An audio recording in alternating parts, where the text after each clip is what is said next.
Good morning, everybody, and welcome to the stream. Yeah, notice updates too. Fine. So, we're back for another season of Football Manager with Ytterhogdals. First of all, I have to say I had a time to read up on Ytterhogdals yesterday, and thanks to Comquad, I now know at least a little bit about why they are trying to sign English players. Seems like it's really a village of 250 souls in the nowhere in the middle of Sweden, and there's mostly farmers there. They want to have a football club. They're hard supporters of the club, but there's nobody playing there. It's just with that population. It's not like you can generate a lot of good footballers. So in reality, they tend to go for English talents that went off contract, if I'm not mistaken, and that's basically the concept. Also, they had a few problems with snow recently as in the last few years. So whatever we imagined is probably true, except for that's not so nice stuff. But seriously though, this is a fun challenge. So I'm happy to have chosen that club, or to have been chosen by that club, I must say. Started to save unemployed. Yeah. So what do we do now? Well, after that 8-hour session yesterday, probably not go for another 8-hour session, hopefully. And if I do, well... Anyway, the topic of today's session is to go through a few of those additional friendlies, and also I thought about it this way. If I would introduce myself to this club right now as a manager, I would look at this squad and I would probably say half of you are overpaid. And that's a problem. Because we're seriously lacking finance-wise. It's just the way it is. We have a league, basically. And if we look at the squad, wage-wise, some of these players are well paid, and only some of them do contribute to the same degree. So that's a problem for me. And this might mean that we will part with some of these players, not because I want to get them out of the door, but because I don't think they have the potential. And squad personality, give or take, we might as well start with Felix Hellberg, who some people want to loan in. So this might be a good idea. He doesn't have the potential for us. Is he part of a mentoring group? I just want to look. He probably is. Yeah, he is. So, yeah, and in this situation, I'm not so sure. I would love for him to have a decent contract demands and just to keep him on within the club. But we might have to overspend on that. And, well, my bad. Just as it is. So, yeah, I will probably go through squad view now and have a look at all of these. I think we tried to sign Farah on a €6 contract per month contract, didn't we? Might have been someone else. Let's have a look. It was Dobrev, not Farah. Yeah, he still thinks he's worth 60. So no deal.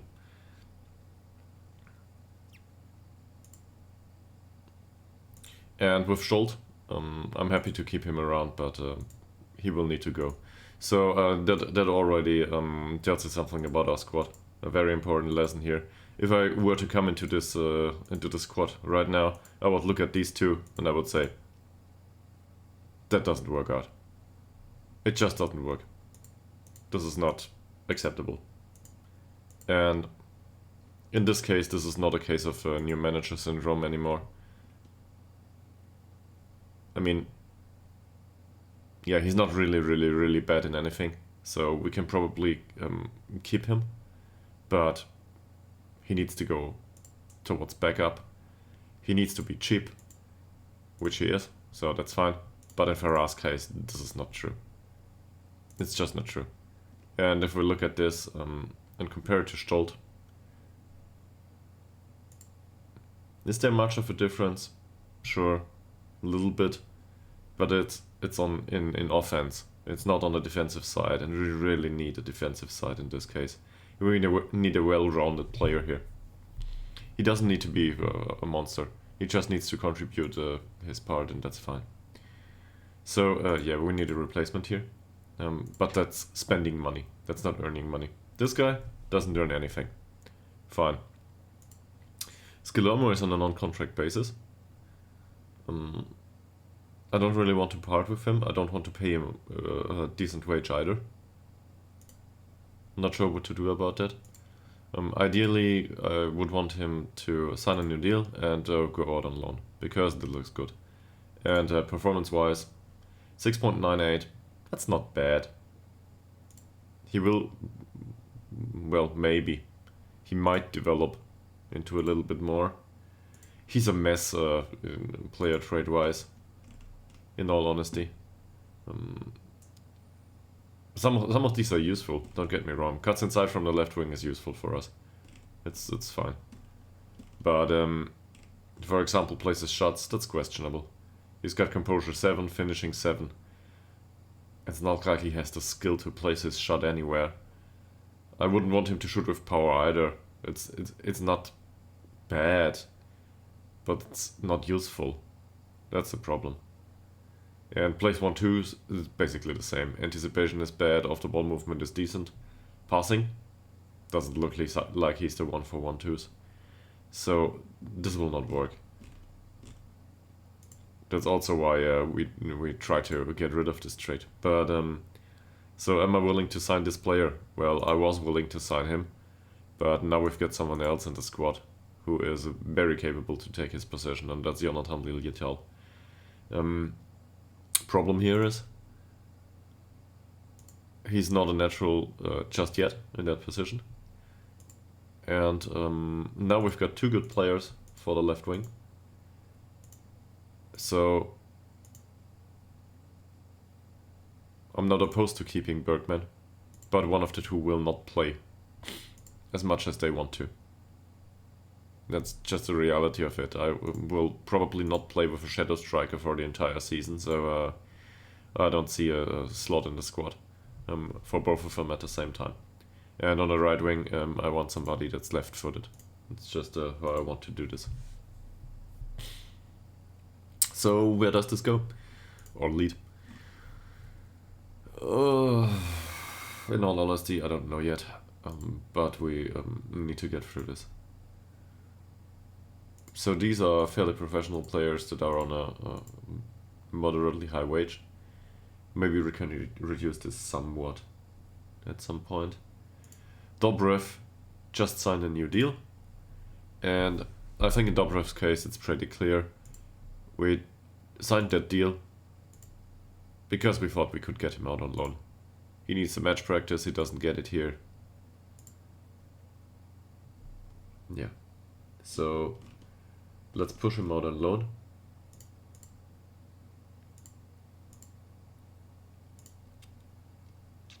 Something like this.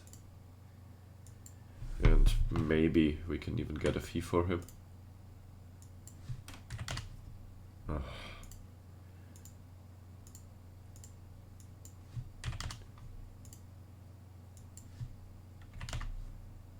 Well, that's not what I intended, thank you.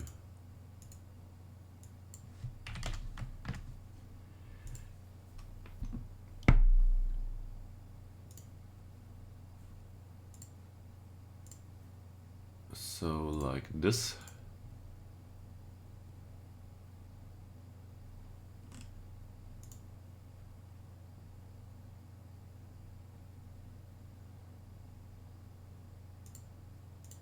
Yeah, okay, training, whatever.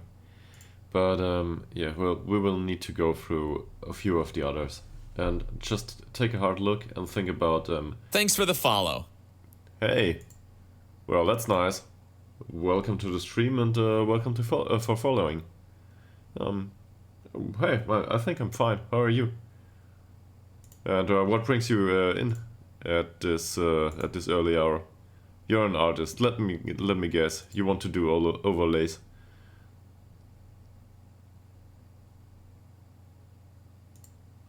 Uh-huh.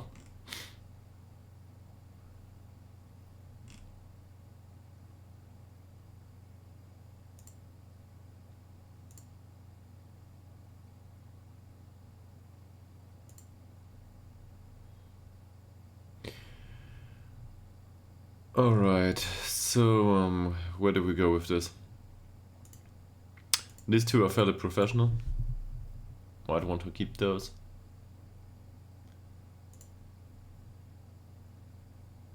Nila Fossel didn't play bad, so should probably keep him too. Those are all not that expensive. I don't think we need to part with any of those. Harry Warwick, I don't see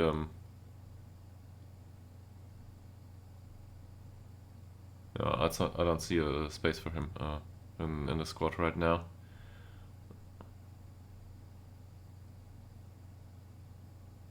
With all due respect, sir, you're the second person, or sir or madam, sorry.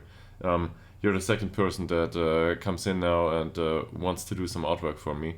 I respect your profession, I really do. And I would be willing to pay some money for this, but it's not like this is earning any money anytime soon. This is a hobby project. I'm not doing this to earn money just yet. It might generate some trickle of income at some point. And I am not on Twitter, and while I have a Discord, it's not like it's a community yet. So there's no source of money coming that I might reinvest. And in this case, I just can't pay you. That's not fair. So I'm going for free resources right now. I'm using these, and it worked fine so far. If I ever have the money to professionalize any of this, I will definitely go for somebody, and I can write you a message later on. But for now, I would prefer to continue with the stream.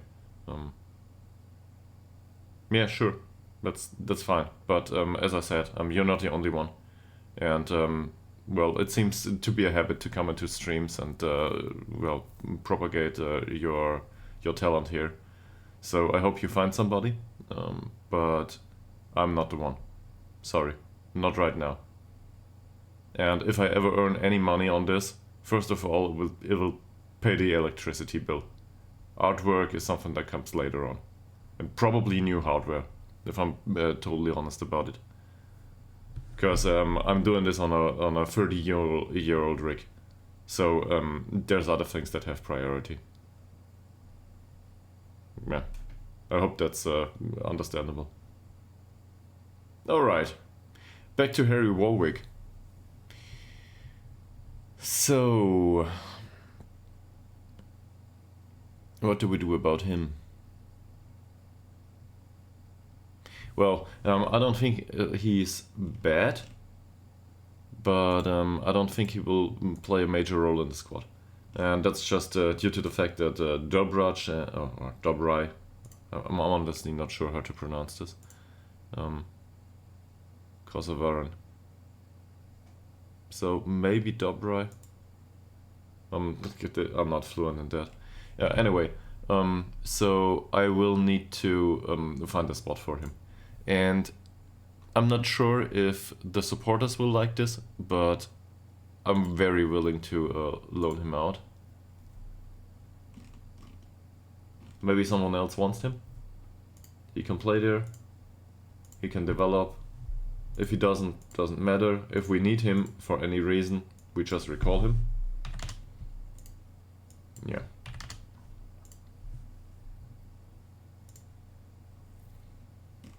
So let's try this. Skillermo. I will go for the contract here and try to loan him out. He will probably not accept for a good fee. Wants to be a squad player anyway. Okay. Yeah, he goes for 80 per week. I don't want to pay this. That's just the reality of it. I don't want to go there. Asarsan is already out on loan. Khalili is a backup member that we signed just for the cheap wage. And he will stay in the squad. As a backup for a right wing back. If we find someone else here, he will probably not.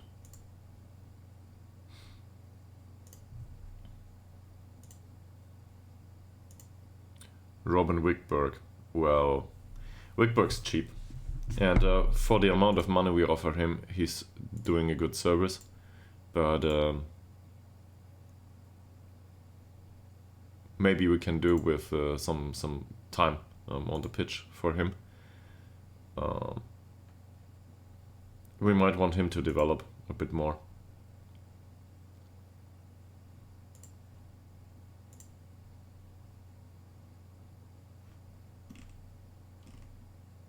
Yeah, you've been to this channel and already asked.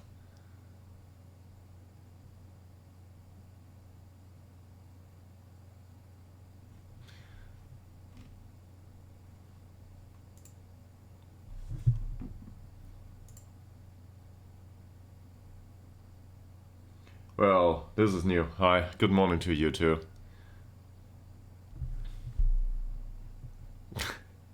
And welcome to the stream.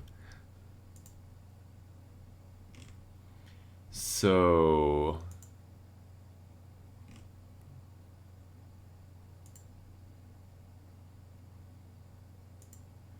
with women, I think we should loan him out. If anyone wants him, that is.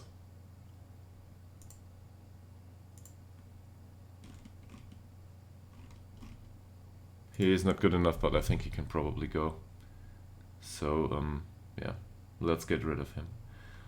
Mickey Billion, your name doesn't ring a bell, so if you've got any questions about the save or I don't know anything, just ask. I'm always available for some sort of critique or yeah, any feedback. So that's fine by me if you're interested in anything.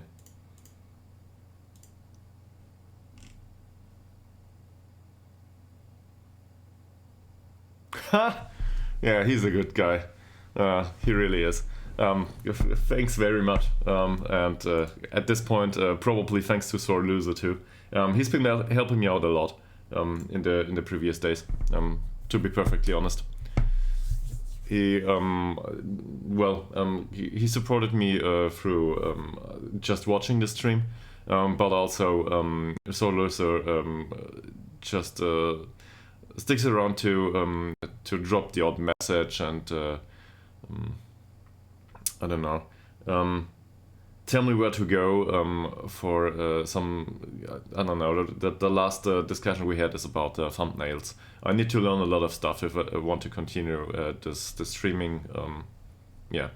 So yeah, we had a few conversations here and there, and I'm really thankful for him. To a similar degree, this applies to DPFM. So that's DP_FM. He rated me, I think, 2 times now, if I'm not totally mistaken, and that just helped. Yeah, he rated me 2 times, so that just helped. That's the reality of it. But there's some streaming into the void as part of a new streamer every day. So yeah.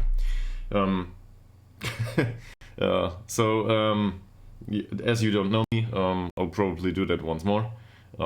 Name's Chris. I'm from Germany. I'm managing in the Swedish First Division North. That's the 3rd division in Sweden. And we're managing a club in a village. And that village has like 250 people in it. So it's not like they generate footballers or money or anything else.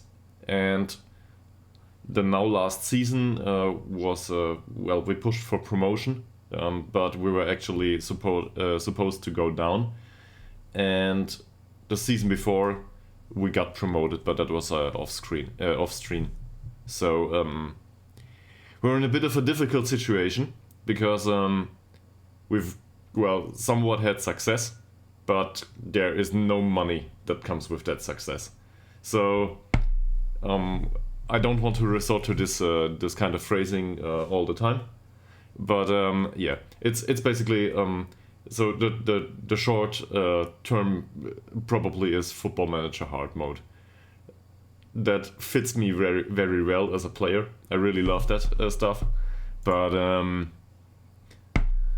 this will probably not end with Champions League. Let me put it that way.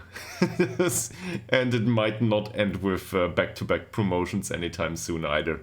Because if I look at this is after a lot of tinkering with finances. Ah! So you're actually from Sweden? Nice. Haninge, maybe.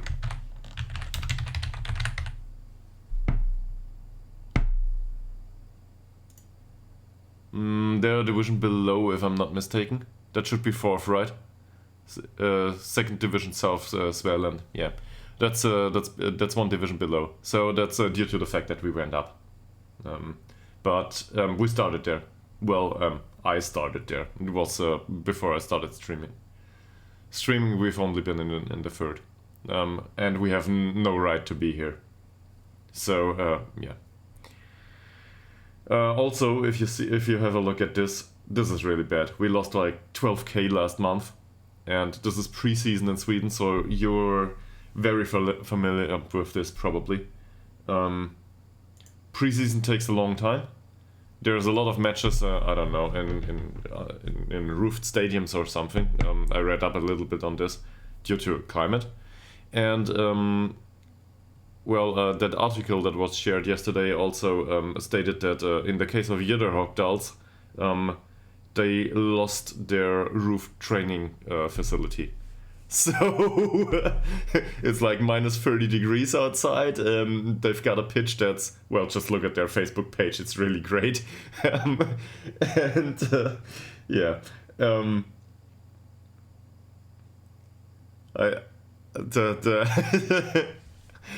Let me just say, it might be a bit over the top to, yeah, exactly. It was caved in by snow. I think that was 2019 or something, or the article was 2019. So I'm not sure how they hold up these days. I've not been in contact with them just yet, but I might go for that to ask if I can recycle their images for thumbnails and stuff.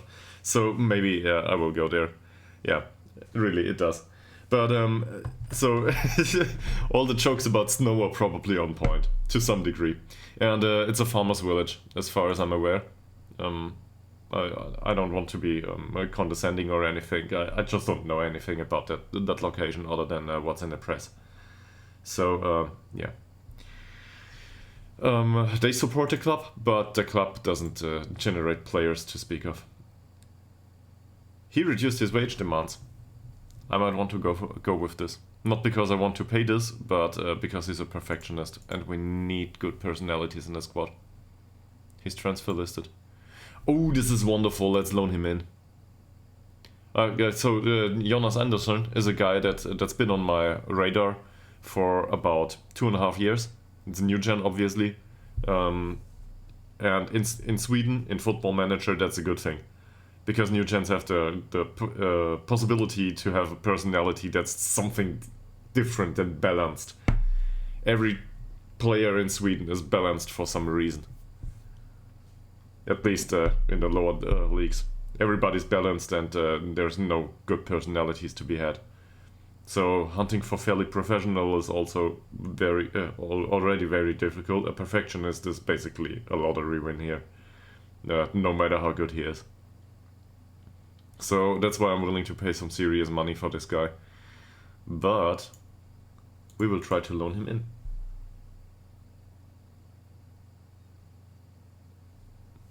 They are not willing to let him leave.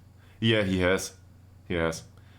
So this is obviously not up to the standard we want to go. We're targeting something around 10ish, and that's really low for our league. But we just can't afford anything else. But his stats are. I mean, his mentals are great and his natural fitness is wonderful, but the rest of it, I don't know what to make of it. On the other hand, with that personality, he will probably do his best on the pitch anyway. So, yeah. Sign him as a last resort? Yeah, we will push this through. I will sign him, and I want them to pay wages. Yeah, he's 26. I don't think he's got the potential. I had a look at him from time to time. He didn't improve. Well, that's on one hand due to the age. On the other hand, I actually tried to sign him last time. So if you look at this also doesn't look good, right? But with that kind of average rating, you don't develop anyway. You can be a wonder kid all you want. If you play like that, development will be, not halted, but you won't progress much. And also, there's the training facilities in general and lower leagues in Sweden. So, no way. So we might as well go for him. But really, I just want him for mentoring. That's all there is to it. And I want the Southern club to pay the wage, basically. Yeah, and they do that. So maybe we can now get him for 35 if it's good.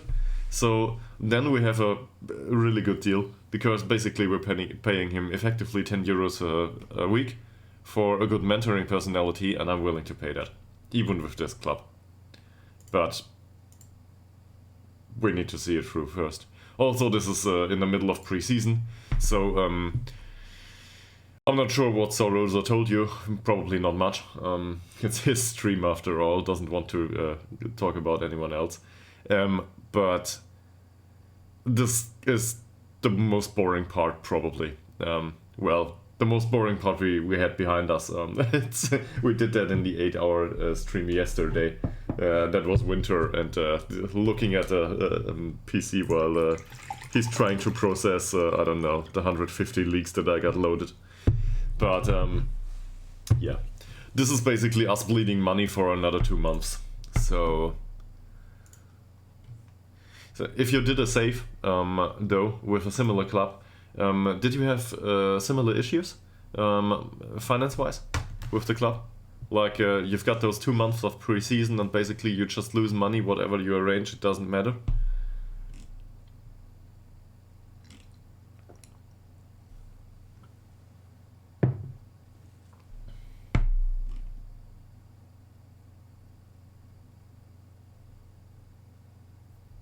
Yeah, but probably also be willing to part with costs. Yeah, okay. I don't think it changed much. He's not that expensive though. Yeah, I know, you just joined. Okay, okay. Yeah, I'm playing something similar. I call this a 4-3-3, but whatever. You know, basically it's not far off, right?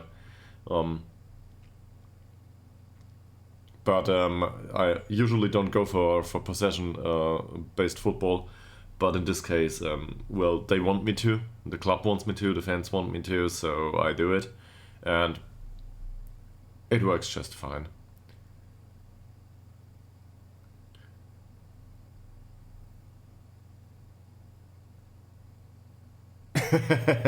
All right. Yeah. I was considering doing something along these lines for Overload, because we had some situations last season. Yeah, it's basic, pretty standard. It's box standard formation and concept. I'm not happy with all the technical instructions, but it basically tells the players not to do some stupid stuff. So, like, I don't know, transition-wise here, it's not like our keepers aren't bad at distributing. It's just like the distributions are really bad in general because the entire squad is bad. So to retain ball possession, we've got two options: roll it out or go for Al Holmstrom. Because Al Holmstrom is the only one in the squad that will win a duel man by man, and that's through sheer force. So yeah, there's that. And basically the rest of the instructions is similar. Yeah, we need them to overlap or underlap, and then, well, the rest is standard defensive line stuff and engagement and so on. But yeah, there's always the odd defender that's just unwilling to engage or unwilling to jump in the own penalty area. Doesn't matter what's going on. So this is something we just have to accept. And in that sense, it's probably easier to score another 5 goals than it is to avoid another 5. But if we were to avoid another 5, we might as well go up next season. And then we're in real trouble. Because I think second league in Sweden, which is called first league for some reason, should probably mean that we need to turn professional. So he is very interested in negotiating terms. If you believe in any god, you might as well start praying. That's good. That's better. We can do this. We can get this guy for free, basically. He will not accept 20, and he will not accept 25, most likely. But this is even better than signing him last season, and I will definitely go for a longer deal here to keep him around. Too far off? Oh man, he's really hard to negotiate with. I didn't expect that. Okay. So, if we accept this deal, we get him for €5 a week, which is still a fine bargain for us. We can still renegotiate some of the clauses. We can give him a longer contract, and we can go for additional negotiations 1 month off from now, and try to reduce it a bit further. The wage contribution will remain, if I'm not mistaken, for the remainder of his current contract, and his current contract runs until the end of the year. So there's that. He's not free, but we can probably get rid of some of this. I do want the 2 years though. Wah! He doesn't even go for that. Alright, we will need to do this once more. I didn't expect that. He's a tough nut to crack. Wow.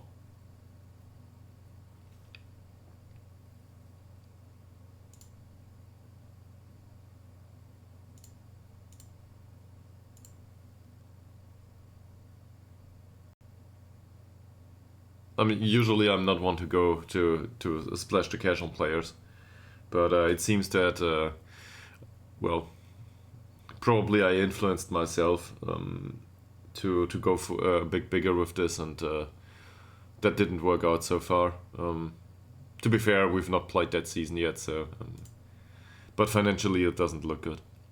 This isn't great. This will probably mean that we're in for another season like this one, and I don't want to see our budget. Well, I don't want to see the balance dip into negative all too much.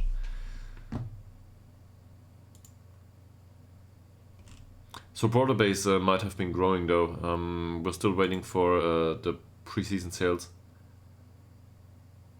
Not sure when these come up. Where is it? Yeah, season tickets we're still waiting for. But I think it was 133 season tickets last season. That was really great. So maybe we can get this to 150 or something. That would really help. I don't think so though. Probably not.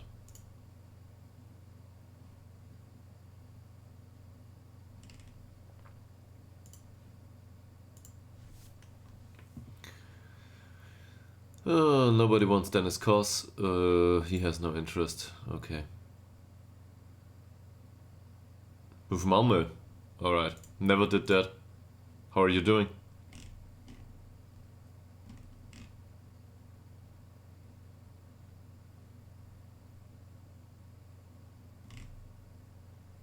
He's...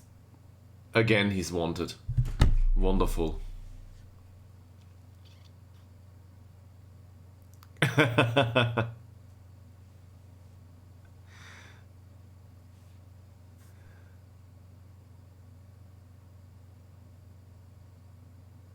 Okay.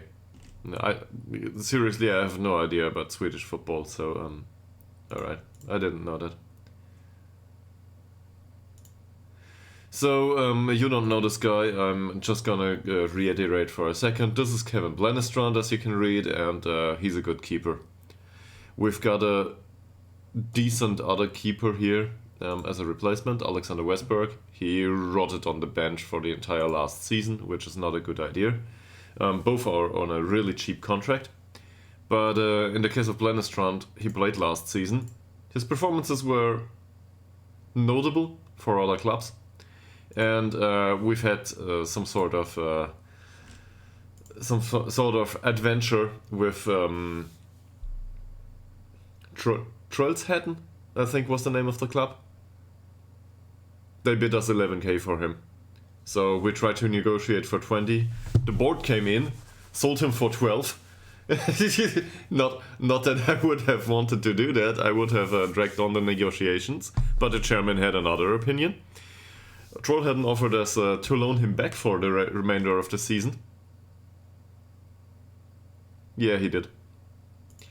And afterwards, everything was settled. Then, he just decided that the contract by Trollhättan wasn't good enough and chose to remain at the club. So that's 12k out of the door. And now I'm not sure if I want to keep him. Let's put it that way. Because 12k is a lot of money for me. In this club especially. Yeah. That's just Football Manager stuff that happens. And they're all unhappy with the training sessions because they want to do more strength training for some reason. Well, then go do that. I don't care.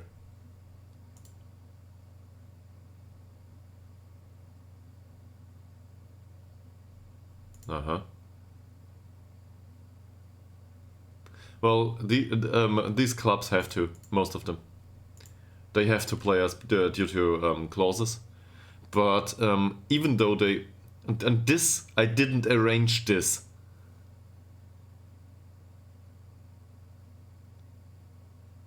Yeah. You gotta get finances in check. If you have good players and are in a good financial situation, they will not do that. But they really only resort to this type of handling, in my experience, if you are lacking the money. And this is something that can be handled to some degree. If you make good deals and have good income, this doesn't happen. But as soon as it's like 10% of the entire wage for, not the wage, the income for the year, they will just go for it every single time. And my problem with it is I like to negotiate contracts that contain clauses. So I don't go for the 1.5k now, I go for the 1.5k distributed over the next 3 years to generate some additional income, to make general management easier and growth of the club a bit more steady.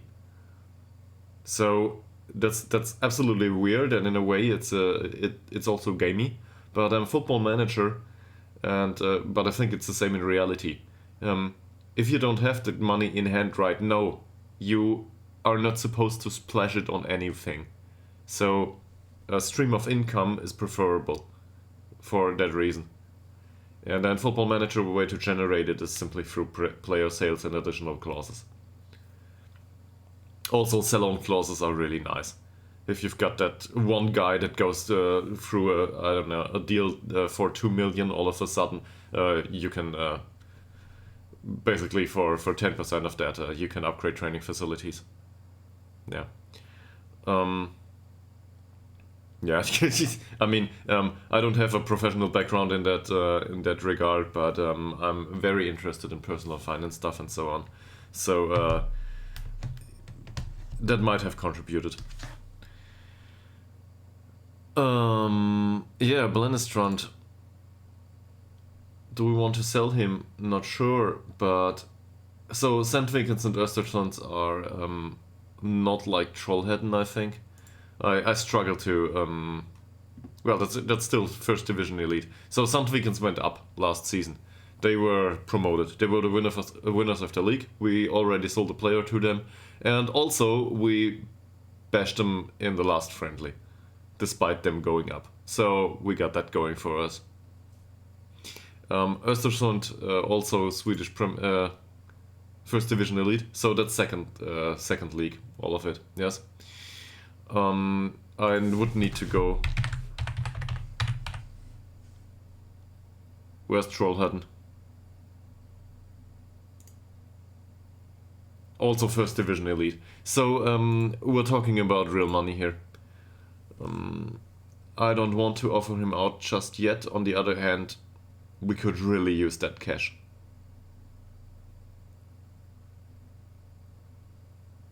But if I offer him to them, he does not want to be offered. Yes, great.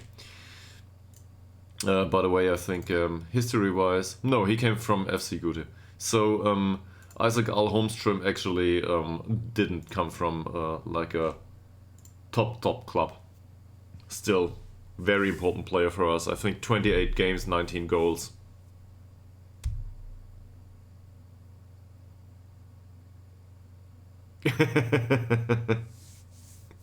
Yeah, well, sure you can. I don't know. Can you share pictures here in Twitch? You're like, if you're capable of sharing links, I will certainly have a look. I don't know how this works in Twitch, really. Nice. Let's do this.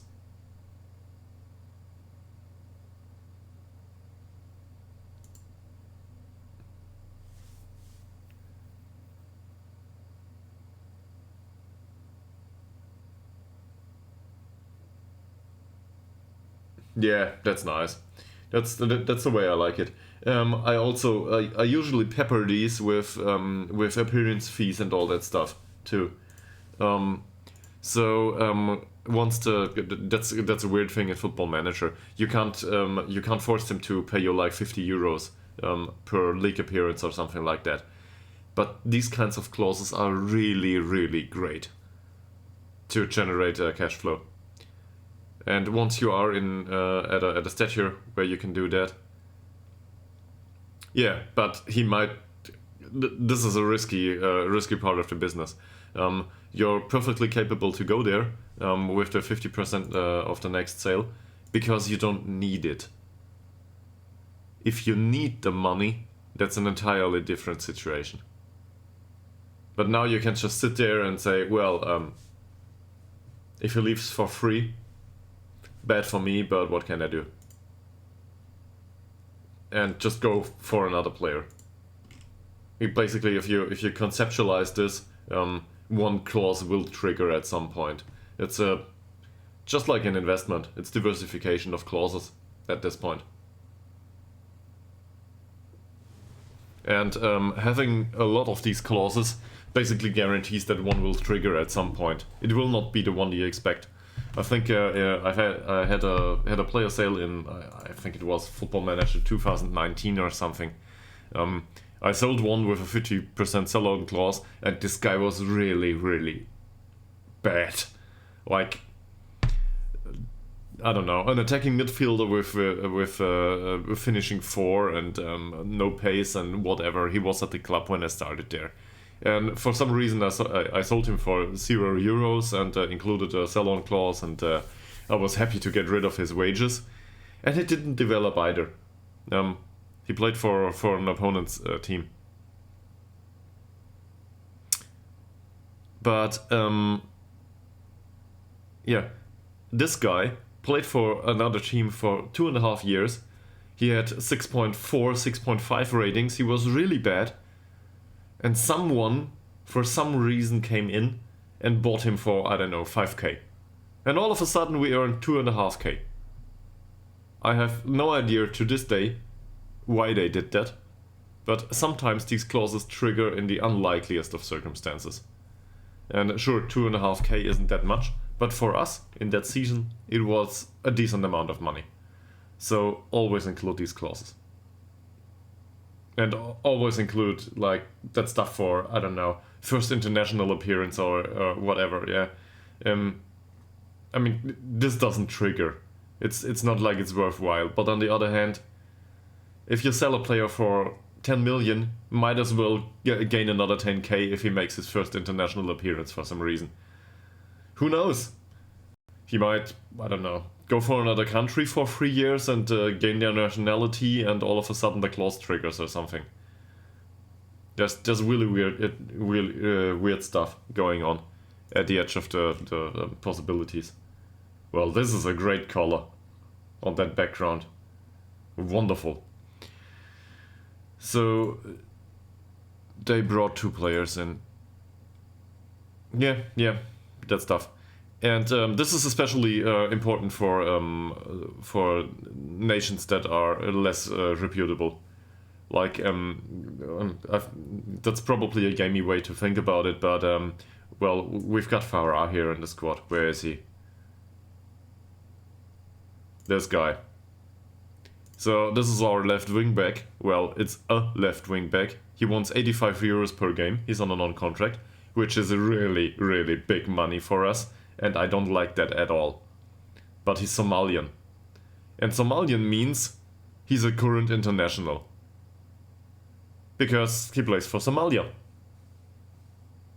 So he will be with them every time. And this is also related to his wage demands. He thinks he's an international, so he wants 60 euros a week going forward. For that. It's not like his match experience with the Somalian international team amounts to anything. He's still not a good player, but he wants some serious money. And the only problem I have now is, on one hand, I don't want to field him. Like, he doesn't warrant time on the pitch. Well, from a stat perspective, he's fine. I can deal with that. But 85 euros per game, there's players in my squad that earn much less, that are much more valuable. So it hurts me to give him time on the pitch every time I do that. I want someone else. Problem is just I don't find anyone else. And that's true for both wingback spots. To be perfectly honest, I've been complaining about this for like the last 30 hours of the stream, so I should probably give it a go at some point. But yeah, left wingback is really, really bad. We're stuck with Stolt, who didn't perform that bad last season, considering his attribute sample, and with Farah, who's just too expensive. And if you bleed, I don't know, so how many games did Farah do? He's on an average rating of 6.66, current international for Somalia, right? He made 13 appearances. So that's about 1k thrown straight out of the window. I might as well have feeded a youth member here. Because I expect one of the youth players to be able to do 6.662 if he starts for 13 games. Well, maybe he would go for 6.5, but what does it matter? Those 1,000 euros we could have used for something else. And that annoys me. So, now you learned a lot about me as a person too. I don't like inefficiencies. I like to optimize. So maybe I'm a perfectionist to some degree in Football Manager terms. Maybe. Yeah, so okay, back to this. We actually need to resolve this. We really do. For both wings. And I don't want to spend any money on this. So let's go. We need those. Inverted wing back. So we're going to go for the one that we have recommendations for. This will all be absolutely impossible finance-wise. At least finance-wise. He's a left-footed one. Crossing and dribbling look bad. Well, I mean, whatever. We're used to that standard of play. But overall, he's decent. This is a well-rounded player. But he's already 24. And now we see this. And I ask myself, why would I pay this guy any serious amount of money if Stolt does the same for €6 per game? Because this is not really better. Now, maybe he will sign for a €6 per week adhesion contract. But if I look at this, probably not.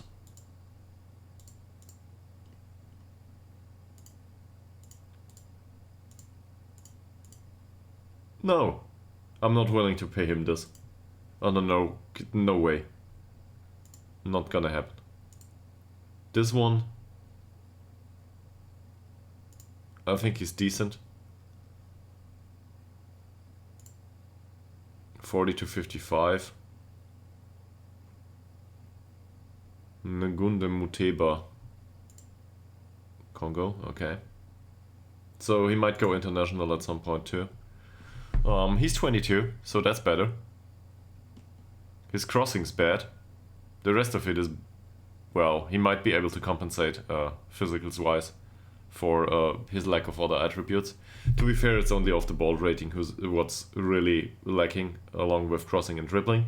And also, what I like about this kind of attribute setup is, well, as you can see, there's barely a 4 here. Actually, there's no 4 in the entire sample. So this guy certainly has the ability.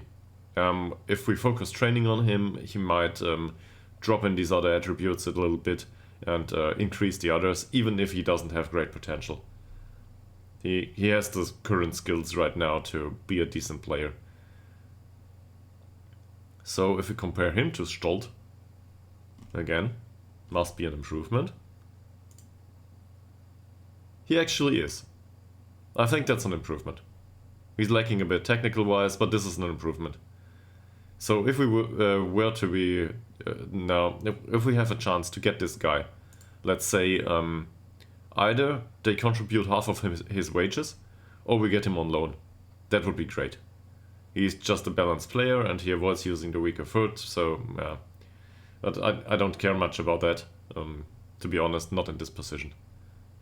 Doesn't matter. If he uses the right foot, it probably goes, well, it's back into play anyway, and usually an easy pass. So I don't know why this is important, but okay, maybe. So let's make an offer for him. It's just us. He's not worth anything, apparently.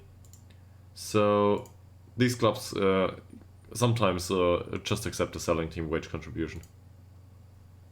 Oh, they want 10k for him. So maybe not.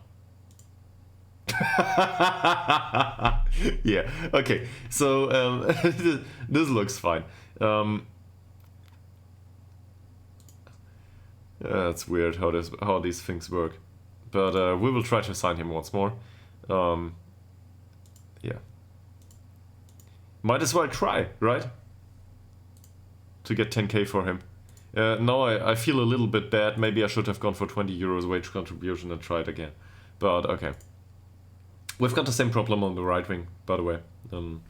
Right side of defense. So it's not like we absolutely have to go with this. What about this guy? 22, balanced, breakthrough prospect at, where's this? Hammer B TFF, that's the B team. But if I look at these estimated wage predictions, no way.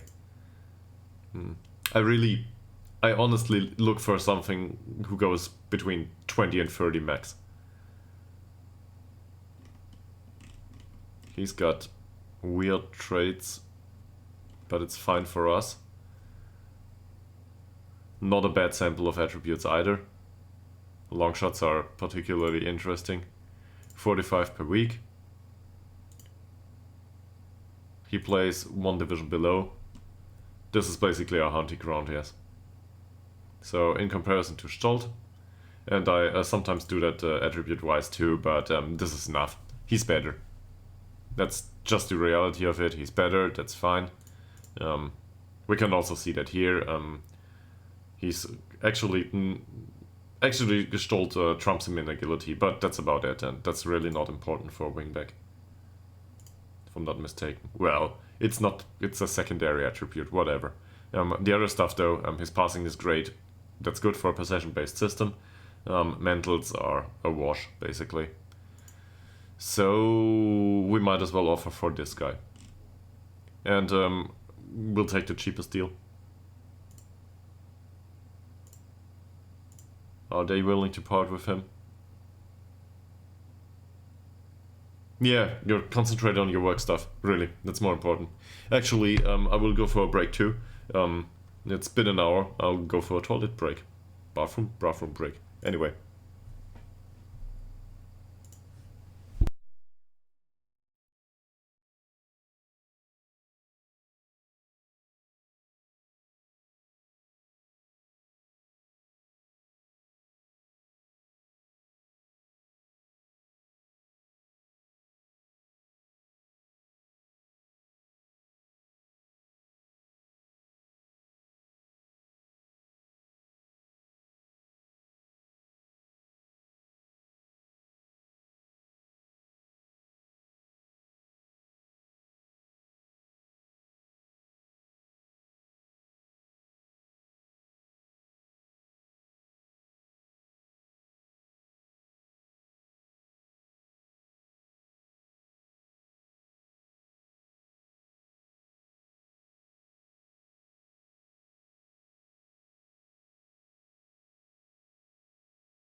And I'm back.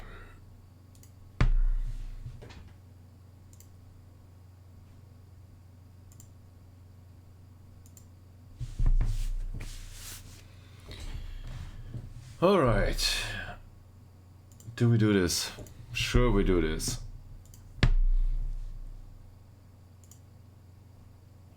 Okay.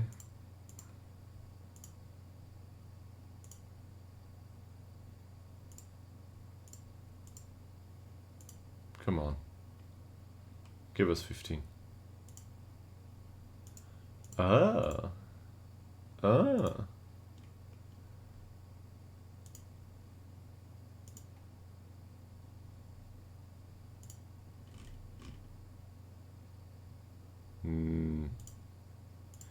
If we offer 2.4k, he's got contract till the end of the year, so they would need to pay... No. I'm not going there. Not doing that.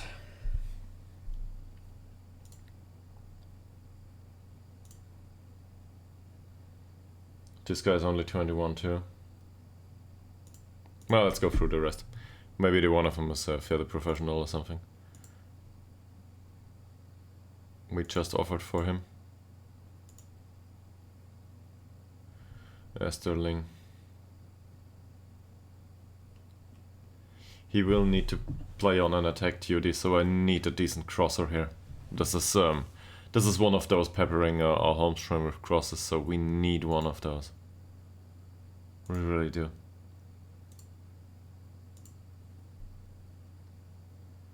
That's not great, but it's better. He's 27 though. Fairly sporting.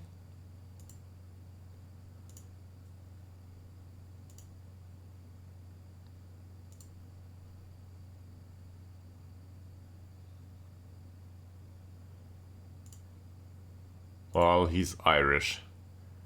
Not as that it matters, but it's the wrong part of the island. It's the wrong island.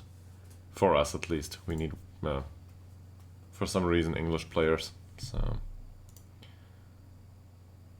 Carl Stevenson. 20-year-old. Physicals are fine. Rest is not fine.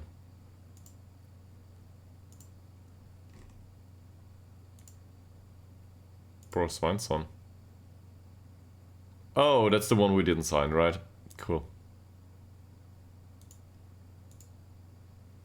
He's Icelandic. Yeah, there's a lot of players that fit the category.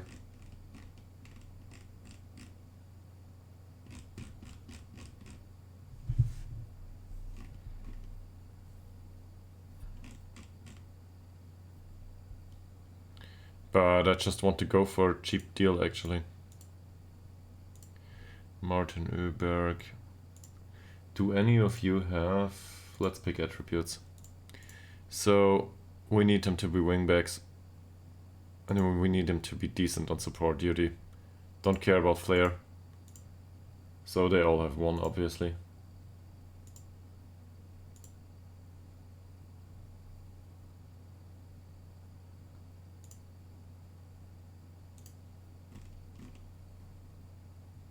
The others all are lacking, apparently.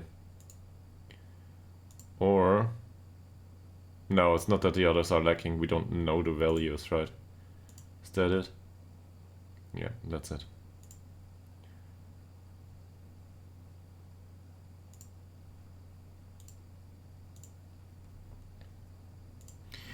So, if we don't know anything about these players, like in this case, the attribute filter doesn't work. So what do? We hunt down youngsters.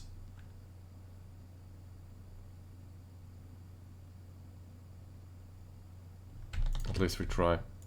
I'm not going for these. Or maybe going for these. He's balanced. He's balanced. Yes, he is.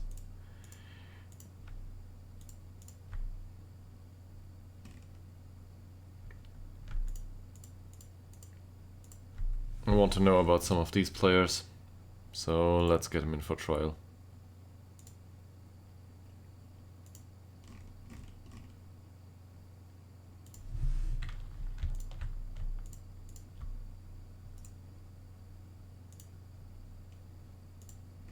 Some of them won't accept anyway. Oh no.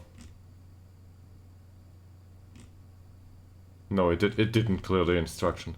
It worked out just fine. Alright. Yeah. Let's have a look. Because paying 50 euros per week is a lot. So we can get him for free.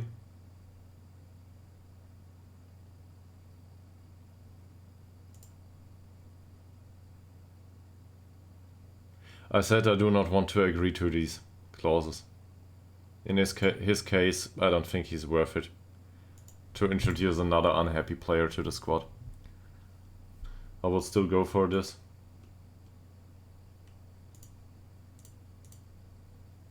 Nah, he's only at 40. He's starting at 40.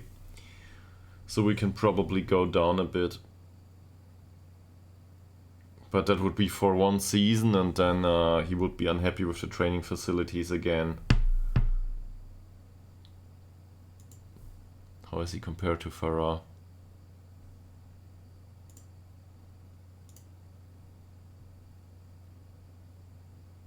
Yeah, Farah's gifted on the technical and vision side, sure. But that's also part of his problem. He's more of an offensive-minded player.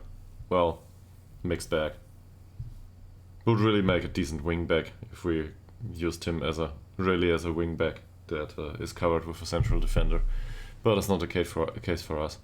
Still, reducing this guy's wage isn't a bad idea. And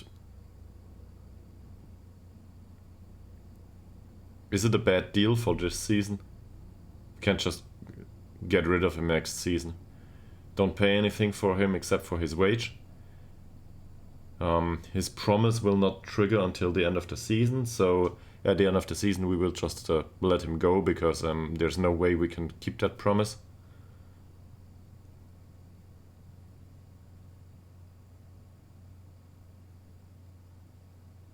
Yeah, let's go there. We do that. So we'll try to sign him for 35. That's still way less expensive than Farah. Or, well, start with 30. Oh, he goes for a 2-year contract. So we will need to sell him at this point. After he becomes unhappy, we will need to sell him, and we will need another backup. That or he accepts that we will not be able to do this. But this doesn't look too bad.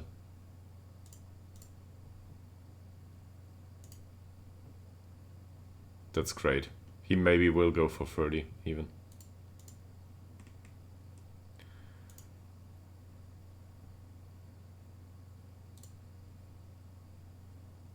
Yes, we're very close. Go for it, man.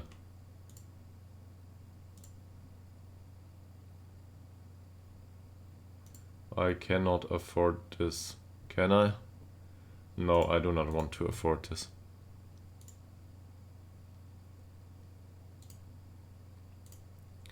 Wonderful. Now only if we had a wage contribution. That would be really great. But this looks fine.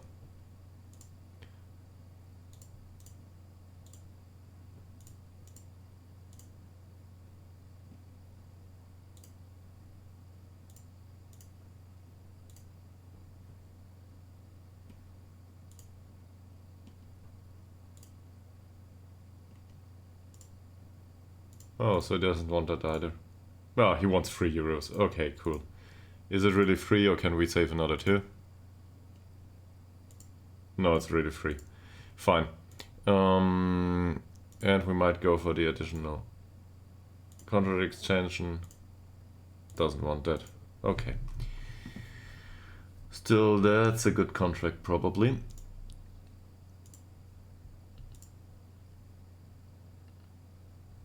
Yes, I am happy with that, especially in comparison to Stolt. Now Stolt can go back into second row. This guy can play. Yes.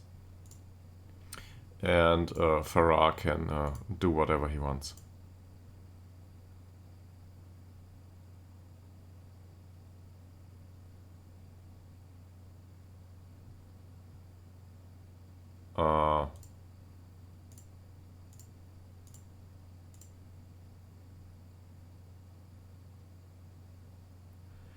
Okay. Well, that's a problem. I signed him for the first team, so no. I want him to play for us, and they would not contribute wages, so no.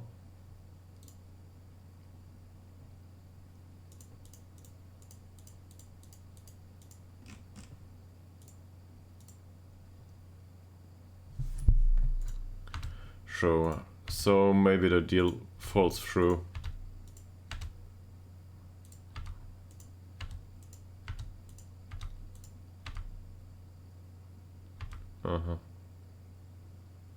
Anton Hellborg. We've already got a Hellberg. So why not go with a Hellborg too?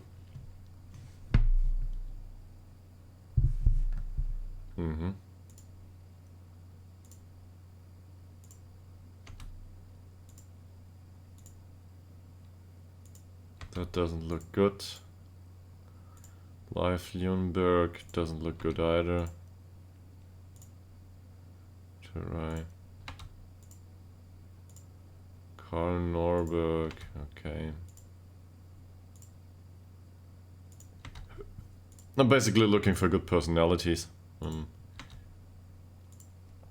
to get a grasp on if there's anyone in this sample that I'm, well, not hyped about, but who might be a good idea. He's a consistent performer at least.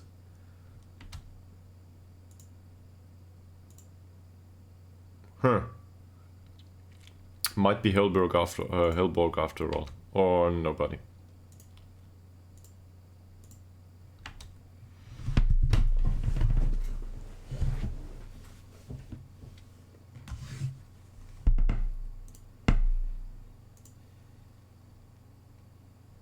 So Turngren's been doing great, that's good.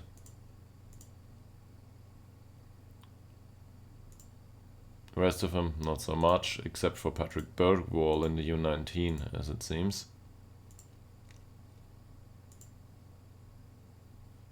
Okay.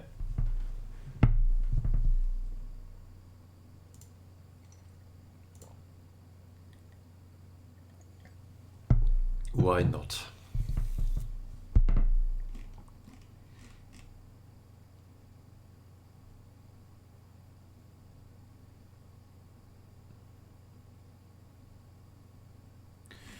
Okay, I think I'll do something stupid. Right on screen, on stream, so you can witness that going forward, or can be witness to it. So, we've got a 30-year-old who is not up to standard to play in defense. We've got Farah, who is not up to it either. But Alnes is really bad. My thought process was the following. I want to push Alnes' role in the squad anyway. We've got him as an emergency backup, we've got Stolt as an emergency backup, and we've got Farah as we don't want to play you because you are expensive. And also non-performer. Alnes' performances in his 15 appearances have still been better than Farah's.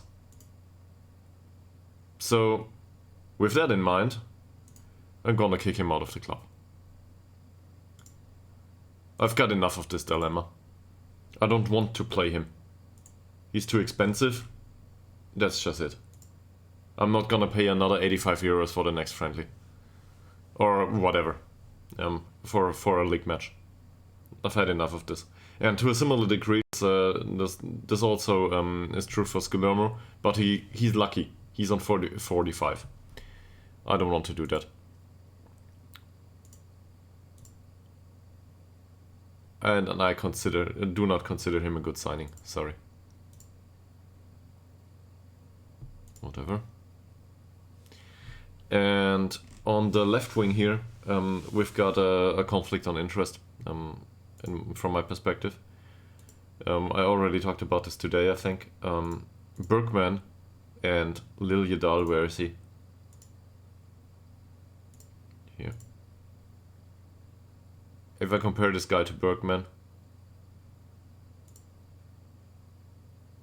Bergman's faster, but that's it. And I'm not sure for a possession-based system if you need the pace. They're both on a similar contract. One of them might need to go at some point. So maybe we can renegotiate with Bergman, but he will probably want a wage increase, not a decrease. Contract is until the end of 2025. I want to reduce those wages.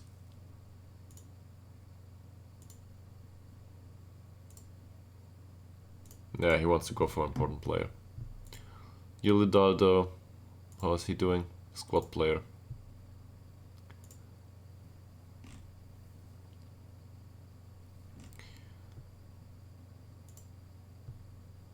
Welcome back. You didn't miss much. well, we concluded contract negotiations for a wingback, but he was the guy we tried to buy for €0. Wasn't too expensive. I think €30 a week for him is probably fine, and we got him reduced to that. So if he wants to come in, that is, we will probably go through with that deal. The trialists are all.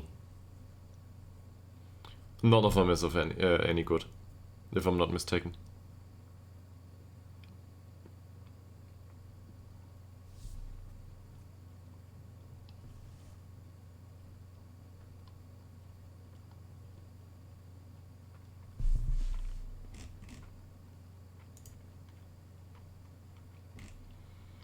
Also, I decided to kick Farah from the squad. I've had enough of this €85 per game stuff. Don't want to witness that anymore.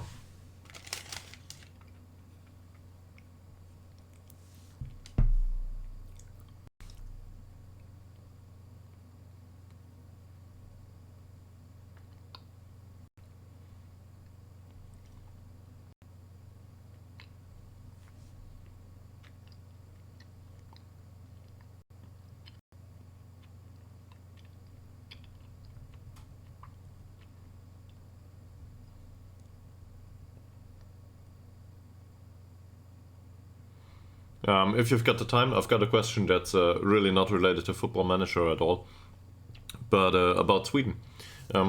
So I've never been to Sweden, or even to the entirety of Scandinavia, which is definitely, I would want to go there at some point, as a person, probably together with my girlfriend. And I was thinking, I've always been told that most people in Scandinavia are probably capable of some degree of English. Maybe to speak English, because I don't speak a single word of Swedish, Norwegian, Finnish, whatever. That's not part of my repertoire. Is it possible to travel these countries just with English? Okay. So, but it's still a generational thing, right? Those that go to the cinema and watch the movies in English or something like that, that are used to streaming, probably are really fluent in it, and older people who are not used to that probably aren't. Is it like that? That's what I was told so far.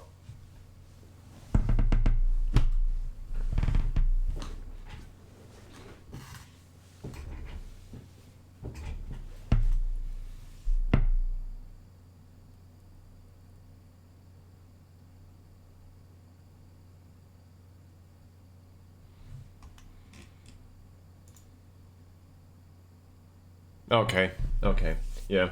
So it's the same in Germany. English is just mandatory in school, and to some degree French or Latin. But yeah, mon français n'est pas si agréable at ce moment. Anyway, so my French is bad. It was good at some point, but it isn't anymore. The English is, I think, acceptable. I wouldn't want to go into contract negotiations with that English, but for other stuff, it probably serves.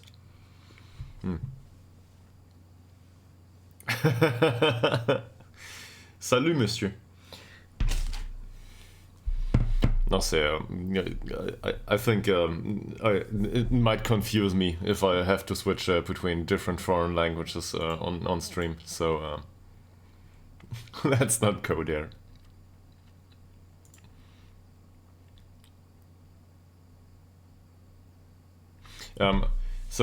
Even despite Germans being forced to learn English in school, I think the biggest contribution to this hasn't been school. It has been the internet.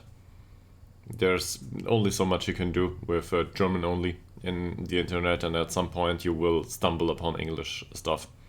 And that's if I think of my family, I've got a brother that isn't in software development or anything. He is not forced to speak English every day, and he really dislikes foreign languages, just as a well, from a learning standpoint. Let's put it that way. It's not like he's opposed to other nations or anything. Not at all. But he has a hard time with them from time to time. At least that's what I think. On the other hand, he's really capable of going through English stuff just fine. He just needed to.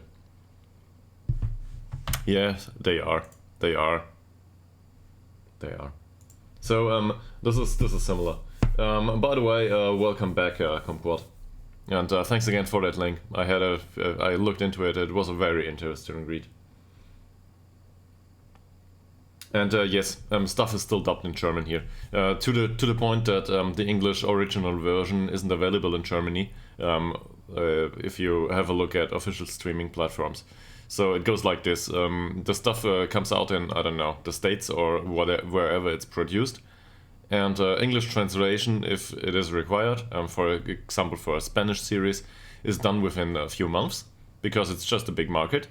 And then you have to wait 2 or 3 years until or maybe sometimes it's done in an instant with German dubbing, and sometimes it takes a while, because the series is not worthwhile, there's no market for it, nobody wants to dub it, it costs money, that stuff. But they don't release it in English either. So you can resort to waiting, or, that other stuff with the head that nobody wants to propagate on Twitch. Yeah. And that's how it goes for most of the content. Either it's released immediately, then you have to deal with the German dubbing, which half of the watchers probably don't want to have anyway, or you can go the other way. To go there for football specific topics, DAZN is one of the providers for German Bundesliga, and also other club competitions. And well, it's somewhat sparse what they offer, but it's a worldwide offer. So it's only the German games that are with a German commentator. The rest of the games are simply with an English commentator. And I want to state this as clearly as I can. Nobody gives a beep. Alright?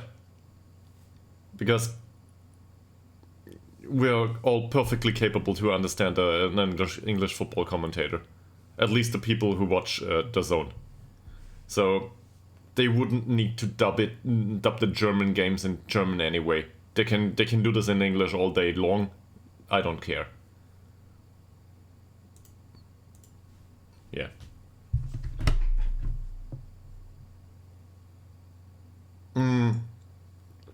I think it explains it pretty well, because it contains a number that I was not aware of. So you can try Google for this. I'll talk about this and then I'll go to the friendly. All right. I think it explains it pretty well from a demographics point of view. So if you Google Ytterhogdals, you will find out that Ytterhogdals is about 500 people in 2010. It's 550 or something, not now.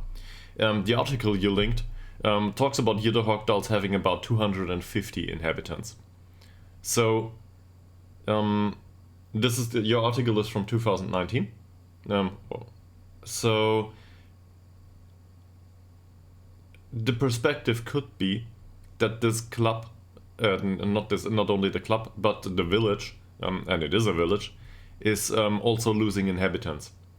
So there is no one that lives there, especially not young people. And with that amount of people in a village, there are not enough newborns to even feed a football club if everybody goes there to play there. It's just not possible. Humans don't reproduce to that degree. Some of them will also not be young boys. They will be girls. It's not like I'm judgmental or anything, but it's just not what's suited for the league. And so there's no personnel available. Some might not want to play football. So they have no other choice. They need to get their players somewhere. And within Sweden, that doesn't seem to be the case. If you live in Sweden, you don't want to go to Ytterhogdals, apparently. Probably because it's full of farms and there's nothing there. Or because you have a relationship and, I don't know, your girlfriend says... Right? So, that's how it goes. But the farmers want to have a football club. So, this also answers the question about finances here. I was always wondering, where is it? Where is it? Club Vision.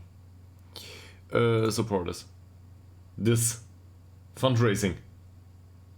This amounts to a 5-digit sum, to a mediocre but very, very required 5-digit sum over the entire season. This is very important, and this is basically, I don't know what they plant up there, but it's probably corn sales or trees, or I don't know. I don't want to be weird.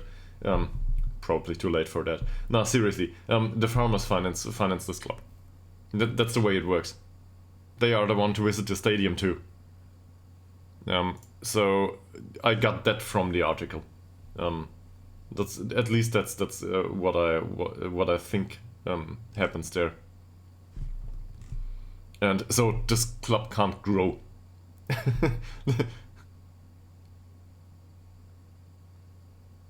Yeah, you might put it that way, but I think it's more simple than that.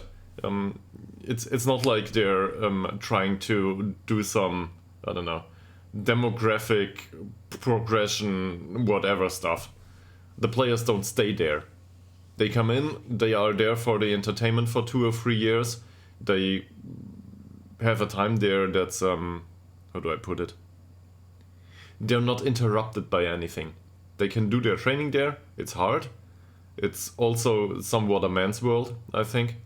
Not to romanticize that, it's just how it is, because none of them will bring a girlfriend along the way or anything. They probably won't meet one there either, because well, there's nobody there, except for the farmers and the old folk. But the old folk, they want to watch football, so they bring in the players. They're willing to pay for it, and this is the amount they are willing to pay. So that's a damn expensive football ticket, if you put it that way. But it's live, and if you see that pitch, it's definitely dirty.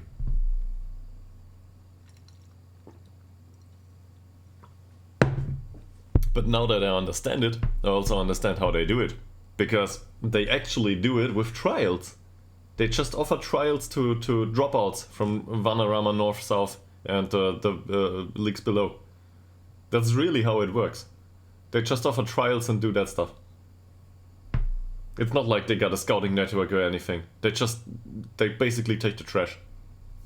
That's unfair to the people. I obviously value them as the people. But as footballers, these are the dropouts, and they come over. I also found faces for some of the players, by the way. If you want to see those, there are some faces on.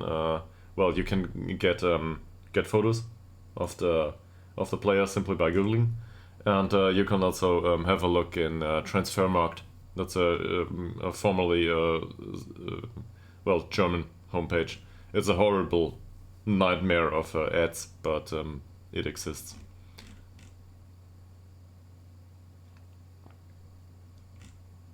Well, what is it? Is it 7 to 5?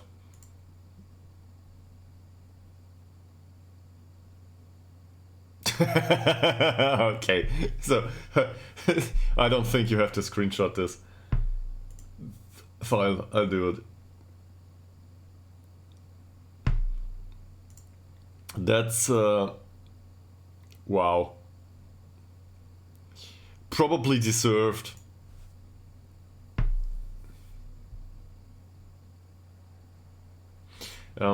So 23 is probably a bit much, but I always feel that these results of like 10 goals or something, people always complain about why this is possible in Football Manager, this wouldn't happen in real life. This happens in real life, in rare occasions. This happens.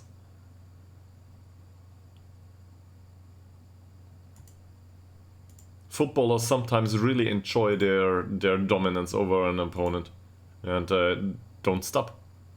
So we'll skip through this friendly pretty much. Let's just go for our key highlights here. Usually I look into this, but yeah. I also think the squad composition isn't ready. It's not done yet. I probably overdealt with these things and took on too many players that aren't good enough. This will be a problem going forward. No, the pitch looks like that due to stream quality. This is rendering. So if you're talking snow spots, that's a general part of Football Manager. It's frost. It's frost, but in truth, it should be both. But that's part of Football Manager 2023. No, actually, also the yellow ball. I think the yellow ball starts to appear, well, basically at 0 degree and below. I'm not sure. But it has been more frosty. It definitely adapts the pitch to climate. That exists. What you see though, well, this is a goal parade going forward. What you see are also rendering fragments. It's not, for me this is strictly straightforward in 40p and this is good. But it gets compressed and part of the compression for this green area results in artifacts. So you will probably see that. I might be able to change that going forward, but on one hand it requires a lot of traffic too, for basically no information, because who cares about the details of the footballing pitch itself. And on the other hand it also requires resources for, well, to push it out, the line. So, oh, the fiber, whatever. I'm not sure if that's a good idea. Maybe keeping the stream fluent is probably more important. No, fluid, not fluent. Fluent is language. So, yeah. But I had a look into it and I was really annoyed. The other thing that annoys me about my stream quality is that's grounded in CPU capacity. So,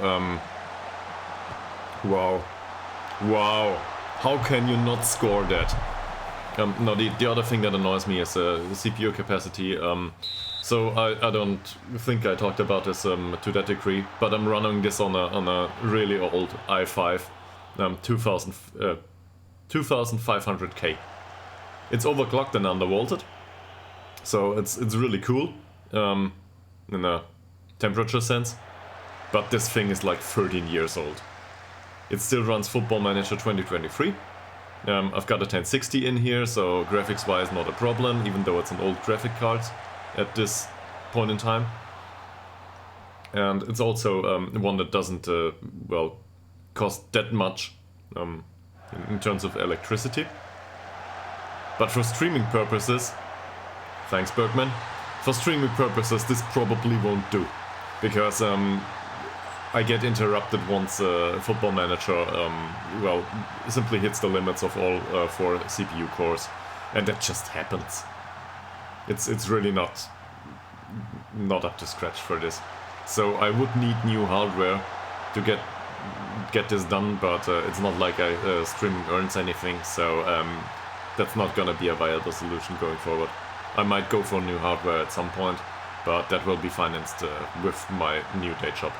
Going forward, and I'm not gonna go and promise that I will buy new hardware in 3 months, basically from the first wage. It's just not how I work. You might have guessed. I do not invest in stuff that I don't specifically need. So yeah. Thanks.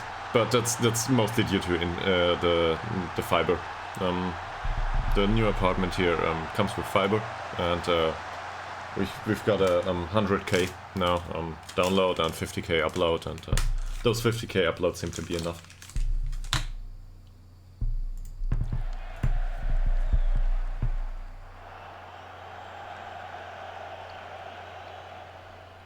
Good ball, better ball. Come on, Bergman.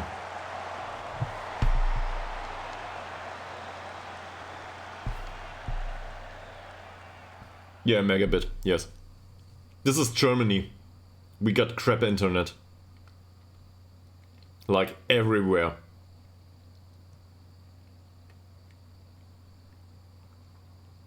So there's only one word you need to learn to talk about this and to get every German into a rant. It's very simple. So you probably know Angela Merkel. Angela Merkel once said in Germany, that's been a few years ago, on the topic of the quality of the internet, that let me quote that in English. This is the Angela Merkel gesture, and she said, "Well, that internet area is a new area for all of us." That was I don't know, 5 to 10 years ago, and in German this is Neuland. Yeah. New land. The exact word she used. If you use the word Neuland in Germany for anything, it will forever be associated with Angela Merkel and her incapability to actually see that a 16 megabit internet connection is not enough, and it's not a standard that should be enforced. It's the bare minimum today. All over Europe you can get, I don't know, 10 times what we have in Germany for half the price. Yes, that could have happened in Germany too. I was I was not a kid back then. I was transiting into my, let's say, younger years. I'm 37 now. But back then, the Telekom, which you might know, that's the big German telephone and internet company. They were privatized, and they were forced to sell their or to rent out their infrastructure to other companies. And the gist back then was they didn't want, so politics didn't want new internet companies, once this was allowed, to dig up the streets. The problem is, no new infrastructure was laid out, so we have really bad infrastructure now, 10 years later, because they didn't want them to dig up the streets back then. And now we're stuck with it. And now they're digging up the streets and they're laying fiber, but obviously you won't get any fiber in, I don't know, you get fiber in the middle of the cities. They don't do other stuff anymore, obviously, but no, it takes a while. And the companies want to get paid for it. So that's why everything is that expensive. So in a way, politics avoided at that point the influence of the free market. Because the free market would have said back then, okay, let's go there, let's dig up every street, we will lay our own fiber, and then we would have had that infrastructure for 10 years. I think I read about that at some point, yes.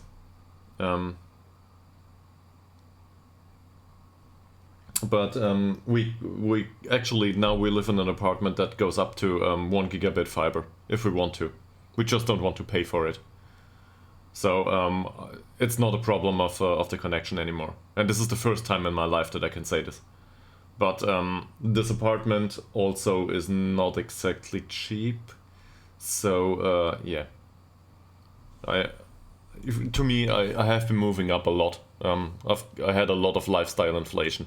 But I remained basically in an apartment in a basement for 15 years. So, and that's really true. No sun and nothing. Southern Germany, Nuremberg. I don't want to go more into detail. So, yeah.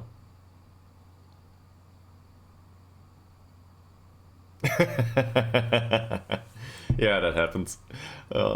There's some of these places in Germany too. I don't know, Wolfsburg is a popular example. You probably know Volkswagen. If not, you must be living under some rock. And they're in Wolfsburg, and there's nothing in Wolfsburg but Volkswagen. So Wolfsburg is rather big for one of these cities, but still, it's all Volkswagen there. And in a similar way, for example, I think this also is true for SAP. SAP, probably internationally known. That's enterprise resource planning software. You might know that. And with Sinsheim. It's not like Sinsheim is any big. So, yeah, good luck getting software developers there. They come for the money, and they go because they want to, I don't know, create a family or something. Yeah, I read about that.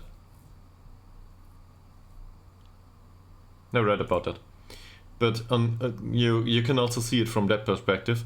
The company probably takes care of the employees very well, because they want to keep them there. And that's fine, and the wage is really good. And to have a kickstart into your personal finance goals is a really good thing. So I'm 37. I can't do that anymore. For me, it's too late. That's not to say that the concept doesn't work for me. Well, we conceded the goal here. Thanks, Blomqvist. But for let's say a 20-year-old, the general recommendation is to put some money into investments, and not in like some weird crypto stuff. I'm talking like serious low-cost ETF, worldwide distributed portfolio stuff. The general gist is put in as much as you can at the start of your investment horizon. You can take the foot off the gas later on. If you're rational enough to do this early in life, you basically should be sorted for the rest of your life. And if you can abide like 5 years in northern Sweden somewhere in the tundra, whatever. That's the same argument can be made for, I don't know, oil workers on platforms in the middle of the ocean or something like that. That's a really shitty job, and it's really dangerous. So I won't propagate that this is the way to go. But having money early in life makes the rest of the life much easier, if you do the right things with that money. That's basically the concept of time value. You want money now is worth more than money going forward. So, yeah, get that money now. You might be able to tell I'm a bit emotional about this stuff. It's important to me. That's what happens if you don't have any money for most of your life. Okay. So let's substitute some of these guys here. Westberg. Turngren is a bit tired, so let's give Forsell some time on the pitch. Mariah da Silva can we replace with Khalili, and that's it.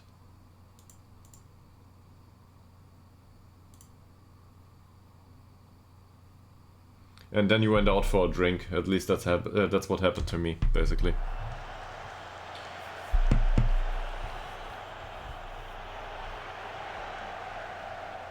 Yeah. My brother did it this way. So, but people find some way to spend this. Just as a disclaimer, I upload these episodes to YouTube, so this will remain in the internet, and Yeah. Okay, so this went well for you. Yeah. Happy to see that. But just as a disclaimer, don't disclose anything you don't want to talk about in public, please.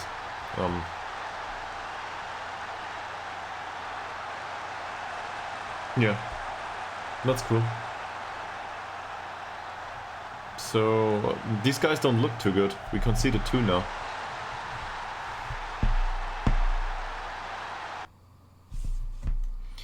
The thing is, if you okay, well, fine. Well, it's not like this topic is difficult for me. What the? 5 shots, 3 in. This is what bad defending looks like.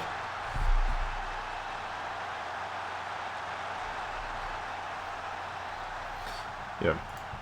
Well, it's somewhat anonymous for you too, so I hope that's fine. But that's basically not so far off from Football Manager. The concept of passive income is somewhat a bit weird, because in the end it's more, let's put it that way, it's not passive in most cases, and it's more about the cash flow. John Cochrane, which I very much respect for a lot of his work in economics, said it basically everybody needs to account for future cash flow to make sure that his future consumption can be attributed. And future consumption, to come back to Football Manager, is also what we have in mind.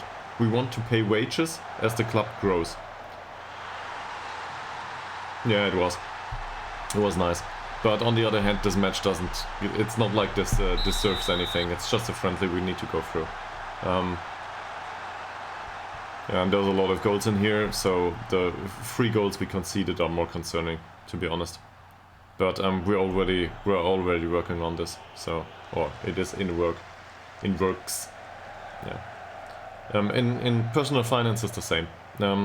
If you can generate some future cash flow by anything that lasts in perpetuity, at best, this is a good investment. But that's even more true for if you think generational wealth. Nice header, bad goalkeeping.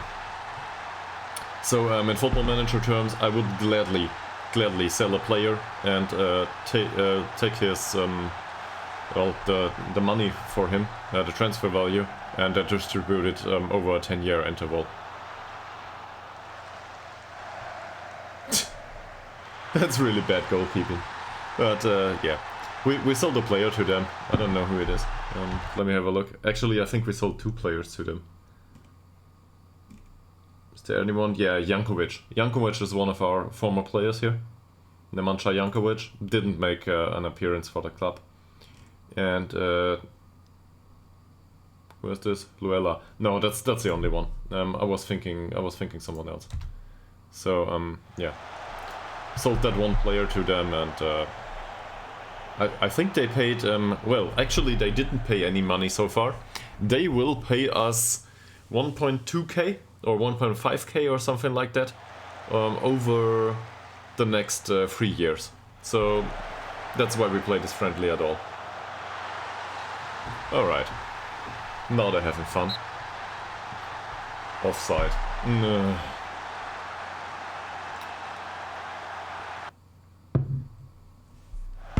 That's close.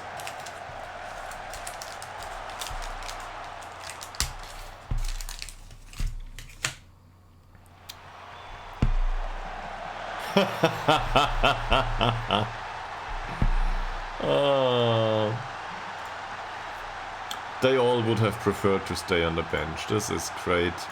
Take your brace. No good reaction.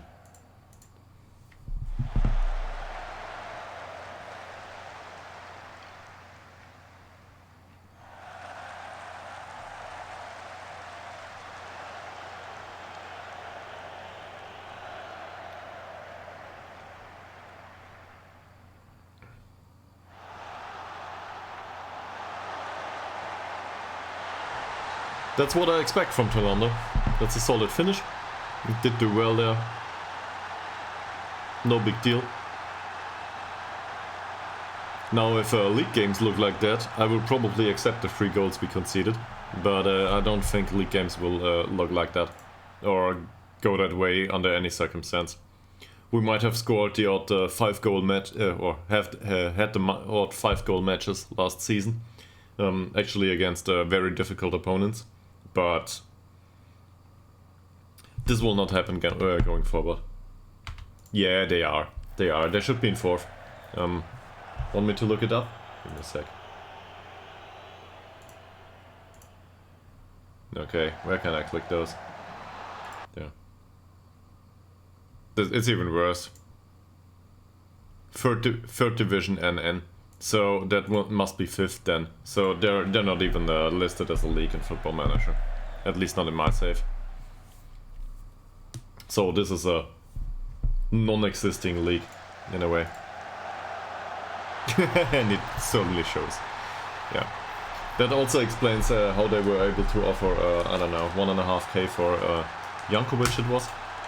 Because basically there's no really not a real simulation going on there.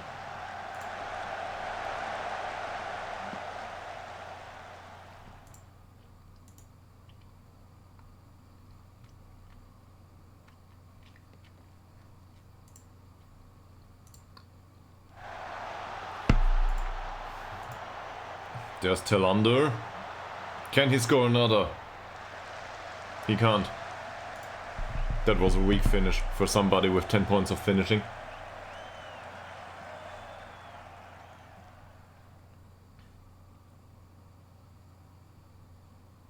And Anglev will take the kick here. That should be the game.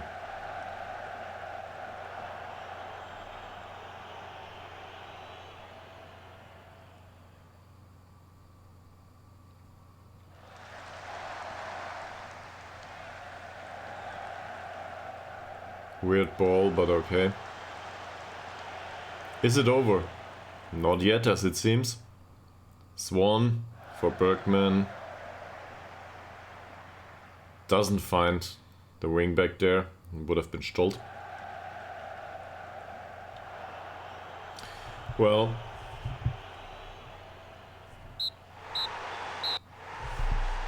Bergman did really well here. The new signing might have motivated him.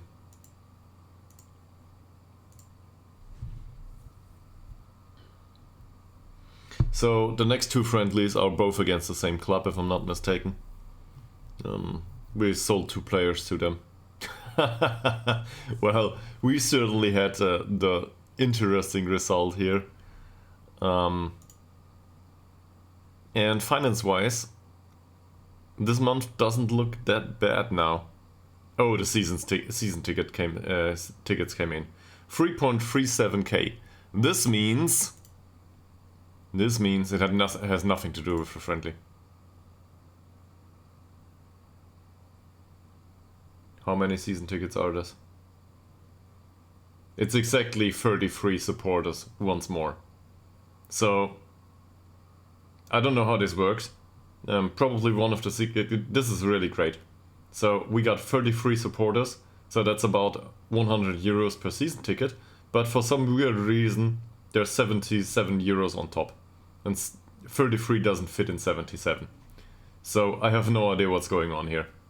Some of them pay 102, some of them pay 103. Who knows? Yeah, but season tickets remain entirely unchanged. That's a problem. Hopefully we've grown in reputation, so there is no way to earn any money through the supporters. It just doesn't happen. Well, they go for... They bring in money, but not to that degree. Alright, so we'll play Segeltorps for the next 2 matches, but I'm inclined to give those to my assistant manager and not go there. and do more of the managing stuff here. By the way, are you aware? Can we do this for single matches, or do I have to set this up in staff roles somewhere and staff responsibilities? Probably have to, right? And then undo it all over again.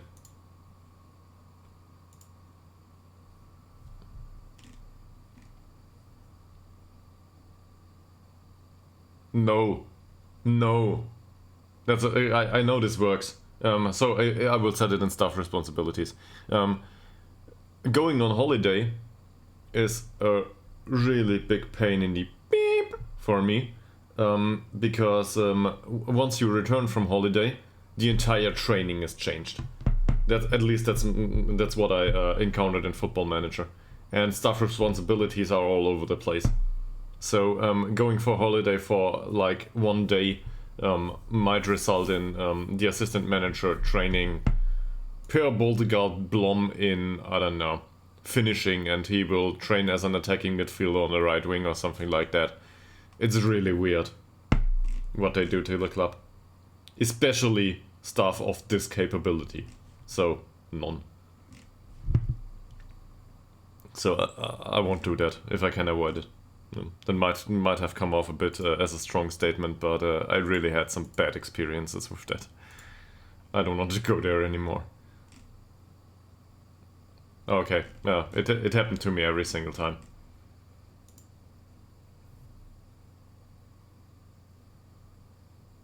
But I'm also annoyed by these weird friendlies that seem to appear from time to time. Let me have a look. Last season, there was a friendly arranged somewhere at around Wednesday. I think something similar happened this season. There's just no question about it. Yeah. This one, I didn't arrange that, and we don't have a clause that forces us to do this. I have no idea how it disappeared. I don't want to play this friendly. It's an away friendly. It doesn't earn us any money, that's for sure. The trip there will probably cost us, I don't know, I don't want to know. It's a non-league club. 4th division. It's not like... This happens every season in Football Manager to me, since I took on this club. No. Okay, well, maybe he arranged that friendly. Or she. No, seriously, I don't know anything about this, so I can't tell you anything about this stuff. But I will cancel this. This is really annoying.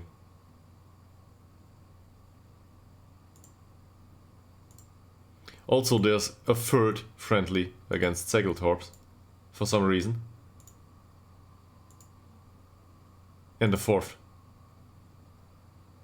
No idea what's going on here. I did not arrange all 4 of... I did arrange 2 of those. And they are forced to take these. I did not arrange 4. The problem is, we might pay for some of those. So, that's really annoying to me.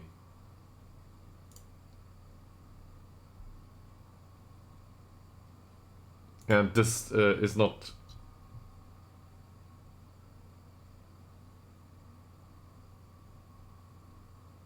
Why should they? I told them not to. Responsibilities of staff here. Here we are.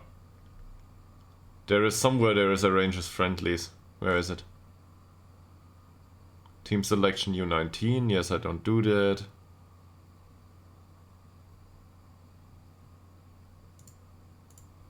It's somewhere. Here. This actually is really bad. That's the U19 manager, but that's the U19 fixtures. Oh, so it's my bad. Yeah, I set it up, so it's my bad. You can get it off. So this is strictly my fault. Yeah. So here I am. I complained about something that I didn't configure. So this is my bad. I knew that this exists. I just thought I had it configured. Because these things are really dangerous. And now I'm gonna go into this just for a second. There is one part of the budget that is called other. This. And this other budget, this includes fees that are paid for friendlies, in my experience. And this also includes fees that are paid for friendlies for the U19 or the B team or anything like this. And if the manager doesn't find anyone else, they will invite somebody for 50k. They don't care. Especially if they're bad. They really don't care. They just want to get somebody in to play them. And if there's nobody else available, they will ask Werder Bremen. It doesn't matter to them. So somebody will come in from the other side of the world, or I don't know, another part of Europe. You will pay them 50k that you don't have, and you will sit on the debt for the next 10 years. And that's why I thought I'd take that off. So we might have bled 6k this season for a friendly that maybe was played by the U19. I don't know. So that's really bad management by me. Shouldn't have happened. Where is it? Fixtures there. Yeah, you see? They arrange friendlies here. So they might not pay for them. Yes, this is here. These friendlies here are also not mine. And I see that because they're arranged on a Saturday. I don't want to play on Saturday, I want to train on Saturday. I arrange my friendlies on Sunday. So, yeah, I will cancel those too. We probably need to pay for those. But now we're going for U19. And here are some of the clubs. Luckily for us, there are enough clubs available that don't need to get paid. But if they arrange a friendly with CS Saint Laurent, the club's finances are somewhere. And the same goes for away friendlies, obviously.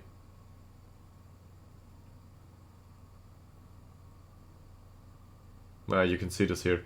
It's not like we earn a single euro for any of those. So if they arrange an away friendly, this means we will be stuck with the cost. Because the trip costs us. Doesn't matter what happens.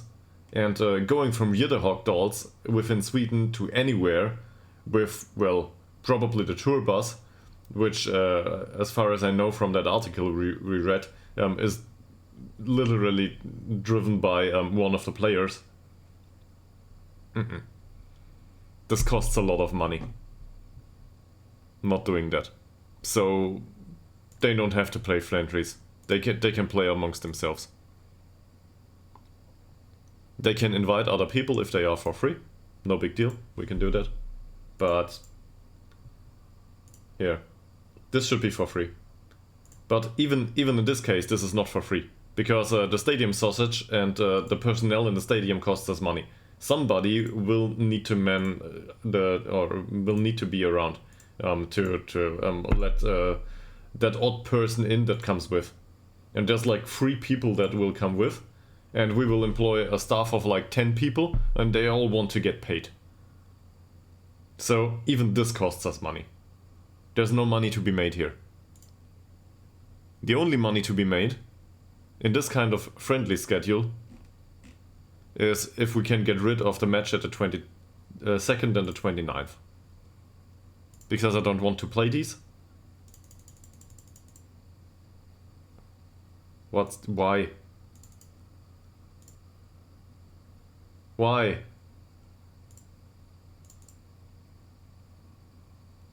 I don't know why.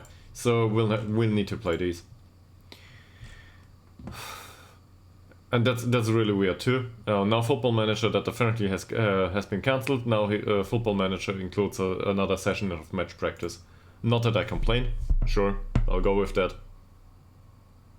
But this has been like this for, I don't know, 10 installments of Football Manager. Could have been fixed ages ago. But it happens every time. That's just due to the fact that I don't think there's enough lower league management going on in Football Manager.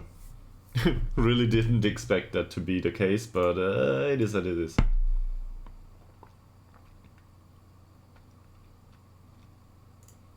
Non-professional clubs aren't a thing. So we actually decided to sign this guy. And now we have a fullback that we can go through the season with. Also, we promised him to upgrade training facilities, so in a year he will really be pissed.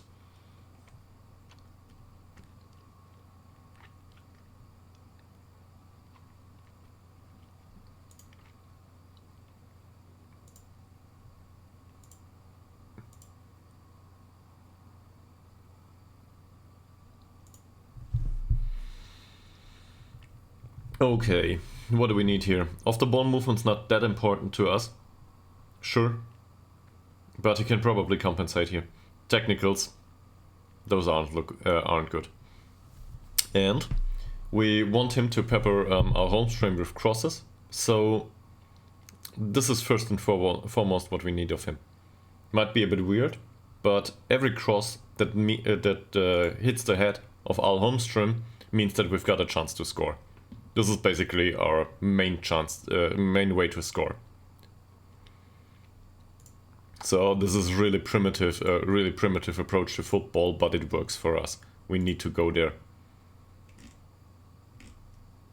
Let's get rid of all of these. So we will want to play this guy. He's got perfect knowledge of our team's tactical approach. This is weird, but okay. Thanks. We will definitely go with Al Holmstrom. There's not a debate here. And I will not discuss a new contract with the agent because I will sell him before, probably. He doesn't want to be offered to clubs. That's bad.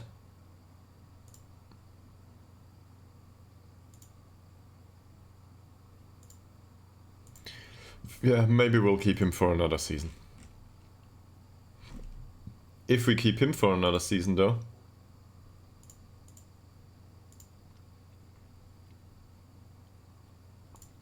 that means that maybe we can make some money on this guy. I don't think it though. And Westberg we're still trying to get rid of. Just so he can have some match practice and go out on loan. He's a good keeper. I really think he will remain here. But yeah, or he can have a place in the squad. He's just lacking in aerial reach. Will improve at some point. Who's this guy? We still don't know. Okay. Mariah da Silva, I'm fine with keeping him around.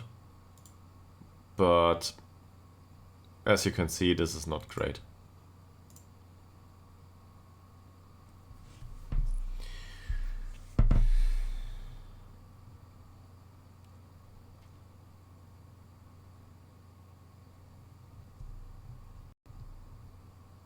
Oh, women might actually go.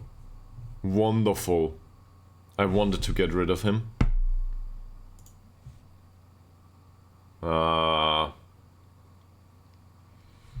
That gets rid of the wage. Will pay no fee for the deal, non-negotiable. I would have loved to include a sell-on clause or something here.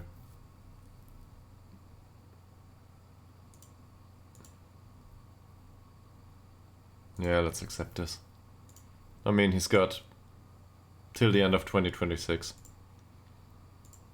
We actually extended his contract in trying to make some money off him. We had a clause. But he can go.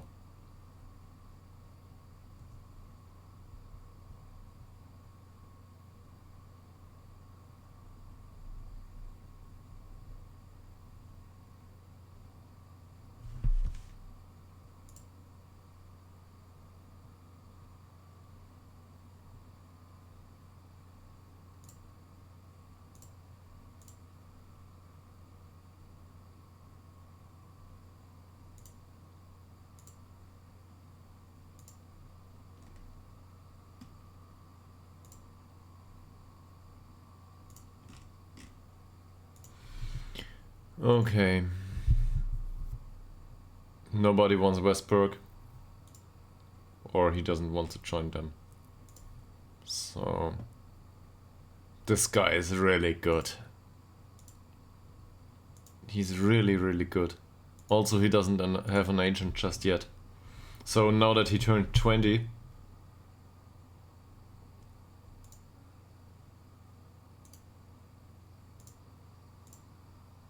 he was with AIK, by the way. I don't know what this is in real life. This is some sort of I don't know. The name's gone. I didn't apply a name fix here, but you probably know. It was mentioned yesterday.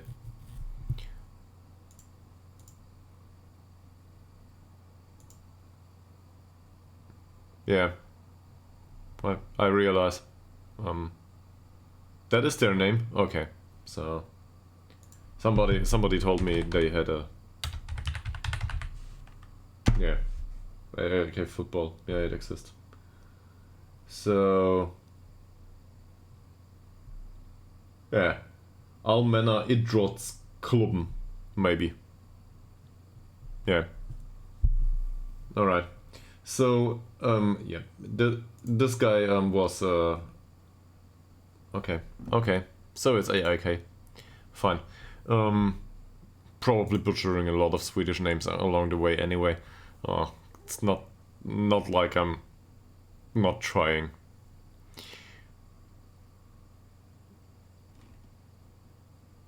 But where is he? No, I lost him. So Turngren.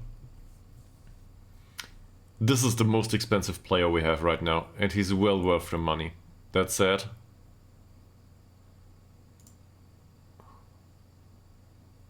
yes, it's double butchering for me, right?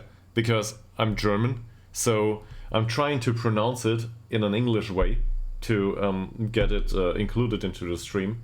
So I might butcher the English pronunciation of something that is pronounced in another language. So it's like double. As a native English speaker, at least you don't have to worry about butchering the English one too.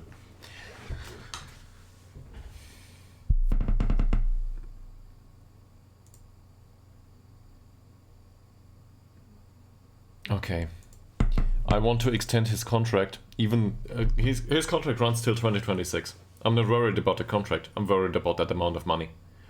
I want every contract in this squad to be some sort of adhesion contract that the player would normally not agree to, and in some circumstances these players agree to reduced wages a few months after they came into the club. In some circumstances, in his probably not, but we might as well try.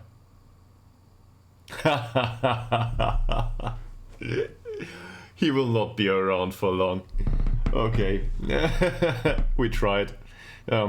Actually, it's really lucky that we signed this guy.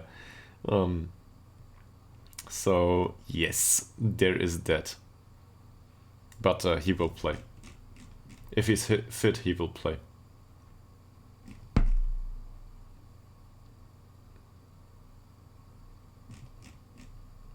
Also, Westberg will sit on the bench, definitely. Women will not, he will be sold. Is there anyone else interested in him? No. Okay. Oliver Swan is still unhappy but doesn't want to go anywhere. Felix Hellberg would be able to go out on loan. This guy is really expensive. We signed him for the personality back when I thought there was nobody with a fairly professional personality. He's also very flexible. It's not like I don't want to have him. And also, the few matches he made, it's not like he performed that badly. It's really alright. I can deal with that lack of skill as long as his performances on the pitch are like this.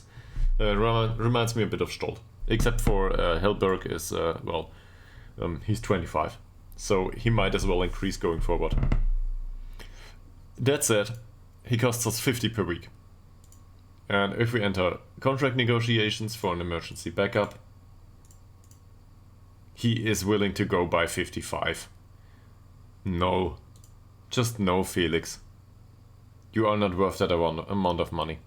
So he's very interested in speaking to other clubs. That's also weird. But I will want him on loan. Would anyone be willing to pay a decent fee for him as a loanee? Because we can always recall him. So that would be great. Don't care where he plays, to be honest.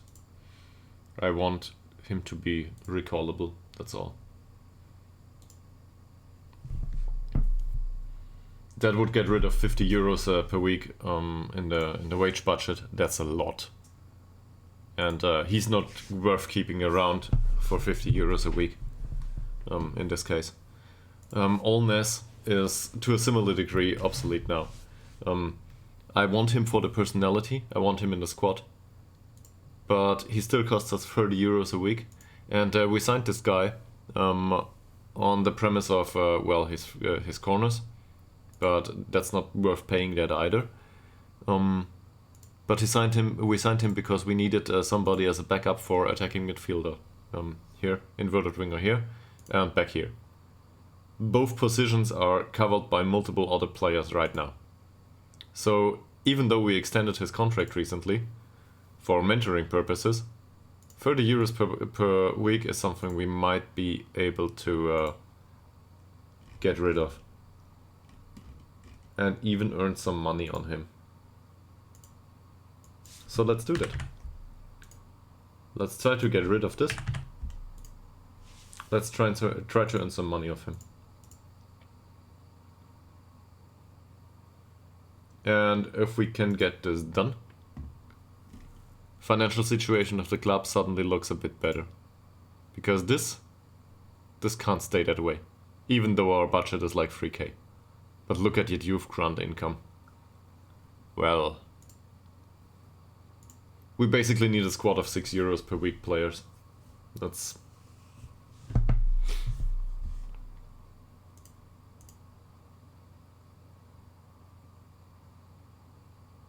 They are willing to pay the wage, nothing else. And he will be a fringe player there. The rest of them are no longer interested. So let's get rid of those 50 euros. Yes.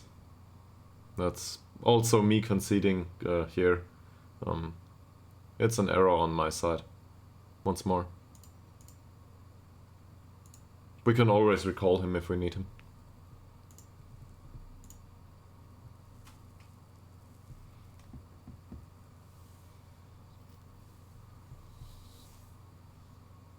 And maybe we can, I don't know, maybe they buy him at some point.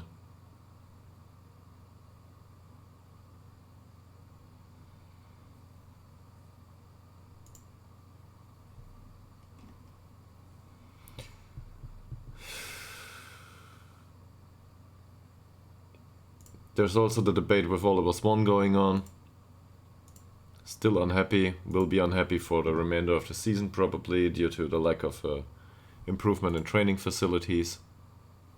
So we've got one broken promise and one promise that we will try to improve them now. Sure, let's go there, won't work, there's no money.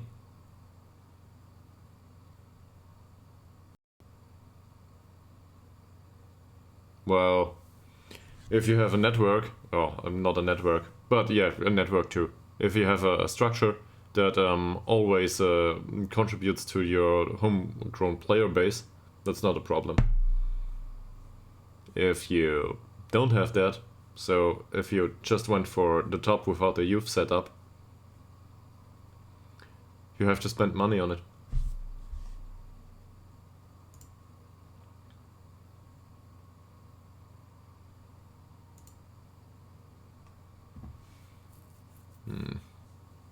Dobroy. Or is it Raj?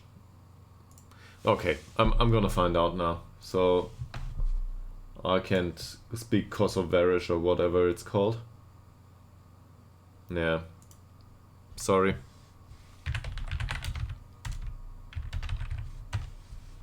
Let's go for Google Translate. You might hear this.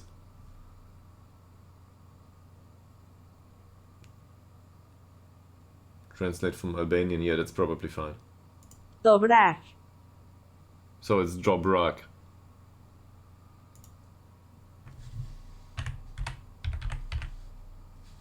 Yeah. So it's even different. It's neither Dobraj nor is it Dobraj. It's Dobrak.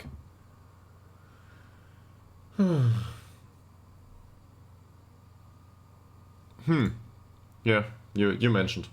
Good luck with that, man.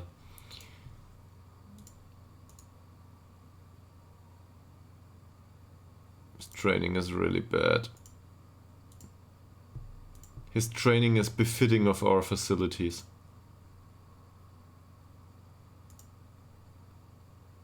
And he's a lazy guy. Great. At least in our save.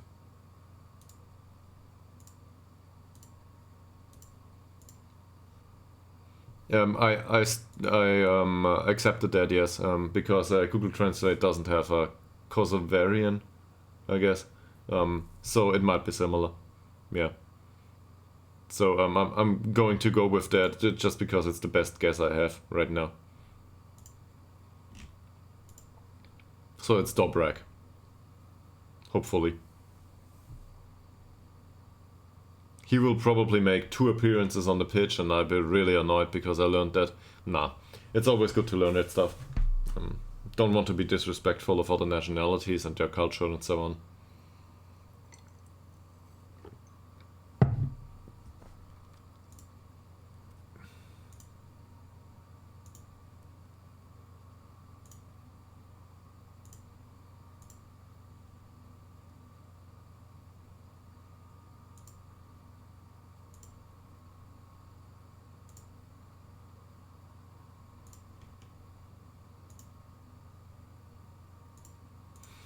It's funny how I'm also so you might get this from personality. So I'm a kind of analytical guy, not really deep into it, like business intelligence and that stuff. But I'm also interested in how this works with followers from a data perspective. It's interesting to see that as a new channel you start to gain followers, and at some point you will probably be forced with followers leaving you, just because it happens. And so we lost a follower since yesterday. Yeah. No, don't want to blame anyone. It's just how things are. Some people are not interested anymore. And this probably, results in some sort of balance at some point. Which is reflective of the quality, I guess, of the stream. And we are not willing to upgrade this. Yeah. Goodbye, women. I would have loved... No, in a way you always do. So if I take it by heart that people are really nice around stream here, Twitch in general, but also especially on this stream so far, I'm really happy with the people that follow this and communicate. You certainly fit a, I don't know if we can call it community, but so far, Mickey Billion, you certainly fit the personality type that was here. If I can go there, they are all really nice, and I don't know, they also started to talk to each other on stream. This is really great. I really like that, and it's a good place to hang around, I'd argue. Yeah. Thanks for the follow.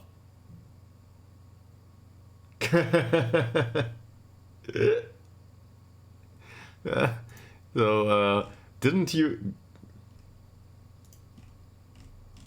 You did already follow previously, so you unfollowed and followed again? Great. Thanks.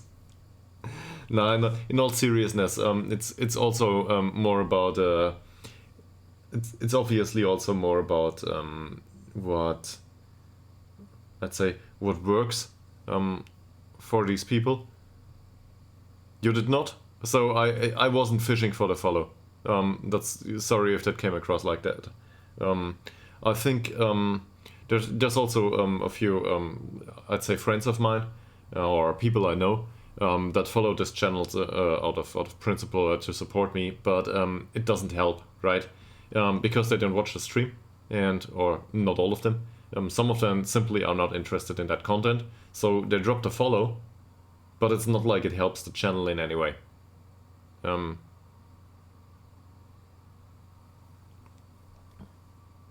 It was that other person. It was that other person that followed some of those proposing to do artwork for the stream. That's been the second time that this appeared. If this is something that occurs regularly, I might feel inclined to mute these people at some point. It's not like I don't respect their trade, but well, this is not the place to ask for something like this. I feel it's somewhat intrusive to go into a stream and offer your services, especially if you see well, they obviously are trying. Yeah, they're trying to sell something, isn't it? So I get that they need to make money, and this is the way they make money. So he's 17 now, great. But it is intrusive because it deducts from the experience. This stuff is going to YouTube. Like, I'm literally putting this stream segment and just shoving it onto my YouTube channel. And it remains there. So these things will be there for eternity, as long as YouTube exists. Including all of this conversation. I won't cut anything. Really, simply because I don't know how to do that. Bye, Hellberg.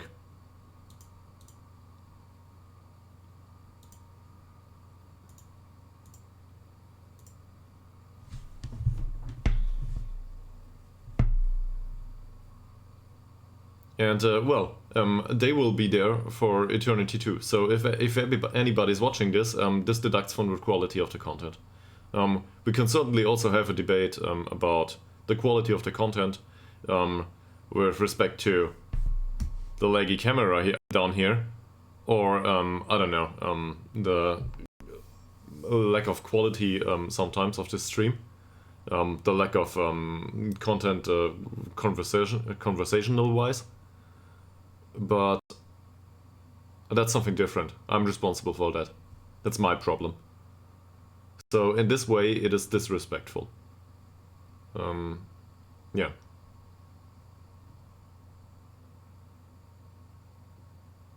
But I still get that they need to make money. So I don't know. But it's not like they keep watching the stream. They come in, follow, make their offer, and go. This is not a real follower. This is fake. And that doesn't help. Yeah, but I blocked private messages for some reason, right? So they can't.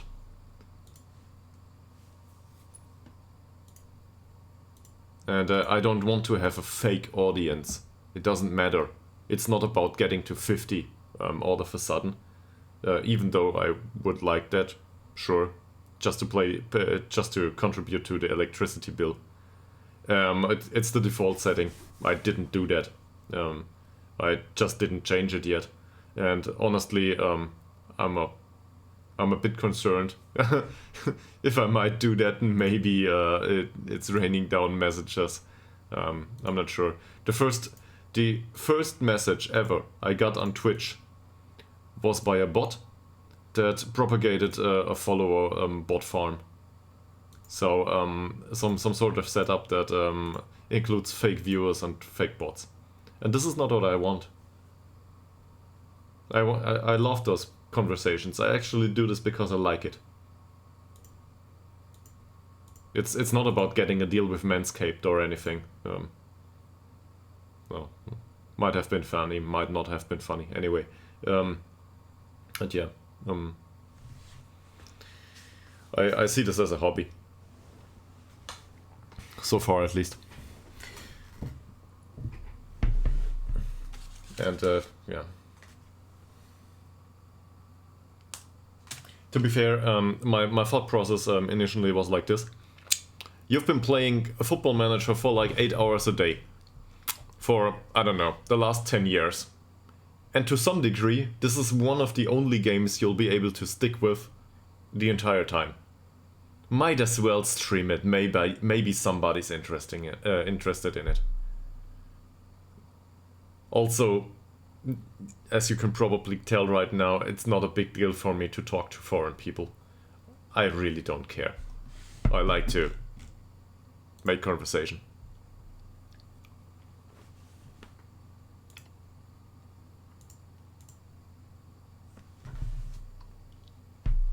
It was a bit weird at first time streaming into the void, but these days it's been like a week and I feel like it's some distant past. Oh no. Oh no. He's become less sporting. Okay, I don't care. As long as he didn't lose his professionalism. Yeah. Also, it's got some from a marketing point of view, if we want to go that way. Or let's just say from emotional point of view. Okay, so welcome to the fold. No, but from an emotional point of view, Football Manager has something going for itself, and this is the fact that you don't stick to me as a streamer. Well, I might have some contribution, but you stick to the progress of Ytterhogdals too. Emotionally, you at some point you want to know what will go on, what's going on with this club going forward in this save. So it's not about me anymore. It's about, I don't know, Isaac Al Holmström. And Isaac Al Holmström doesn't exist outside this stream. So this is something that somebody streaming League of Legends will never have, because it doesn't exist there. There is no progression. You disagree. Fine. Why? You've got a different opinion. Defend it. Or tell me what it is and why. This is great. I love this. Maybe you can change mine.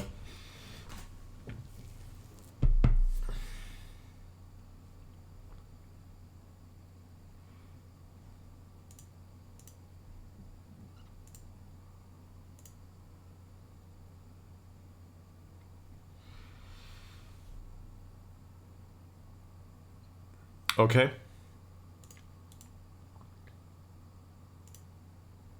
Yeah, okay, true. Well, in this sense, I don't think we disagree that much. But it's a component, right? Don't you think? Yesterday I took the comparison with pen and paper role-playing stuff. So, you know, this stuff. That's Dungeons and Dragons. The memories you make are similar. These memories are real to us. I would not have treasured the goal by Hugo Bergman in that way if Sore Loser didn't make a clip of it. So now there's a clip of it on this channel that is, I don't know, it's important to Sore Loser and me probably, and that's about it. But it still exists. And this is a memory that I'm fond of now. And to me this is real. And to, I don't know, the 5 people that watched it, this is real. This is a memory they can speak of in 5 years, if you remind them of it. And this results in some sort of emotional attachment. Yeah. Well, it's not well put by me. This is well put by... don't want to lie here, but I think this is the perspective of Matthew Mercer. And if you've never heard of Matthew Mercer, first of all, shame on you. And second of all, that's the game master of Critical Role. But it was, I think, at a Google talk. This is pen and paper role-playing games, and emotional attachment is about way more than just gaming. It's also about how you can go on as a team, for example. So it's also about team management and trust. Getting people to do what they're good at. And to a degree, this appears in Football Manager too. You trust certain players to be good at their roles. You wouldn't want to have Holmstrom in central defense. It's not his job. So why would you use, I don't know, somebody in marketing to do general management in real life? It's just not, it doesn't fit. People should do what they're good at. Most likely they will also be happy in that position. So if you want to go there, that's something we can learn from Football Manager actually, I think. Or anywhere. We just want to need to accept it. Ytterhogdals, yes, he will probably play, and Bergman might go out of the club at some point. It's just the reality of the situation. Let's get our best 11 match fit.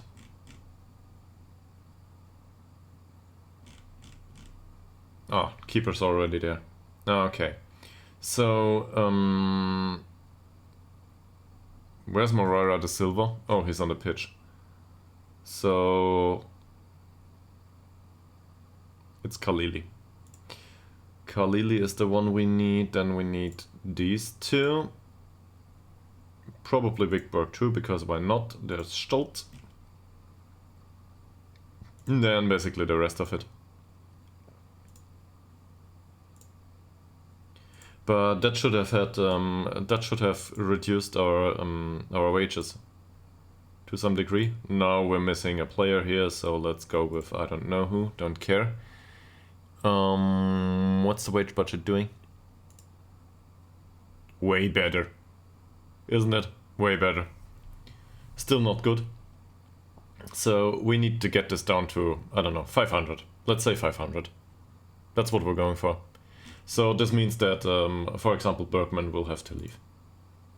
And also we need to generate some income along the way. If we can, if an offer comes for Blennestrand, we will try to sell him.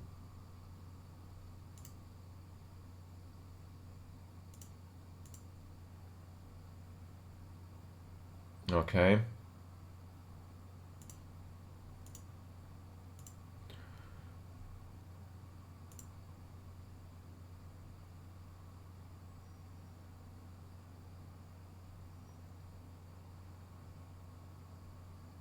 Yes, I expect a win, and I don't care how the players think of it. I think we need a win here. This is one of 4 preseason friendlies that we are absolutely unable to cancel against Segeltorps, which signed 2 of our players, so I'm very happy to go for a club friendship here. Oh, there's people in the stands. That could be like 5.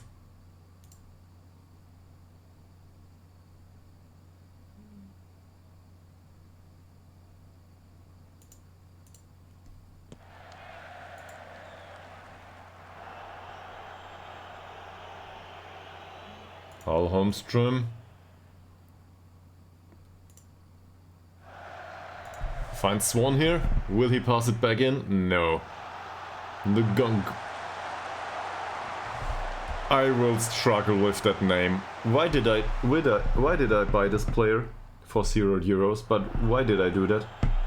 Ndunj Muteba?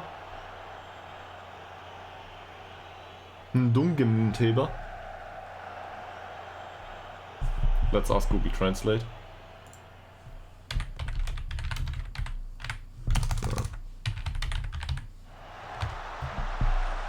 Well, that's in.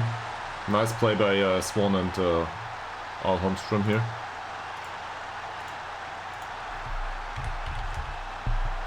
So that's Turngren with a long ball. Swan just runs past Mulder.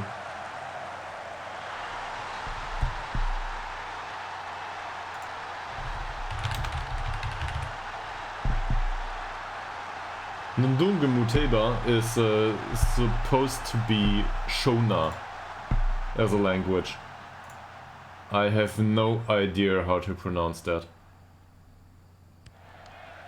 So it'll be Ngunge Munteba to us for now. If we ever... I don't know. If I just thought neither did I. I think it's let's have a look into this because I think it's interesting. That's the wrong screen. I was willing to go here.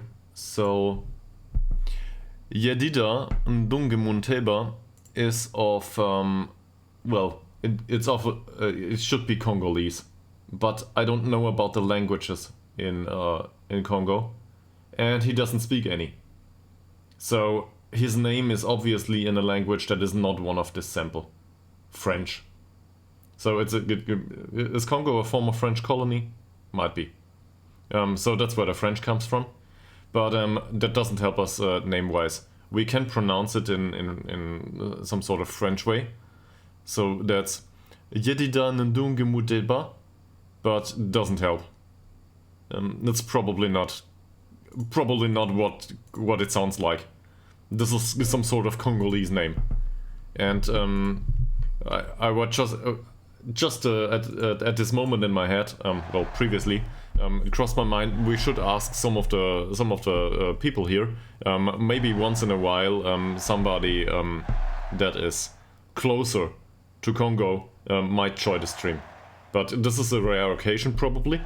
And also, if somebody from, I don't know, like Egypt joins the stream, it's probably somewhat borderline racist to assume that they know how this is pronounced. And I don't want to be that guy. I just want to do right by the people, even if it's virtual players. So, yeah.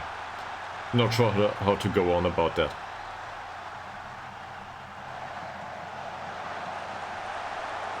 Yes, one could argue that this is well played, but in all honesty, with just a better squad, this is what I expect. So, yeah. Also, usually I comment these games. It's like a throw to Swan, Ngunge Munteba gets the ball, back to Turngren, great long shot.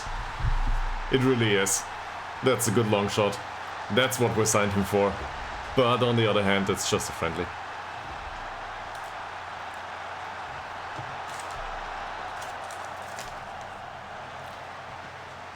Commenting games in Football Manager is a weird thing. Didn't think I would do this at some point, and obviously I skipped doing it here for the friendly. But Swan gets it back in, headed by Moreira de Silva, and Jensen catches it. No, but it's a skill that I didn't intend to train anytime soon.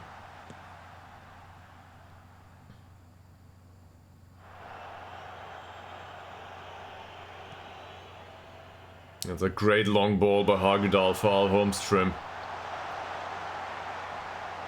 Well, from that angle he certainly won't get it on target. Ekman though, not a problem. So, this marks another friendly goal for Malte Ekman. He has been scoring throughout season actually. I think he was good for 2 goals last season. And he's our defensive midfielder, playing as a regista. He's not a great regista, but in his role as a regista, he actually makes for a good holding midfielder so far.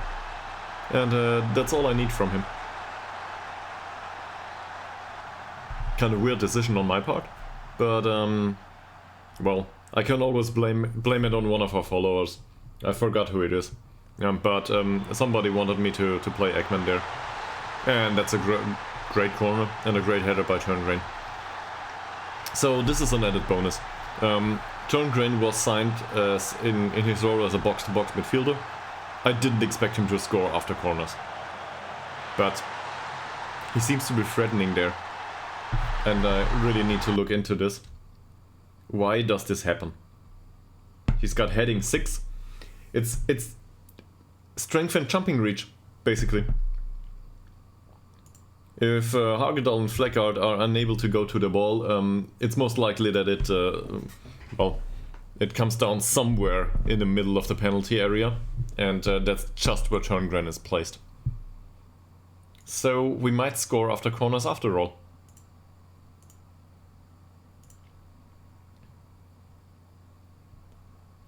Can we make it 10? They substituted half of their squad. We might do that too going forward at some point. Flaggard exchanges passes with Ekman. Turngren here. Our Holmstrom is faster than the central defenders. That is certainly a rare sight. And he got that one way wrong. That young guy certainly has to learn a lot with his 20 or 21 years. Bobrak.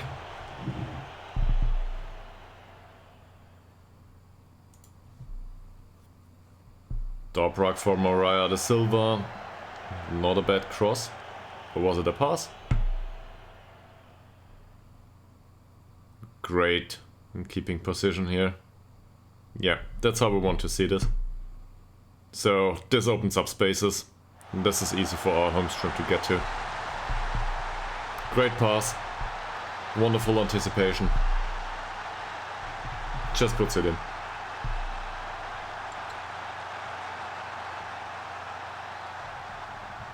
If it goes like this throughout season, we will be really happy people. Probably won't though.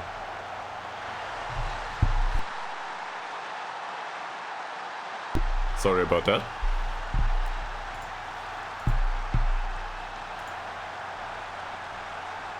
Ooh. So in this situation, Mariah da Silva showed that his physical attributes are lacking. What will Dobrak do to the ball? It's a penalty. Will we go to 7? The one to shoot these usually is our Holmstrom, and he's bad at it. Just look at it.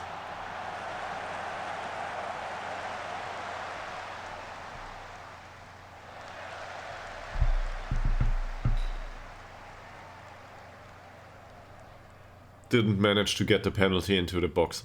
Well, into the goal.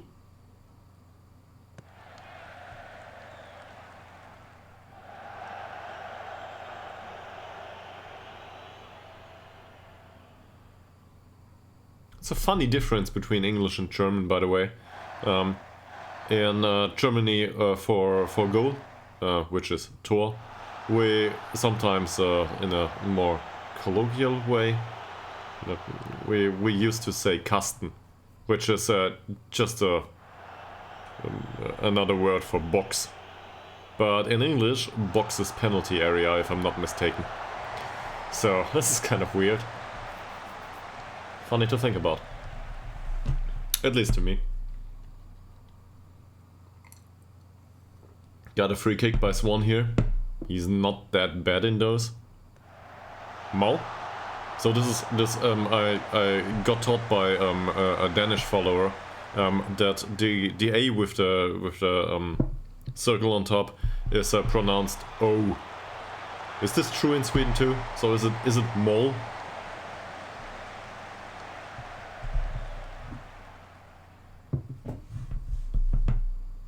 I try to learn this for name pronunciations, obviously. Okay, yeah, okay. So it's Mol. Well, but it's Mol for the goal, is it? Or for the penalty area?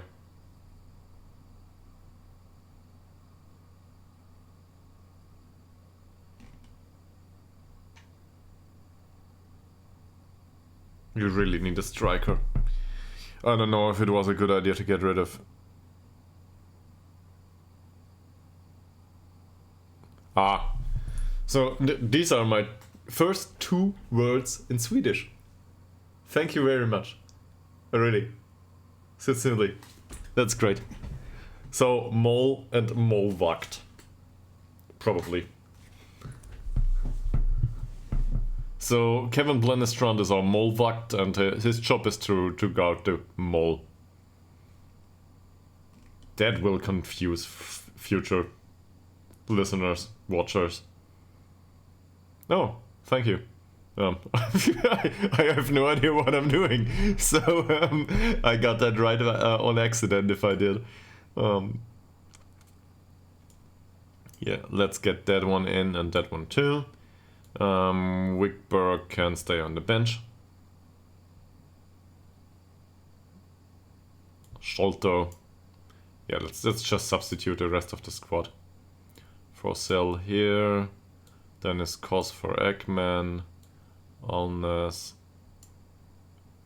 Oh.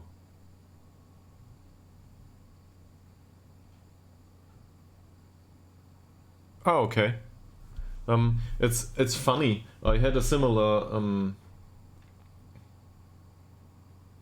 This is probably not something you can get behind. So I'm not fluent, but I'm capable of understanding French, obviously, because well, I spent some time there in my youth, exchanges and stuff, and I always try to keep it, well, keep a hold of at least some French skills. So when I was in Italy, it was really confusing to me because it took like I had like 3 days and I realized I don't understand. I can't speak this language. Nobody here speaks English. I don't know how to do this. And it was we were hiking. It's not like we had were in contact with many people. But at some point, I had a look at one of these plates with the hiking instructions on it and information about I don't know, nature, plants and so on.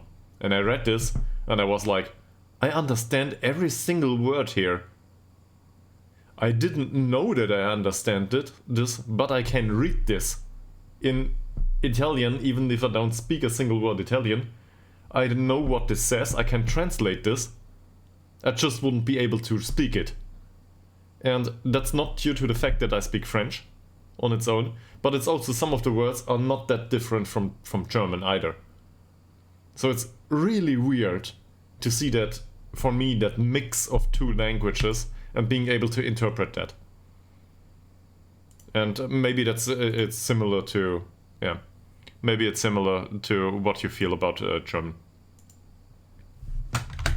Because there's also words in German that have some sort of I don't know, Roman heritage, I think. But yeah, it takes a lot of words for me to explain some things, right? It can be quite annoying, I think.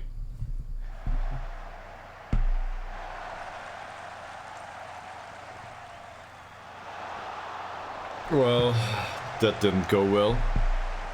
And all of them obviously would have liked to stay on the bench, on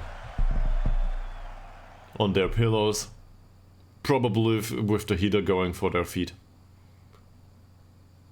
Or maybe in the case of Ytterhogdals, they just made a fire at the border of the pitch. I don't know.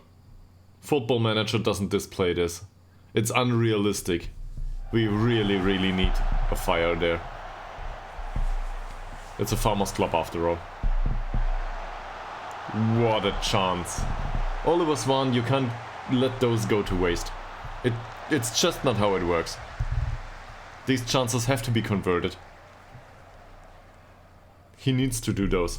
And really, he needs to get his stuff together about training facilities. I'm really sick of it.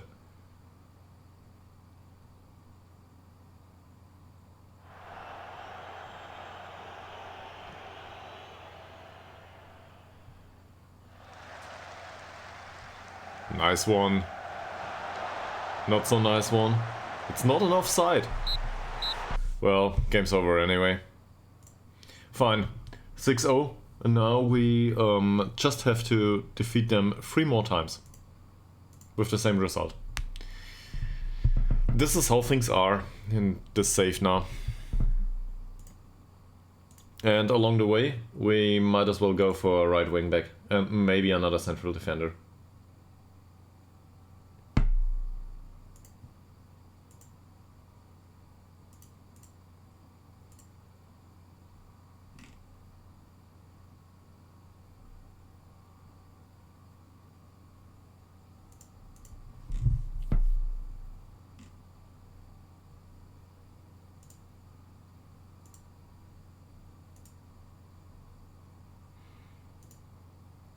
So are we happy with that guy, with the signing?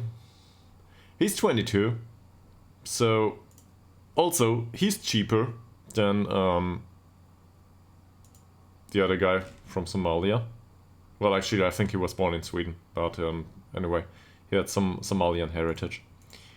Farah it was. It was Farah. Yeah, I'm happy to have him instead of Farah.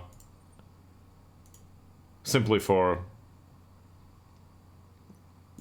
the fact that he's cheaper. So, good with that. There's also one point I want to have a look at. So, signing English players, the fans are not excited about just yet.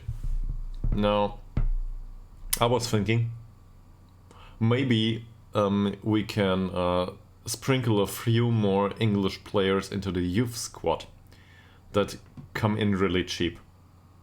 Maybe we can get a few for free.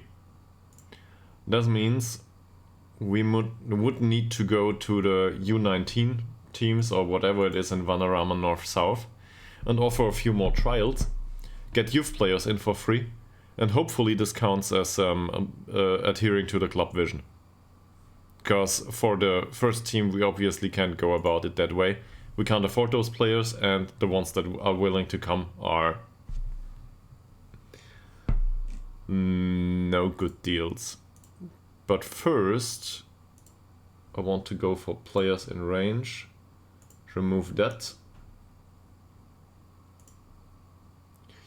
And given that we have scouting knowledge in England now, which is still not good, we will go for nationality English and just have a look. Look at that. There are people that would actually be willing to join us. And we have scouting knowledge of them. Michael Peters will join us anyway. Youth team obviously. But there are other players too. So this guy not interested. Ben Surge, I think he was on trial too. These are the guys that were on trial, aren't they? What about John Francis? Not a good goalkeeper. But yeah. I keep thinking these players probably have bigger talent than whatever Ytterhogdals produces in their youth academy, if we can call it that way. I don't know. It's probably just the youth of the village playing football at this point. This doesn't look so bad, but I think he wanted like 900 euros. Yes. James Morton here. Doesn't look that bad either. He's on a non-contract with Hampton. But yeah, I refrained from signing this guy for the name. I just can't do that on stream. Also, he's much too expensive, but the name was the first thing that came up. That's just not possible. Jake Wright here, Matt Preston. So what we will do is we will go back to Vanarama. Because I want to adhere to the tradition of this club. Let's hunt down some youth players there. Throughout this league. So we will start with Vanarama South. And I will try to go through the U18 squads and offer trials. And given that I have no idea about these, I will start with this one.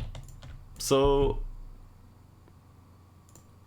let's just offer a trial to everyone here.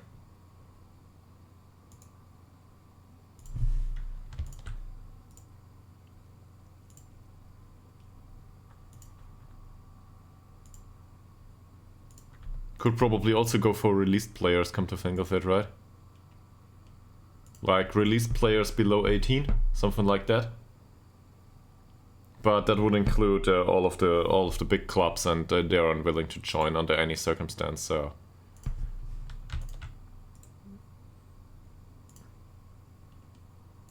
all right, I'll press continue, go for another bathroom break, be right back.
And back we are to deal with 63 messages. Wonderful.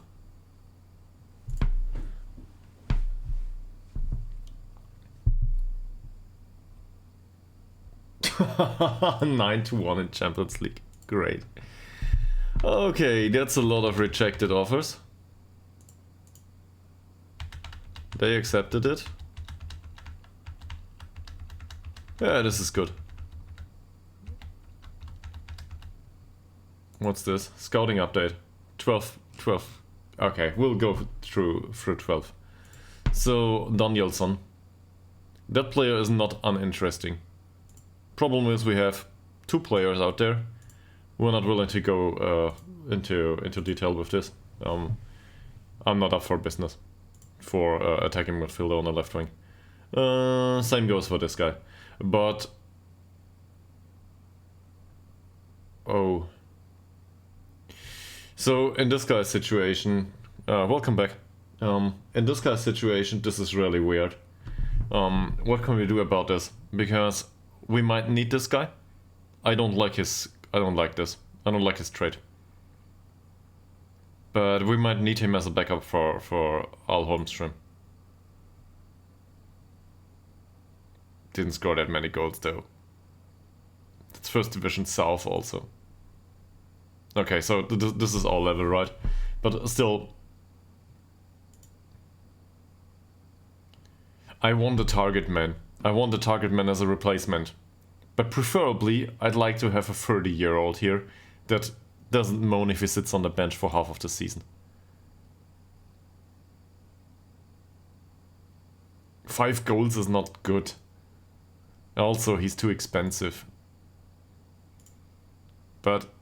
if he ever comes in cheap, I will probably give him a thought. Because stat-wise, that's not bad. I might actually have a look into this too.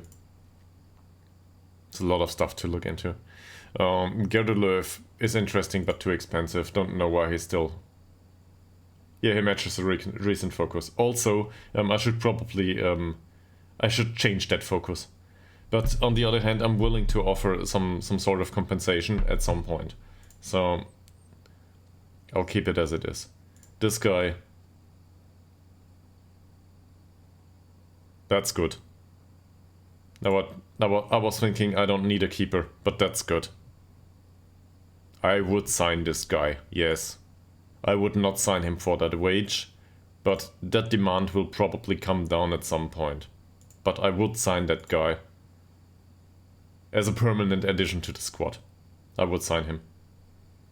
'Cause he's decent. He will do. And if we sell Blennestrand, this is not a bad idea. But can't afford it. No.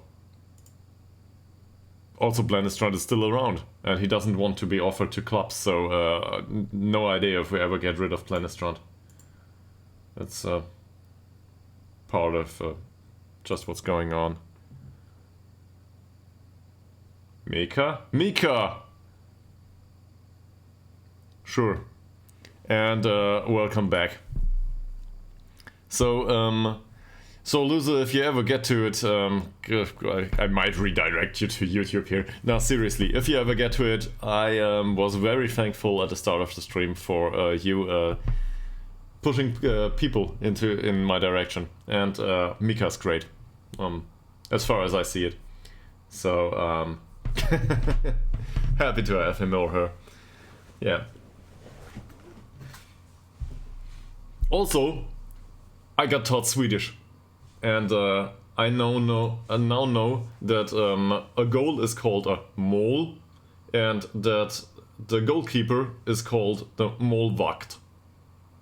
Målvakt, probably, yeah. So, even though this might have been a bit off, maybe someone can remind me from time to time that Blennestrand is a målvakt. Just to confuse people.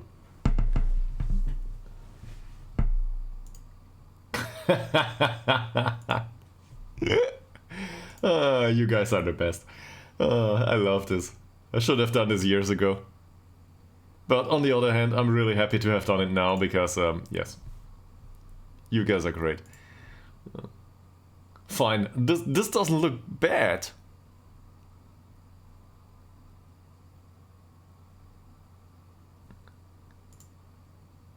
Look at this. Stat-wise, this is really acceptable. Also, he's suspiciable to injury, so I'm not that enthusiastic just yet. Yeah, I would love this if only we had money. He would come in from IK Brage. So, and Hammerby are trying to get him, so wage-wise we will not be able to compete. Wilmer Melander. Oh, well, he's fairly pro. So, in this case, still too expensive. But if we ever get him for, I don't know, I will not pay another player 50 euros per week to sit around on the bench. But if we get him for 6 euros, I will go for it. And there's nobody interested. Might as well go for a staff role, that guy. But, okay. That's not fair. He probably has another 10 years in him.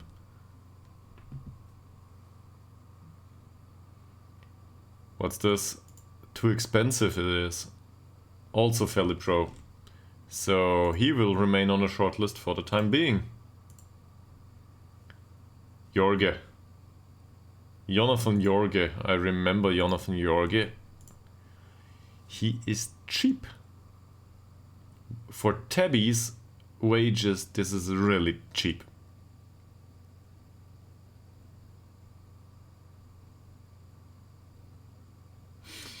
What can I do about this guy?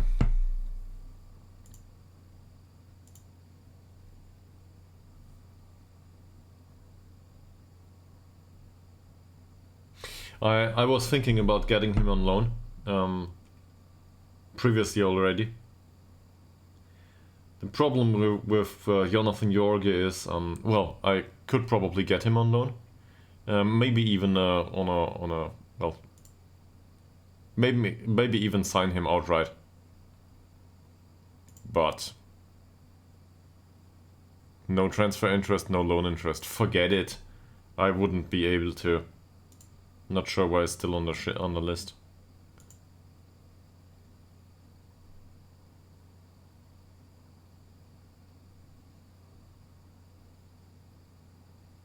All these trial lists? Yeah, I'm gonna go for it. Okay. I'm gonna go for the trial lists in a second.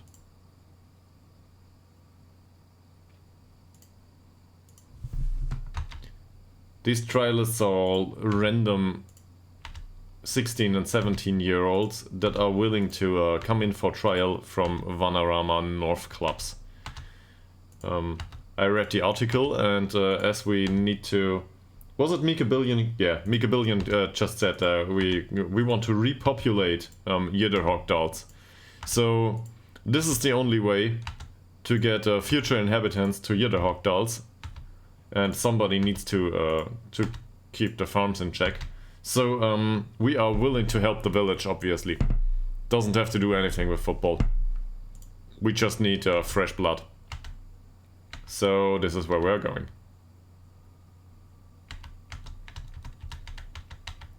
And you can never have enough trialists from England. Also, I really need to install the Neogen face pack at some point. Now that we are on stream, this is probably a viable solution once more. It's not like it's not like the internet can't handle it. Yeah, well, colonize is probably a loaded word, especially in English, but yeah. Maybe not do everything that's related to colonization in history. Probably skip a few of the bad parts.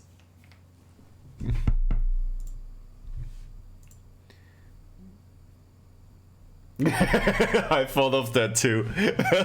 Reverse Vikingism. That's exactly what I thought of. But well put, well put. So, who are you?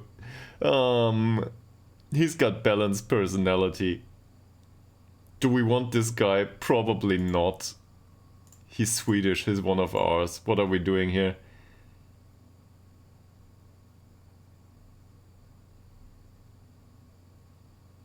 Against offering him professional contract at this time, as he doesn't have enough potential to justify professional terms. So he is 17 though. 17 means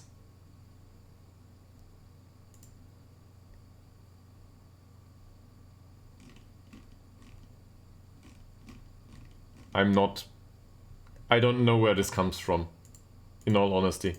I really don't know. And you don't want to inflate my ego too much, please. Seriously, I have no idea where this comes from. This is basically the same way that a potential employer told me recently, well, multiple times, that I would be that dominant. I have no idea where this comes from. I really don't get it. It's... Oh, they want him for loan. Money! This means money. Well, virtual money. But it's in Football Manager. So money in Football Manager is still worth more than cryptocurrencies. I'm really happy with that.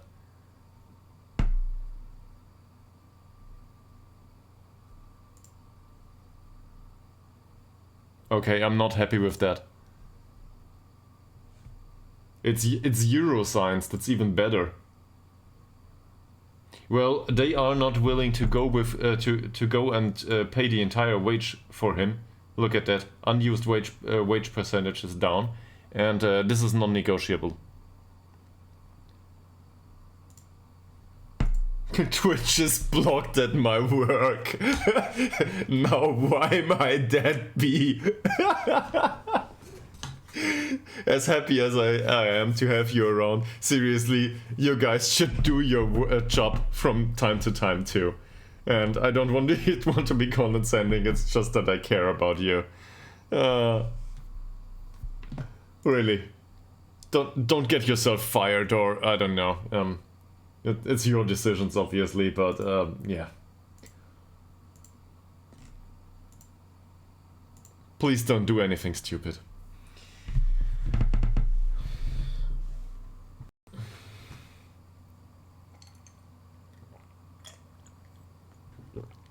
It's not like everybody can be a broke loser and streaming on the internet all day. Some people actually need to work.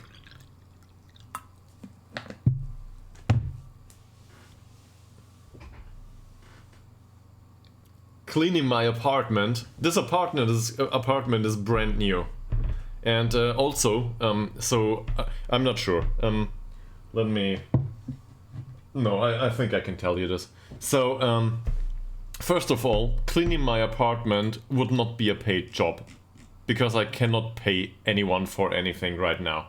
So, in case you want to come over, not a big deal. We can have a drink maybe, or probably some food. Go for a walk, fine. And debate Football Manager for like 8 hours. Not a big deal. Always happy to go with that. But earning money here, no. That won't happen anytime soon. And the other thing is cleaning the apartment. So this has to do with my girlfriend, and not in a sense that you think it might go. We've got an employee for that. This employee is a robot. It's a... How do they call in English the robots that are vacuum cleaning robots? Oh, Warwick is going out too. So, yeah, sure. Go out. There's nobody else interested. That they will pay a percentage of his wages, and he will have some playing time. Yeah, okay, you know the type of machine I'm talking about. A Roomba, exactly. But the thing is, it's not a Roomba. I didn't want to go with the brand. But anyway, I honestly have no idea what the brand is. So, yeah, but thank you. And, well, it is a robot. So, my girlfriend decided that this robot is called Roberta, because it's a robot. So, in our case, the employee that cleans the apartment is called Roberta, and she lives on electricity. And that's all we pay her. Well, that and maintenance. Yeah. Actually, a lot of stuff in our apartment has names. So, in case you want me to get any weirder, the fridge has a name, like there's a cooking machine in the kitchen that has a name. They all have individual first names. And it's really confusing if someone comes over and visits. Who is this? That's one of the trialists. Why do I get a report for him? Yeah. So don't start naming your, I don't know, the stuff in your household. You don't want to do that. But because at some point everything has a name. So just an example. Where are they? This is Torben. And this is Eleanor. Just what you always wanted on stream for Football Manager. Now you know. So this is a saber-tooth ice bear. And this is a woolly rhino. And these are for keys. They didn't carry any key so far. They're just part of our apartment now. They live here. And in the case of these two, they are not even useful. Well, they are probably the first 2 viewers I got. My girlfriend placed them here. They now have to watch stream with me. Or stream with me, or whatever. So, they are behind me. And, yeah. Now, our apartment personalities with names have a place in the internet. I'm not sure if my girlfriend will agree with that, but it's done. So, no more goalkeeper group here. This is over. This group would probably be fine, but we need to place someone else in here that... No, this is bad. This is bad. Because this means that Turngren will gain the traits of Oliver Swan, and I don't want that to happen. So this needs to go. Central defending, this is fine. I hope they profit from Per Boltegård Blom. This is fine too, because Dobrev might profit from it. On the other hand, Dobrev hopefully goes out the door at some point. I mean, we gave him a contract just to loan him out, to make some money. That's a bit much, but I will go with it. Oh, it's about the euro sign, isn't it? It's about the euro sign. Yeah. It automatically gets removed once you highlight this, but yeah. They really need to fix this at some point. Or, I don't know, put a euro sign in front of the input field, maybe. It doesn't belong there anyway. It's not like I'm changing this to dollars anytime soon.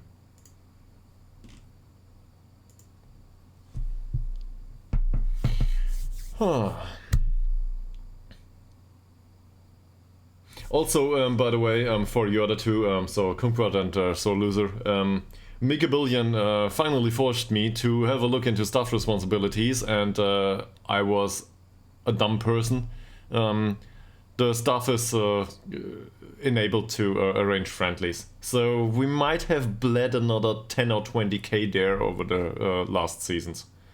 Because if they arrange friendlies and they need to travel to Ytterhogdals, or, well, we need to take the bus to somewhere, that costs us a lot. And we don't make any money off it. But our staff is obviously very willing to do that. Because, well, they are my staff, so if I am dumb, you can probably imagine what they are.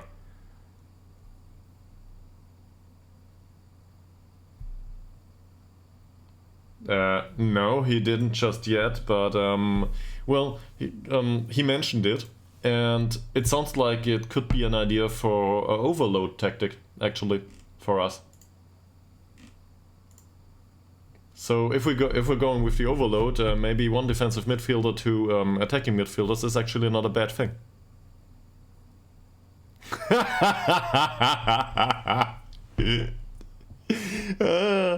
Well, considering last season, that might take a while.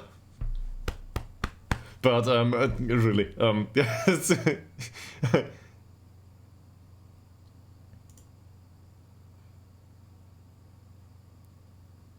I will probably go with my own stuff for the time being. But I'm always happy for these kinds of well, introductions. So we need to go through all of these trial lists. And the problem is, we can probably do it here. So this is Anton Hellberg. Anton Hellberg is probably not a bad signing, come to think of it. He would need to go on attacking duty here. I've certainly seen worse. I've seen worse. Dread's playing big matches, not that good. Well, he's not better than Moreira da Silva. Well, now that FC Stockholm want to sign him though, I'm not so sure about that. FC Stockholm is the laughing stock of this save so far. So, don't know. It's kind of weird. By the way, now that we have someone from Sweden here, Mikabillion, you might be able to answer this. Is FC Stockholm like a small club, and is there another club in Stockholm that's bigger? Probably. Because FC Stockholm came down the leagues to us, and they're like, I don't know, they're wasting money and just going down. I'm not sure what's happening there. Okay, so FC Stockholm no longer is. Alright. Oh, this reminds me of London. So, yeah, okay. So, Hammarby, AIK, and Djurgården. Yeah. But FC Stockholm is not one of them. Fine. So, FC Stockholm is like a secondary club going down now. Okay. Okay. Thanks. Now, that certainly explains it, but they're a professional club and offering outlandish wages for our league level, and they finished 16th last season, so... Again.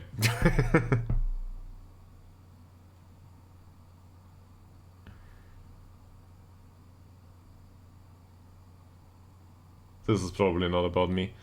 Alright.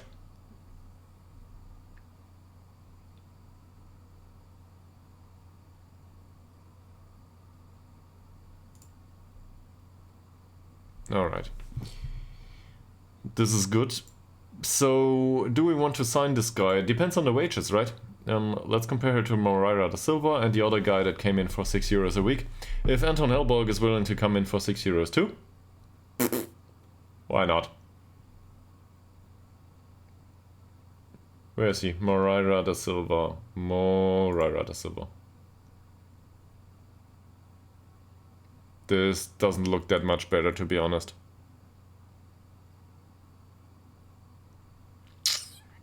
He's a bit better, so I'd be willing to go with 15, maybe, or 20.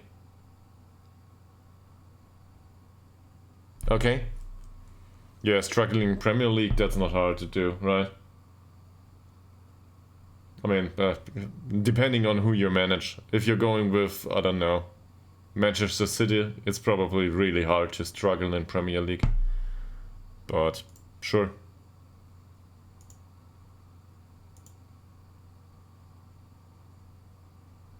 On the other hand, I'm not sure about this. Do I want to sign him?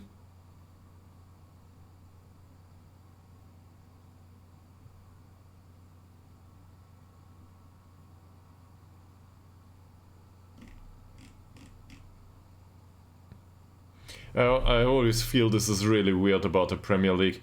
There's like, it's well exaggerated, but there's like 15 clubs in the Premier League that are situated in London. It's just weird.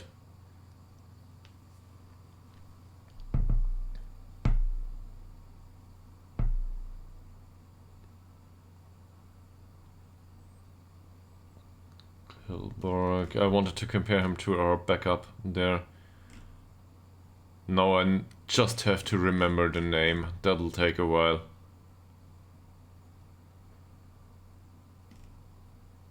Khalili. It was Khalili. So, in comparison to Khalili, Khalili's got better vision and a bit better physicals, but is really lacking defensive-wise. Hilberg is actually better, but not by much. And that's a problem. If he wants like 50 euros, I will not go there.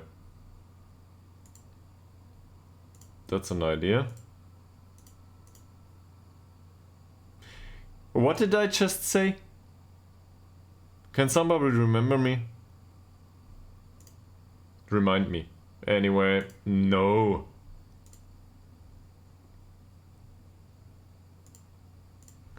Axel Olsson. Fairly sporting.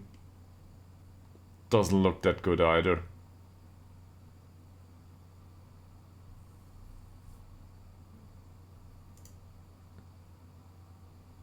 No.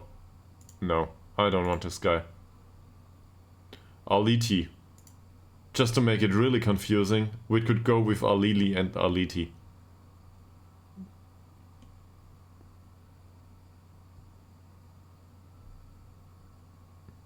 Nah, it's just it's not a full-time job, right? They get 6 euros per week to play football for half of the week. Yeah, it's fine. Hammer them. It's too early to make jokes about this, but you can certainly imagine there being an appropriate joke towards Turkey right now.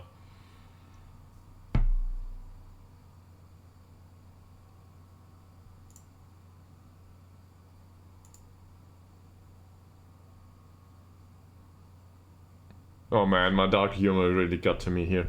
The things I have to block out right now. There are serious things going on in this world, and I'm starting to joke about it on stream. This is the way you get banned. Yeah.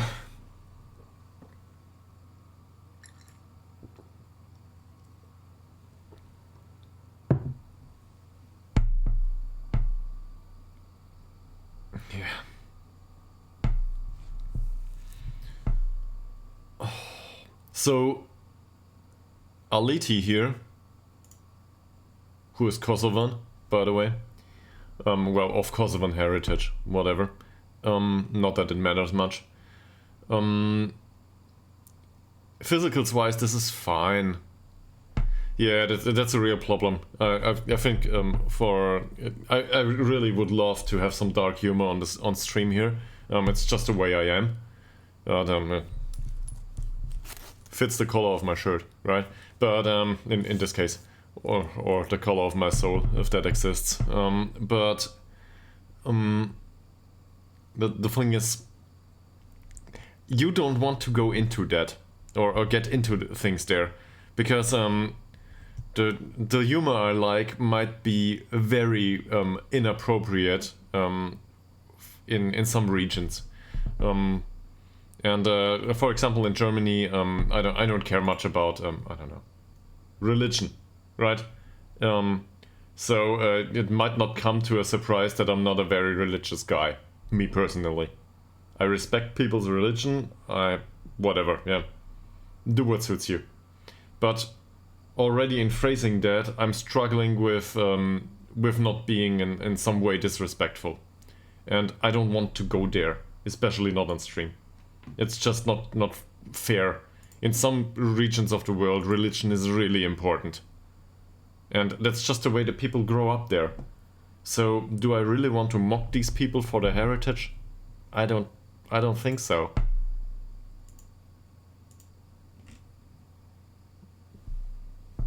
But on the other hand, it makes for really good jokes. Most of the time. Especially in Germany.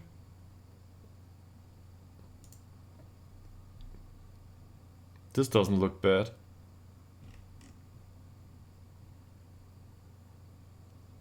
Long shots and long... This doesn't look bad. Defensive-wise, though... Well, the crossing is really bad. That's a problem. Because we primarily need him as a crosser. So, Usman Toray.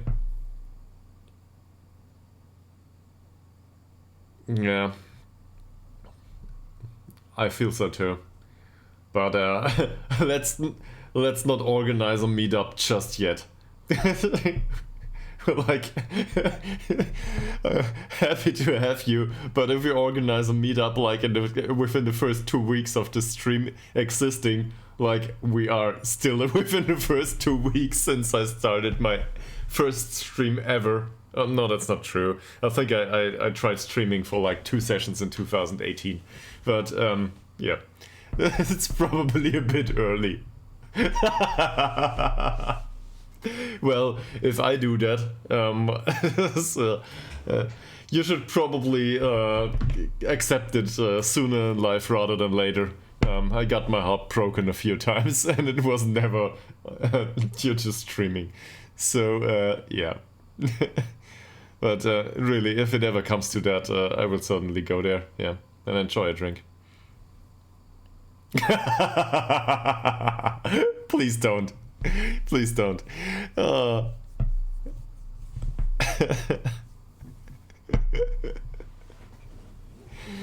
I should not have gone with that. This will follow me to the end of my days, all over the internet.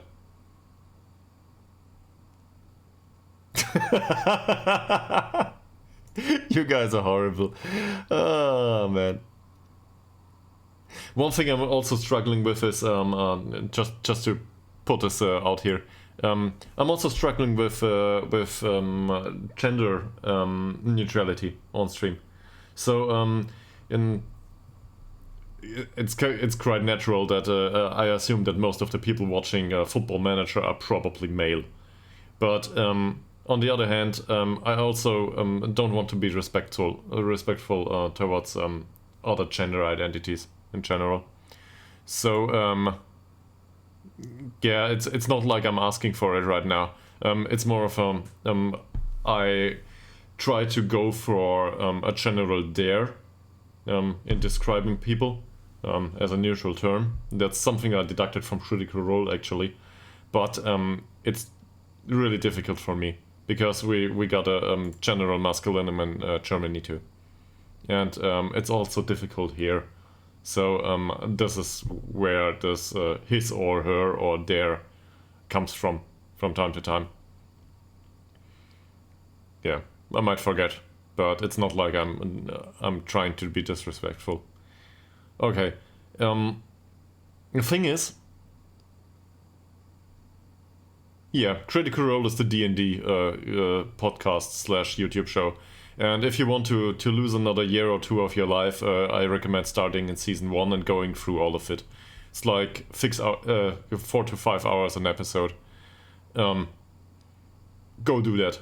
Waste your life. It's great. And cancel your streaming services previously, because you can save the money. It's well done and it's great.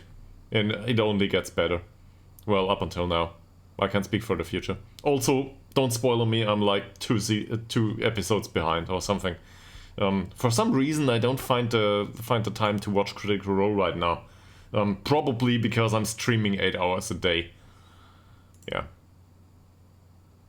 Okay, with Turkai, this is really a difficult decision for me. Actually, because this guy looks decent. He's 22, so 3 years younger than Moreira da Silva. He will probably come in cheap. Actually, let's do it like that. I've been debating this way too long. Easy. He wants 50 euros per week? That's a very easy way to decide about this. No, I will not pay this. If he were to come in for 6 euros a week, I would have taken this guy. And immediately get him back out on loan.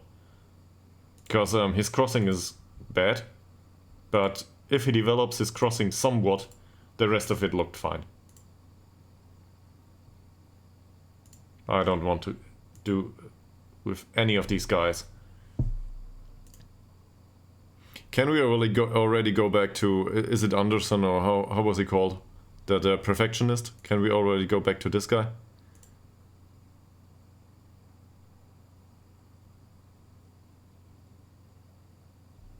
I'm gonna come over to Britain, probably through that tunnel the French and you dug some years ago before you decided to go some other way. I'm gonna come over and I don't know, throw some fluffy balls at you or something for mentioning this. I sincerely hope that trialists are not paid the flight cost. If they are, we've got a problem here. But I don't think Football Manager goes into depth with this. In reality though, Ytterhogdals will probably pay for that, yes. Yeah, you don't want to threaten people on the internet. Somebody could take it seriously. Yeah, sure, but that tunnel between Germany and Sweden has been in the makings for like, I don't know, 10 years now? It's German bureaucracy. Maybe there's a reason for it. I don't know. Yeah.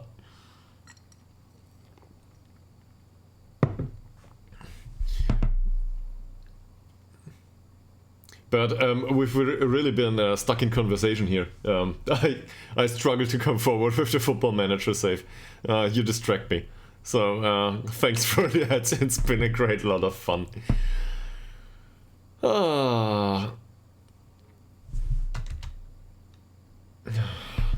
Guillermo is unable to stop playing 1-2 passes.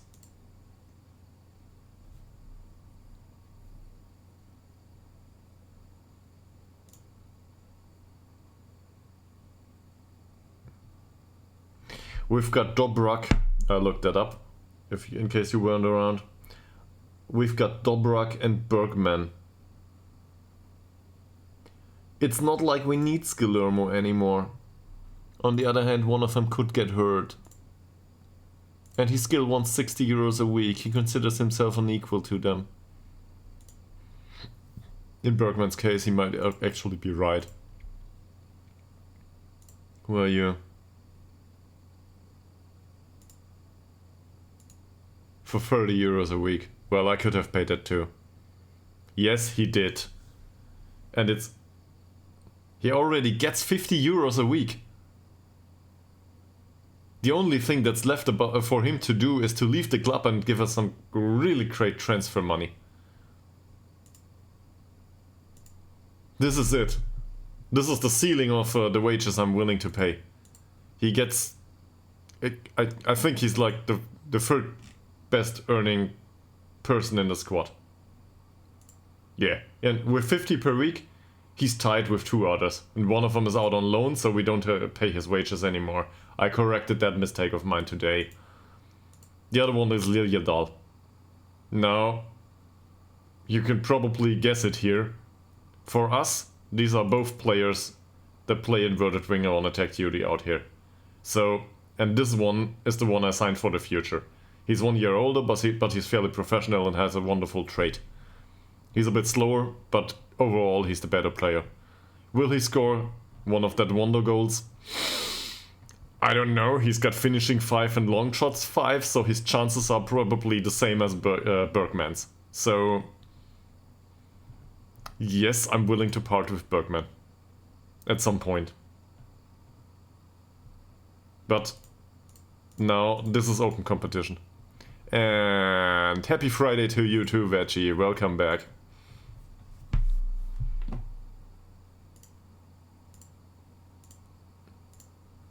By the way, I've got a really big problem coming up. So I might have pre-organized that this morning, but on the other hand, I didn't want to stand in the kitchen and cook for today. Yeah, at some point I will need to eat, and that will take a while.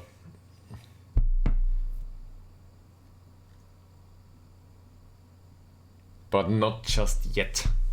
I want to get through preseason in this stream. I really want to. And now we're playing a friendly against some random Swedish club that I don't know anything about it. United IK. What happened to them? Transfer history! Is it last season? Oh, they are the ones that bought Björnsson. We've got 1k for this. We got 1k for this. So, this guy, not to confuse with Bergman, isn't actually that bad. But he started moaning about a lack of training facilities, so we sold him. This might happen to Oliver Swan in the future.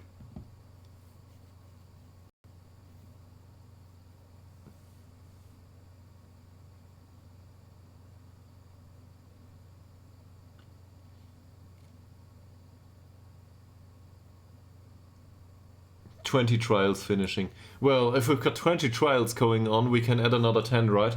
It's 30 max, if I'm not mistaken. This is somewhat hard-coded, if I'm not mistaken. So again, let's go through these. Too expensive. Well, really, probably not too expensive, but he's not any better for that wage. Lady. Not that good. 10 to 15 though. But we've got Stolt. Let's have a look into this. I'm really trying to find a bargain here. No, that's a problem. He's not better. Yes, I went through these like 5 minutes ago, but my brain was half AFK going through these. That's not a bad trade to possess for him in this situation. 25 years old though, really cheap. Let's compare him to Moreira da Silva. This is a cheap option, and he's not an improvement of the squad, so not going to go there. Especially he doesn't bring a good personality to the table either. This doesn't look that bad, but his crossing is bad and his dribbling is too. Overall, the picture is okay-ish. 9 to 15 is cheap. That's fine. And where's Moreira da Silva? I always look. Okay, so the problem with him is speed. We can clearly see that. And speed was already a problem recently. So this is the only thing that Moreira da Silva has going for him. And Moreira da Silva is on a €6 per week contract. If he would come with some physical and some speed, I would probably give this guy a contract.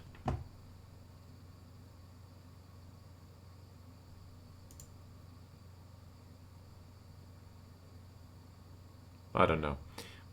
Or if he had great personality or something like that.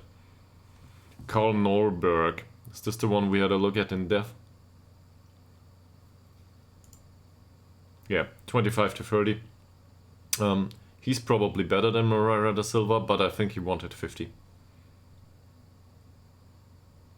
That's not that's not the right question. I have wage badger till 2.8k per month. Or no, per week actually. So there's like 2k to go. Yeah, so the wage budget is not a problem. Actually, I should probably see the wage budget reduced, come to think of it. Because we really don't want that amount of wages. No, the problem is not the budget. Yeah, that's the better question. And the better question here is, I don't want to disrupt the wage structure. So this is very much team management in real life related. Same as in Football Manager. I guess you guys are familiar with wage structures in general in Football Manager. So there's some sort of exponential thing going on in wage structures in Football Manager. The general gist, for example, by websites like Guide to Football Manager, but also well, just with other teams is your most important players, in both meanings, should earn about 30% of your budget. So, yeah, exactly. So, if you've got players that have similar ability, like Holmström, Dobrak, Tundgren, and Blennestrand, these should earn a similar wage. Now, Blennestrand is on a €15 per week contract because he's a goalkeeper, and he was stupid enough to sign it.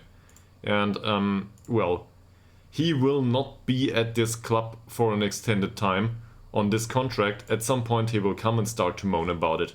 And I will offer him €30 a week and he will be really happy. Al Holmström has an agent.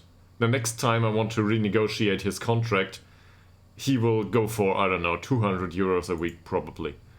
This will not happen. And overall, so not to drag this on too long, we're at the time of speaking, we're paying €700 per week. This is already reduced by the players that are out on loan. I'm willing to go with a third for star players, important players. Yes. But the thing is, I'm not going for important players and star players in general, because that's a failure in risk management. And we all know that story from other clubs, but also from, I don't know, just think teams in a work environment in general. There's like two people that run the entire company. And if you lose one of them, you are beep, alright? That's the same in Football Manager. If one of them gets injured, you're stuck with the wage, they don't perform, and you can't do anything about it. It's not like you can release them. Injury release clauses are not a common occurrence in Football Manager. So you have to pay these. If you're in Premier League, you don't care. Doesn't matter, TV money comes in, whatever, it's just a few million. Here, this is devastating. So, in that sense, I'd rather go with 11 regular starters and not have an important player or a star player in the squad at all. And these might come a bit cheaper too. Do they get us to promotion? But long term, it's the financially viable solution. So, what's my maximum wage budget? Probably 100 less than I spend right now. Maybe 200. And welcome back, TP. So this is why I'm trying to get players for really cheap. Yes, I want to get this down. I said beep. That's forbidden too? Okay, well, I really chose to go with this recently. Under normal circumstances, I'm really the guy that swears a lot. So yeah. How are you doing, DPFM?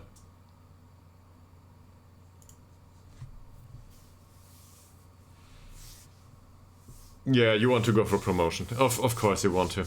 That's always where we go.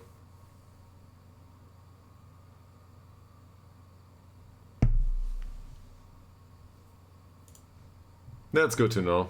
Good to hear. Glad to have you back.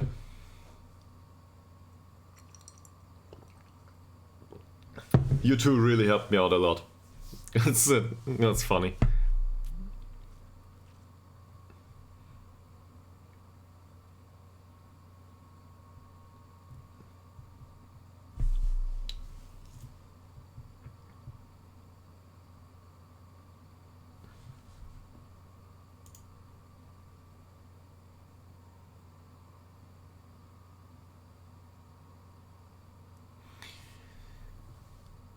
So there's a U19 friendly coming on. We will probably lose some money on that. Thanks for arranging that to our staff.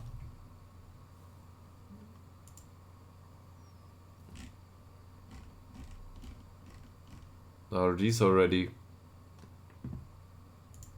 They're not finished yet. The assessment is not finished yet.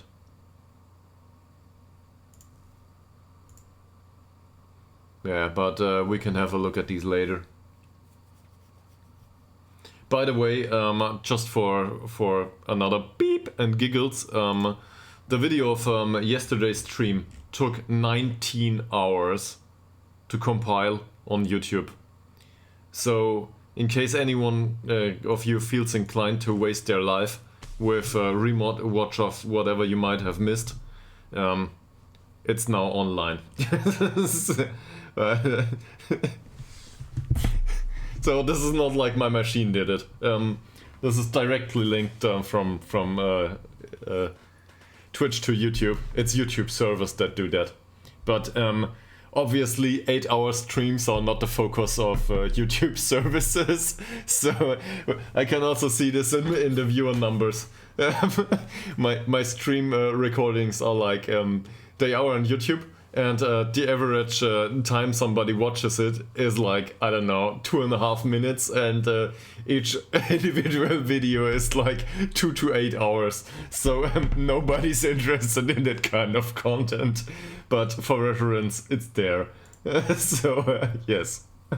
At some point, some crazy fella will start to watch from start to finish. But it's obviously not Critical Role quality, so yeah.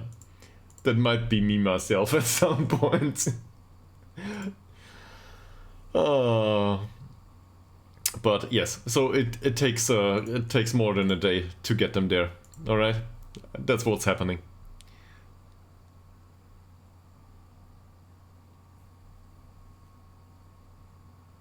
No, I'm not going to do that. I don't want to. This is work. If I invest work in YouTube, I don't clip matches. I was thinking about doing, I don't know. I'm open for ideas. So okay, let's go to the match first. Yes, I expect a win. Whatever. Go do your stuff.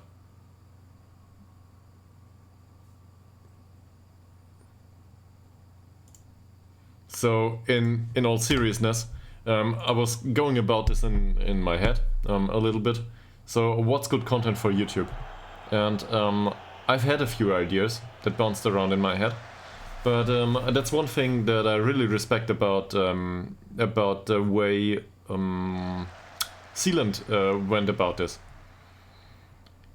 The integration of the community, they came up with some great ideas for videos for him.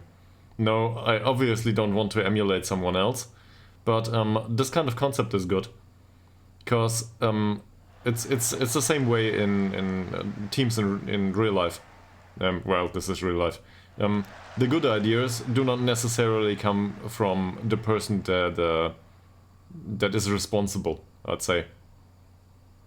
Sometimes it's well, better to ask someone who is interested in the content. And if you make the content these people want, that's a good idea. So in this sense, if I ever do a YouTube video, it will probably be about something that somebody requested. And it might really go bad. Or go good, I don't know. But yeah, cutting videos is not something I'm familiar with. Also, Oliver Swan scored, so this is why we want him in the squad. Now he just has to get his head back on his shoulders. That is probably offside. Yes.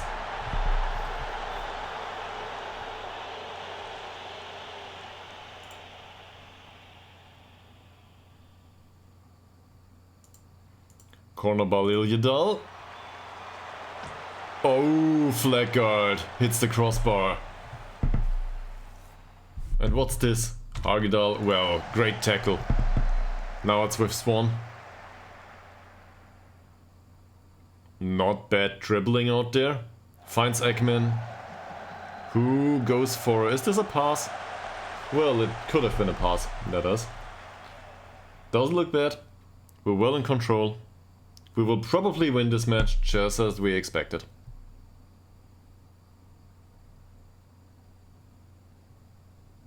Mariah da Silva. Started to rain a little bit. Al Holmström with the cross. Oh, that was close by Ytterhogdals. Good header. Sadly not on goal. Lindbald got a yellow color here. Oliver Swan for Hagedal. I was close too.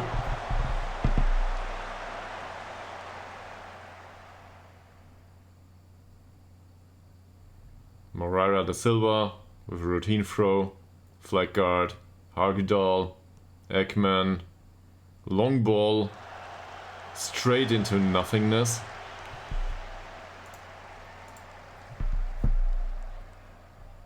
Svensson goes for the long ball here. We win the duel though. So what's going on here? Can we close them down? Doesn't look like it. This might result in a through ball.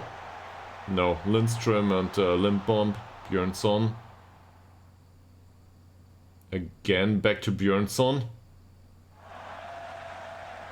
He was really trying to enact some sort of revenge on his former club. He's on a €10 per week contract, if I'm not mistaken, right now. He wanted to have 80, so changing clubs certainly paid off. At least for us. Swan for Liljedahl. Wonderful passing there, and what a waste of a finish, our Holmström. He really needs to improve his finishing. Did you see that pass combination? Oliver Swan had his foot in, just chipped it forward. Great one-touch football overall.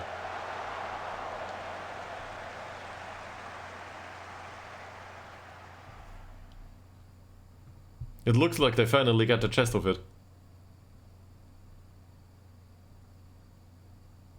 Swan with the free kick. Dobrak hits the post.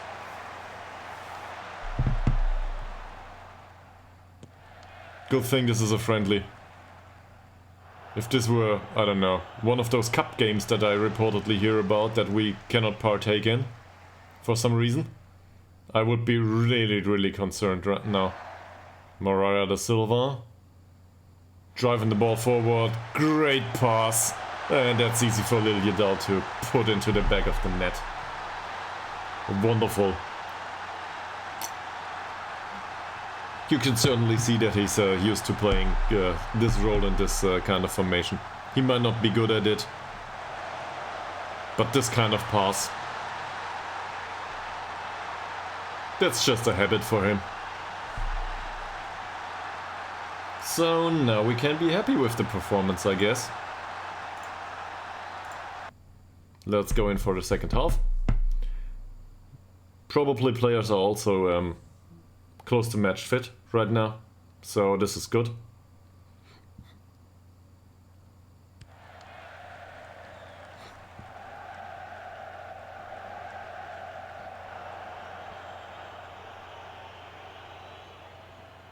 Moreira da Silva dribbling down the wing here.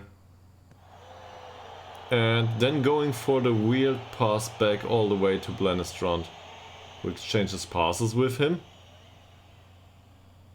Flag guard, Moreira da Silva. Flag guard, Ekman. He will go for the long ball for Liljedahl. Finds Liljedahl. Can he get a cross in? Will he go for the shot? He will go for the shot.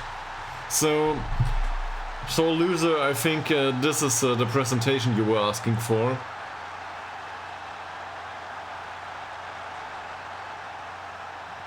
Maybe you can now assert if this guy will do as a replacement for Bergman if it comes to that. It's literally a copy, right, of that goal back then. Well done. Now he only has to do these once it counts.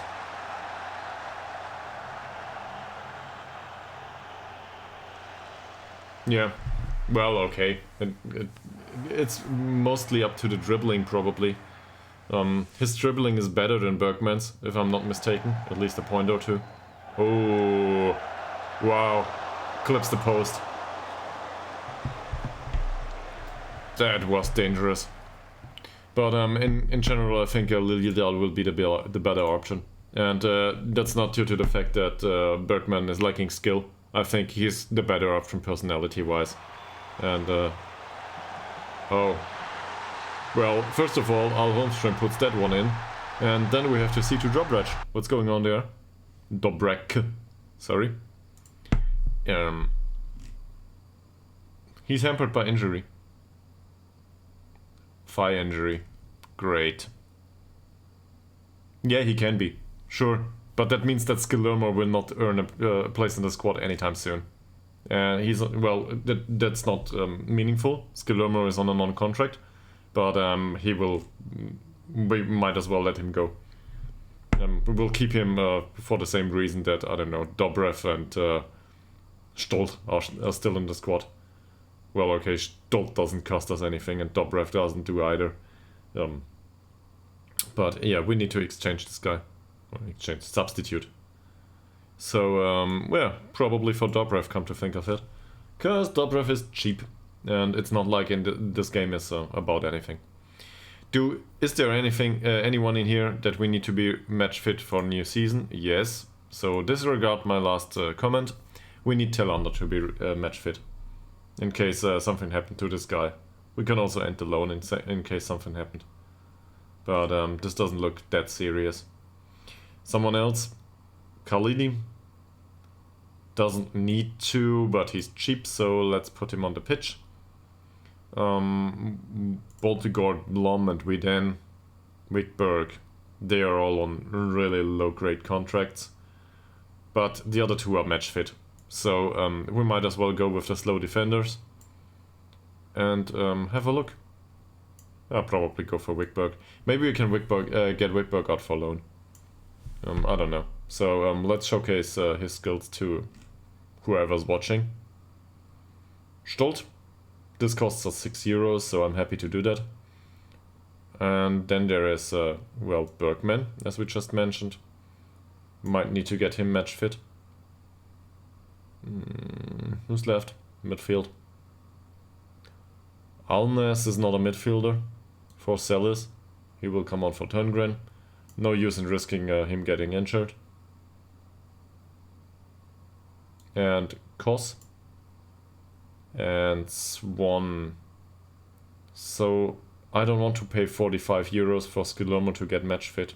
I really don't. Can Warwick play this? No, he's going out for loan anyway. So there's nobody else available. So Alnes will all of a sudden play Metzala. Yeah, whatever. Okay.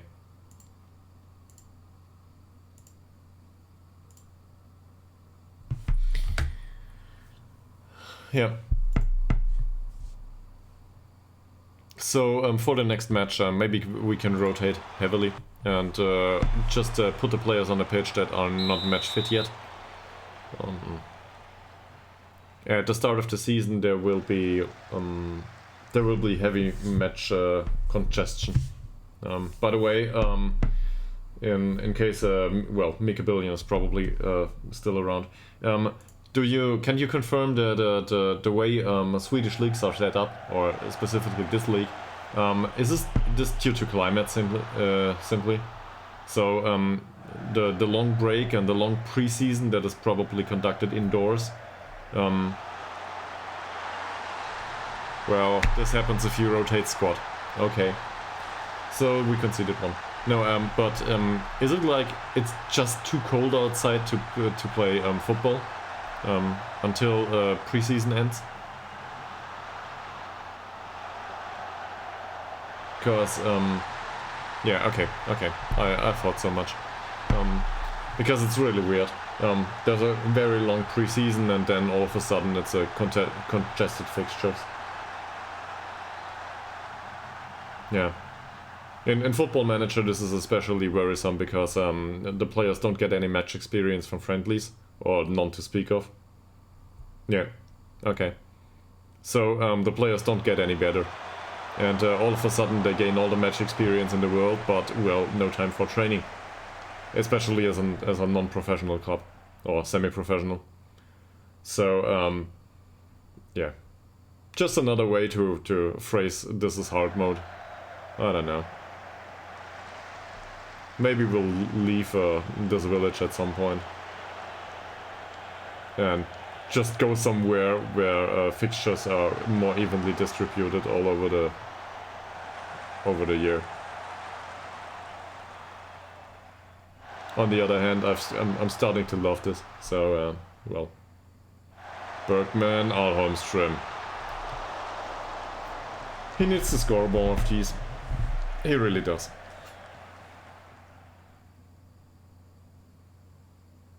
So that's it. Alholmström played the entire game.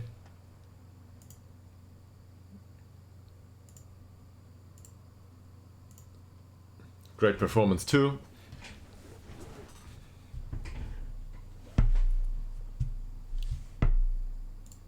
He's injured. 8 to 11 days. That's not the end of the world, as they say. But he will not be available for the... Well, he will be available for the next friendly because it's 13 days off. Okay.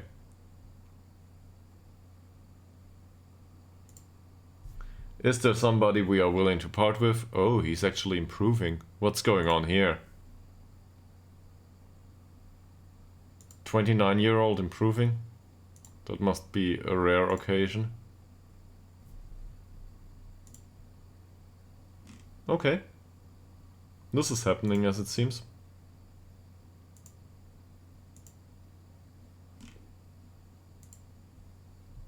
Fleckard though, not so much.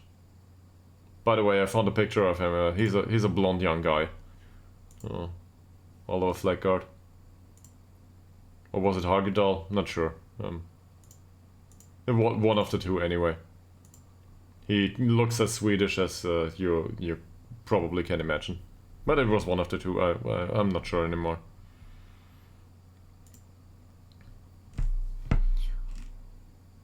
Okay.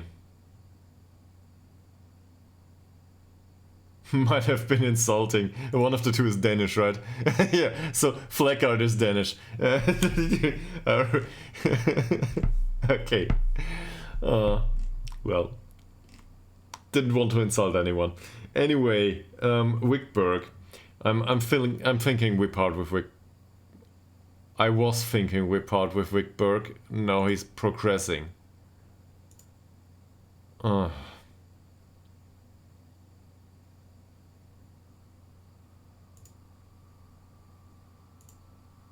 This will get me into trouble. So, Ytterhogdals is a really good jumper. And has really great well, he doesn't have great heading. The problem is, he doesn't develop. Well, okay, he doesn't develop much. That's not as bad as I make it sound, right? If he can get in some composure training.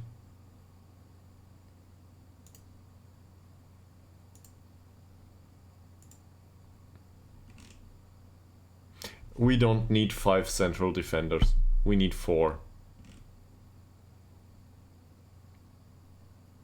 One can leave, and I thought somebody would come for Fleckard or Ytterhogdals.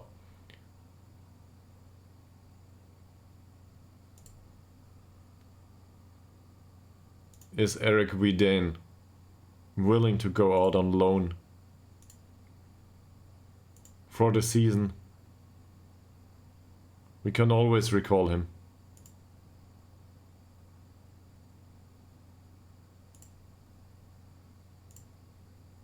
Yeah, he just signed. Obviously he has no interest in going out. Boltigald Blom is really slow. Yeah, he's been training. He's fairly pro though. Not the cheapest option as a central defender. But I actually think it could be worthwhile to have him at a club. Well, to a degree. He doesn't want to leave anyway. It's not like we can have a debate. Wickberg. He's on a really cheap contract that will run out in 2 years. So if we find a loan station for him that will play him on a regular basis and he develops there, he will probably be able to come back and really challenge for a spot. Is he willing to go out? Probably. On the other hand, these are all right-footed players. Ytterhogdals is really, really tall. And it's got wonderful jumping. Flaggard is the more well-rounded of the two. But if we compare him to Ytterhogdals, would we be willing to let one leave? Yes, we would. And ironically, it would be the one with the better jumping, because that's all Ytterhogdals has going for him. Hopefully we can see this in performances too. He's on a 7.00 last season. Ytterhogdals is on a 7.03. So the superior jumping actually made up for the lack of other stuff.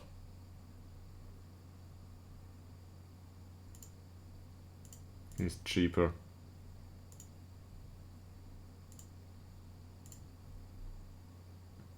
I'm trying to find out who I can push out.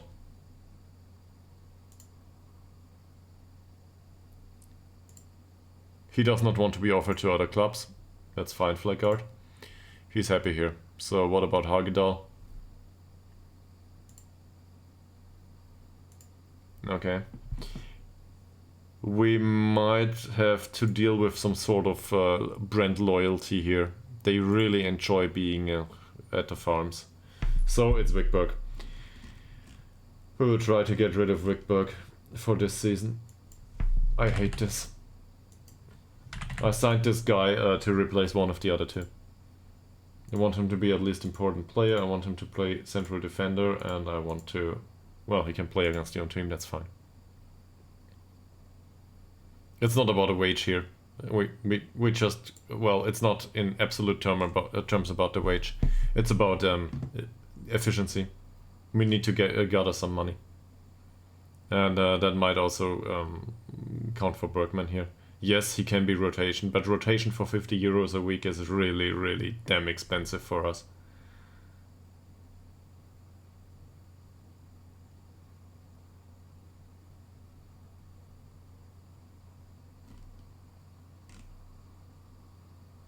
I might have made the odd mistakes here with contracts that are too expensive. I pushed out a few of those now, but yeah, that's a problem. Jakob Olsson. I still think that would be a good signing, yes. But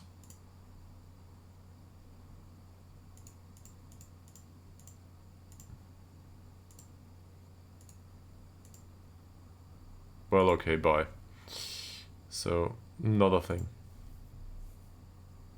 Peters. Isn't he coming in anyway? Yeah, he's fairly pro. That's why he signed him.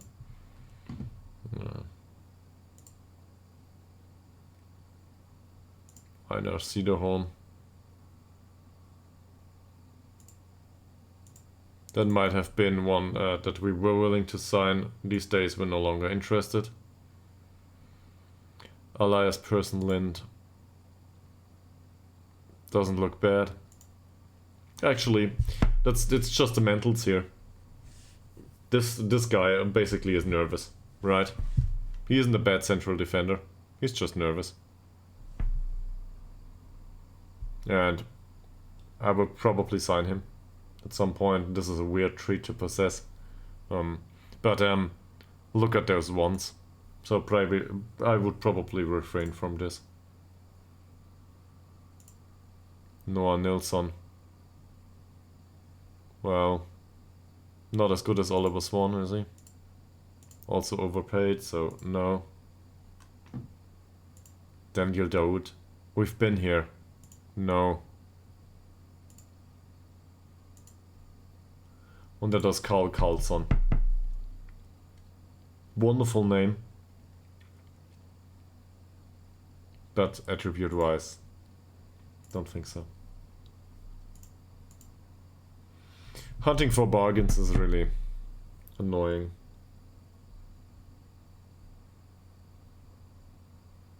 I realize, yes, I do. But it's a fine line.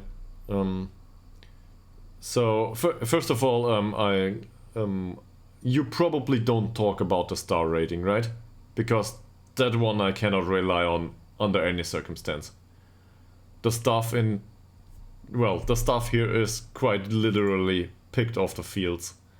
It's the people here know more about farms than about football. They are paid in a similar way as the players. I paid them another way one season, and it was so expensive. So not going there. So we're obviously not talking about the star ratings. We're talking about the actual potential, which is just it's basically a coin toss at this point.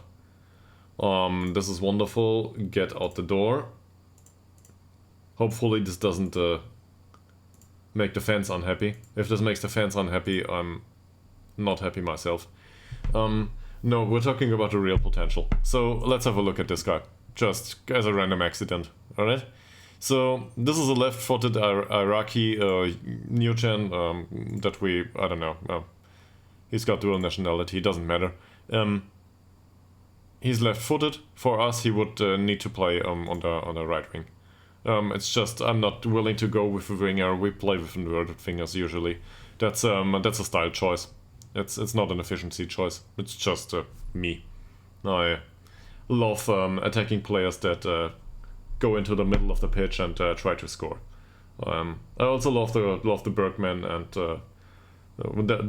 those styles of goals. Whilst I might have had my gripes with Arjen Robben, I certainly enjoyed his way of goal scoring.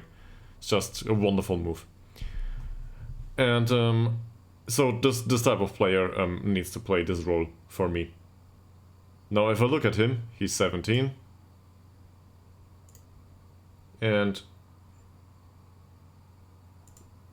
he tries to learn a different role. This doesn't look good. Will he be any good going forward? No idea. Don't know. So let's take someone else as an example that's been around the club for a bit longer. Blennestrand is probably not a good example. He's not been... Well, Blennestrand is an okay example. So in Blennestrand's case, we know that he's good. He's good enough to play for us in the league. He will be good enough for us to play in the league going forward. And this is his all-time performance since April last year. So basically 1 year. In 1 year, he didn't get really better. That's not even... He didn't get better in Football Manager better. Like, improve 3 points because all is anchored in Premier League. No. This is... He got worse attribute-wise. He doesn't need those attributes as a keeper anyway, though. It's not like he relies on them. So he will get better, even if he doesn't have any potential. It's just the way the game works, right? So pace, natural fitness and so on can go down, we don't care, as long as the rest improves. So the overall level of ability points remains the same. But he redistributes them in a way that we need. So this guy doesn't have any potential left, at least not at our club, correct? And we can't really assess from this performance if he will improve in the future. Well, we can. We can. He's 20, so there will be some free ability points coming in going forward, but they will be less and less, and the intervals will be bigger. And given that he plays all the time, one of the things that we might see at some point is the ever-dreaded red arrows all over the place. Because that's the Football Manager's way to redistribute attribute points. just the way it works. So, does he have great potential? Don't know. And in all honesty, I don't care. So, now, what does signing for potential look like for us? Malte Ekman? Probably not. So, I'm going with this example too. Is this a signing for great potential? No, it is not. This is a signing for he has everything we want him to have, except for a few attributes. But he doesn't want to get paid well. Well, he's on a 40 euros per week contract, but for what he does to our squad, this is fine. This is basically our playmaker going forward. Even if a football manager doesn't agree to it, with it, he will gain vision, teamwork, and off-the-ball rating at some point. I would love this guy if he had great personality, but he doesn't. The rest of it, I couldn't care less. It's great that he has at least some physicals, but look at that.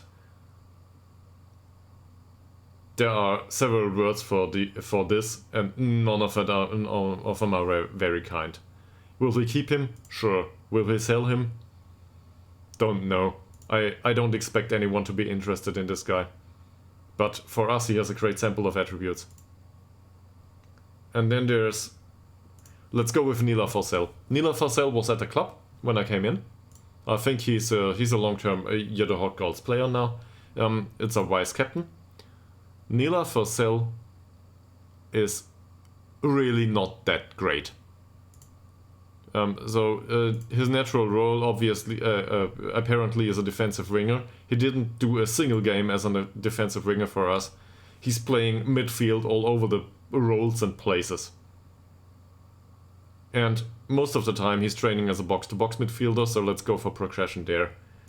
But he has been training as a mezzala from time to time and as a ball-winning midfielder and so on, so keep that in mind. This is his progression. He's 23 now, if I'm not mistaken. Yeah, 23.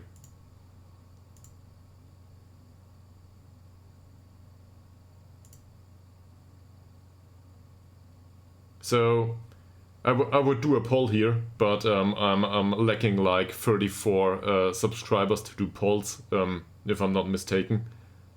Will this guy ever get sold for any money?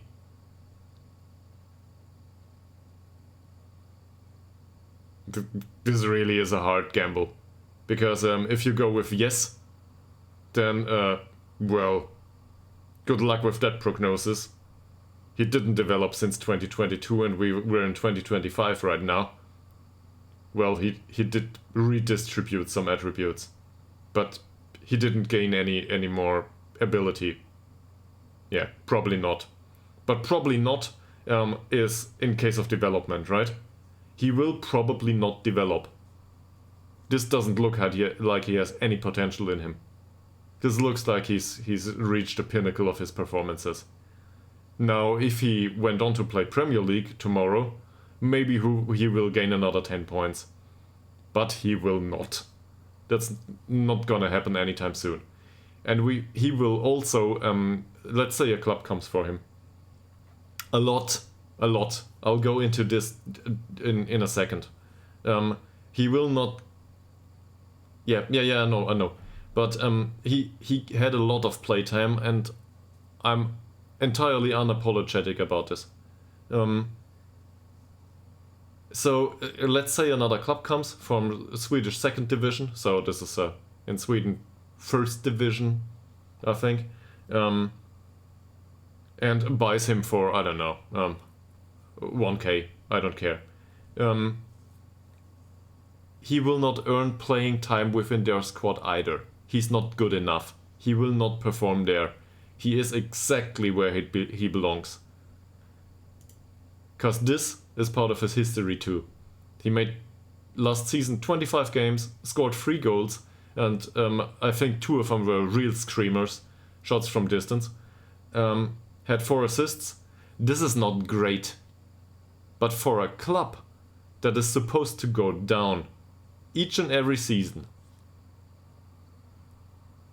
on 25 euros per week, this is a great bargain. He is reliable, he does what he's supposed to, He's good for the odd goal throughout the season. He doesn't have a lot of assists, but we can rely on him and he's not complaining. Not at all. So I'm willing to keep him as a backup member, as a first team member, I don't care. Now we signed somebody to replace him and we're paying this guy 65 euros per week, but he will move on. He won't be around in a season or two. Nila Forsell might be. On that wage, he might be. Actually, yeah, he wants to be an important player, so that's a problem now. He played that much. He wants to be an important player. We're willing to offer him fringe. Not a thing. Okay, say we go with important player, just for fun of it. No, he wants 65. So maybe he will not be around after all, due to the contract demands. But if we look at this contract, this is a contract that nails him to the club until the end of 2027 if we want it to go that way. And if we don't make any euro of him, he played for really, really cheap with decent performances throughout the years. So, in a way, this is the kind of deal I'm looking for. But you can't have only that deal, because obviously you don't make any money on him.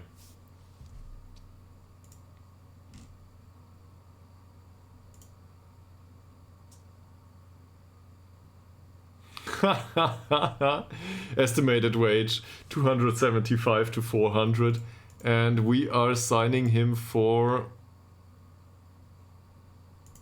He has future transfer rights, doesn't he? No, we're not signing him. Forget it. I thought this was one of those we were signing. Yeah. So, but an assessment of potential is really hard here. I don't know how to do this. Probably potential can be assessed due to if they come in from bigger clubs.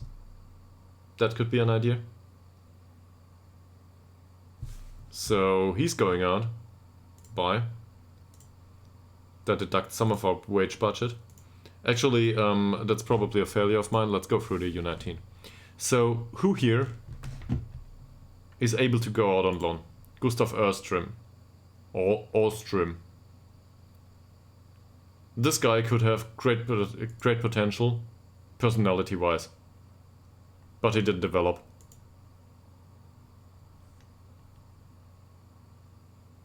Exactly. And if you look at, well, okay, this is ball-winning midfielder. He's not been training as a ball-winning midfielder. He trained Metzala. But this is really all over the place. Where is it? M, Chris. M like Metzala. This doesn't say development, does it? Especially not for a 17-year-old. He's a model citizen, though. So even if he... I don't know. Even if he reaches 1-star ability at the age of 24, it's probably worthwhile to keep him around. Why? Well, mentoring. So, this is kind of weird. I want this guy to be a leading player in my senior squad. I don't necessarily want him on the pitch. I want him to coach the others. To make money. At the end of the day.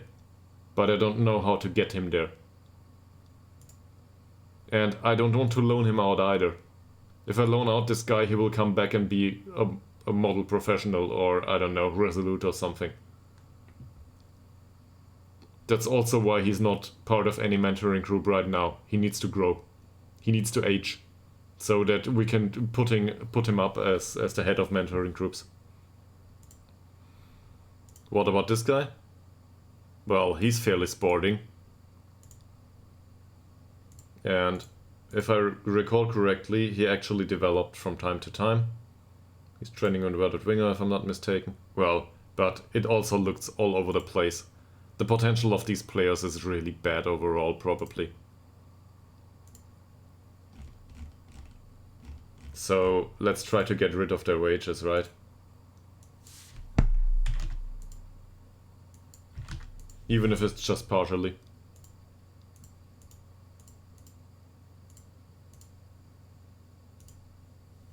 So this is an error on my part. I didn't control this. This guy is 17, he needs to go. It's not about his potential or about his development. I need him to go to get match experience somewhere. If he doesn't get match experience, I don't care. I want his wage off the club's bill. And on the odd occasion that he gains match experience and develops, for some odd reason, I will gladly offer him to their club, because he will never make it to the level we need here. And that's the same for everyone else here. And I really forgot that. That's usually something I do. Now I will obviously retain the players that are good enough for our squad, but this won't happen. Not with that bunch of bad apples. And luckily for me, these are all new gens, so nobody will feel insulted in real life. Also, if we can get monthly fees for even one or two of them, we might make some money. But it's more likely that they are not willing to pay the wage percentage overall.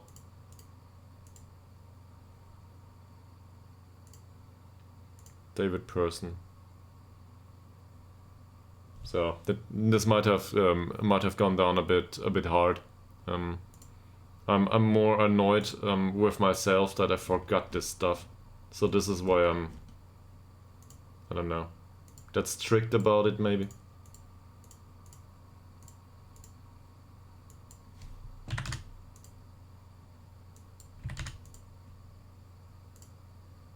We can go back to being funny now, hopefully. Nilsson. This is the only keeper. Don't care. Get him out the door.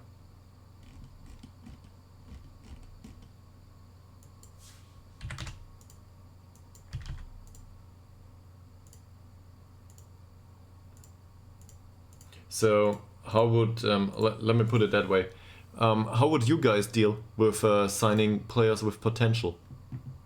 Is there a way we can achieve this?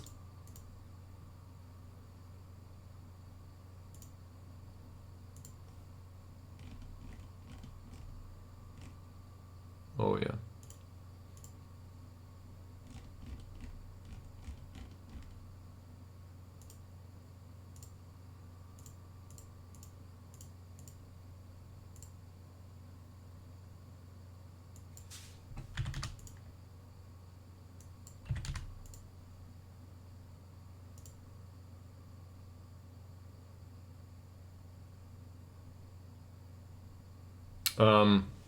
In aggregate, yes. So, first of all, you are right. But second of all, you are wrong.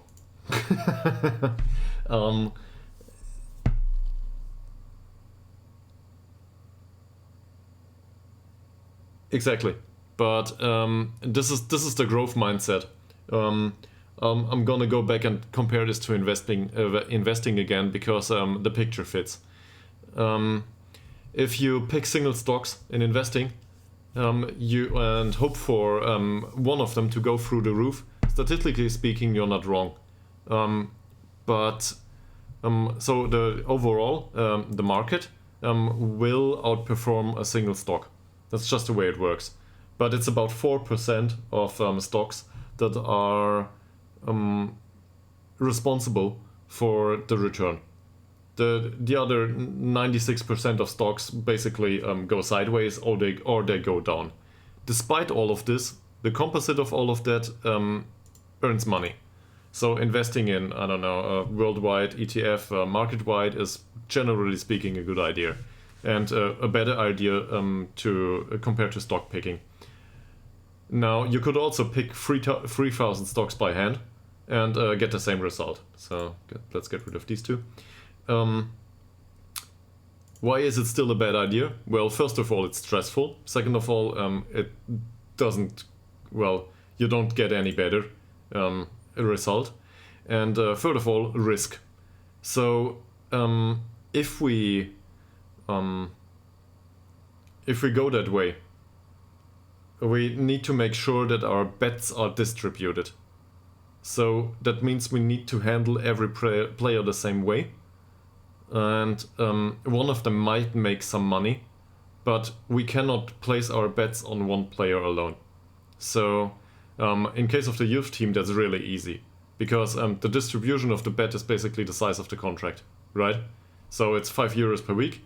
As long as nobody earns more, we don't care. Now, the moment we come in and sign one player for €20 a week, we're making a bet on that player being better.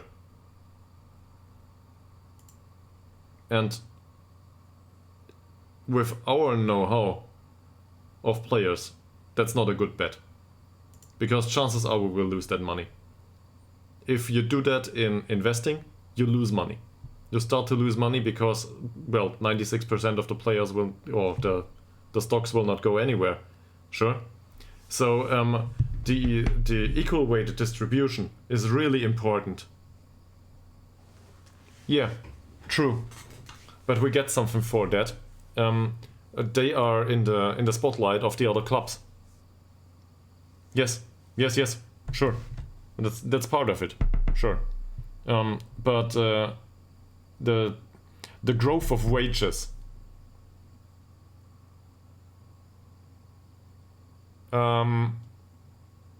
Maybe, but there's a well, this is actually real life relevant. I'm aware that this is a game, but this is actually has been proven statistically in football. There are factors in investing as well as in football, but also in sports betting and all that stuff, and these factors account for mispricing, you might say. But it's also a reflection of risk. What we are going on about is basically the growth of the player. Yes, but this game reflects reality in that sense. So this is also related to Moneyball and, well, just factor investing. I'm more of a value guy. I'm looking for a cheap player that is able to do okay performance. And over time, this compounds. And this compounding effect is much stronger than going for growth on one player, than trying to find that one bargain and going into the next league as fast as possible. Because in aggregate, you win. And we can see this in real life. The club's going for, I don't know, let's take a... Okay, I might be in over my head here. Let's take Manchester United here.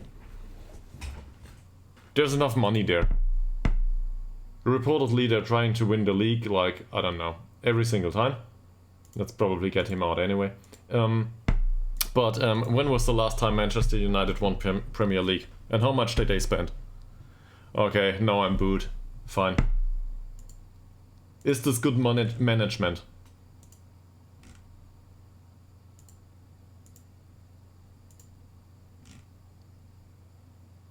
Sure, get out the door. Now, we might compare this to, let's say, I'm looking for a Premier League club here. I'm much more familiar with German football. There is Chelsea's got a loan army, right?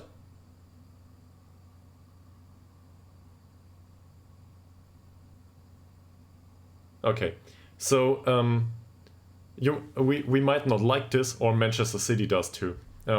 We might not like these from a conceptual point of view, but it's just what these clubs need. So now I'm not going with Manchester City here, because Manchester City is basically fed money everywhere. But with other clubs, if you've got a structure that is able to generate profit on 95% of your youth players, just because their education is good, footballing wise, and you can make a profit of them every single season, it doesn't matter if you win Premier League. The club's printing money, and at some point that will push up the quality.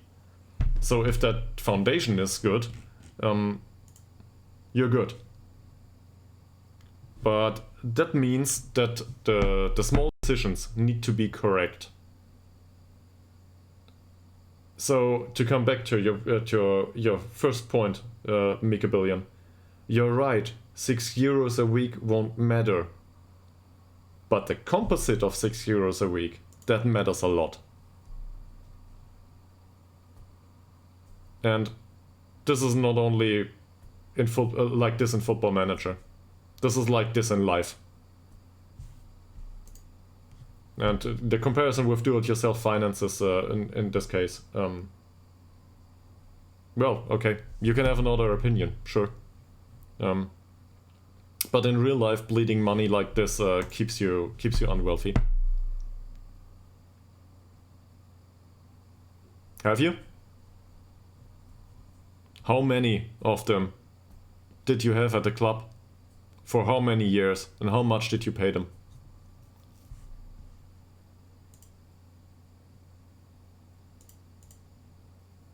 I'm not saying you're wrong. But a few thousand is highly unrealistic for this kind of club. The probability of this happening is really, really low. You've seen the trash there is. Okay? Yeah, you can do that if youth intake is great. But in this case it isn't.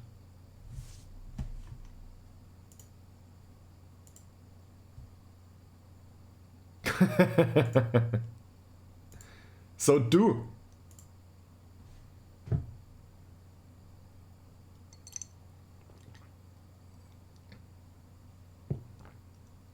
Yeah, you're talking about other players. Sure.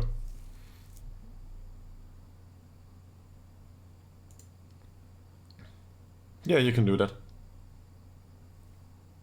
So basically, we're trying to talk the general concept. You sign a player, you get a transfer fee for him, and things are going great. But this is basically this is a risky form of gambling with money too, because if the player doesn't improve or if nobody is willing to offer money for him, this doesn't work. And you sit on a contract, and the player will let the contract run. You can't get rid of everybody. And we've had cases of this in this club, examples of this.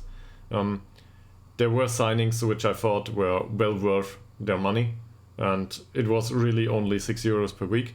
But at the end of the day, we lost some money on them. That's Robin Wickberg, that's our centre back.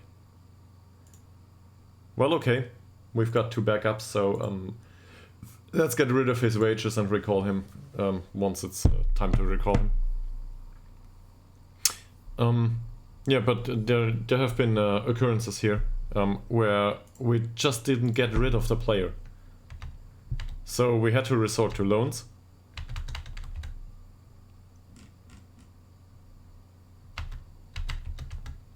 Yeah, depending on your perspective, right? If you expect to go up at some point, it really doesn't matter. But percentage-wise, a youth team can make up a really large percentage of a wage budget. So in a sense, you can't afford a youth team. It depends. If you're willing to go into the red and don't care, yeah, exactly. So with that mindset, you can do that. Sure. But what happens if you don't go up?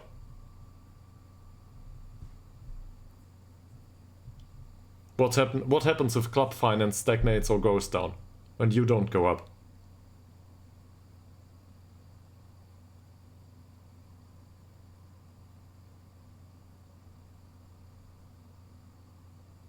By the way, this was a topic a few streams ago. Exactly. And this is what happens in real life. It's not Football Manager exclusive. This is what happens in real life with football clubs. Jump ship. Exactly. I'm So this is a matter of principle to me. I'm not that guy. I can see the appeal, yeah. But also, this is comparable to I think the picture in yeah, but I wouldn't even say it's specific to one country or one region. This is the way football clubs are run in general. So much that if you've got an exception like SC Freiburg or Heidenheim or I don't know, a club that has really great management on a constant basis, everybody knows about them.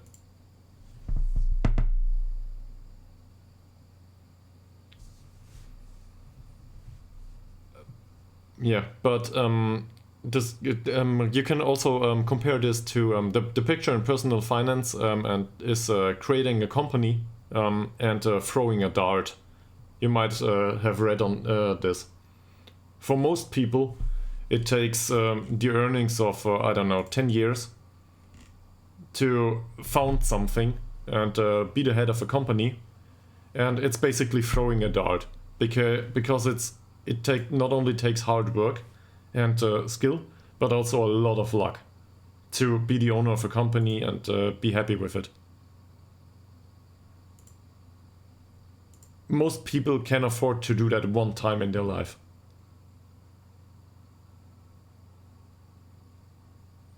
And if it fails, they are back to zero. So it's not a rational decision from a risk-based perspective. If success rates are that low, to I don't know, go to be a full-time streamer, to be ironic about it. It's not a viable business decision. It's not a viable business decision to be a professional footballer. This doesn't happen in real life. Well, it does happen to some people, but these people are the exception and not the rule.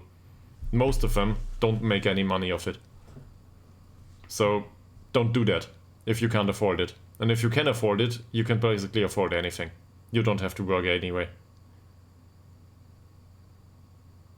This is the one we arranged transfer on. And this is the one we are not interested in. So coming back to Football Manager with this, we can only throw the dart on the ones we are aware that we can take the risk. Now, yes, this is a game, but for example, I wouldn't be willing. Let's say we got a wonder kid, yes? Everybody hunts him. This club cannot afford to go in to go I don't know 25k into the red to throw the dart on that wonder kid. Because it might just turn out that it's media hype and that he has no potential left. And then we've got a real problem. Because 25k is a lot of money for us.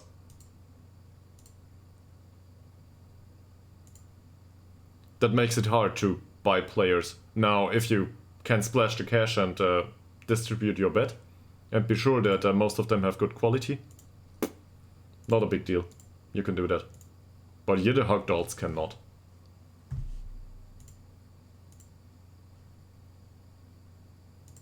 And I would have loved to get more money on some of these. But in this sense, this is hedging our bets.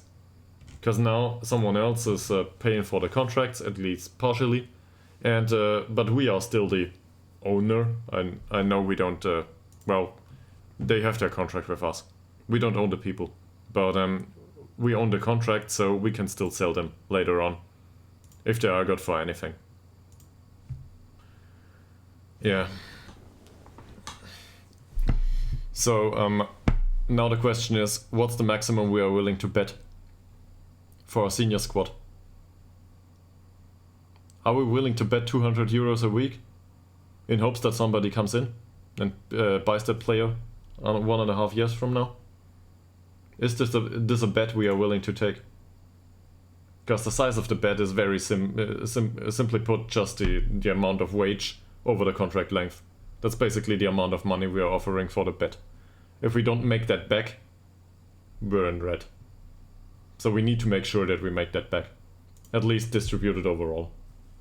We might go with 1 or 2 losses, but we can't afford that everybody loses.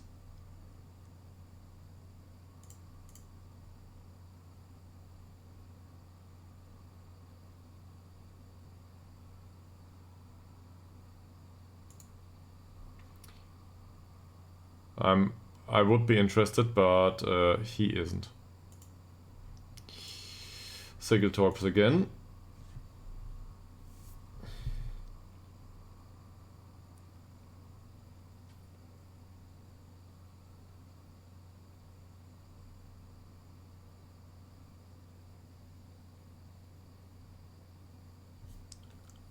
No. No, but let's have a look. So this should probably be in here. By the way, let's look at sponsorship income just for fun. Oh, we're not last. Look at this. So Mika Billion has a point. We need to splash some cash. Seriously though. This is not a bad idea. Where is this? News maybe? No. Season preview. This.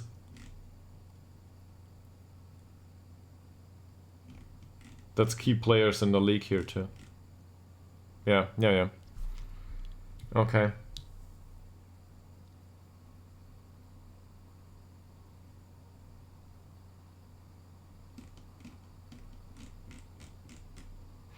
So we can scout all of these.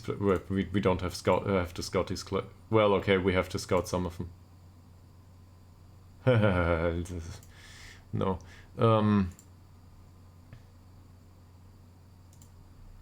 Thing is, every single one of these players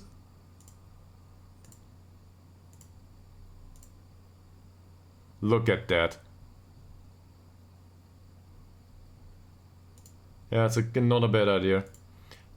But I think our wages are still bad for the league below. But I can have a look, yes. So these people we can't afford. Right? That's just... I mean, we can afford one of them. But that's the reality of being poor. We're not able to throw it out here. So let's say well, with a 1 year contract, we wouldn't be able to resell the player. So we need at least a 2 year contract. Let's say 300 euros a week. That's...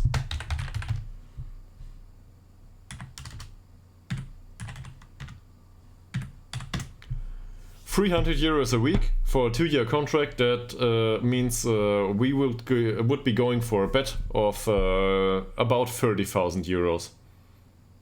That's half of our yearly budget. We cannot go about that in a distributed way. It's just not affordable. So we don't do that. Actually, we don't even do it with 100 euros. Yeah. I had a look into Norwegian players that are in amateur contracts, but they want really high wages. So I found about this, yeah, 300 per week, and this is one of the cheap ones. Well, okay, there's 200 here, but most of them have like 300 a week here. Or more. Obviously, we can't afford that stuff either.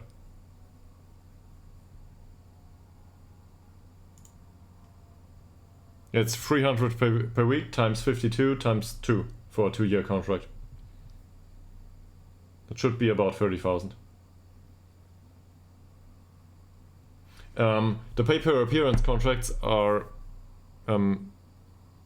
not better. So I let go of Farah due to this. Depending on fixture congestion, the contract might be even worse.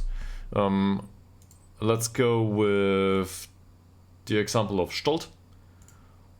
Stolt is on €6 per game. If I were to give him a contract right now, he knows his worth really good. So let's go here. He's a regular starter. I don't care. Doesn't matter. He wants 70 euros per week. I'm not gonna pay that anytime soon. Why? Well, it doesn't even have to do with skill. I just don't want to pay the player this. He will have to go at some point. Somebody will come and poach him and then he's gone. But I'm not gonna upgrade that.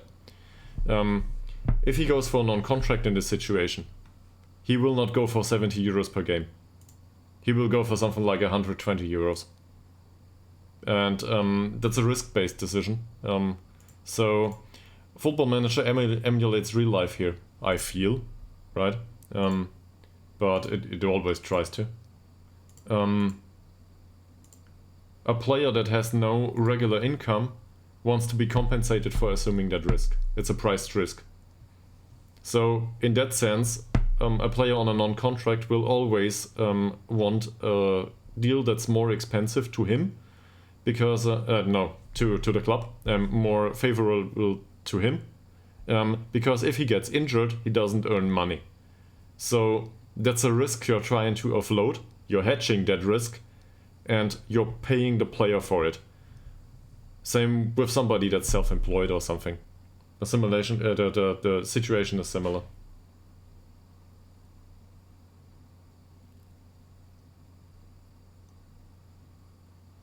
For more? Yes, sure. They do that. Of course. So they go out the door. Yeah, exactly. He's on a non-contract.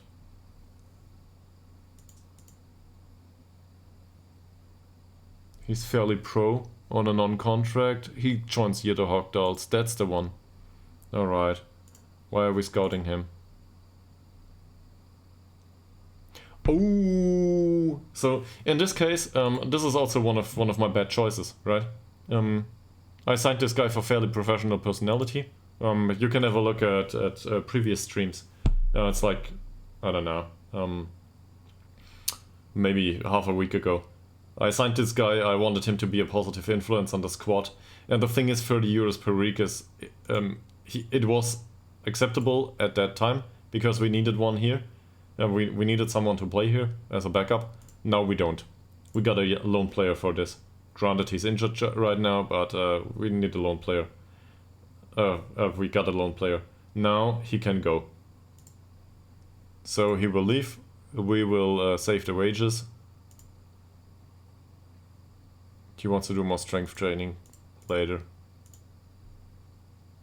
Moldig will also go. Fine. And we were at 670 something prior to doing all of this, right? So let's have a look how much we can reduce it.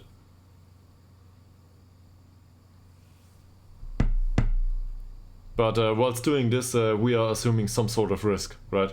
Because one of the players might get injured and we might need a backup all of a sudden. So there's always a risk in these situations.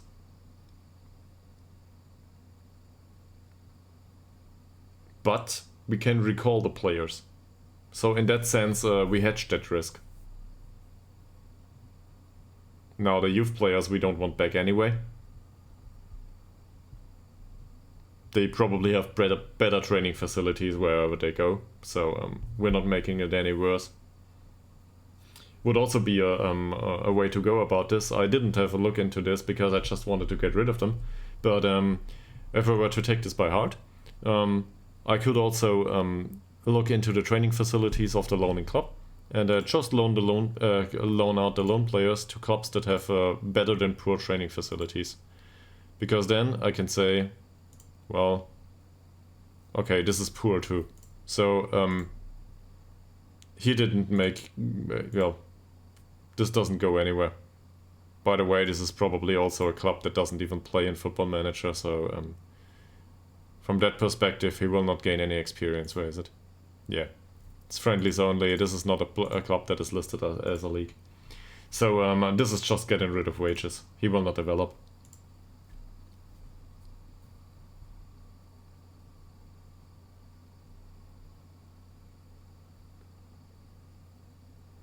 Now, I certainly hope that one of them develops or that we get some fees. from some of the players. I don't know, maybe Lenstrand. Are they still interested in him? The clubs are changing, but there is some interest.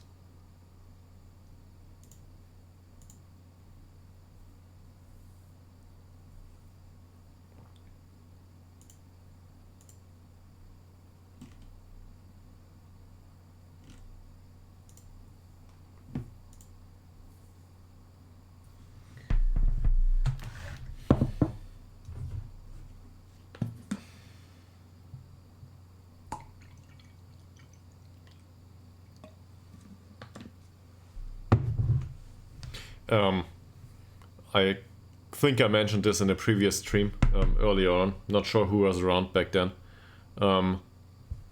I also respect the way to play this game differently, right? It's not like I'm looking down on other people's way to have fun. So I think the example was Leloucho. That's Sweden for you. But I think it's 3 or 4 additional friendlies, and we will skip through those really fast.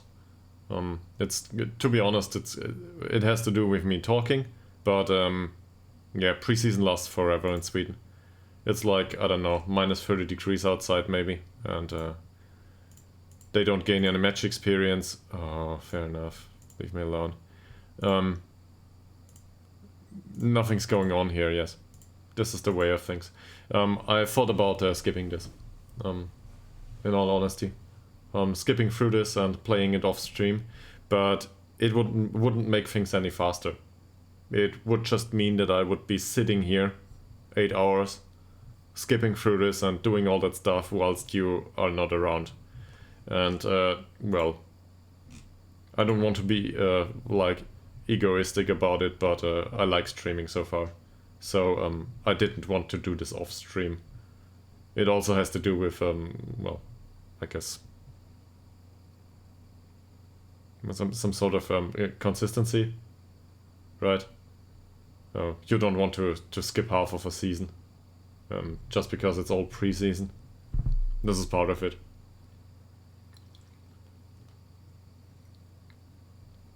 But I realized that this doesn't have to be, it probably isn't that interesting. At least some parts. So, to answer the question in detail, it's an additional 3 friendlies, and then there's the first match against Karlsund IF.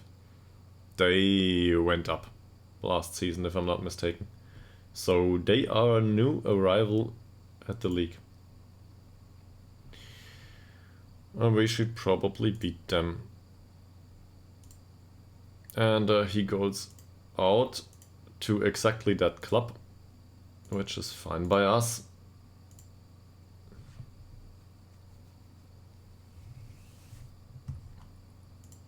Okay, so now we're on to the next friendly. Let's have a look at wage budget. Well, we were able to reduce it by 7 or 8% here. That's not too bad, considering that none of these players were bound to be in the first team at any time. So I don't think we lost much quality here, but we lost a part of our expenses. And over the remainder of the season, hopefully this shows. Oh, 5k down. Oh. So, someone is missing here. Who's that?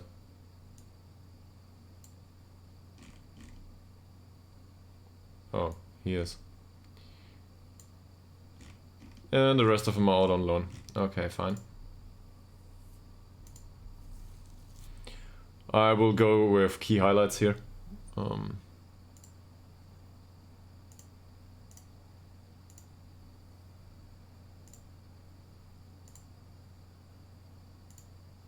Yeah, it's already.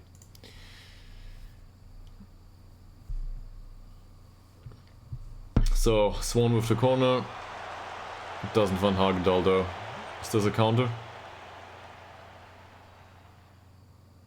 Well, it should be easy to defend.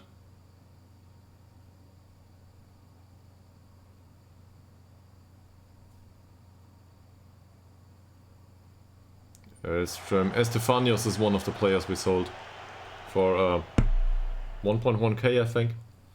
That's money that will be coming in over the next 3 years. Ytterhogdals, back to Ngudembumba, or whatever he's called. Muteba, well, I was close. Ngunde Muteba. Okay.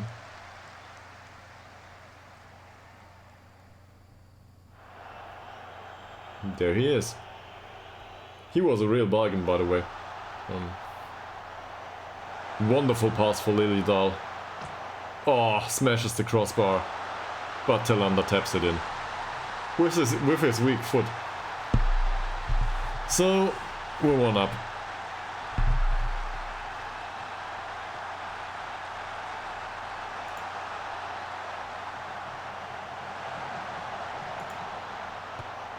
That's 5 points of finishing. Smashes the crossbar.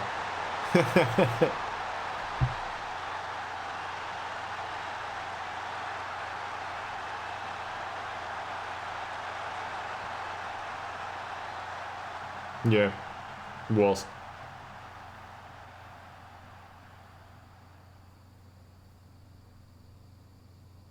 I don't think, let me put it that way.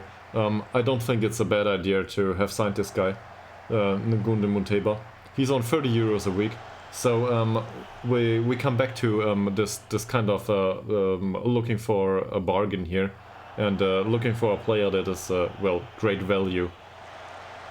Because with this kind of contract, we're talking about an investment of what would we say previously for 300 euros a week? It was 30k about. Well, it's not that hard to determine, right? 2 years are about 100 weeks, so yeah, just that. So in this case, we're talking about an investment of about 3,000 euros on a 22-year-old that is playing on defensive, well, wingback duty for us. And do we assess that we can probably make 3,000 euros off him? Maybe. Maybe. Now somebody's got to play in the squad too, so it's not all about the money, right?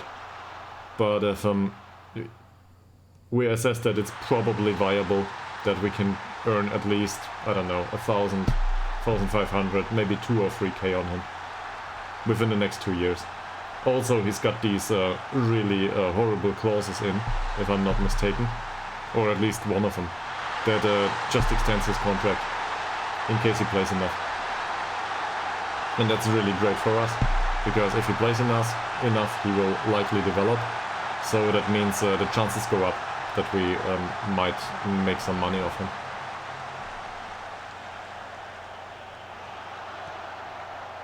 Wow.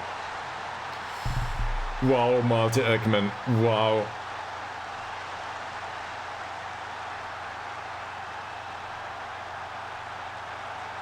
Look at that.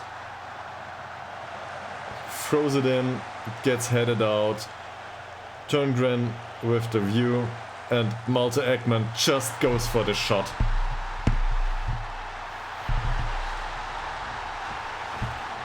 These are wonderful goals. I love these.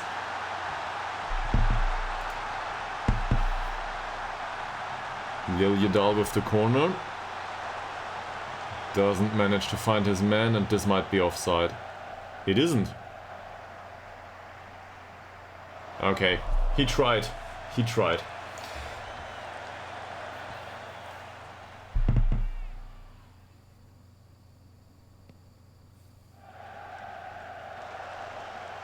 Tillander wins that duel, but nothing else.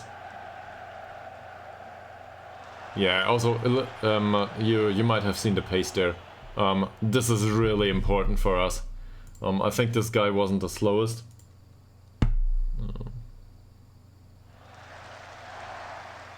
Yeah, he's on a 11 and 12. compared to, I don't know, 9 and 10 or something like that, which we had last season. He might be able to recycle possession and intercept some of the long balls that we faced last season. That's a nice pass.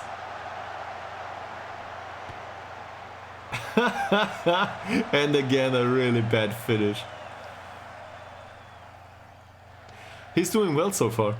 How's his vision? He really has a great game.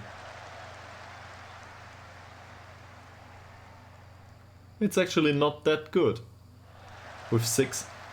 But to be fair, he has the play in front of him. So I'm not sure how vision works in Football Manager. Maybe one of you knows. Is vision in Football Manager the angle in front of the player? Or is it just chance based for everything on the pitch? Because I feel, well, vision might also be the angle. I don't know how this works. Wow, it was a great shot too.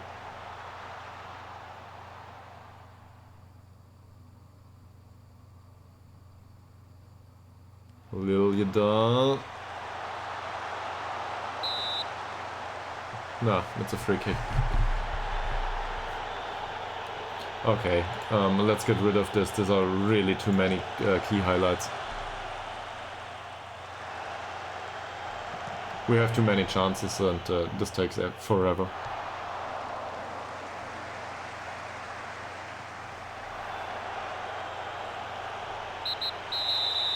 That's the end of the first half.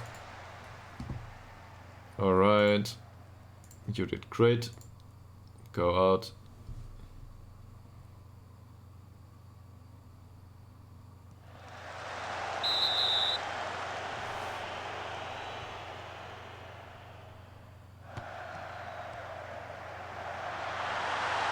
Yeah, there's been a goal.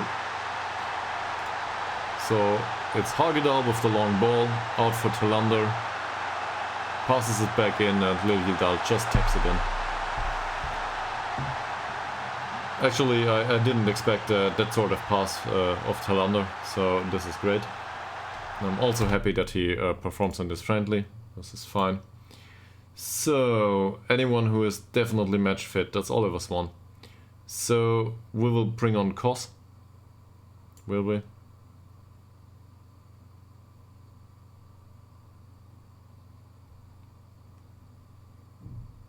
I don't know, let's just rotate the entire squad. I keep overthinking this. Let's just rotate the entire squad. As much as we can anyway. And get them as match fit as possible. Hey Gizmo, still in preseason. You missed one of my rants about finance, so not much lost there. And yes, still in preseason.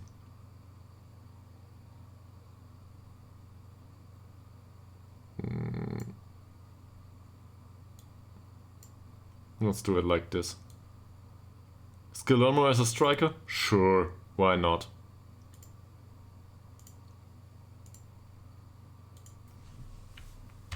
So yeah, still in preseason. We've got 2.5 friendlies to go. 3.5. I will have a look. I just had a look, but okay. So Estefanios, that's our former player, went off the pitch.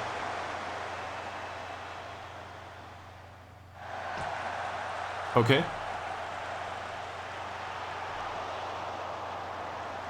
Not a bad idea. So we might have a look there. I'm still inclined to go with the England stuff, obviously. Even though it's really hard to find players there that come in for no wages at all. But let's have a look at Luxembourg. But what's low wages in Luxembourg? So we got that done. Yeah, I'm happy with you.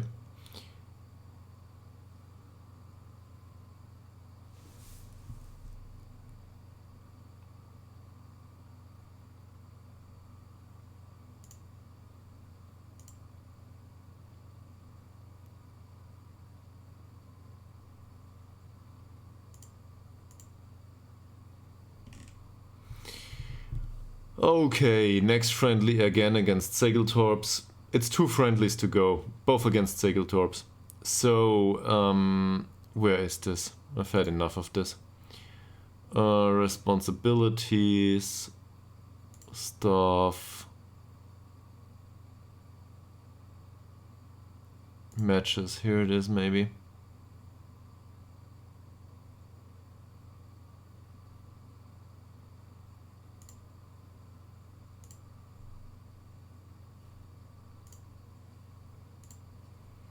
So we will skip over those 2 additional friendlies. I agree with this. We've really had enough of this preseason, and we can. It's not that it's interesting in any way.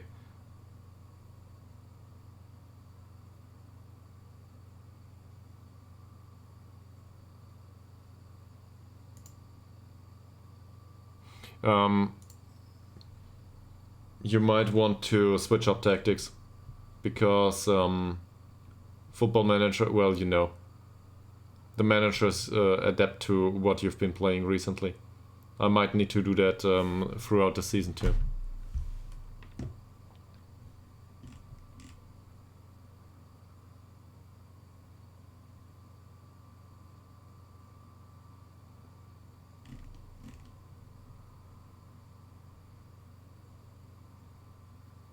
This doesn't look bad. He's playing.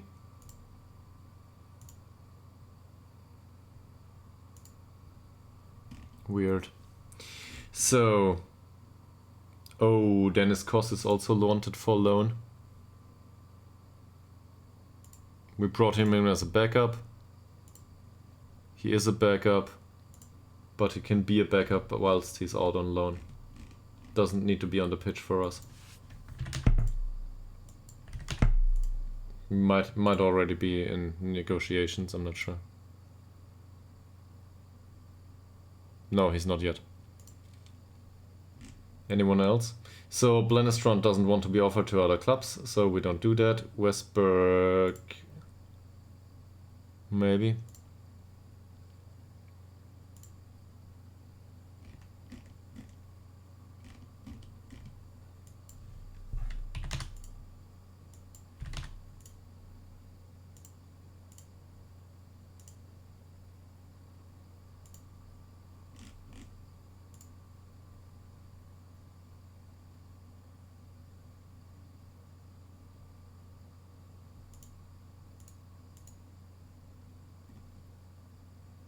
So just to come back to this, Mickey Billion, this kind of discussion, this kind of strong feelings about finance. It's not like I enjoy this kind of conversation, but I realized that it is very one-sided because I'm sitting here streaming, and it's really hard to defend a different opinion. But I respect another opinion. It's not like I need to be right about this, right?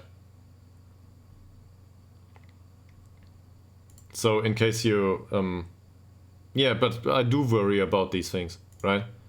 Because obviously I worry about you in some way. I like to have these kinds of conversations, and that's something that's also probably it might be worthwhile to learn to temper myself a little bit from time to time in these situations. So now I'm feeling a bit bad about it, to be honest. Yes. They do. And in case of somebody like Leloucho, I think it was Leloucho, having a club, I don't know, 120 billion in the red, that's fine too, it's a game. Wouldn't want to play that in the way in real life, but what happens here? They're poaching our player. Why is that? He's fairly professional, he's 18 years old. This guy isn't going anywhere. Do we want to offer him a contract? No, I don't think so. They will not pay him. They will not buy him, right? Under any circumstance. And we don't need him. So, I'm sorry to say this, but this is no deal for us.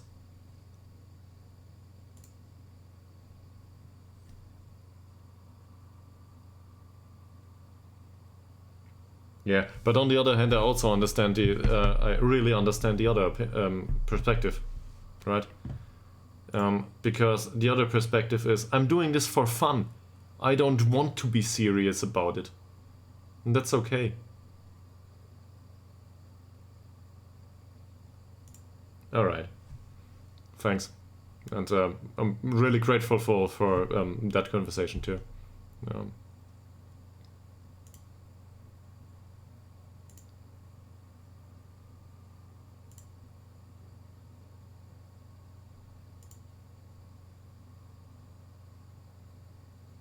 He still wants so much money. If he were to accept a reasonable wage, we could sell Blennestrand and get him in. He's not worse. Yes, he's 25. Is he a good investment? Probably less than Blennestrand is. But to keep him as a keeper might still be reasonable. Linus Torvald. Well, no. I mean, it's not like he's bad, but we've got two players there.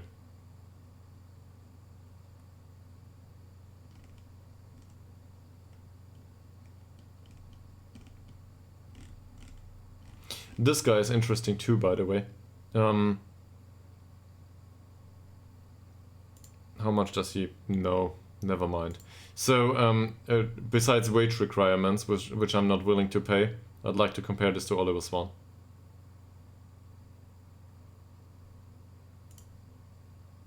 This is good. He's better than Oliver Swan. He wants to be paid for it, obviously. But overall, he's better. And he's a really decent midfielder. He's got get forward whenever possible. So that's for Metzala on attack duty, that's fitting. Dribbling stuff, fine by me. He's right-footed. And he likes to switch ball to wide areas, which is also great for us. So even though I don't think with his passing and vision that's a really great trait to possess, it's not a bad trait to possess either. This works. But price-wise, no. Just gonna go for, he wants to be star player. Whatever. So, no, not doing that. Also, to spark some mediocre excitement, there is the transfer deadline day recruitment meeting coming, which means we've got another week until transfer deadline day. And now things might get really interesting, because maybe someone wants to buy Blennestrand after all. Hopefully nobody comes for Holmström.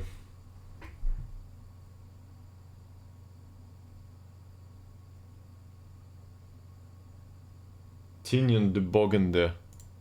Is this in Luxembourg?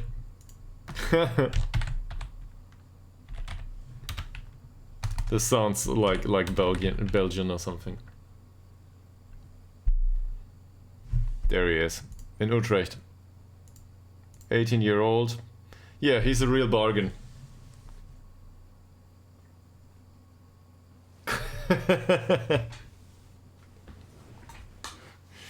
So, yeah, also his contract isn't that long, till 2028. What's he, Wonder Kid?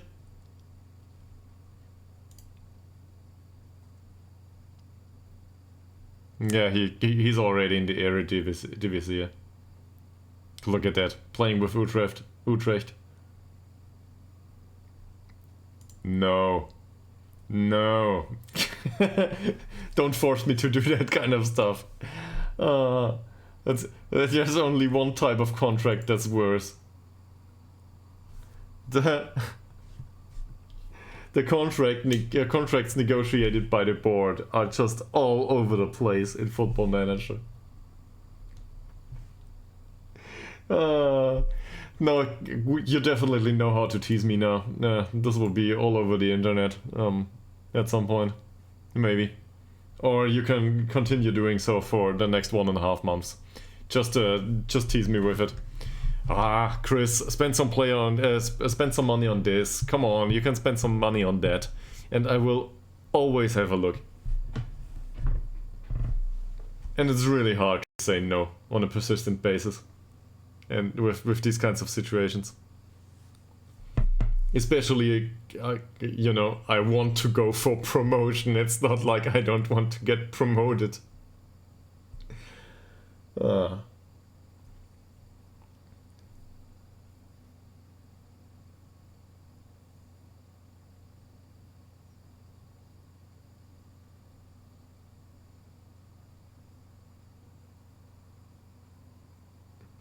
Will somebody come for Blennestrand? And what do we do goalkeeper-wise if that happens?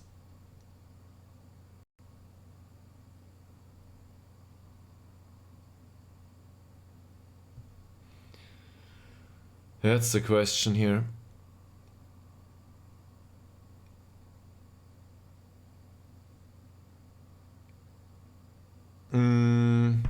Skill-wise, they are really good. So overall in Scandinavia, the youth development generally with the better clubs here, they seem to be really good. It's for a reason that this is hunting grounds for English clubs.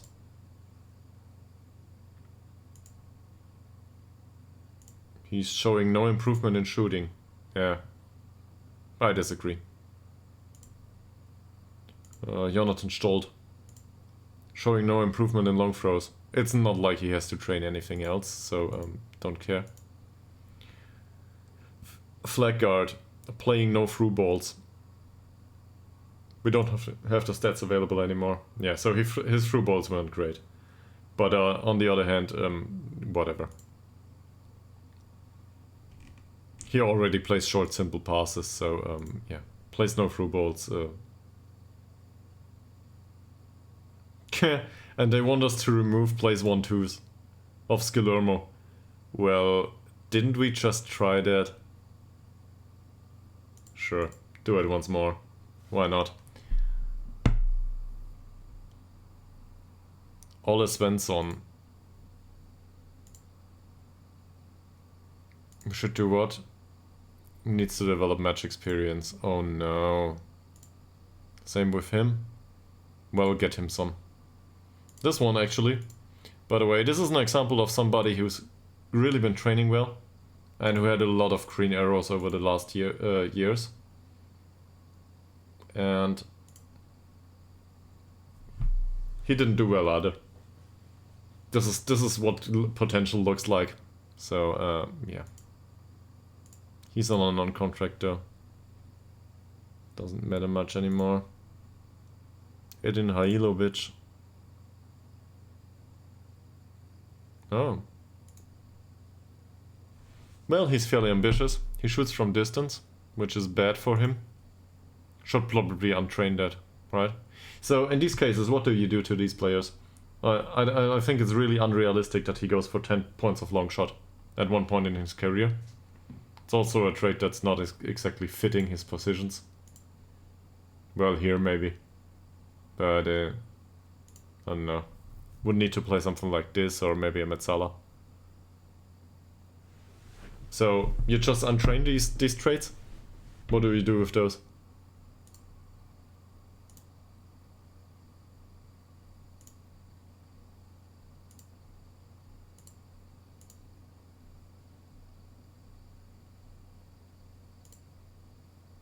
Yeah, I'll untrain this.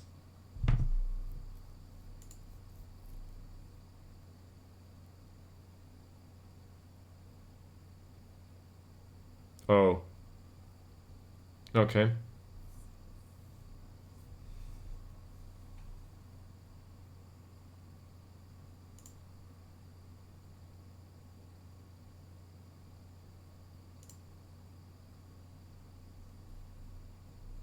Natural goal scorers like him.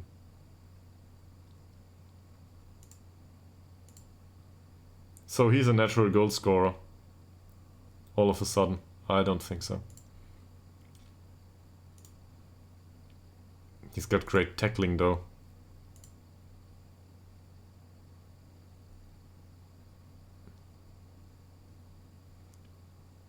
Vision is bad. For us that means box to box probably. No, I will not remove him as a taker for a throws. Too expensive.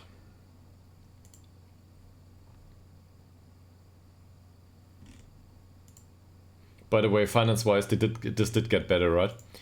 So we were absolutely unwilling to offer 50 euros per week to any player.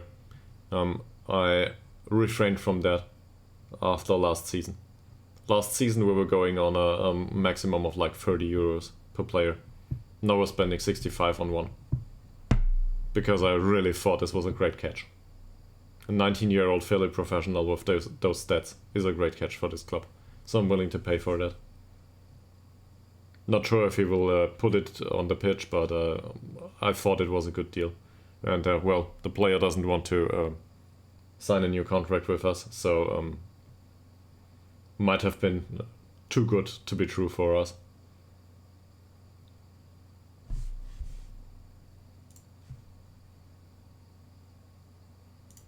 He's moving out. Wonderful. No, we've got a lone army. Most of them don't earn us any money, but at least they don't sit on the wage budget anymore. And we can recall them if we need to. Or just sign somebody else.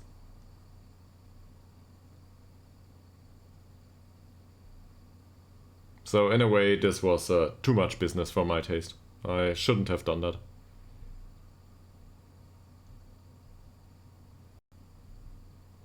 Shouldn't have resorted to signing all of these players and just loaning back out later on.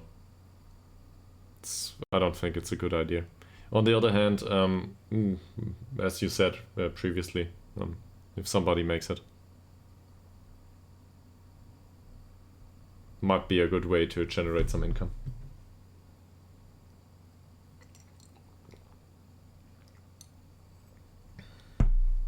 And my problem with assistant managers training the players is I feel like they train them in the position they are strongest. And try to improve that if they're capable. But yeah, might be. I don't disagree. It might be. But this is also very hard to judge, right? Because you can't assess the decision by its outcome. If the outcome is great, that doesn't mean that the decision was good.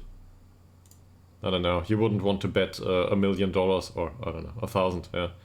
But let's keep it with $1 million. You wouldn't want to bet on rolling a 6 on a dice to double this. This is a bad bet. Bye. Okay, so he is gone. We're playing Sacred Torps. I don't care because hopefully I don't have to manage this. Yeah, but if the outcome is great, that doesn't necessarily mean that it is a good decision to go with a lone army down here.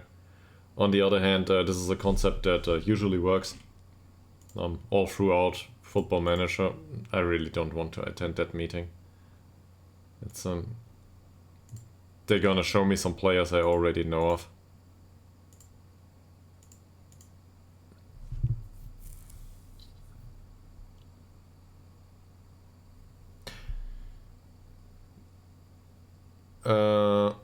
I don't know, they might have gone down to second.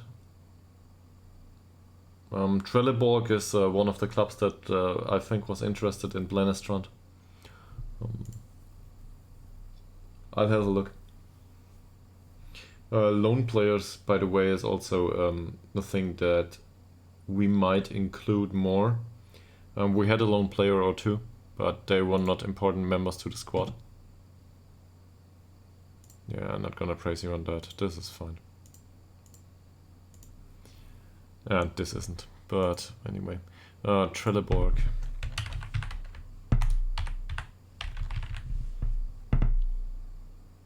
With 2 L's.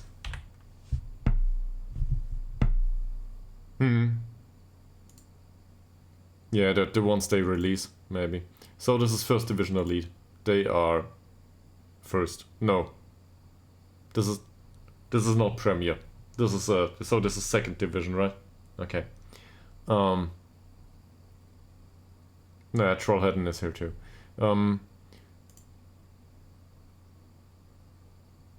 Their U19 squad.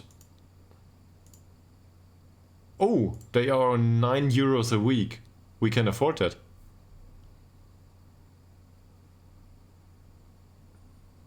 We want to scout this club probably. Maybe our scout will come in with some nice loan players here.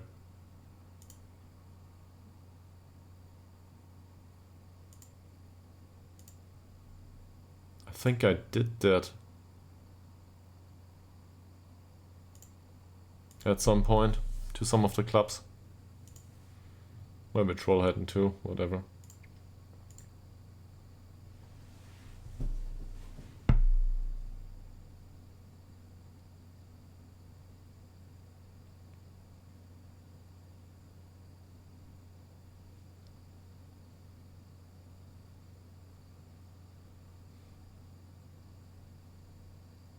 What? For the U19 match? Is there anybody that's really unfit? Sure. So, to those who need match sharpness, I will also make them available for the U19 match.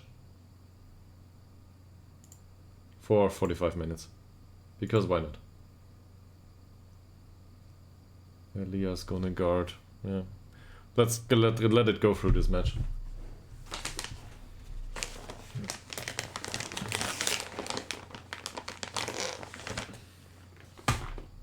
So, if anybody comes for Blennestrand, will we sell him?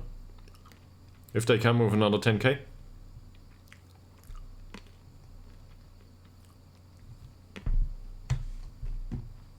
Then we have one keeper.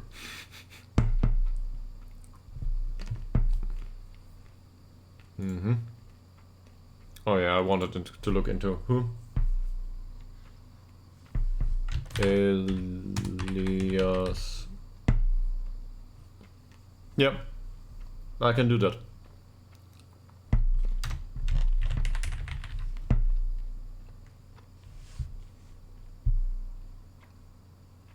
Gonna guard Orchan. He's a striker for Elfsborg reserves, and he certainly made his way.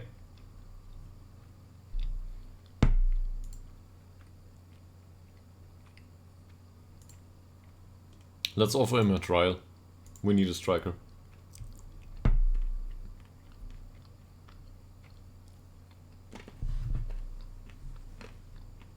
They don't want to get him over here.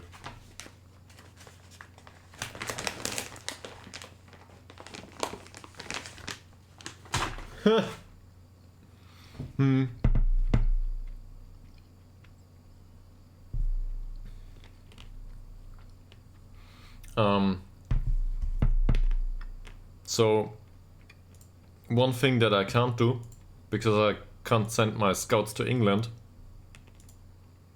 or maybe I can. Let me try that.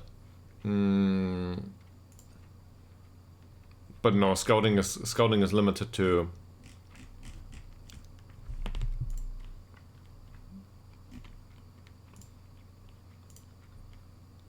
doesn't matter. Propose friendly. Yeah, that'll be the day. No, I can't send my scouts here. I was thinking, I will not. No, don't worry. This is already, yeah. Scouting in general.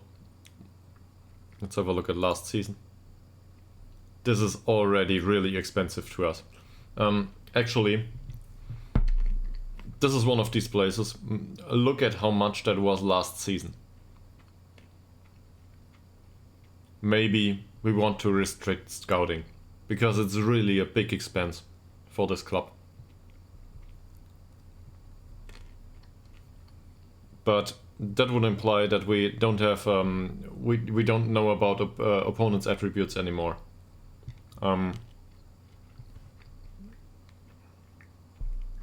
So it's weird.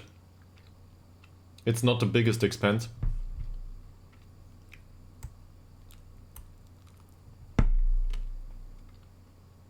How did we manage to get 4.5k in scouting expenses this month? What did they do?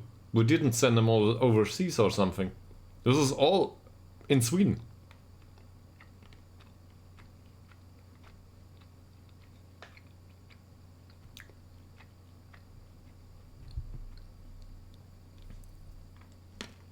So our problem is we can't make it any more narrow either, right? Can we force them just to scout our league?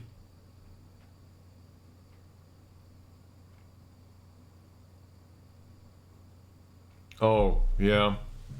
So that's on me. Sure. Of course. Yes, of course. We scouted their teams to find loan players. That's on me, yes. I didn't expect this to be that expensive. But yeah. And usually this doesn't come up, because usually you don't care about that amount of money. But for Ytterhogdals this is devastating. This is a story of financial disasters now.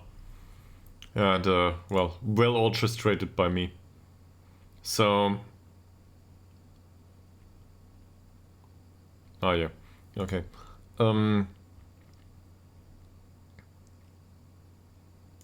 What we can do though... So this doesn't work. This doesn't result in that many players, and it's just a drain on finance. This recruitment focus. Remove this. We can also... Scouting coverage wise. Where's this stuff? So this covers our division. 350 euros per month is really much. So let's get rid of this. Now our scouts are really, really bad. But...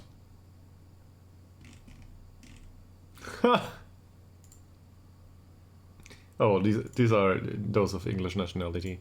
So all of a sudden we only know about 380 players. Some of them might be good, some of them might be bad, some of them might be horrible.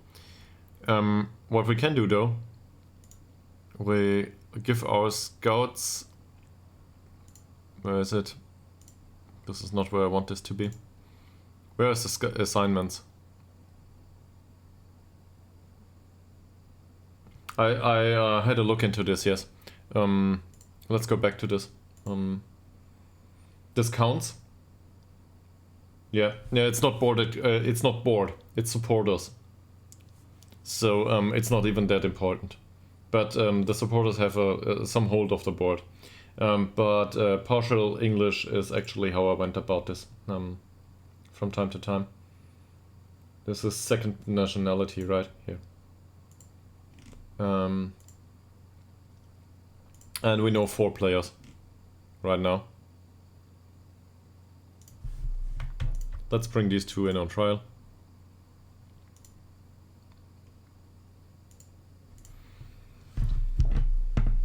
Yeah. So, but I'm still interested in doing this. It's not like I want to ignore it. And that's for 2 reasons. One reason I want to please the supporters, and reason 2, if the supporters are pleased, maybe 1 or 2 more come into the stadium, and that makes a difference. Not much, but a bit. So we might see some windfall on the financial side too there. But can we not? There is scouting assignments.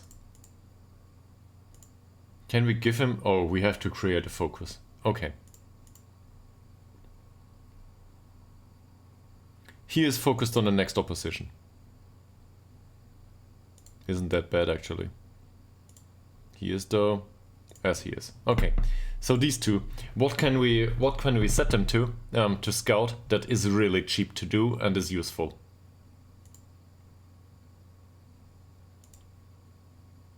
Can we tell them to scout anything as an ongoing focus within our league? Can we do this?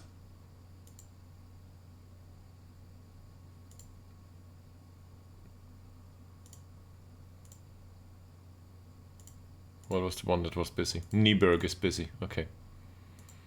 So we will need a focus for Frödeberg. Because earlier in Football Manager, I don't know if this still works. We don't have an analyst. That's a U19 analyst. Well, okay.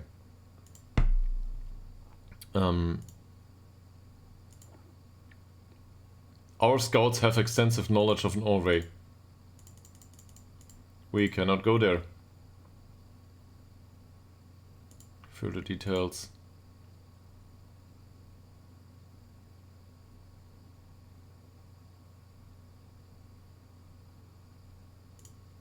I'm looking for restricting this to a specific league.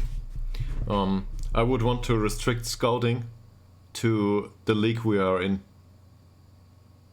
so that they stop traveling that far or to expensive locations. But it doesn't look like this works.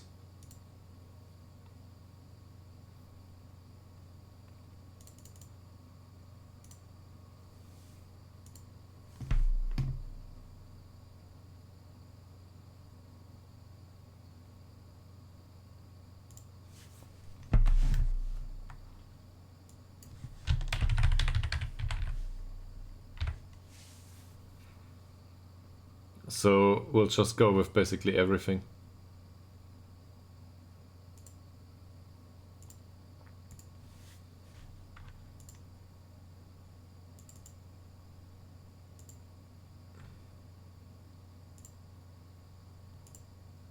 And for loans, we want a really good player, right? If we give him a place in the squad, we want him to be dominating selection. But yeah, getting rid of the scouting package probably wasn't a good idea.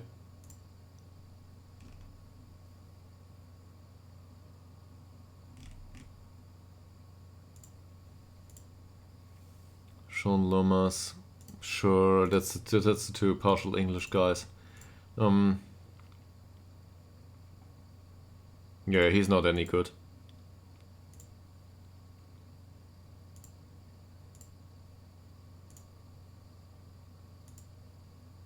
And he's not any good either. Probably. Sure, I don't know yet.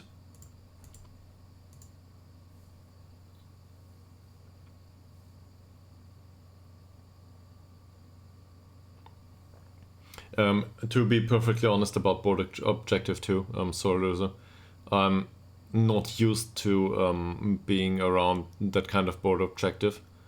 I don't know if it hits. I think youth players count, and that's our best chance.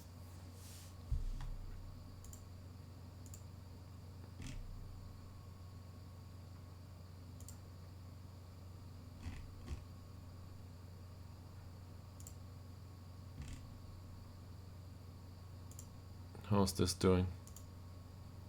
616. We got it done just fine. Where was it last season? 500 something. So did the squad improve compared to last season? Blenestrand is still around, Mariah da Silva, Shabanach is gone. So our new backup is I think on a similar level. Okay, he was on a similar level. Then he came for us and now. This is bad. Why doesn't he train in his position?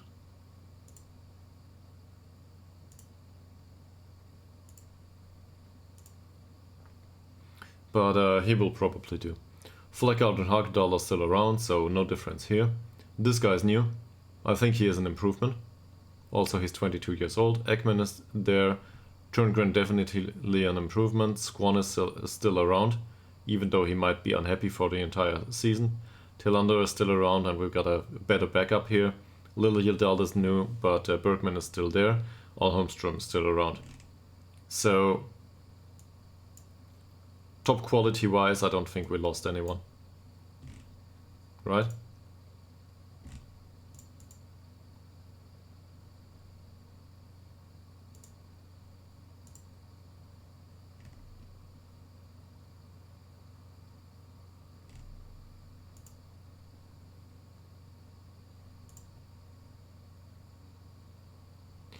Pitch dimensions.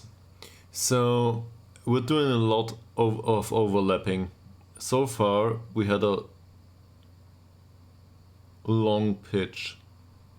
I'm not sure if that's a good idea anymore, because our players are not that fast, right? We've set ourselves, well, he is fast. I'll go with a standard pitch here. Oh, doesn't work.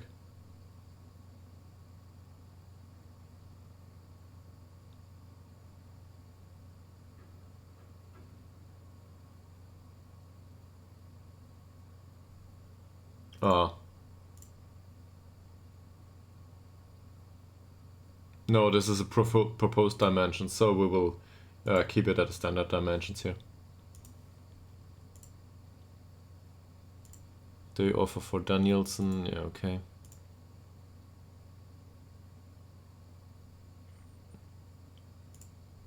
Who is he? Is he on shortlist? Yeah. Let's remove him from the shortlist. Okay. So there's another friendly against Sigiltorps, and then the season starts.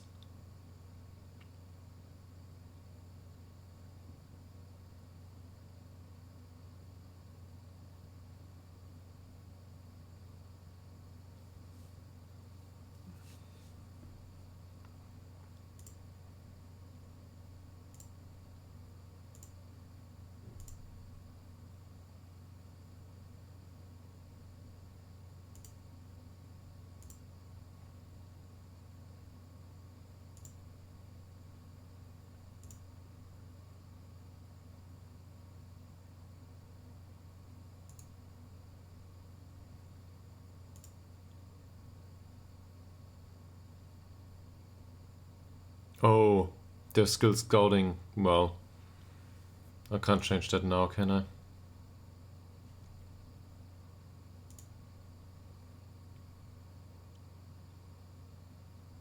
Yes, he is really great, but we cannot afford him.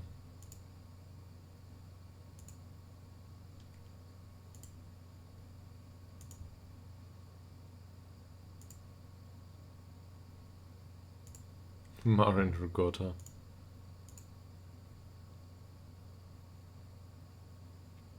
At this point, he's not really a great improvement for us anymore. He's not bad, but don't think so. Also too expensive, so no. Fairly pro striker. Can he play target forward? To some degree. Is he cheap? No, he's not. Okay, whatever.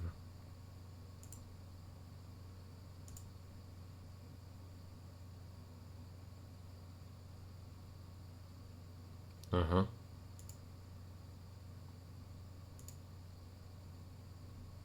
I don't see him playing here anytime soon.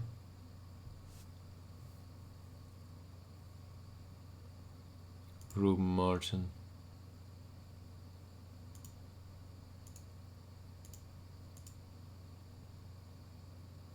It doesn't look that bad, but I can't afford him probably. Ebbe Wingström, possible loan target. Oh, the previous one was a loan target too. So this one doesn't look great. His heading isn't great. Nah. Could have stick to Kulovic in that sense.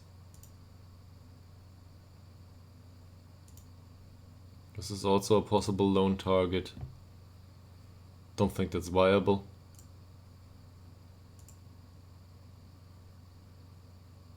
This is a possible loan target. I just don't think we need him. Would need to play here. But I also don't think he's that good. Mail it at Turk. Short simple passes, argues with officials. Not really viable for any role here.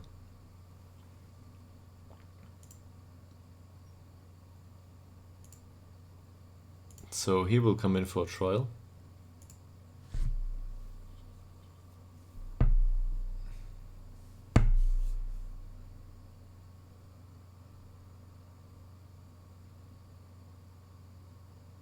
The potential loan players.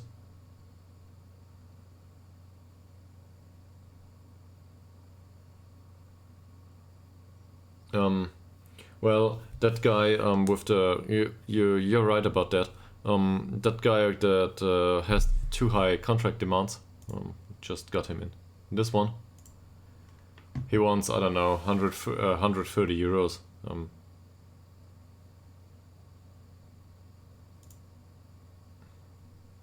This looks good. There's a bit of a problem with injuries here. Above average injuries, his pushability is not great. But he's a potential Metzala as a replacement for Oliver Swan. I talked about this earlier. He wants to be star player, improve training facilities, blah blah, and look at that estimated wage. I'll just go there just to see contract demands. 65 is actually pretty decent for him. Yeah. He gets 0 money and wants 130, exactly. And but now he's down to 65. Problem is, he still wants to be star player. And I'm actually willing to keep him around. He's 22. Nobody knows about him, as far as I'm aware. Yeah, nobody cares. I will try to keep him on trial for whatever. Another few weeks. Maybe, just maybe, we can get his contract demands down to 30 or something. And then he could make a great Metzala in midfield. And in comparison to Oliver Swan, I think he was better defensively, if I'm not mistaken. Yes. So, this is it. Now, well, we already have a star, and we have the problem that midfield is congested. In midfield there is Turngren, who is signed as a star player, I think, or at least an important player. Yeah, important player it is. Swan is set to be no longer required, but actually he's an influential player, he's an important player, so yeah, might want to put that back to regular starter at least. Well, I'll put it back to squad player, okay? But I might be willing to replace him.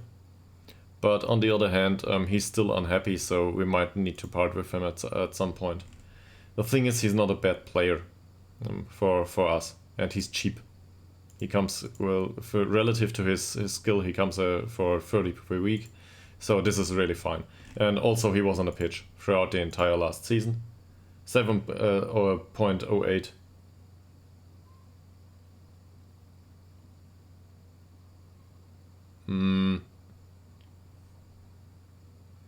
No, it isn't. It's not a problem from that perspective. They just want the playing time. And all of these players come for us in Ytterhogdals. All of these players come. They want the improvement in training facilities, and 1 year later, sure as the clock ticks, you have a player in your squad that doesn't want to be here anymore, or is well, at best in moderate morale. And if you have one of those in the squad, that's already bad enough. We've had this last season with Oliver Flackard. Flackard was annoyed the entire season because one of the star players left.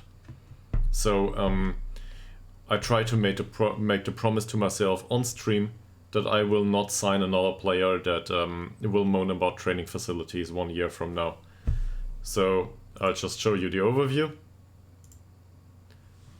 This is how it is.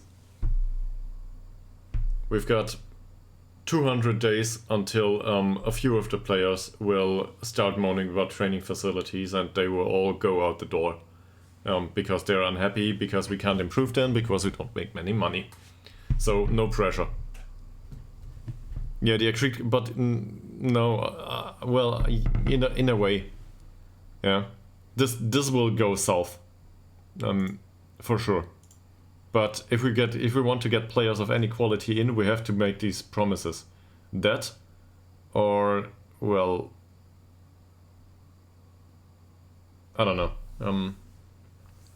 We have to deal with these things in some way, and to be well, completely honest, there's two ways to go about this. There's the way we go now. Basically, whatever, we don't care. We make that promise, and 1 year later the player goes out the door. But we tried this with Oliver Swan, and this is going real badly. He's very interested to speak to clubs. Okay, what do they offer for him? Who can we replace him with? Well, there's nobody in the squad that can replace him to that degree. Maybe Nila Fossell can. So we would play with 2 box-to-box midfielders. And Nila Fossell isn't getting any better anytime soon. He might also be able to play Metzala with this. This is not great. But he will probably do for the season, right? So, sure, we can try to get rid of Oliver Swan. I don't want to. This doesn't look bad. But he's got his weaknesses. He's a good scorer though, even though he didn't show so far. Well, 5 goals, 9 assists really isn't that bad in 26 matches. So let's say we offer him to clubs. Okay. Let's offer him. Maybe someone comes in with a good bid. Why not? But he's also our captain, so someone else will take up the armband then. Probably him. Who will also be annoyed in a year.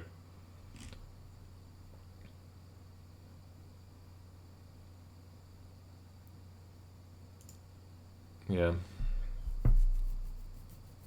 It may be a good idea to get rid of all of these players that we have to promise going here. So this is the other way. So either we don't care about the promises and we got a bad morale in the squad. Well, it's at most average, which is bad if you want to stay up. And this is really bad if you want to get promoted. You need perfect morale to get promoted, basically. This is emotional management manager. In some way, right?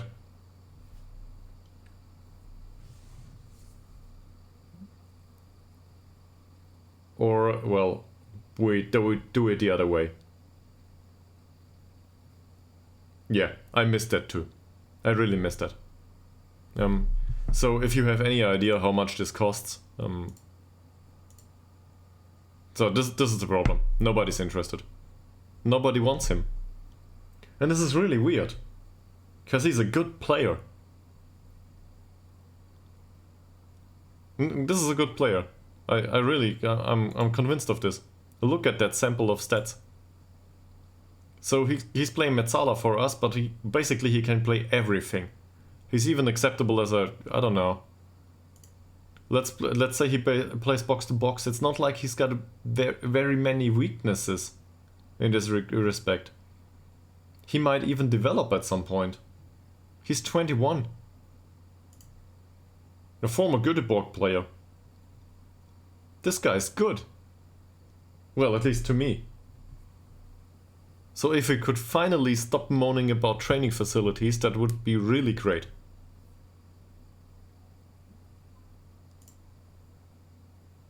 Also, we've got a contract extension clause on him.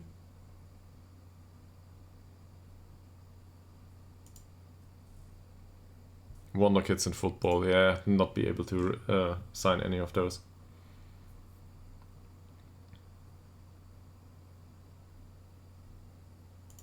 Okay. I'll do this. Does he have preferred personnel? Yes, me. For some reason he still likes me. Göteborg, players, U19, maybe he knows somebody here.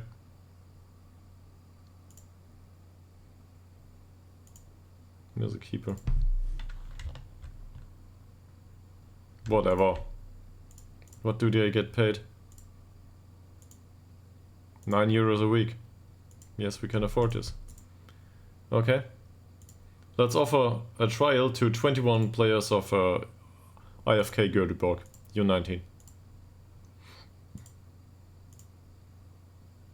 I mean, we've got a week to go.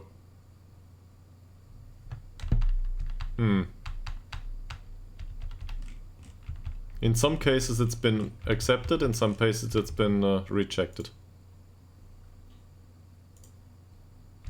Why not? Might as well go for it. I'm more concerned with the loan and the sale of Blennestrand and Westberg. We only can do one. And transfer window closes in 4 or 5 days. So if we sell Blennestrand now, we don't have a backup keeper. But if they offer us the 11k they did last time, this is a deal we might need to go for.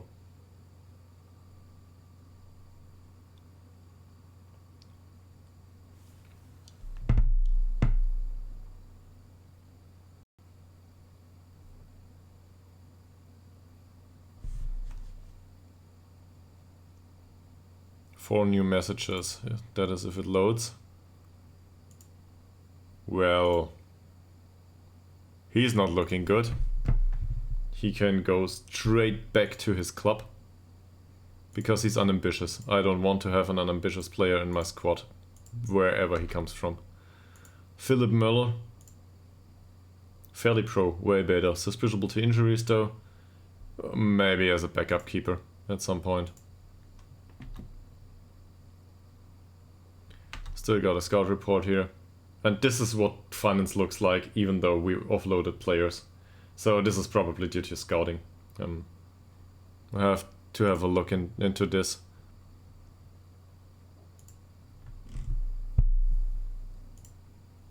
Yes. Then that was me. I devastated that.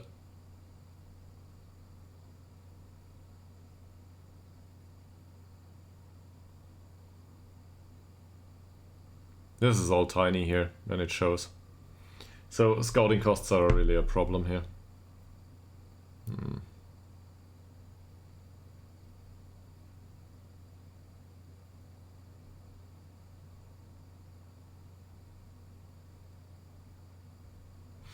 We might want to reduce this even further.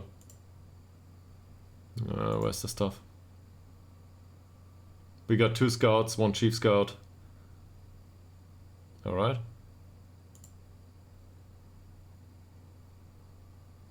Yeah, exactly. So, one of them, a Swedish one, we are lucky in that regard. He's on a month basis, and he earns 65 euros a month. We fire people for less. We do not need any of his knowledge. There's a replacement there. And he's too expensive. He's also not on a secondary job.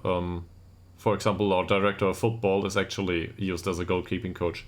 We don't really need a director of football. We just signed him on cheap and well, forced him into doing goalkeeping coaching. That's just how it works. I'm firing this guy. We don't need his knowledge. And we don't need him to travel all over the country either. So that's 65 euros a month less.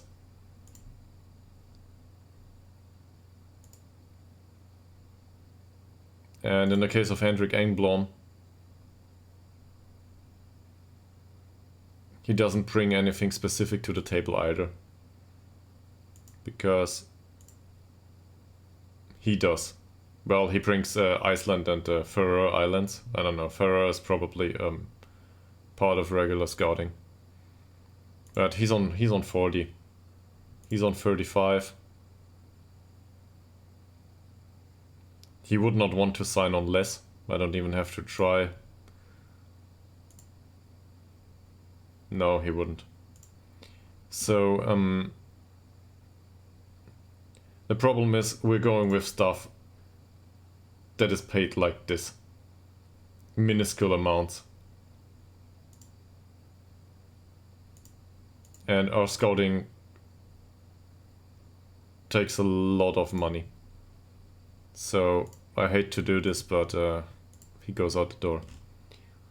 So now we saved, well, 100 euros, right? A month. And in a similar fashion, we should probably go about the contract of this guy, our assistant manager. It's not like he's great, he's bad actually.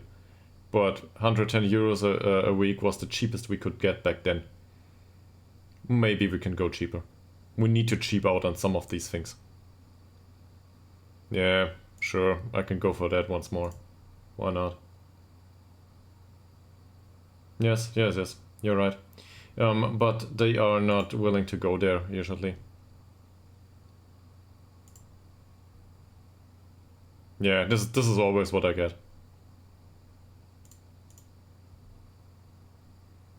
They want the club to be independent, and yeah, I'm not gonna force it. You know, I am not certain if I am able to keep on with my job if you don't blah blah. Not going to do that. Also not leaking it to the press in case this option still exists. So these two are gone. Now, finance-wise, this might look a bit better going forward. We just saved 100 euros a month in staff expenses. No, it's not a month, it's a week. So 430 approximately. This is a lot of our staff budget. Monthly staff budget. This is player wages. This is staff. Sorry. So that might be better. But we're literally saving at, well, with our eyes, right? More determined, less loyalty, less sporting. That's a central defender group. Where is it? Here. Okay.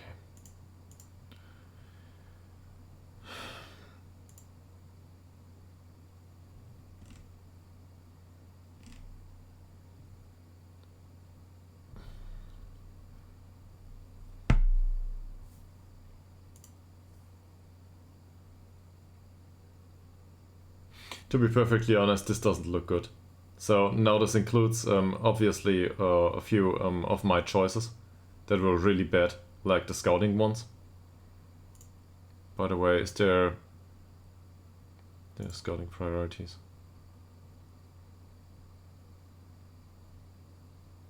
Okay. Don't know what's going on here.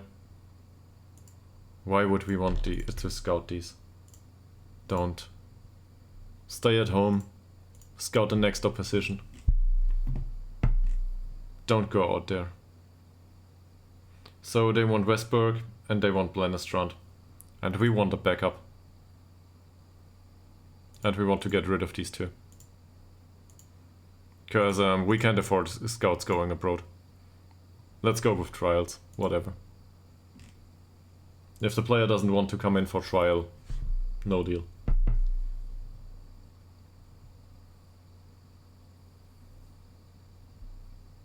That's it deducts from training quality, obviously. If a lot of players come in for trial, our coaches will have a hard time. But the coaches are cheap, at least. We found some that are cheap.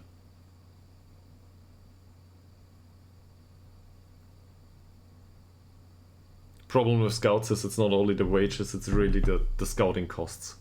The act of scouting is so expensive for this kind of club. And I don't know, did you ever open a map? Make a Billion is probably aware of this, but I don't know, So Loser, did you open a map and have a look at a location of Ytterhogdals? Oh, Ytterhogdal. I'm sorry. The S is for... Is it genitive in English too? I hope so. It's like... Okay. It's in the... Okay, thank you. Yeah, it's in the middle of nowhere. Exactly. So Stockholm is really close. Really close. But there's... well, I'm not aware of the top of the geography of Sweden just yet. But maybe Mika Billion can confirm this. There's nothing but forest and fields. And I don't know, maybe a few rocks out there. So whatever the scout is doing, if he lives in Ytterhogdal, the scout, or if his job is to be there, he probably drives around a lot. The perfect spot to be lost in vacation. I actually talked to my girlfriend about that recently. So if the streaming stuff goes anywhere, which I don't expect it to go, I might pay them a visit at some point. But in their school, probably there's no English. So, nah, seriously, they have a Facebook page. I had a look into it, but yes, exactly.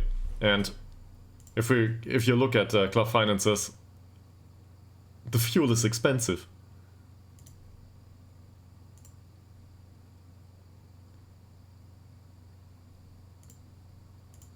Maybe. So, do we want to save another 15 euros per week and get Westberg out on loan? What happens? Well, we can delay this, right? Until last notice? Sure, let's do this. So,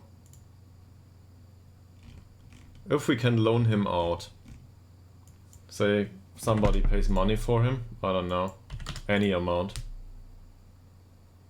I don't want to go too expensive because this doesn't look like a big club. Yes, leave me alone. He needs to be an important player there and play as a goalkeeper. I don't care about the role. So now he's offered out on loan. If we can do this, does he want to be offered out? Ah, all of a sudden.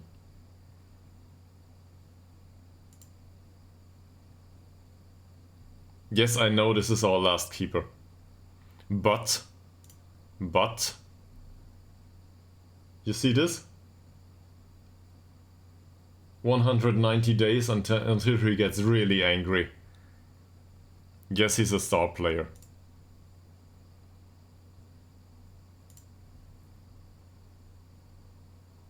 So, we are going to go there.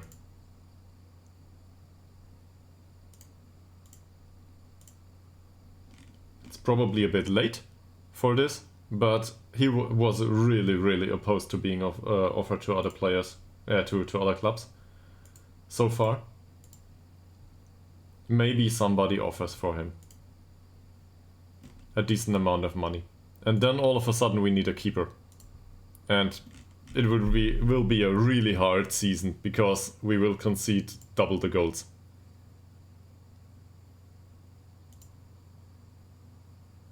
Ha! Look at these sums.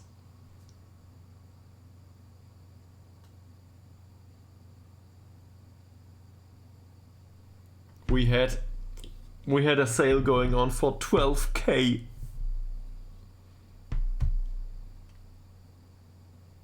But I am happy to stay at the club. Okay. 250 euros, no deal. No way. What's the contract situation here?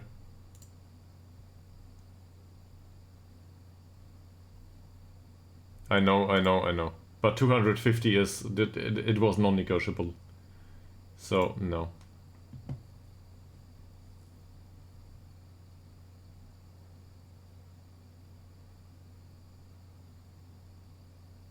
How much will they be willing to go?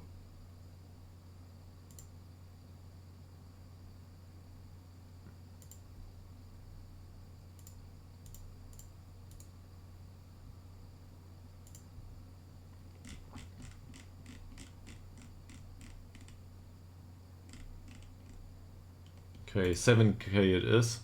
I do not want that money right now. It's not what I need. I want it distributed. To dampen the blow, basically. I want a friendly. In case it's a big club, I'm not aware of that. Let me have a look. Trelleborg FF, First Division Elite, yeah. So I want their fans to come to Ytterhogdals Stadium. I was aware of the name recently, but I forgot. And I want a salon clause. Something like this.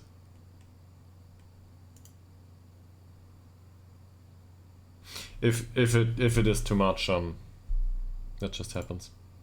We'll also include some other clauses if they are willing to negotiate. We might drive up price, but I don't know. There's not that many clauses in that amount of money that we can go with. So 7.5, 50% of sale and range friendly. They offer a bit more.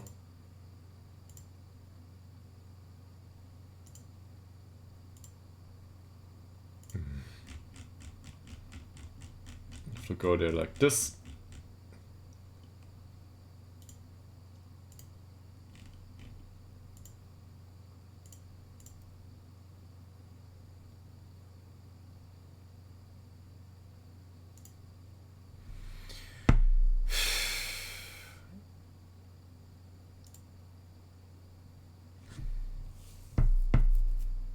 It's close to the transfer window.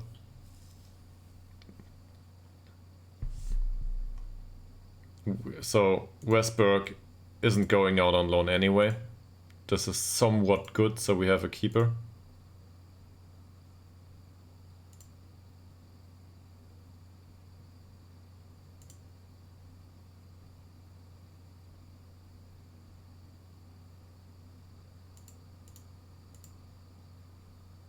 There's another one. It's the same club, they went up like a few €100. That's not what I want.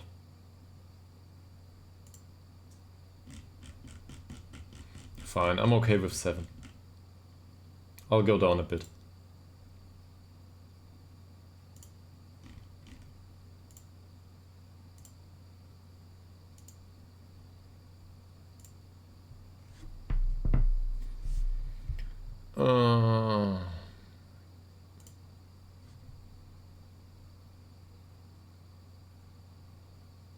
Is there a position I would like to bring in someone for? Probably a central defender.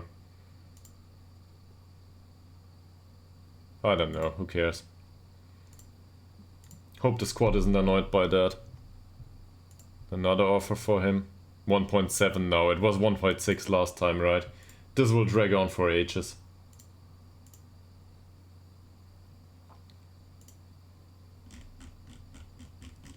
But they are willing to negotiate.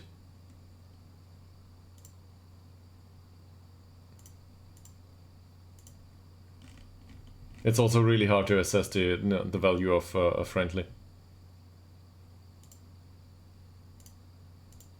Like this, they can negotiate the sum, but it's semi-negotiable.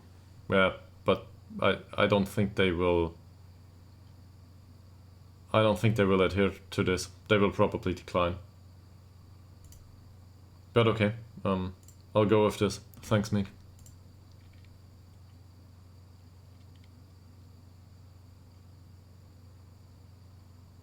It's Mika, right? It's Mika billion, not Meek a billion. Sorry. So it's Mika.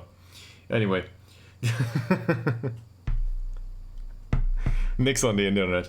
Oh, all of a sudden we are going places. It's Meek. Okay.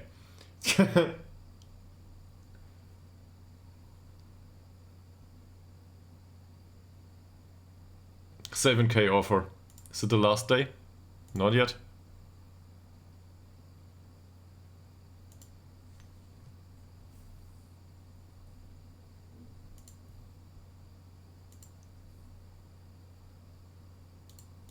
I want that friendly. I want the percentage of next sale. They went down to 5.5. This is 6. This is 7.2. Whatever. Still don't need this. Give me 7. Give me 7.5 here. Didn't we go below 7 already? It's all about the clause, right?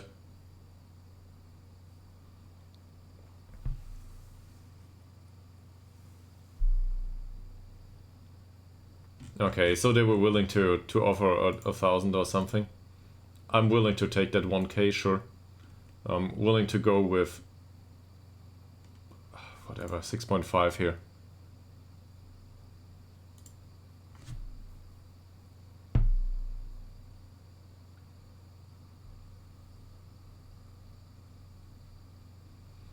That's a really cute story though. That's a great nick. Way better than mine. No, I like that. This is really cute.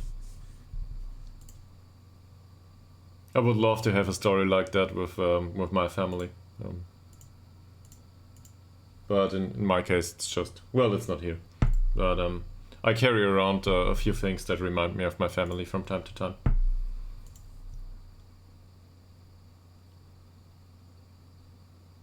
Will we go with this? 7.5, 50% sell-on clause, arrange friendly. I'll let them have it. Fuck.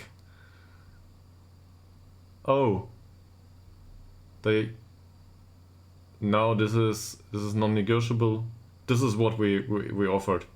7.5, 50% clause, arrange friendly. Yes, we accept this.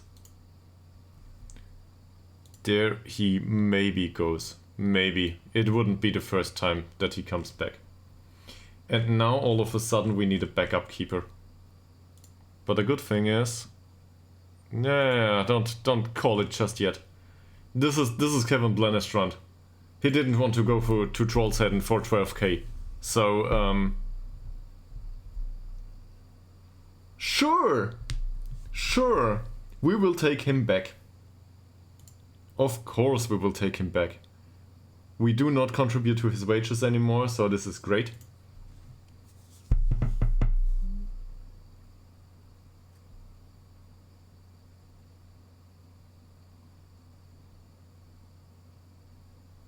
I don't trust it.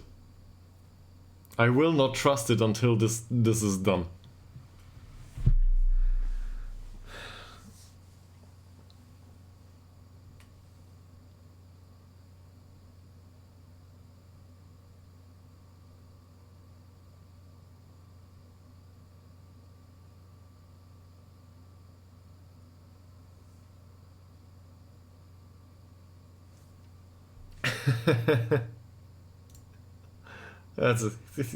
That's also a nick that's better than mine for sure. Also, well, I don't know you in real life, but you don't seem to be a loser to me, so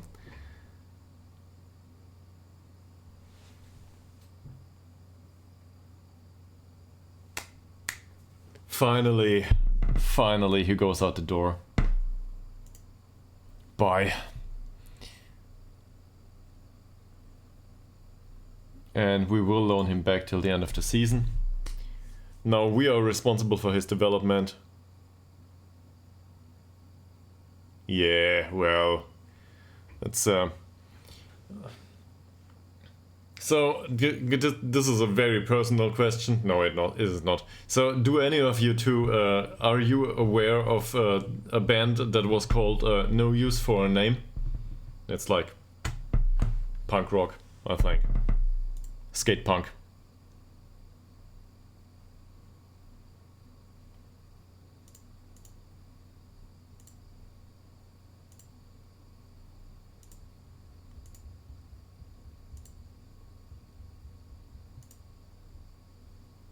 Nope. All right. So this is so I'm a rock guy. Can probably just show this. rock and core, metalcore. So no use for a name is they were not even a great rock band back then, but well, up until the singer all of a sudden died, nothing to do with drugs.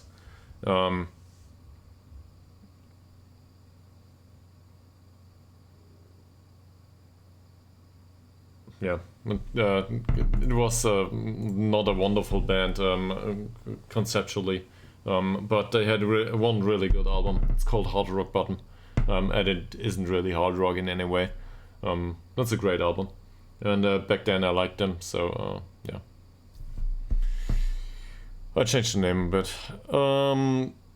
Yeah, I like them too, but well, it's just how it is with bands. I prefer the earlier stuff. The stuff they make these days is very creative, but it's a bit over the top for me. On the other hand, that was always what they were about, so yeah. Let's respond here.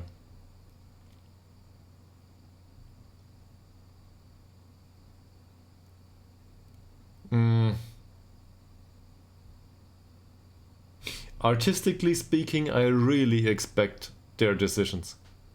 So it's a bit similar with Rammstein for me, which you probably know. Rammstein is really, really artistically good. It really is. That doesn't mean I enjoy their music to 100% all of the time. That's just a bit different things.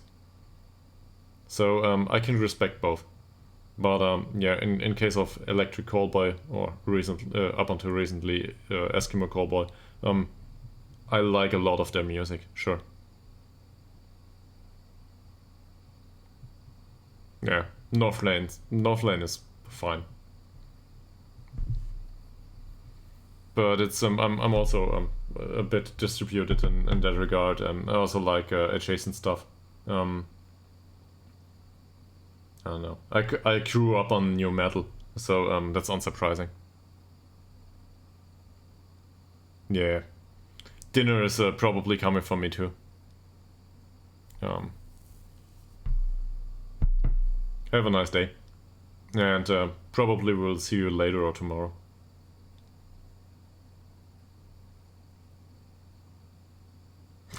That too, yes. Sure. That's part of history, right? Even looking bad, if looking back you think, okay, then some of these things are weird.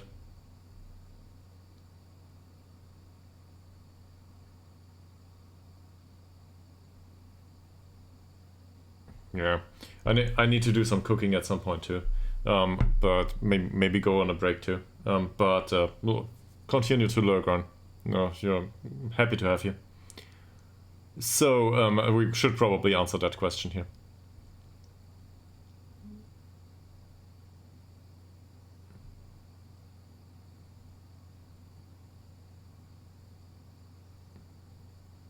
Yes. So hopefully none of our squad will start complaining here. And if they do, there's still another day until transfer window closes.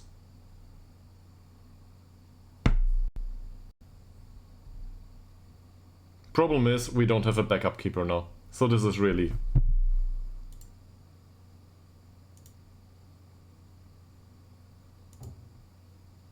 Nobody cares. Fine.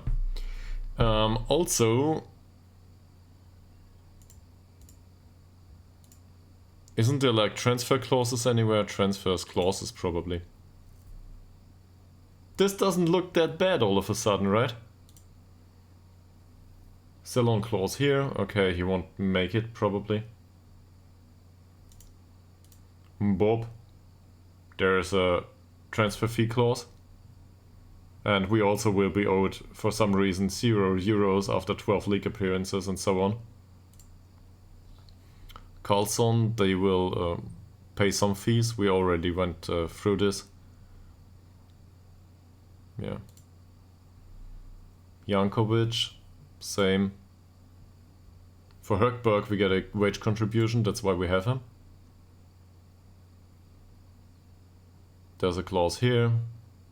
There's a really juicy clause here. For Björnsson there's a sell-on clause, and there's a sell-on clause for Alissa too. Now, most of these players won't generate any income, but clauses are in place. We got this.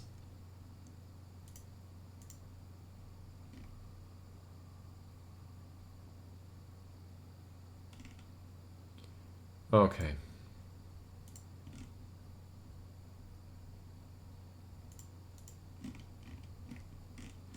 Now we need a keeper. And we don't have any scouting anymore. So this will be fun.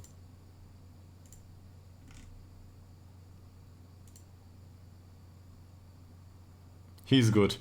Are we willing to pay him? Probably not. As a backup though, this is really great.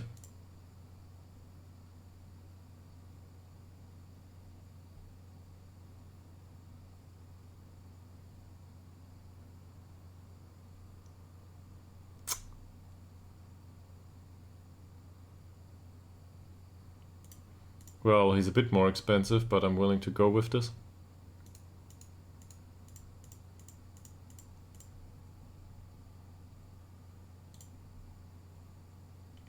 Come on, go for 25, please.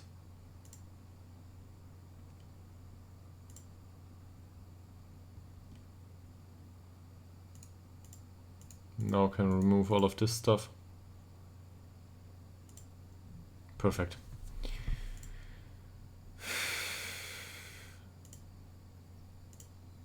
He's fine with that because he's old enough.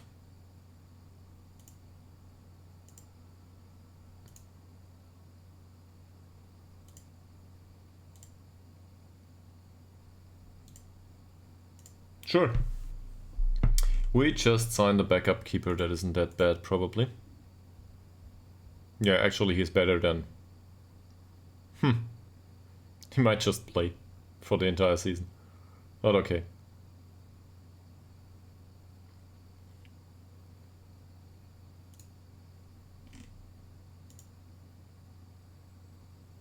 Oh, it's at midnight today. We've got like 2.5 hours to finish this signing. Oh, that might not be enough.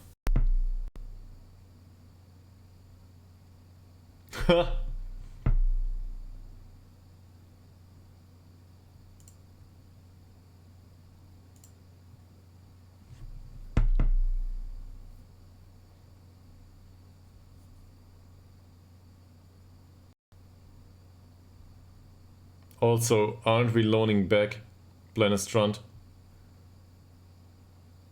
So this might have been really stupid of me. Anyway. He's a backup member anyway. So this is fine. Seriously, I think I got confused here. But no, it's done. Okay.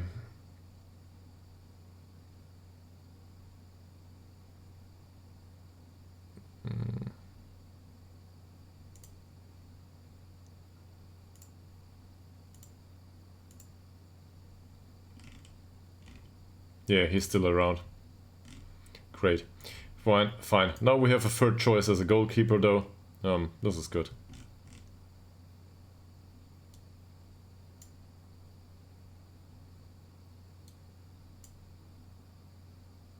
And he will probably not moan.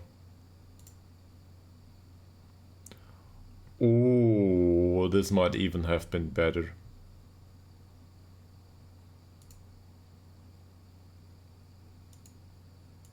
We'll wait another month, and in another month we will offer Edward Zetterberg another contract, being a goalkeeping coach along the way. Because our goalkeeping coaching is really bad.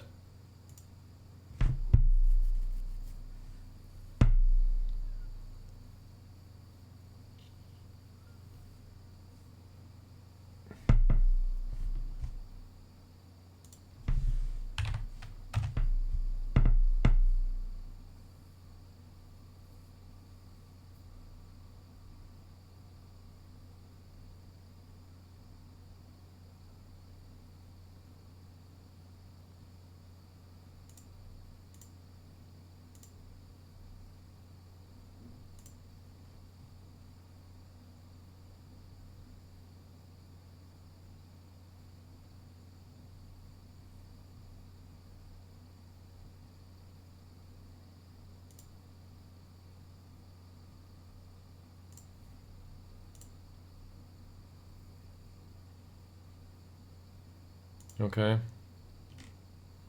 He wants to have number 1. He can have a number 1. He wants to have number 2? Sure.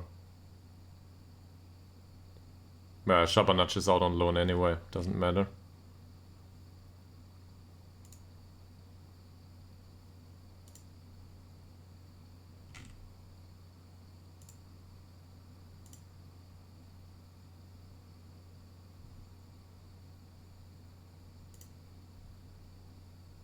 Yeah, they don't get a number. Okay.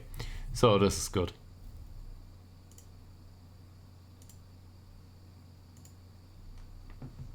Pure chaos there.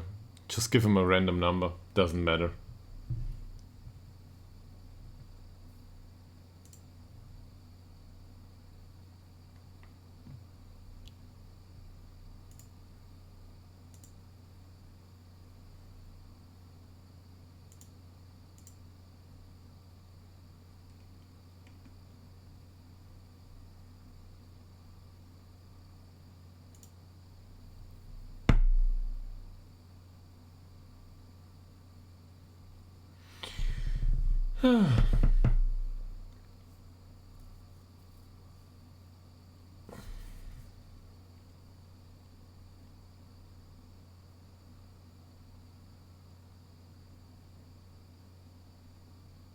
So it's just one more friendly, and then we're finally back in the season.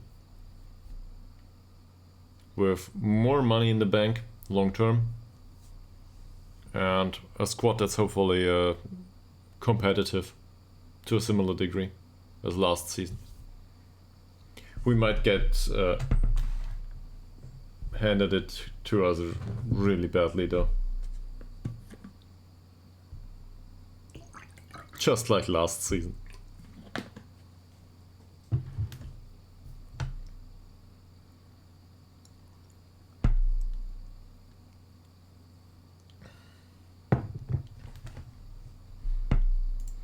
Given that conversation has a bit died down, I will also grab some food from the kitchen.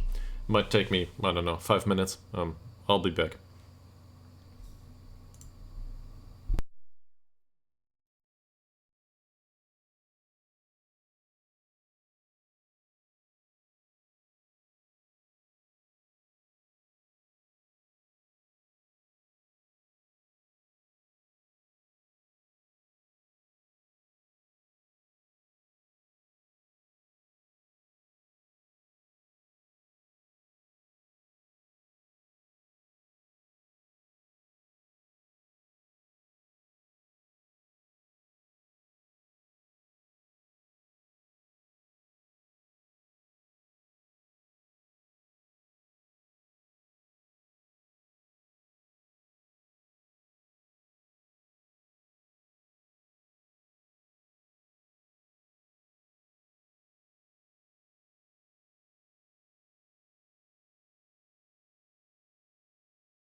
Alright.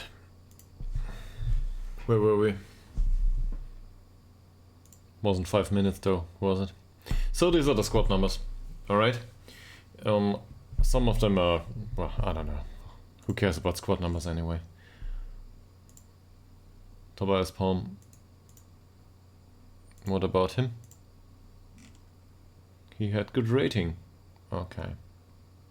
And Kevin Ullman here didn't, so let's discipline him. That's not good enough, man. Eden Halilovic is injured.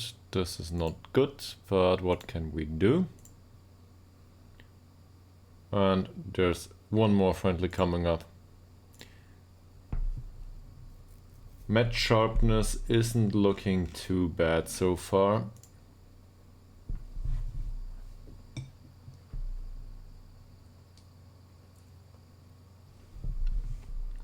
Mm-hmm.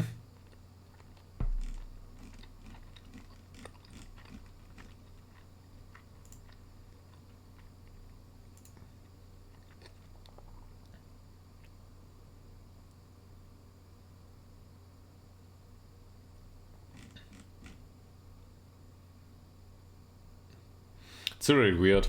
In a way, we should probably spend more on defense and just keep things in offense.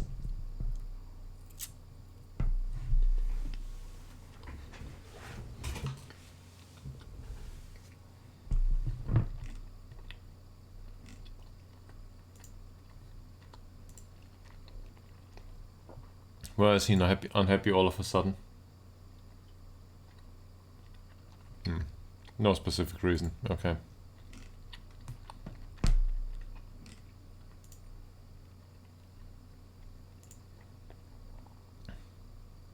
His idol is Marc-Andre ter Stegen. Well, great.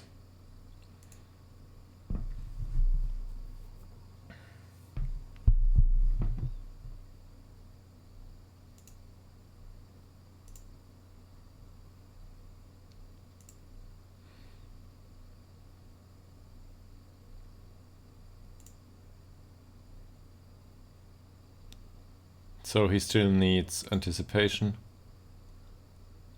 We'll go with that. The rest of the players really don't look like they're very motivated so far. What's going on there? They played a 9-0 friendly last time. Okay.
He did learn to play the precision though, so that's good.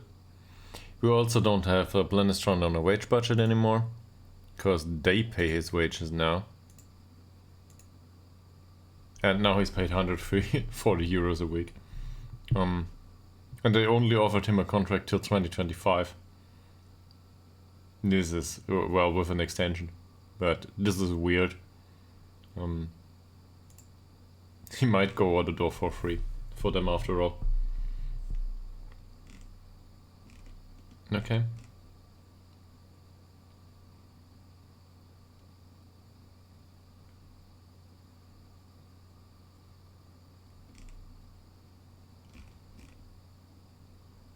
There's a lot of players out on loan. Did he play since we loaned him out? No. He didn't play just yet.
Okay, they're unhappy. He thinks his training is not beneficial. We can probably deal with that. Let's go back to defensive positioning. Not a big deal. If he ever develops, we really don't care. He just needs to develop in anything, on a technical or on a, well, on the other side. Bergman here, what is he unhappy with? The high volume of fitness training. Sorry sir, but there is no high volume of fitness training going on. And you have not been training in fitness either. So, it's just a high degree of physical training overall, maybe. But he has to adapt to that. This one, same. High volume of fitness training. He might need some passing training though, I agree. On the other hand, he's on heavy load, so maybe put him off. No. Let's give him some passing training. Tolga Dobrev. Yeah, I wanted to loan him out, right? Didn't work so far.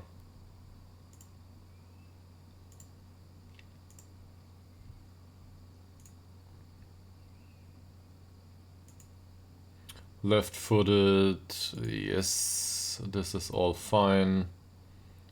At least he has quickness training going on. For him, passing and vision are probably not a bad idea either. But he's still unhappy with it.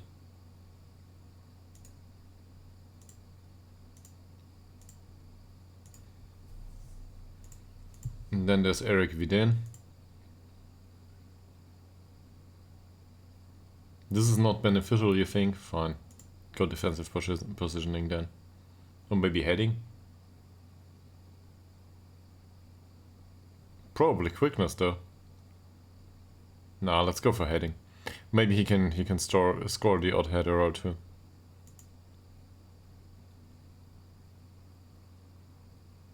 And so far his training has been okay.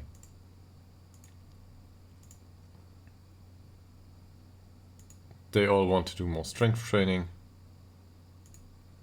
Okay, I'm not gonna go through that. They will adapt at some point, and some of them will come back and moan a little bit more.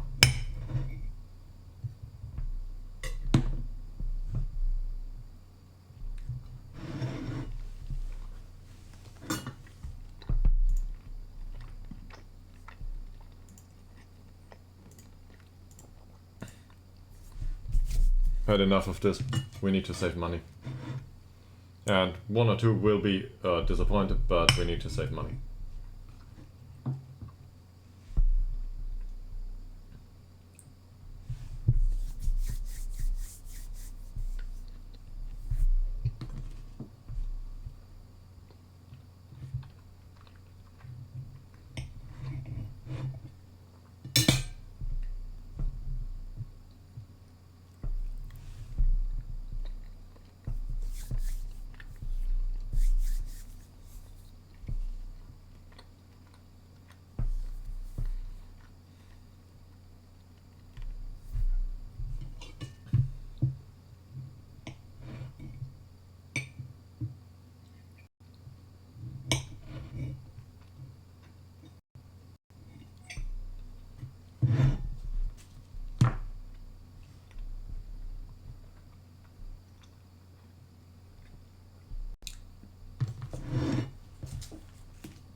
Finance-wise,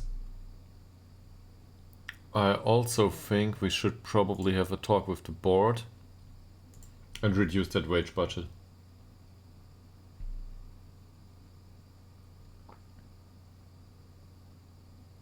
Doesn't work. Okay, so this is the minimum wage budget already.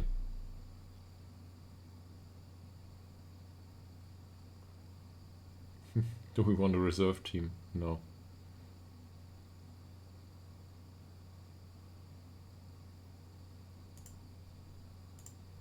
We'll go there once more.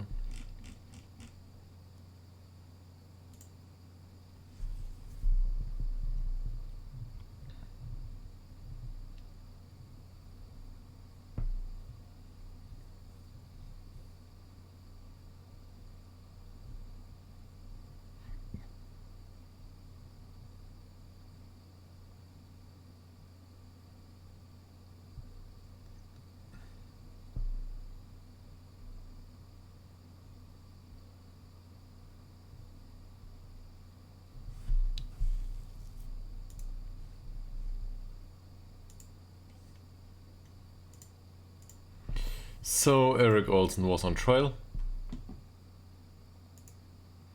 I don't think we want him though. With that crossing. Knocks ball past opponent. He isn't that fast anymore at age 27. And Loma's trial is coming to an end too. He will not be acceptable for us.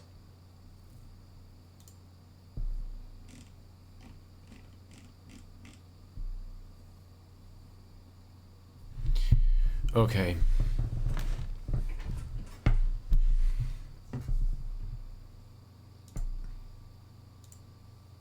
He's got contract till the end of 2025. Plays for €6 a week right now. No contract extension.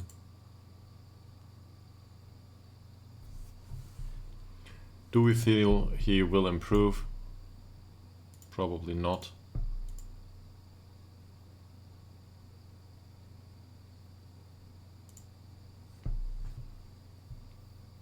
Didn't get worse either. Some of the the attribute redistribution overall was fine. He didn't win much in potential, so he would need to improve in dribbling, for example.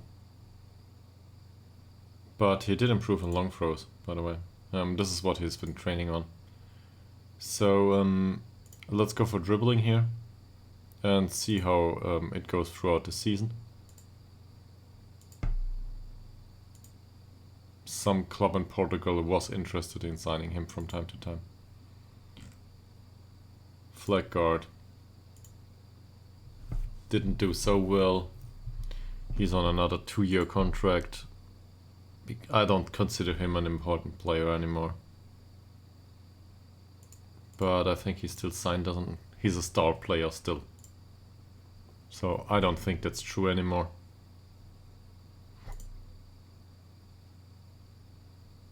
And I don't think he improved much either. Or did he?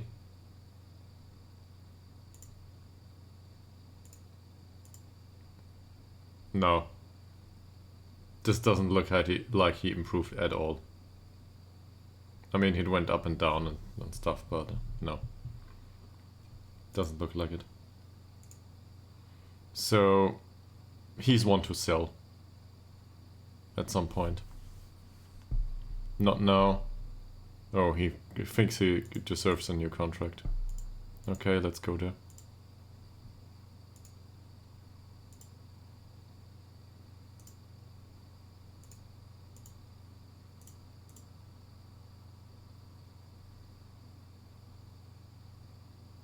I don't think he's that good.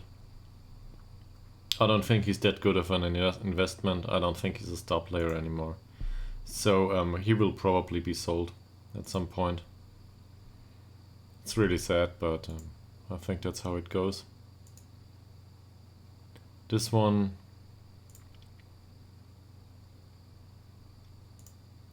Ytterhogdals. Okay. He's also fluent in Danish, apparently. With Ytterhogdals, I see a bit of potential here. If we look into this. Yeah, he didn't do worse. But it's also not, well, there have been ups and downs, but it's not like it's bouncing around and doing nothing. He has been improving. Not much, but he has been. So in his case, anticipation and composure need to go up. Well, he's on defensive positioning training now. We will probably get him back to composure and decisions at some point, but that might also increase on its own.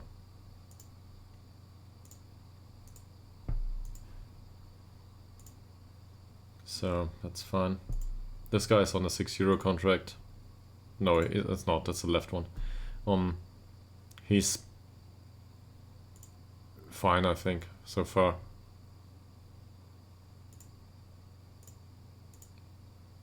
Contract hasn't been running that long. Goes till 2026. €30 is fine. That's okay. But he wants improvement in training facilities, so what can we do? Malte Ekman. He's an important player, actually. Agreed playing time as regular starter. He will probably be an important player, though.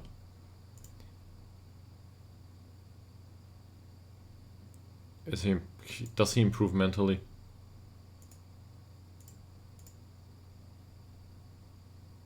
For us, he works as a register. And as a register, since he started training it, that's about here. He has been improving with the match practice. He has been on the decline, well, from a technical point of view, but his technicals are really good, so this is unsurprising. But overall, he especially lost attributes that he didn't need that much. So tackling going down, for example, isn't great for him. As a register, he will from time to time be needed for his defensive duties too. But on the other hand, vision went up really well, so that's good. Balance actually went up. I didn't even think that would be possible. And physically, he's been a bit more, I don't know, all of this is weak, but it's redistributed in a more even manner. That's not a bad thing. And I see a certain perspective for this guy. Now, he already considers himself an important player. He's got contract till 2026 with an extension. Let's just have a look what he wants. No. But regular starter I can probably go with. Okay.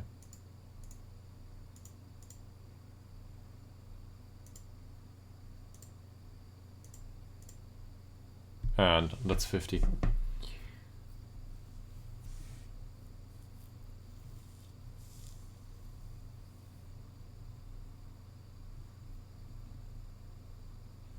I'm not sure if I want to extend that contract though. Till 2026, that's 2 seasons from now, and then he's got another. I don't think I want to go there.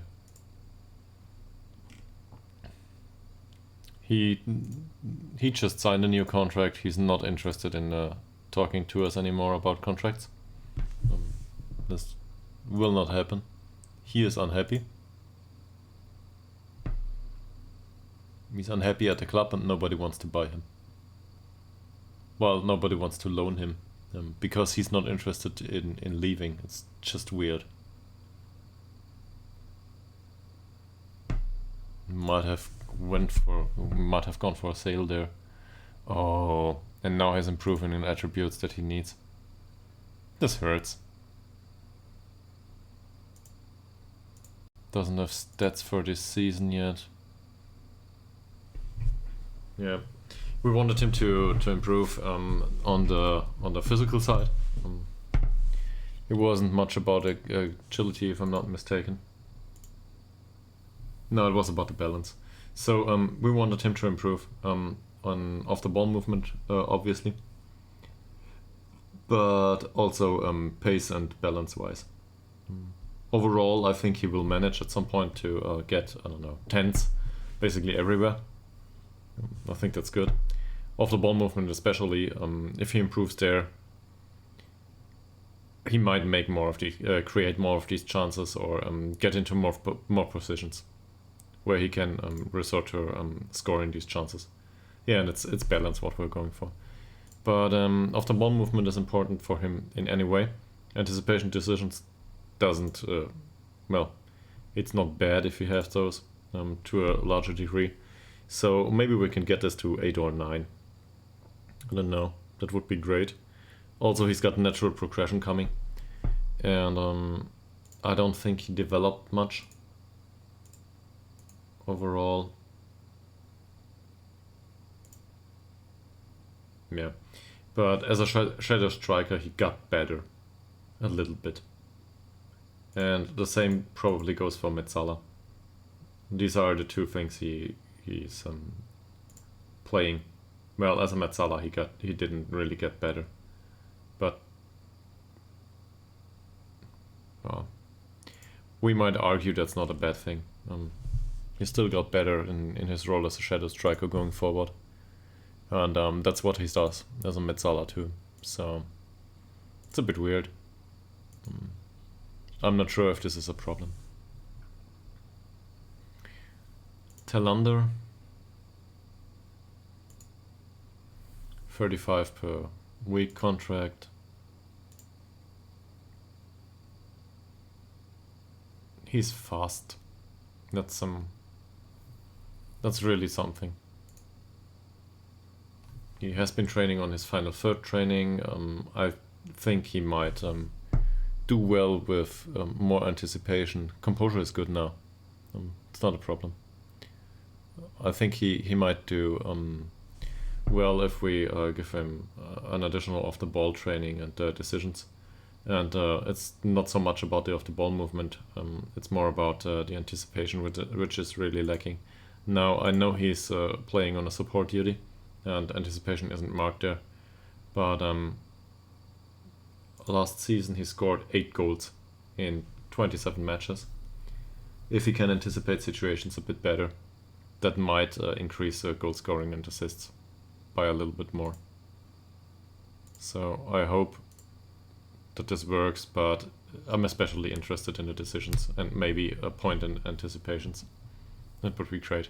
And I'm glad if he loses a bit on the other attributes. Not a big deal.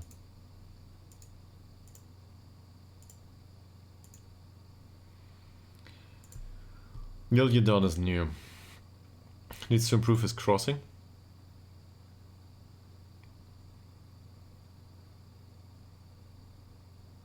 And his decisions. But decision making he can improve along the way. Well, composure decisions is fine. Composure also helps with his dribbling. I know I said I don't care about the crossing so much. On the other hand, it's improving on its own. So this is probably the thing to focus on for now. Maybe he gets it to 7 or 8, and we'll be happy with that. Training wise, not happy with the improvement. Isaac Alholmström has been getting worse.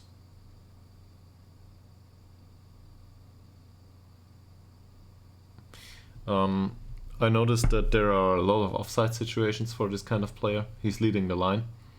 I don't expect him to dribble anywhere anytime soon. This was just it would extend his repertoire, so to speak of. So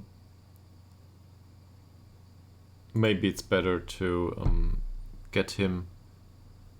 Well, maybe it's a good idea to increase his attacking movement anyway. I know it's already decent to good, but it's these kinds of situations with the offsides are really devastating for the team, from a tactics perspective. He needs to be on side most of the time, and if that happens, the rest of it will fall into place. Especially considering the jumping reach and strength.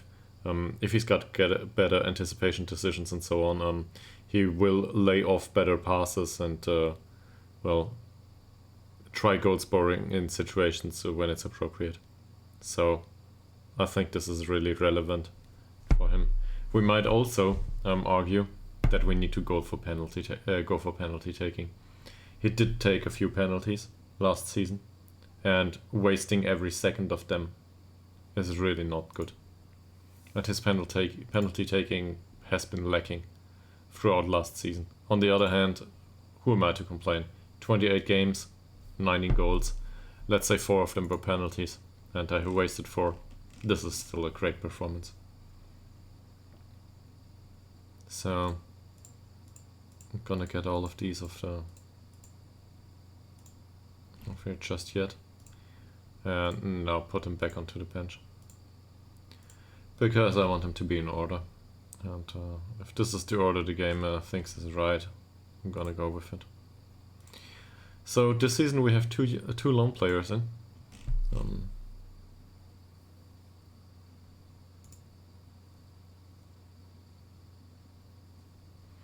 Okay, we need to skip over this friendly. This looks better. This looks worse. Same for Dobrev. Can't.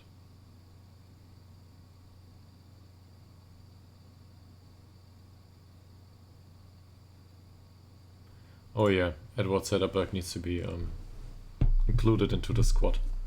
So who do we want to say hello to? Edward Sederberg? Probably Oliver Swan. No. Well, we could. But morale for Oliver Swan won't improve, but let's do it anyway.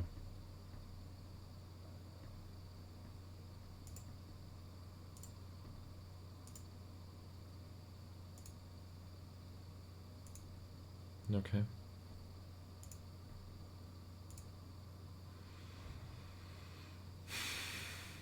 This is Patrick Bergwall here. He's been training well. I like that. So this doesn't look good initially, but his physical attributes are starting to come into regions where,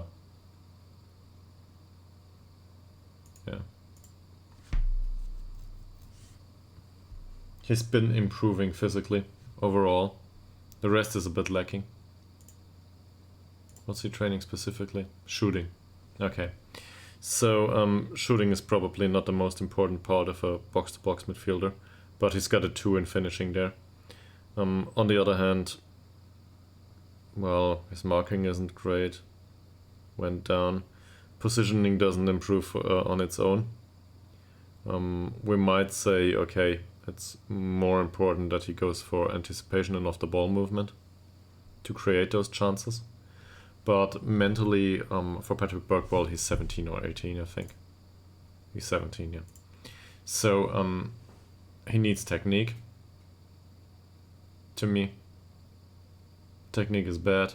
Passing isn't great. Vision isn't part of what he is expected to have. First touch is already good, but it has been in decline. He needs dribbling. He needs to be technically on point.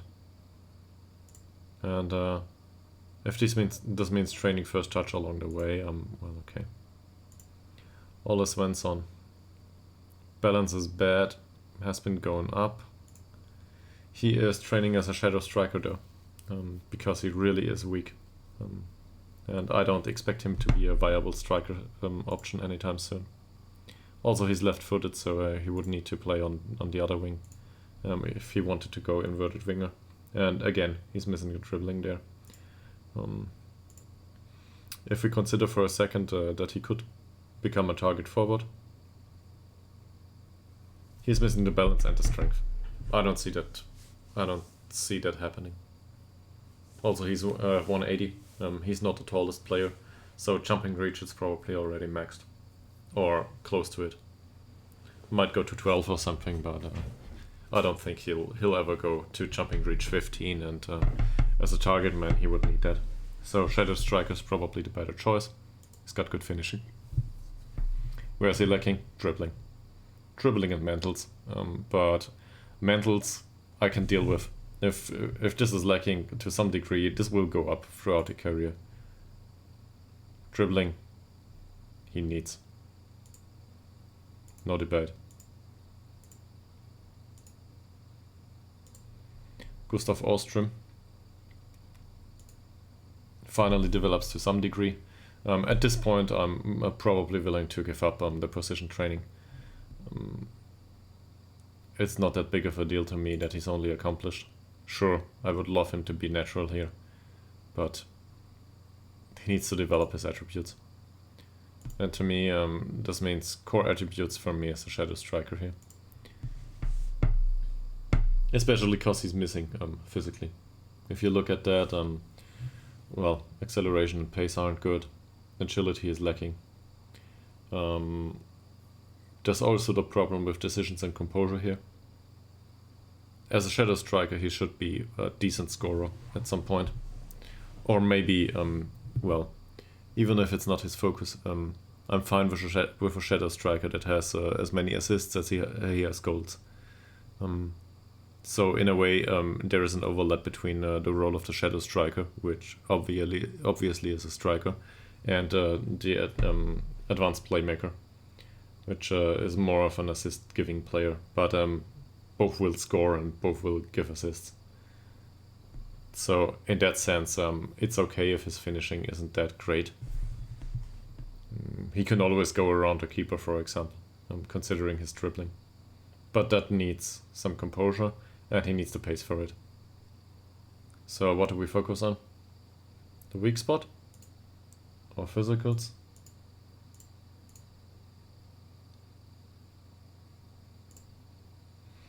Well, a weak spot would be composure and decisions, and that's really low. Physicals might improve on their own, a little bit at least. So if he gets better in these two, it's probably a bit early in his career to get better mentally, but we will have to wait and see if he can improve those. At least to the level of the rest.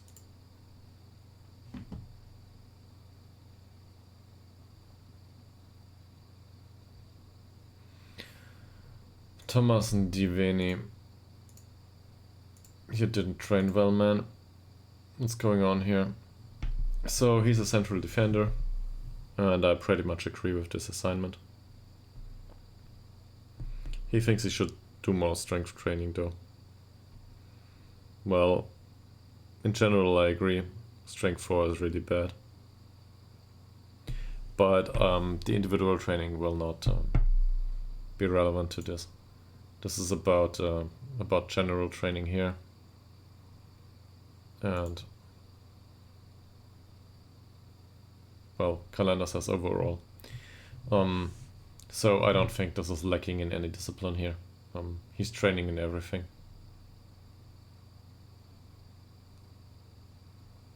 Were there a few more of these? Yes, I think so. U19 training, where is it? Oh yeah.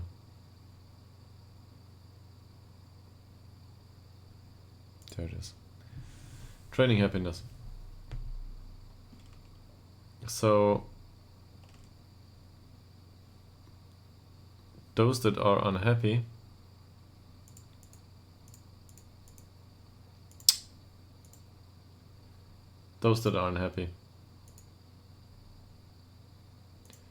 So 2 are unhappy with the high amount of quickness training, and especially in the U19, this is oh, these 2 are unhappy. So these are in the first team. All of these here are only content.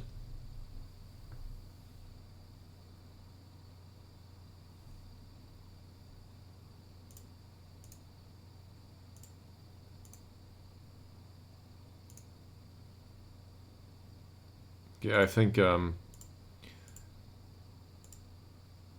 might have misclicked that. So if I go here for overall training happiness, these are the youth players. And if I start changing this up, it's not the youth players anymore. So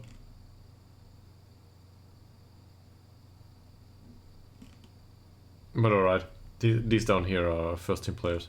But there's a lot of these are all youth players here. They're all unhappy with the lack of strength training. He's unhappy with his training because he doesn't think it serves anything. Cool. So no defensive positioning for you. Maybe you can go with, I don't know, stamina, probably.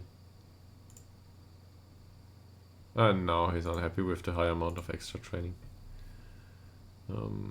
So maybe he will be happy like that. But these with the lack of strength training, we can probably adapt by going here and just toss in a physical session. It's not perfect, but those young players have to develop physical attributes anyway.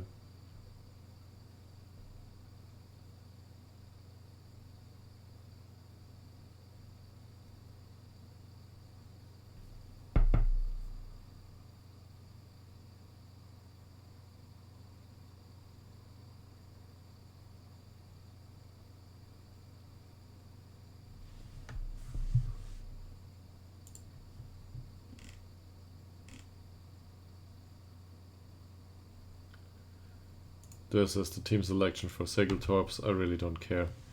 Assistant manager will do that. And he'll probably do it just fine.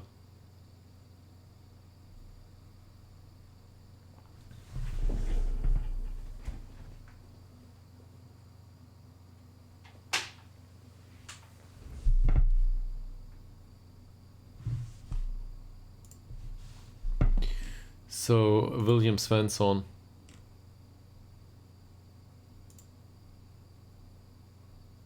He completes his trial with us tomorrow.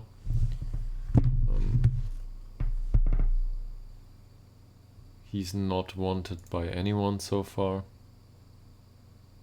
Still would be a really good player for us. Oh, he's wanted by us probably. No, now they noticed that he exists. So yeah. Are we willing to go with star player for him? Probably.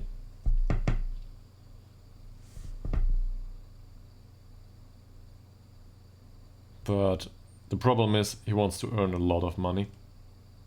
And he would be here to replace Oliver Swan. That's it. So we don't get rid of Oliver Swan right now. I also want to compare this attribute wise. This is more or less a Shadow Striker / Metzala. William Svensson is lacking in finishing. It's concerning.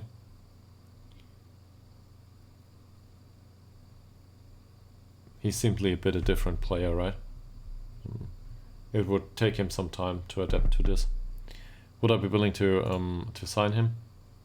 Probably yes. Horse's suitability as a register.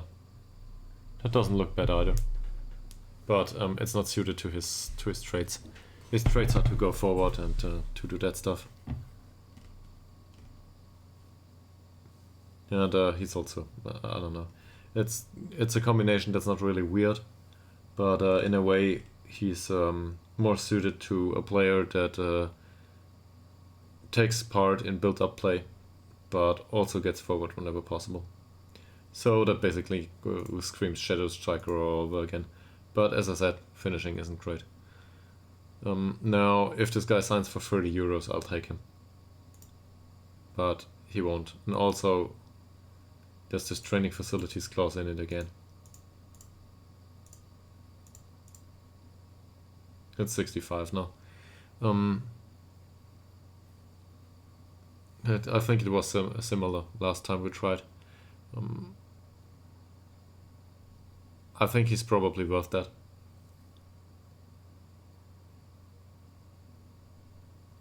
but it could lead to some discontent in the squad.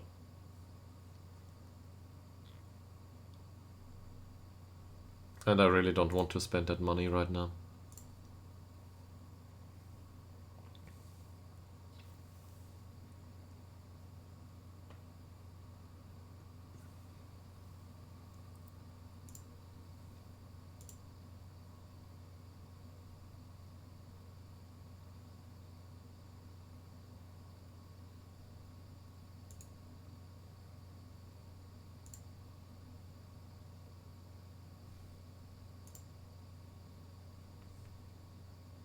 No improvement for the training facilities coming in.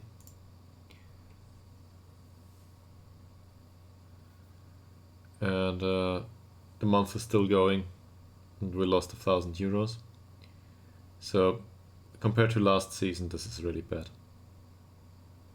I think we reduced, well, scouting costs certainly should be down again. And also staff wages, because we fired the scouting department.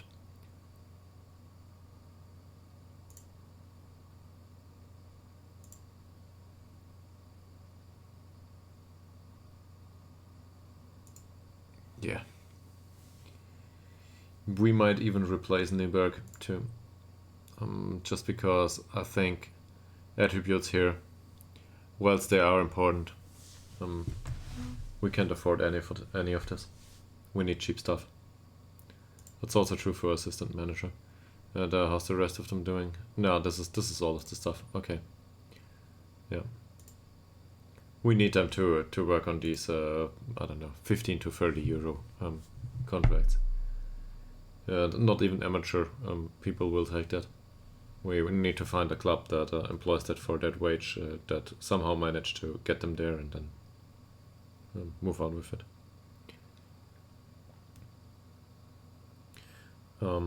The replacement keeper, the 30-year one, I signed recently in a panic attack because I thought we were without a backup keeper, and now we have 3.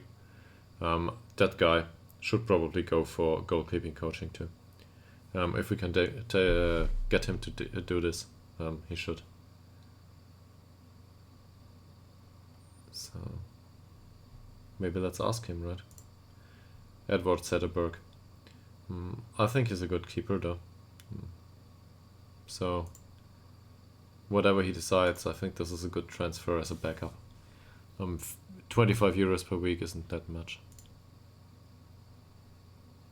Okay. Too early for that. Is there anyone else that's rather old? Well, he got better. Not great, but I didn't expect that.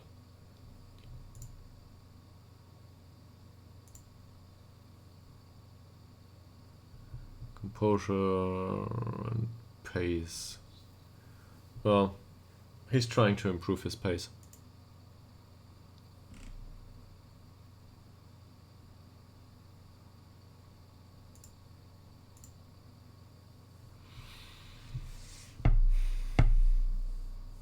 Trial of Svensson finishes today, trial of Möllers finishes tomorrow. Should probably have a look at Karlsgrund IF.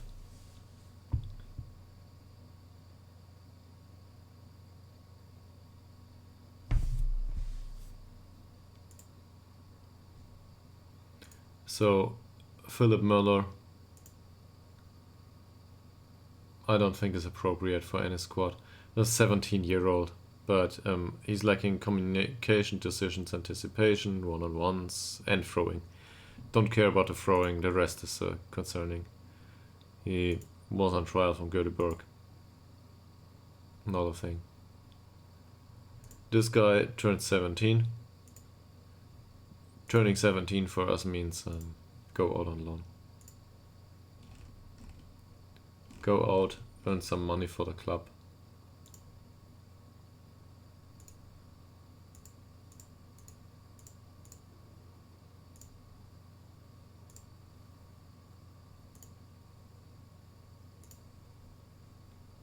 And Eric Olsson finished his trial, we know about that.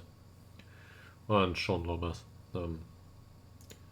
not of interest either.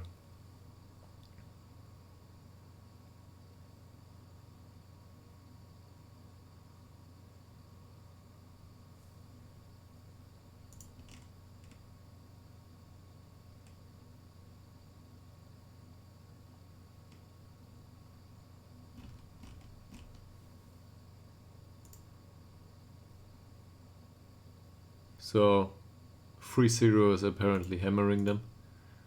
And the next game. Oh, he's still suspended. Okay. Why is he still suspended? And for how long? he got a straight red card apparently last season. So he's banned for the next 3 matches. So he will not be around.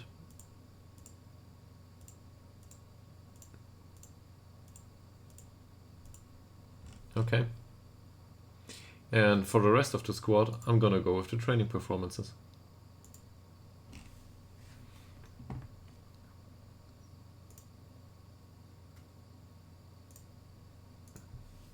A lot of instructions here.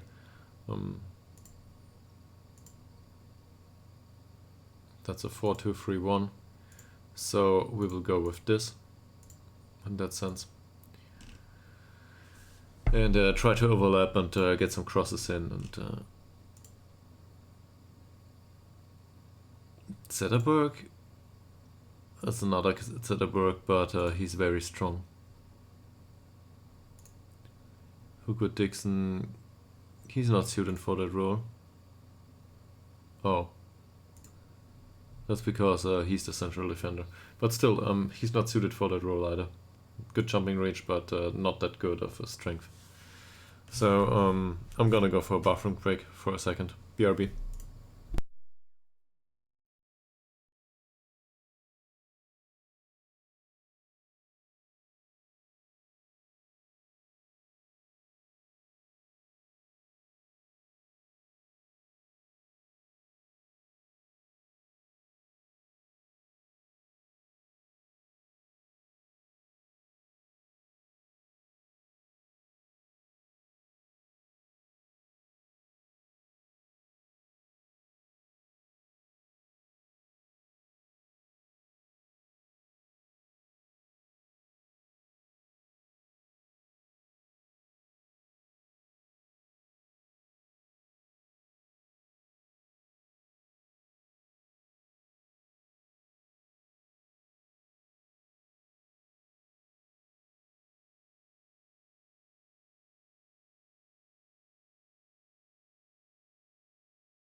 Alright, and back we are. So, yeah, we went through all of the friendlies, And now we're somewhat concerned about these guys here. He's on a non-contract. So, given that we basically fired the entire scouting department for financial reasons, we will not have the same result because we will have problems setting opposition instructions. And, well, that's what I bought in for this season. So we will try to keep expenditures down and find a solution to this.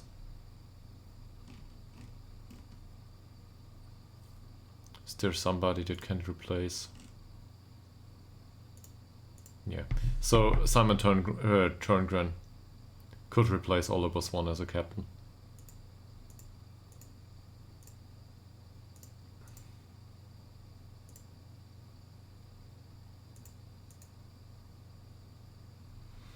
Probably would go down really bad because we have no backup. But we don't necessarily need a backup there.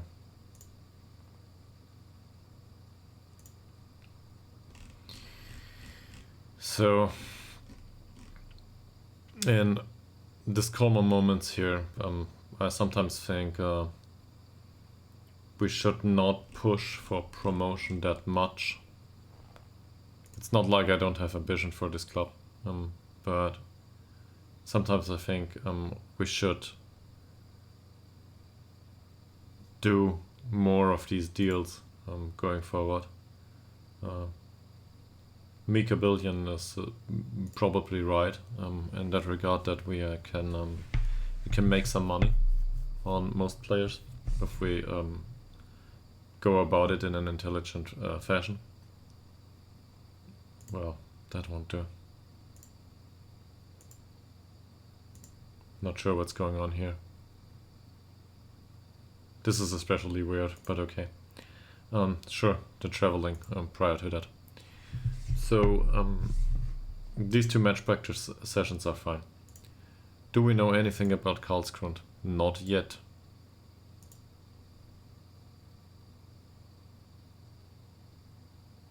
Yeah, I cannot even scout them because it's too far off.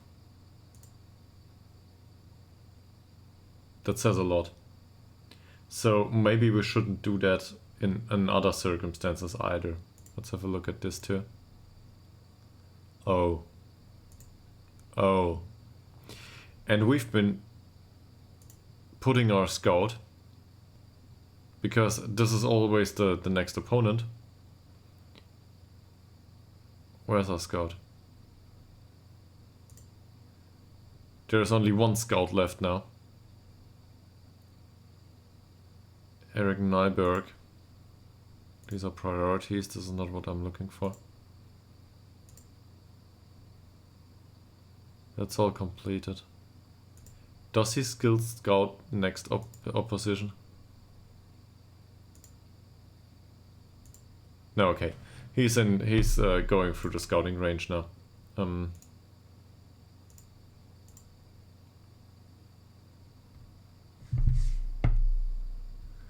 This should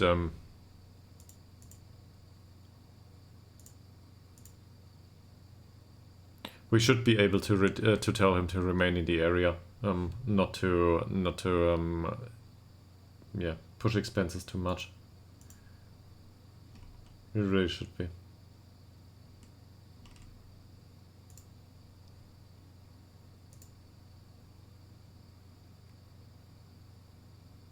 This is a recommendation by our scout.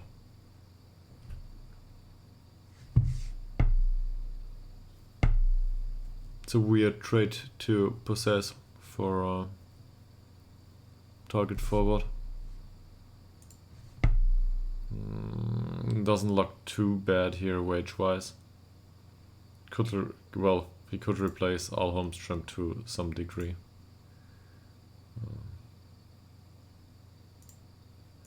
But yes, let's acknowledge this for now. Maybe it comes up once more at some point. This is too focused. Yeah. So all of a sudden we don't have many player recommendations anymore. That's well, we fired the scouting department, as I said. We'll have to make do with what we have.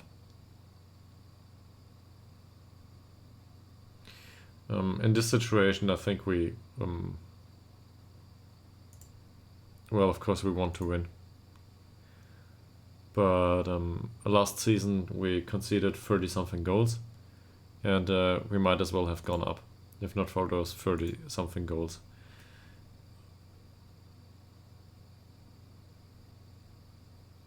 I don't think we need match practice here. No, they are not entirely match fit, but they will be. And match practice here won't help. What I think is what we need to do. We need to avoid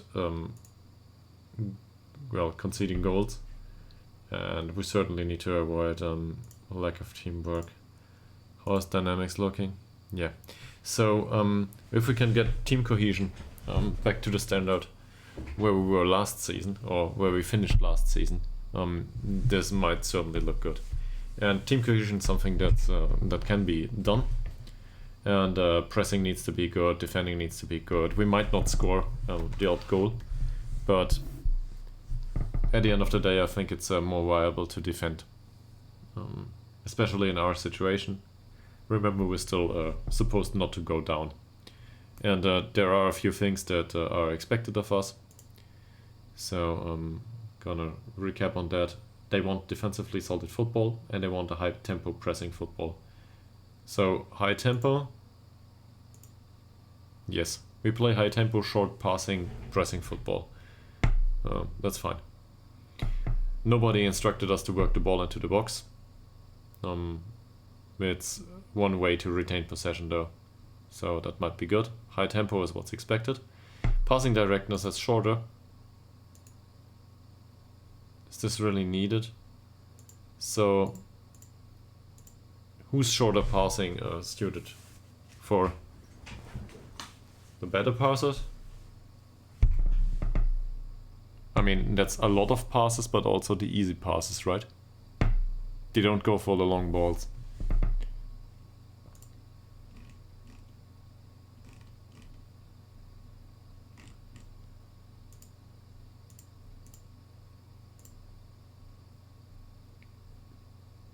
So we might vary this at some point. Like, not much shorter, but this might vary because we might go for slightly shorter.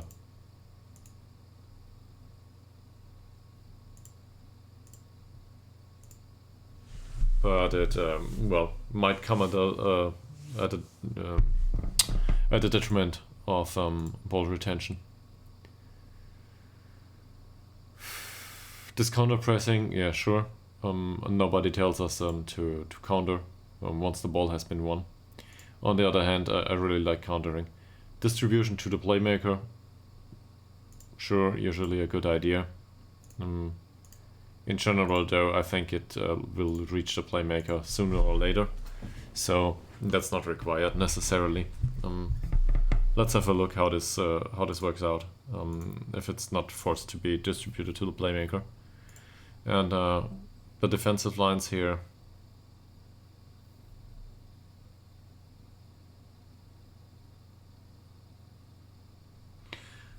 this is fine, this is fine. Might go for a higher and not a much higher defensive line though. I don't think we need to pressing trap them somewhere. Midfield is very congested, but on the other hand, the outside so the wings are well, less dangerous. All central defenders should generally be rather good in terms of heading, so this might facilitate tactics a little bit. And about this, yeah, this looks fine.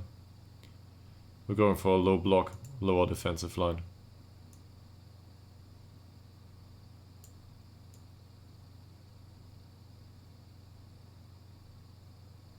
Might go much lower at some point, not sure. Trap inside, don't know.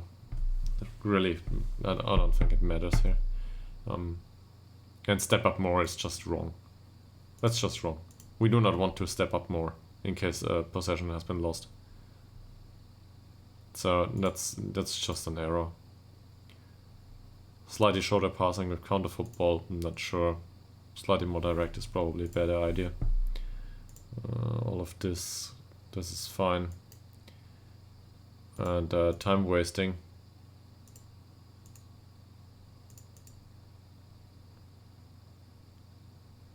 Well, frequently is probably okay. So this well, we got rid of some instructions here. There's one thing I want to look at. Passing to space is usually not something to go for in lower league football. But if we've got players that have either the anticipation or the movement to get there first, might not be a bad idea. Ytterhogdals here has the pace, definitely. Skillermo not so much. Holmström, he's not slow, no. So he might be fine. Anticipation is okay. Bergman, pace-wise fine. Anticipation is really bad. That's also here. His anticipation is really bad too. So that's a problem. So maybe, probably not pass into space.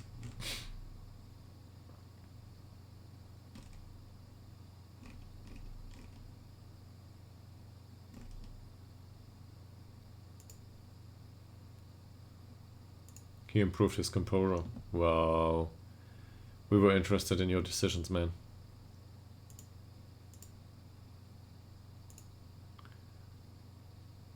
Bergman and Skillermo are unhappy with training, with the high volume of quickness training. Well, that certainly will seed to be a problem now. The match preparation is back on the menu. And here, fitness training is now off. So, not a problem. And I should probably adapt training each week now. Yeah, this one too.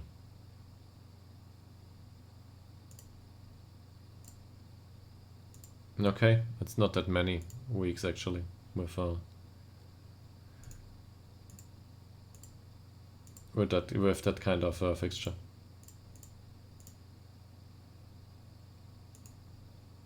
Come on.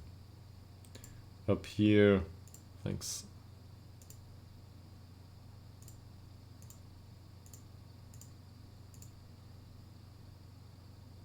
Oh.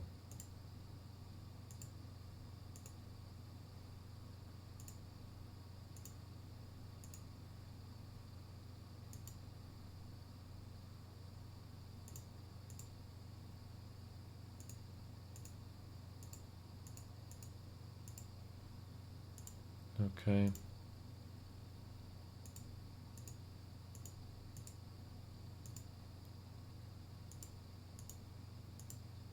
So throughout the season, we hope that we can get them to overall training, because this is the only way the squad will improve in this situation.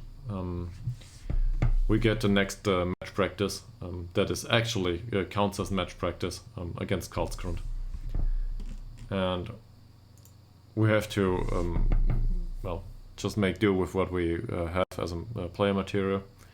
But if they should improve in any way, we need to include some overall training too.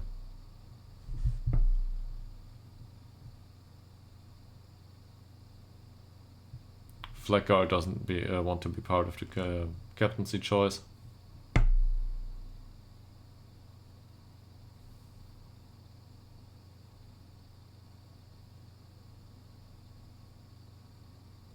We will warn Forsell about this. Forsell has been a good vice captain. It's not like I'm angry about him, but I don't think he's a viable option. He's on 8-8, right? 9-10, whatever.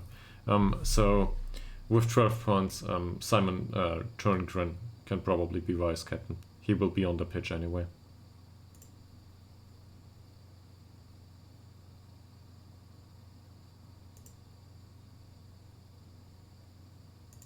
Okay. He accepts this. This is fine. Oliver Swan.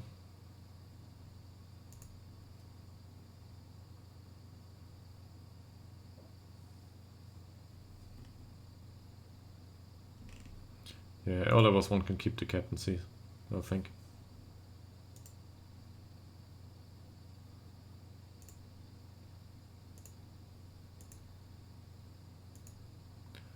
No club wants Vidani. That's for loan, I think. And, well, Fieldin scored. Which is great. So, is his form going up? Yeah.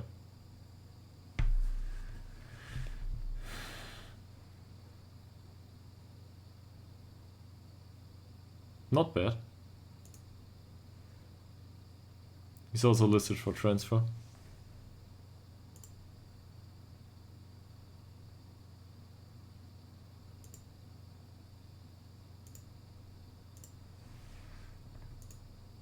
Let's not specify this. Maybe we can have something here.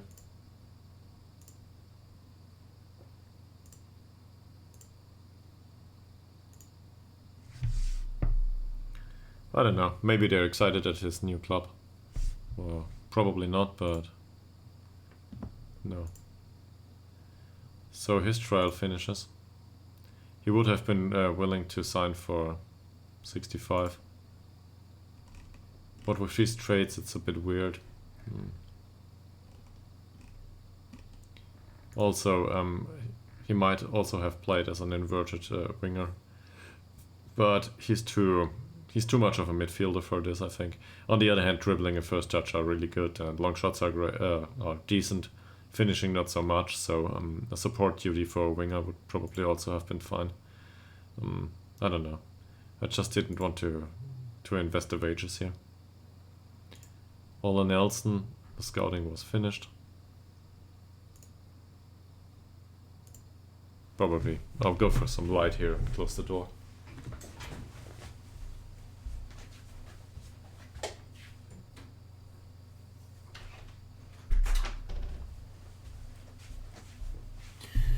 Girlfriend might come home from work at some point, and I don't want to her to stumble into us doing this.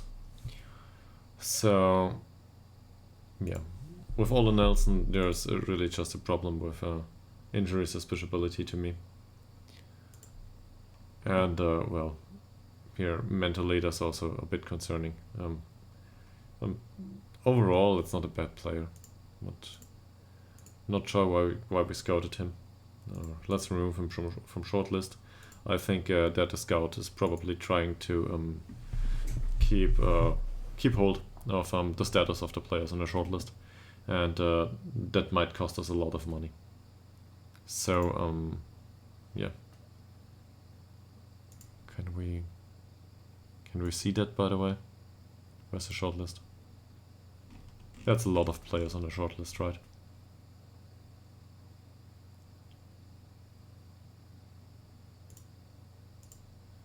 We should see through those and get rid of any that are not relevant to us. I don't want to keep players on the shortlist that we won't try to sign within a year, because this costs a lot of money probably. And I to be honest, I did not think about it this way. I learned a lot, and it is safe in that respect. This guy looks good. He looks good, but we got another one of these who looks good, and he's already 25. So let's remove him from the shortlist, and we're not interested anymore. He's 25. And that's the scouting report for our opponent. So, what kind of football do they play?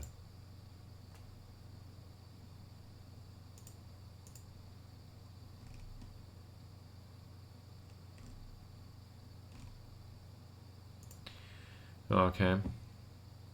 Balanced style, home and away. Route 1 style. So, very long passing. And we will need to be careful with that. This guy's new, really fast. That will be a problem. Same for him. They really have a squad that has the capability to, well, hit you on the counter. And that's the same for him. The problem is, most of these players also are probably able to find a hole in the defense. Anyway, he's got good passing, good off the ball movement. That's a great player. Well, he tries to play way out of trouble, so that could be something. So Segal Lynch should probably be closed down. Resic also tries to run with the ball. There's a lot of players here that run with the ball or go forward or something.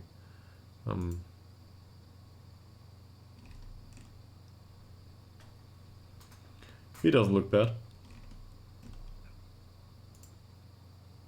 If I look at the entire attribute composition, this is really great.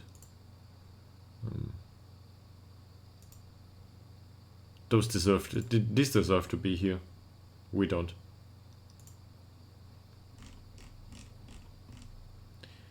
Okay. So yeah, let's see what training brings.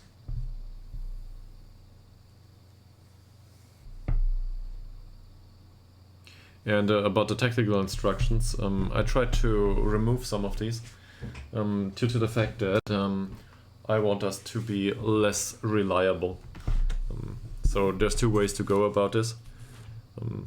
One fashion is basically to instruct your players into everything, and to just change it up from time to time. But that does mean that tactical instructions will need to change, and tactical familiarity will change. The other way to go about this is to reduce overall instructions, so that some things are just random and the opponent is unable to adapt to it. It's probably a mix of both. That's the best idea. This is not bad.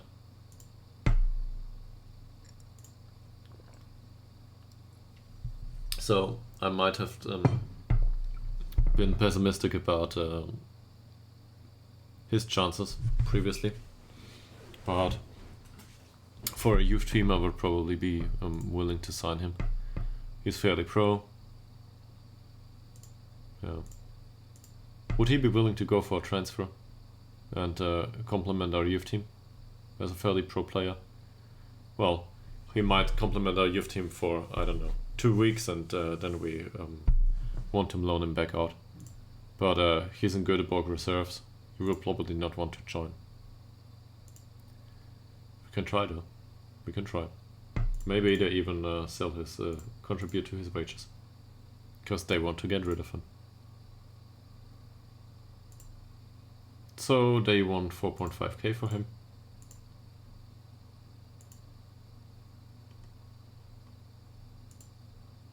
Now it's 4.4k. Congratulations.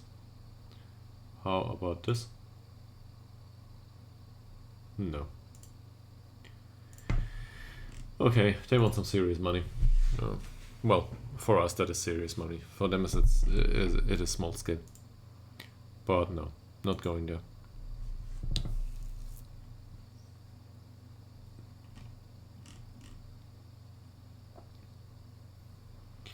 So I had another idea.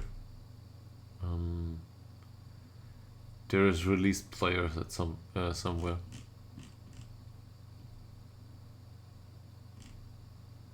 England. Oh yeah, that's England. That's fine. And then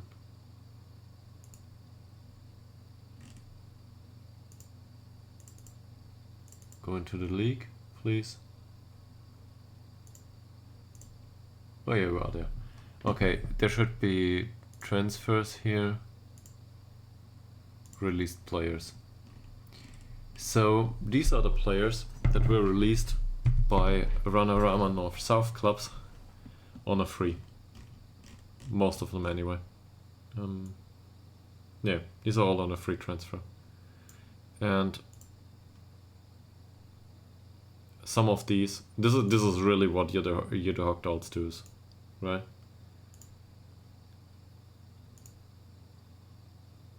He's now a coach, and he's 36 and on another contract, so no. Chris Lyons is a coach now. Sam Cox, amateur contract, 34-year-old. Great player probably. So I'm gonna offer some of these contracts, well, trials. Can we just select them? Yeah, sure we can.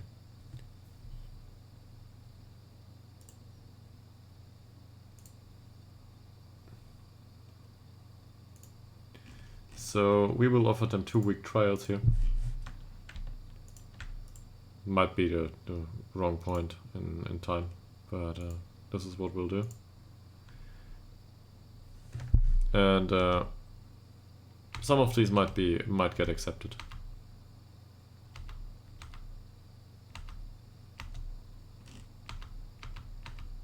Not sure, some of these are also set for release going forward.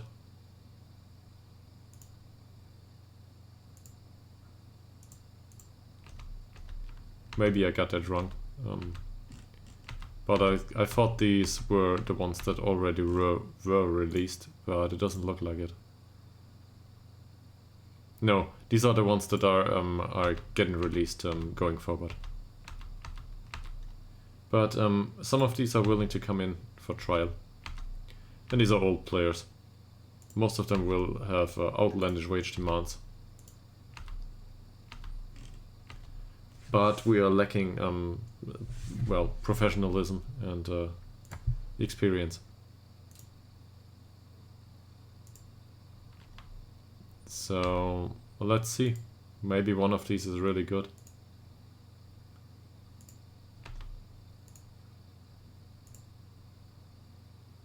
So he, for example, is spirited. It's not a bad personality to have. Don't know yet about his contract demands. Might not know going forward.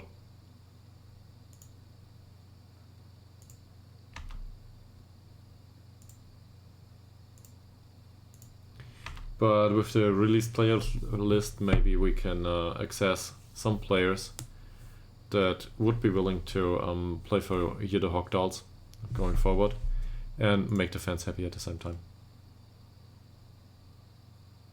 So we'll do that again. In England. And same division. Ah, yeah. It's already marked.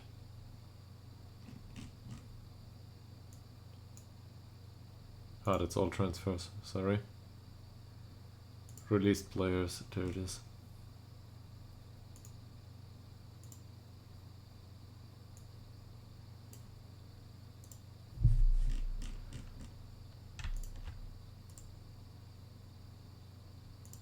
Too many players.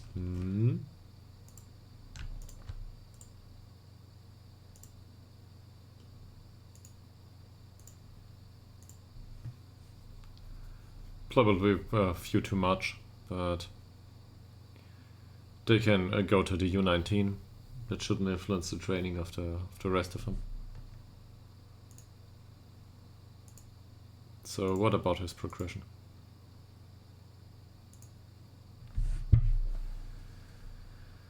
Short distribution has performed below par in training. Yeah, 6.5 isn't great.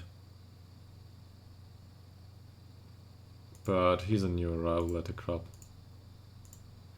So let's be positive about it. He wants to do more strength training again. I think we changed the training. I don't know what to do about this, to be honest. I could include some strength training in youth training, but I don't know if this would be viable. Could also have to do with the quality of the strength training here.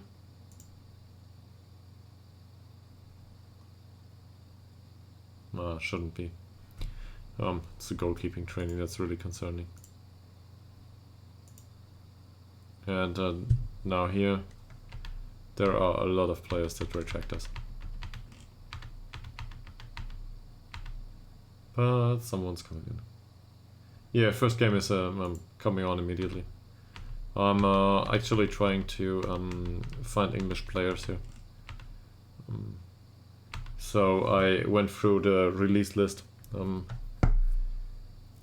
There are rarely players that are willing, that are soon to be released from Vanarama North-South that might be willing to come over for trial. And given that we don't have a scouting department anymore due to financial circumstances, I'm trying to go with trials. Also, I had an idea, or maybe a thought.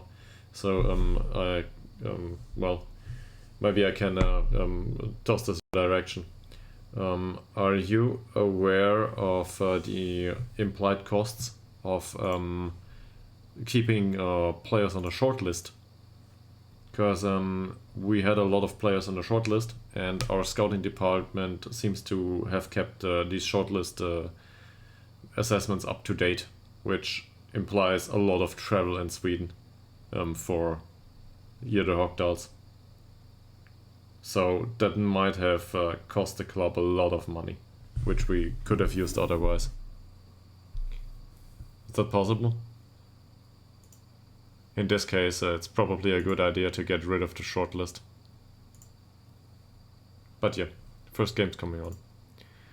First game is against Ytterhogdals IK, and well, they are just way better than we are. They went up last season, and they are better in basically every regard. And well, I mean, this guy is probably not better than our central defenders, or not by much, but yeah. The other ones are really good. Fast, good dribblers. We'll have problems with them. It's a home game. I will still go for a positive possession-based mentality, and I hope that we can score from time to time. But it's just like last season. I will not get overconfident just yet. And as you can see, match preparation wise, we're going with defensive preparation and teamwork. We need not to concede, first and foremost.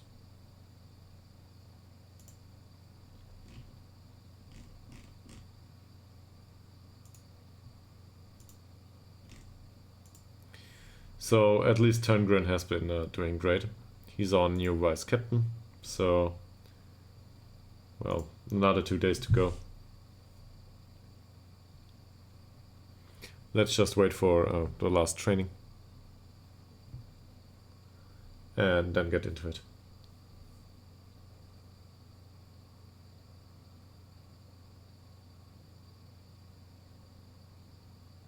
Opposition instructions will also be a problem, because we got rid of the scouting stuff.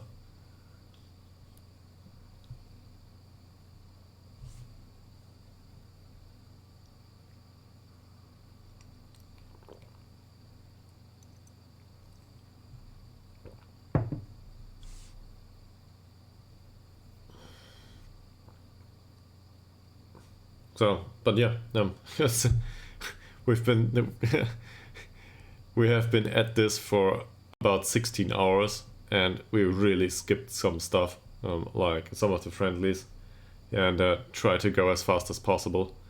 This is just Sweden in Football Manager. It takes forever to get into the next season.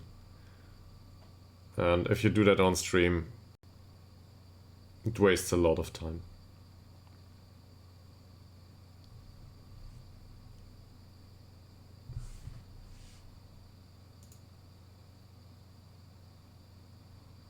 Okay. Did we have past meetings? No, we never played them. Press conference coming on. Alright.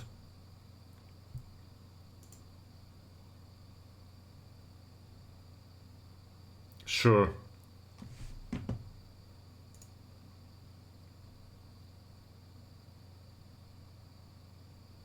So, again, they think we will go down. The season starts right... well, including preseason? Or are we talking the season specifically? Because I can certainly look here. This will probably catch it. Where is it? That's transfer windows. Ah, here. So, season. So, season starts 19th of April, tomorrow. And it ends in October. It's basically throughout the summer months in Sweden. But pre-season starts like in February. Or even earlier, I think at the 1st of February or something. So it's like 2.5 months. And in Football Manager, this is really a problem because all you can do is training in that time. So in reality, in Sweden, it's just all under a white cover. It's all snow. There's no way to go about this. So they do their preseason training indoors mostly. I read up on this. So as far as I'm informed, preseason training means they play each other probably indoors, but most of the time they avoid travel, just training for like 2.5 months to get ready for season. Then there's season in those 5 months, and afterwards it's, well, nothing. And in Football Manager terms, this means that the fixtures are congested at the start of the season because they need to get through with these things. There's no way to play these afterwards. You can probably imagine there is no way to play an additional fixture in November if the weather doesn't go with it. You can't throw the players out on a pitch at minus 20 degrees, and this might be a problem for some clubs. So it's congested at the start of the season, 2 matches a week, and at some point it drops off, and it's just 1 match a week. But in Football Manager terms, this means the first time you get match experience is literally here. You have like 2.5 months of training that serve no purpose in Football Manager, because the players don't have any match experience to spend. So there is no attribute development there. It doesn't matter. In Football Manager terms, it's just a waste of time. Also, the clubs are bleeding money all the time. And in that way, this is also a bit annoying, I'd say. Also, by the way, welcome back to this everlasting stream. This is a new record, by the way, but yeah. Well, we covered a lot of ground today.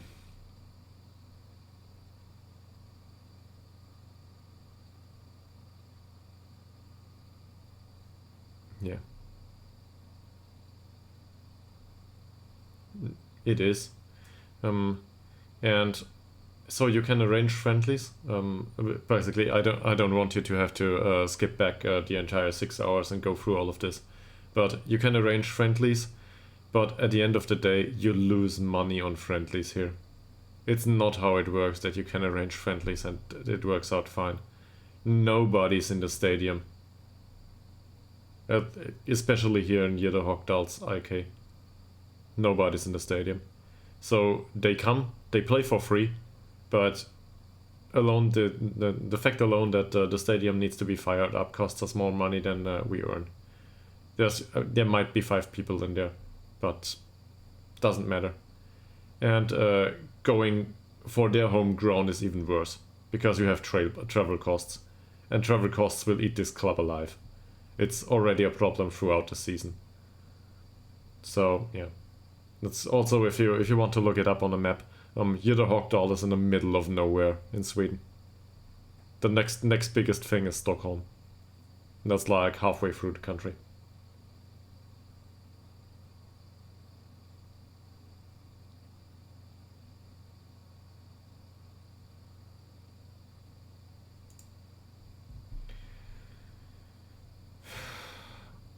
Am I confident?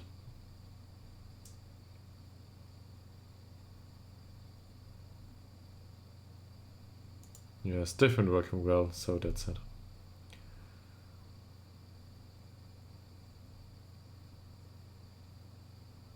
I think so, yes.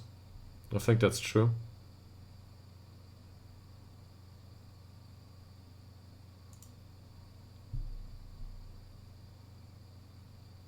That's a wonderful backup. I really think that should increase confidence, yes.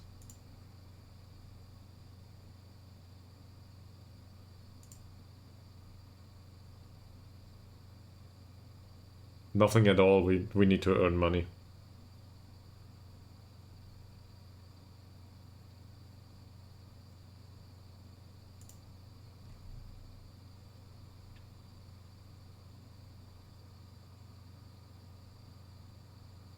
Sure, the long-term objectives are to keep hold of the position in the league. So we finished 3rd last season. If we can remain in the league, that's probably good. And to be honest, I learned more about finances in Football Manager throughout this playthrough than I thought I could learn. And I've been playing Football Manager for 10 years. There's always something.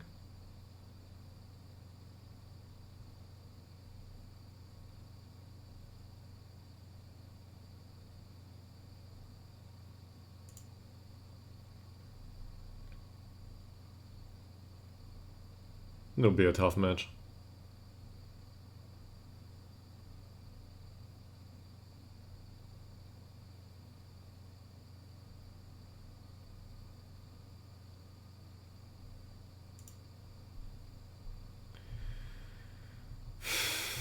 Well, no, not really.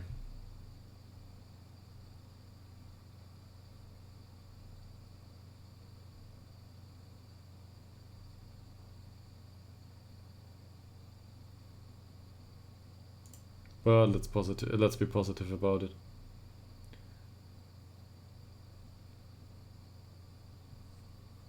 Everybody is raring to go. Yeah, sure. Yes.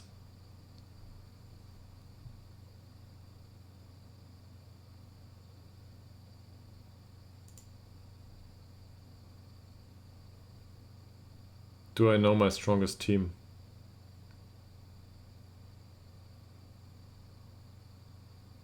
Think so, yes. Is there a team that is favorite to be relegated this season?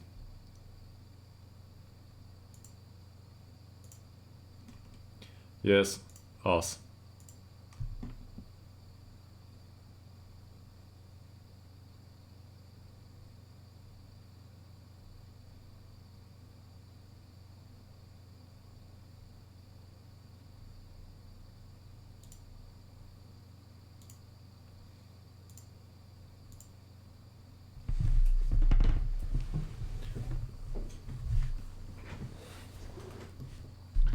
So, any news from your side, Splitbiff?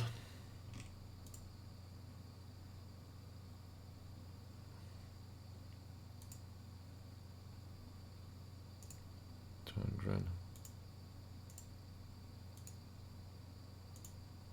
Eric Vidane has been training well. That's great to hear. This is good. This is a really selection problem. Really a selection problem for me. I like this. Onila Forsell has been doing good too. Look at that. That's better. Not great, but that's better.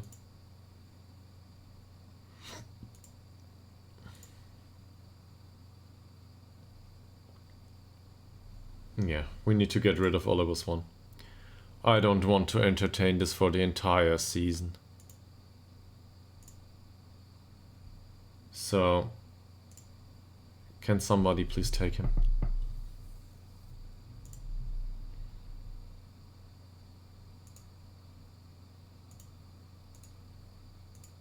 Since he's unhappy with the training facilities and the lack of training facilities, he doesn't train well.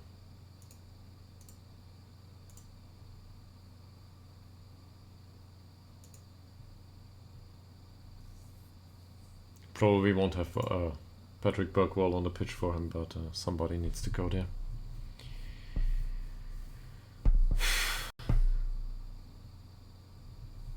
Not good.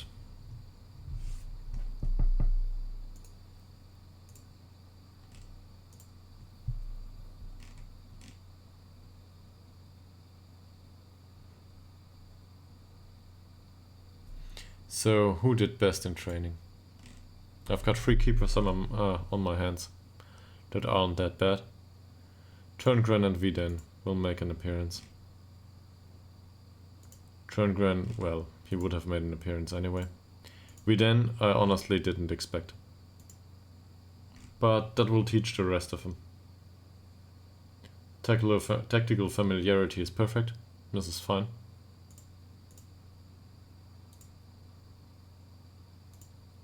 He won't make an appearance, but he would.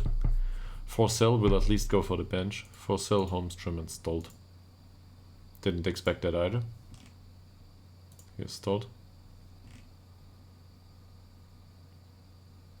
Forsell. Well, I will probably still field Oliver Swan, despite his training performances, but he's our captain. And maybe he will get through all of this and stop moaning. I don't think so though. And who was it? Oh yeah, all Holmstrom. That's not a debate anyway.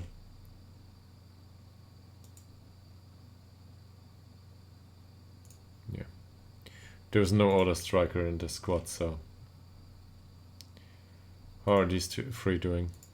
Blennestrand on a 6.25. There's a 6.4 for Westberg and for Zetterberg. This is 6.5. So let's go with the new keeper. I think he's got that. He's not really used to it tactics wise though, so maybe not a good idea. Give him some time to get used to it. The next best would be Westberg. Yeah, he's perfect in that regard. So whilst he's not match fit, he has been training well, and if Blennestrand wants to play, he needs to earn it now.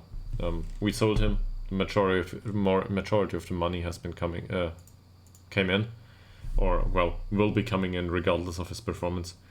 And if he wants to make up on his potential, he needs to earn it on the training ground.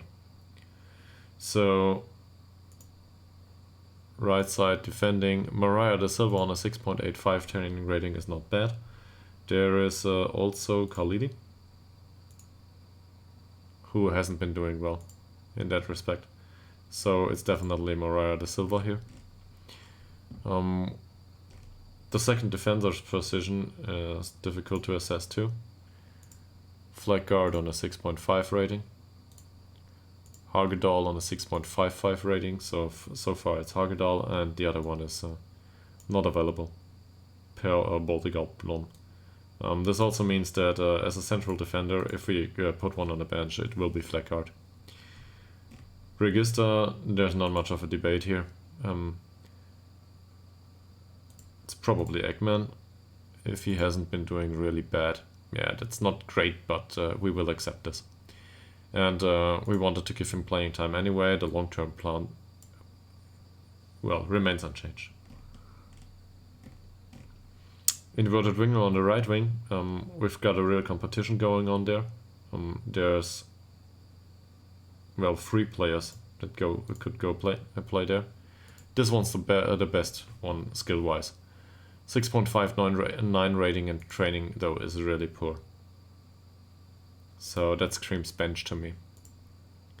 6.2 isn't great either. And then there's Dobrev here. 6.1 isn't good. But in Dobrev's defense, he's actually training decently, considering that he didn't do well all out last season. I don't know. He hasn't had any chance to... Just look at that rating. It didn't change all out throughout the entire last season. He's on a 6.42 in 7 games. That's really something to go below 6.6 in aggregate. And over 7 games, that's also not a coincidence anymore. It's just... But he had bad luck for the entire time. So... 1 position remaining on the pitch. Ytterhogdals is a new signing. 6.9 isn't bad for training. Hugo Bergman is our regular there, and it seems like he wants to concede his spot. So Ytterhogdals it will be. Is there any lack of tactical familiarity? Yes. Ytterhogdals. So don't let anyone tell you that this is not important. The last few bits of the familiarity for central defender are the side of the foot. And in his case, he's right-footed, so that means he doesn't like to play on the left side. It's just the way it works, at least in my experience. That's one of the reasons why we signed Per Boltegard Blom, who is suspended for the next 3 matches from last season. Didn't notice that, my bad. Yeah, so... Now we will need a replacement on the bench. And considering Blennerstrand didn't train well, he can rot on in the stands for this match. I don't pay him anymore. The only thing that's relevant to his development for me is the fact that we earn 50% of whatever someone else is willing to pay for him going forward. So all of a sudden development is focused on somebody else. Might not be result focused, but at the end of the day, this is a compromise. If Westberg comes on and performs with, I don't know, 6.4 ratings or even worse, I might reconsider and give Sederberg a chance. He's not available.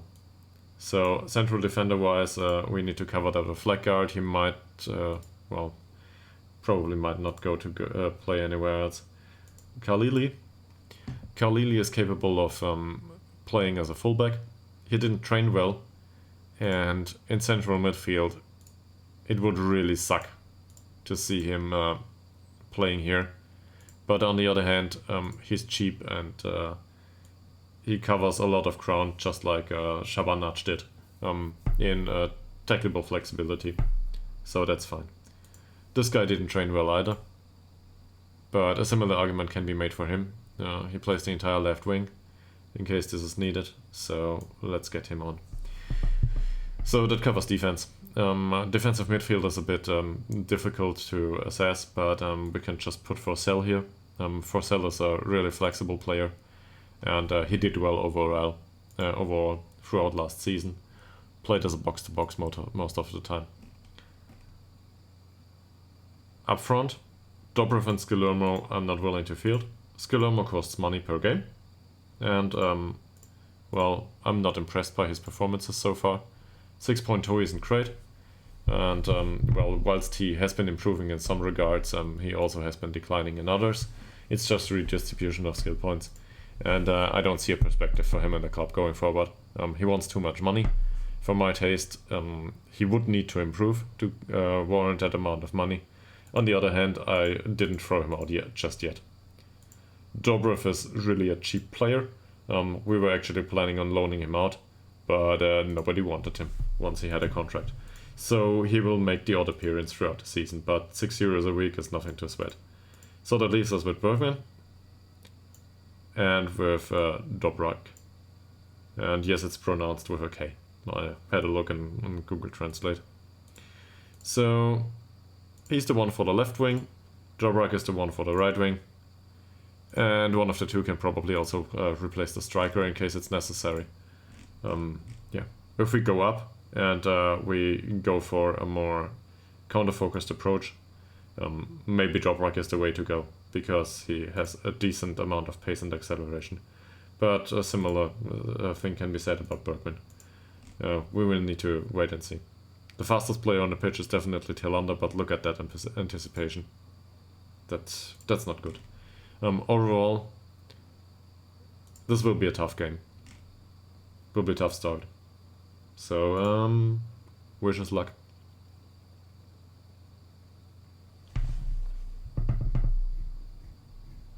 And we had the assistant manager do the friendly so far, so I hope this works as it should.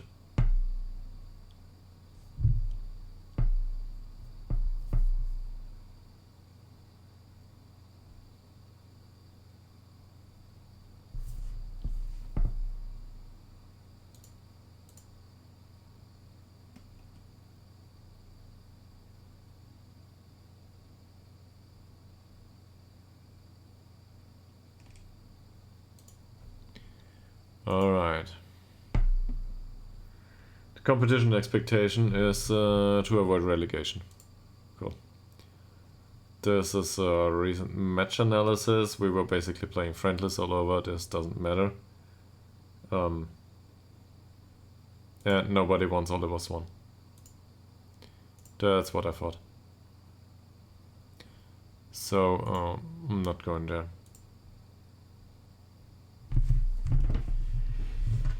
Some of these people will have a contract extension after they appear for a certain amount of league games in the season. Oh, he's in the last season too. Didn't know that. Okay. At this point, we can probably move him up. It's not like we have a lot of coverage. Yeah. So if we get him to 5 games, he will last another season with us, and that is fine by me. Yeah, let's move him up. I don't want to loan him out anyway. Might as well include him into the senior squad. Okay, that's weird, but he won't have a place on the bench just yet. But he's around now. Okay, morale-wise, how does this look? Not too bad, but not too great either.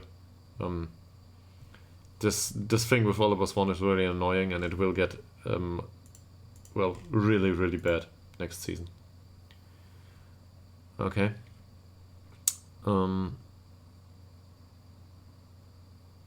They think we should target their left side because they have shown to be weakest there. That's not a big problem. We usually do that. We're overlapping anyway, and in this facing this kind of formation, we're trying to go for the overlap on both sides.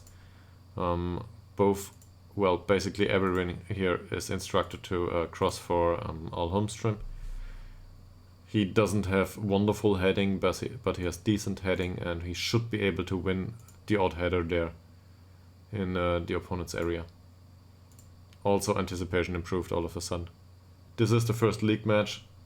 You have come back at the right time, and thank you very much. We're gonna need it. I'm gonna look at opposition instructions here too, and what I know from these players, and I know a few. Yeah, we're lucky here. So I know a few, despite the scouting missing. These players are good. They're not wonderful, but they are very appropriate, especially physically, for this league. Our squad is lacking in some regard. So this guy, for example, I would definitely love to foul him off the pitch, but strength 4 and jumping reach 9 mean nothing. If he's got dribbling 14. that will draw cards. I don't want to end up with, I don't know, 15 yellow cards. Because everybody takes well, I don't know, takes a round in hitting him. So this doesn't work. Does he have a weak foot? No, well, yes, but not a really weak foot. This one has a weak foot. It's the opposition instruction that's actually viable. Dribbling is good, off the ball movement is really good. He has somewhat decent passing. This guy we can probably close down to reduce the risk of him picking a free pass. And his crossing and passing are not great enough that some of those might not be a bit astray. So pressing him might be a good idea. Also, composure and bravery are just okay. They're not wonderful. That said, his pace is horrible. Man marking wouldn't work anyway. So horribly good, you see, for us. Our fullbacks will have their, or wingbacks will have their work cut out for them. The same goes here. He's a dribbler, so I forgot that we should probably close him down. And he's a lone striker. He's dangerous, but he's got the composure and the finishing. He's got the off-the-ball movement, so no use in man-marking that guy. He's got the dribbling. Strength and jumping reach doesn't look bad enough. He knocks the ball past the opponent, so closing down is a good idea here too. And yeah, what about these? Off-the-ball movement of 12. Tight marking, probably not a good idea. The rest is strictly average. Passing is good though. So again, case of closing him down. Yeah. And this guy? Well, he comes deep to get the ball. So closing him down might open up our formation. On the other hand, we try to press high up the pitch. Depends on how far it is, but I'd rather close him down than not. So he will trigger press too. The rest of them, he runs with the ball through the center as a defensive midfielder. I want to see that. They will probably close him down at some point anyway. Problem is he's got good vision and good passing, so this guy's also dangerous. Might want to go with hard tackling and tight marking here, but off the ball movement isn't that bad, and well, dribbling at first touch. You see? So overall, I went through the entire offense now, and most of them are good dribblers and are rather fast and have somewhat decent physicals. This is worrisome. And this one, well, at least he will go to be showed onto his weaker foot. So just to have a look again at this. He's left-footed playing on the left side, right-footed. No, he's also left-footed playing on the right side. So this one will be shown outside, and the other one will tend to go outside anyway. So we expect to receive the odd cross.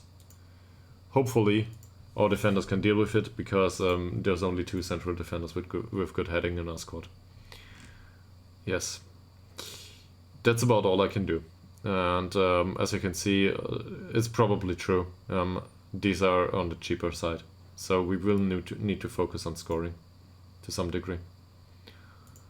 Let's go for the match. He's already nervous. I can certainly understand that. I didn't look into this, but some of the central defenders have a strength of 13, 14 plus. So yeah. Shorter passing is a good match for the standard of passing they feel.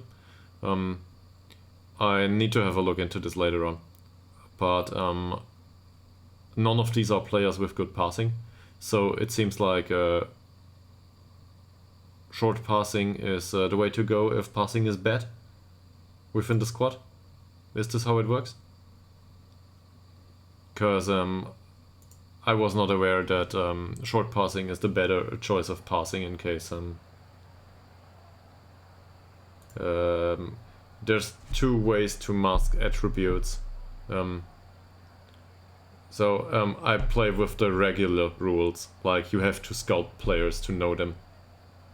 I'm not playing with everything is off. That's also a setting that exists, if I'm not mistaken. I don't know, through a skin or something. So just the regular rules. I know about the players that I already encountered or that are known in my club.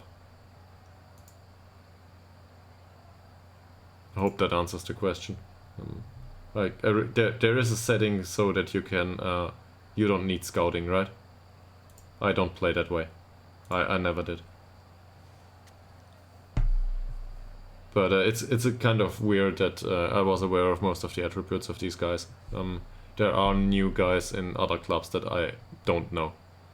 But also my scout went there and well, did a scouting report. So I don't know, it probably cost him 500 euros just to drive there and look at them. I don't know where Karls uns is though, so yeah. Okay, what's going on here? Well,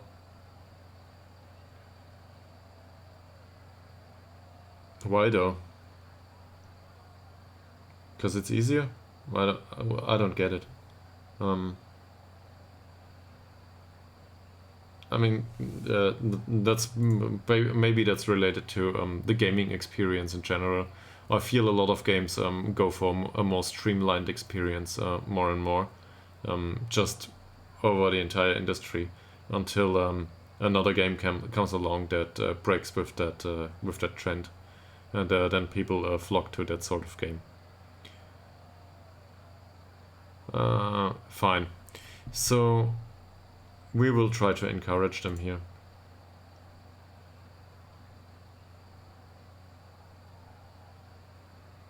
Or maybe ease the pressure. I'll try to ease the pressure. This is usually not what I do. Yeah. But different people have different opinions on that. You see? And that was not a good choice.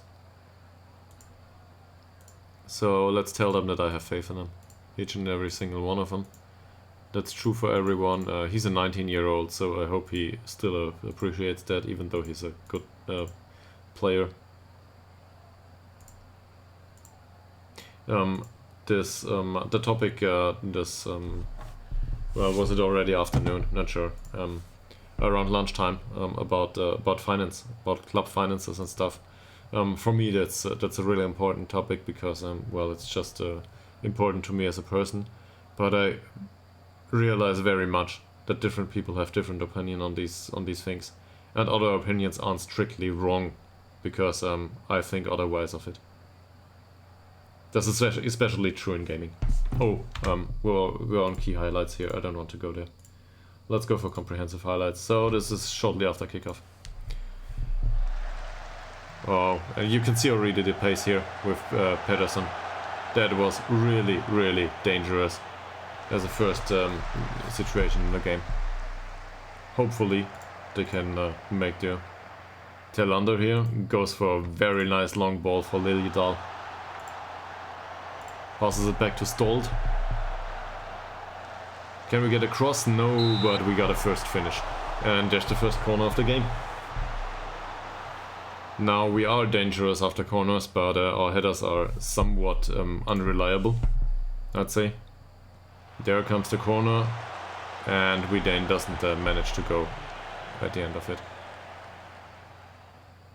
Björk, that's one back by Swan. For somebody unhappy with training facilities, he certainly looks like he's encouraged to do good stuff here. Turngren, Telander, shot. It's a bit off.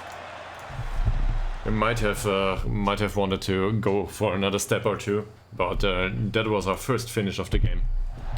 All Holmström back to Stolt, finds Liljedahl in the penalty area. That's a wonderful situation for Ekman, and he doesn't manage to hit target. Just hits the defender. But he was very alone in this situation. A lot of space there. This looks like offside to me. Yes, it is. So at least offside trap worked so far. We got 3 shots on goal so far. And Swan is already on a yellow. Free kick here though. Hogdal. Oh, that was close. Let's tell him to get to ease of tackles. I don't want to get Oliver Swan thrown off the pitch in the first match of the season. Routine header for Hogdal, Ekman, Swan, Hogdal, and they're trying to go patiently about this. Stalled, Liljedal, Swan distributes the ball, finds Morada Silva, who goes for Tillander. Will he cut inside? Yes, he goes for the pass, and another volley by Ekman. If this guy continues shooting like this, he will go for, I don't know, 10 goals a season probably. He's got a decent long shot for somebody who is more in a playmaker role. Oh, nice tackle by Mariah da Silva here. Tillander with the wonderful pass for Al Holmström, and he doesn't manage to hit the target. What a chance. So, considering we thought they would be really good here, the first 20 minutes look like we're well in control. Problem is, you saw at the kickoff, might have problems though. But this looks good, despite the finishing. The finishing doesn't look that good. Hagedal for Swan. Again, a routine header for him. Stolt passes it to Liljedal.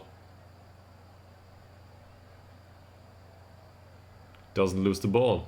Ekman, Al Holmström. Ah, that was a great idea for a pass. Widin is new. It's a 29-year-old. I'm certainly not sure what to expect of him, but so far it looks fine. That was close. He tried to close him down. Yeah. Hagedal again. Turngren. Ekman with a wonderful ball. Is this offside? It isn't. Great pass for Swan. Passes it back for Ekman. And goes for another first touch shot. Immediately. Just hits it on, well, trying to hit target. Very unlucky now. Oh, this is really bad defending by Widin. But Westberg is in position and, well, makes it look easy, even though it probably wasn't. One of the opponent's players now is on a yellow card. Who is it? Let's have a look. One of the midfielders. Okay. I was hoping for a defender and to go for an overload here. Stolt, that looks like an injury. That's bad. What's happening? So, what's going on with him?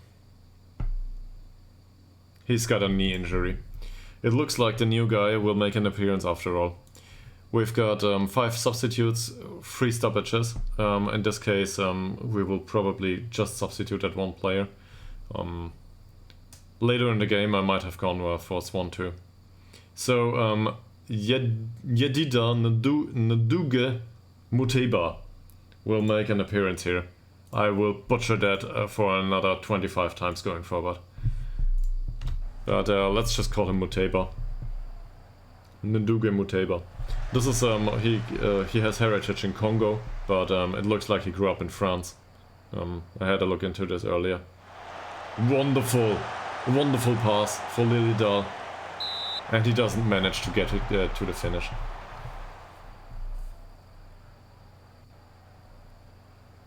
So we got him on the pitch. Liljedal with the corner. Doesn't find Turngren. There's 2 players there to defend this. This should be fine. Can we close him down? Yeah. Pressing seems to work. Nothing comes of it. Mukibi with a boring free kick. Zetterberg goes for the lob. Not a bad choice. It was bad defending though by Hagedal. He was out of position. Widin intercepts that one. And they recycle possession here. Muteba goes back for the keeper. Westberg with the long ball here. Not sure if that's a good idea to go for the long balls. And this might have been a problem in another situation. Luckily, Ytterhogdals was on point and did intercept that pretty fast. Holmström with the header. We retain possession here. Moreira da Silva is closed down. Goes for the wing as instructed and passes it back. Vidén, Ekman. Ekman with a long ball here for Ytterhogdals. That looks onside. Weird cross that was blocked. And the ball went all the way through the penalty area. But they didn't manage to create a chance. Holmström here. Törngren manages to muscle that one off the opponent who was already on a yellow card. Tillander goes for the cross. Ytterhogdals, and that's an easy one to get to for Forsell. But overall, this is looking good. So far, it looks good. Yeah, some passing on the wing there. Ekman. Ytterhogdals with another lob. That's just what he likes to do. We may instruct him whatever we want. Ytterhogdals always goes for these balls. I don't know, it has to do with his decision making probably. It's just the way he feels about things. This is not great defending, but it worked out just fine. Moreira da Silva clears it. Anderson Segeland with a great pass. And a wonderful, wonderful save by Westberg. I didn't expect him to do that well. Swan doesn't manage to find Tillander. Well, he finds Tillander, but Tillander was covered. Ekman. That's a great ball. Last-ditch effort to save it. It's another corner. Can we encourage them? We can.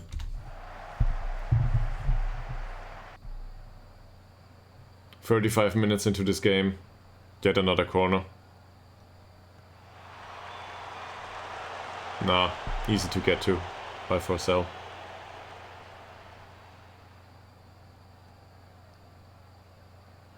That's not a bad pass, but well, it was a weird cross in the middle of the pitch. Vidén was out of position here. And we face another shot. But that one was really harmless compared to the other two. If you look at the expected goals, our chances weren't that great. Gotta be realistic about that. They had their chances. They could have easily scored one of these. Finds Ekman here. Oh, that was close. And Ytterhogdals with another one of these. Holmström, though, can retain possession as well as the rest of the squad. Will we get a cross into the area? No. He loses the ball. He was closed down by 3 people though. Might have lacked the composure here for the right choice. This again. This looks dangerous. But it's offside. Got lucky. So, chances created wise, not too bad. Some of these passes are just weird though. Aman, Vidén, Tillander. Tillander dribbles, well, straight back. And then now they're just passing in defense. Ekman, can he initiate something? Finds Moreira da Silva on the wing. He's got problems controlling the ball though. Törngren, nice cross. Doesn't find Ytterhogdals. Ngunde Muteba it is. Törngren, will he go for the shot? He tries. Yet another corner.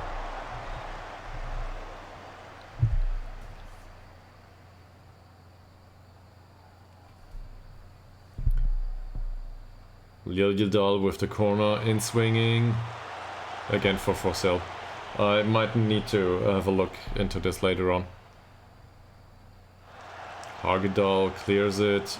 Swan doesn't run for it though. Why not? Well, he's already on a yellow, but this is a great pass, sorry. Can we close it down? No. But we can, well, we did close it down. And Westberg got to the end of it. So it's not a big problem here. That's good. Great distribution. Oh, nice one by Turngren. But nothing came of it. Where will this go? Yet another corner. So this time from the other side. Maybe we can encourage them once more. Not sure what's going on with the league table here. But you cannot see that anyway. There's a camera in front of it. So yeah, happy with that. Swan will take the corner from here. Nice one, near post corner, Ytterhogdals, it's in! First goal of the season.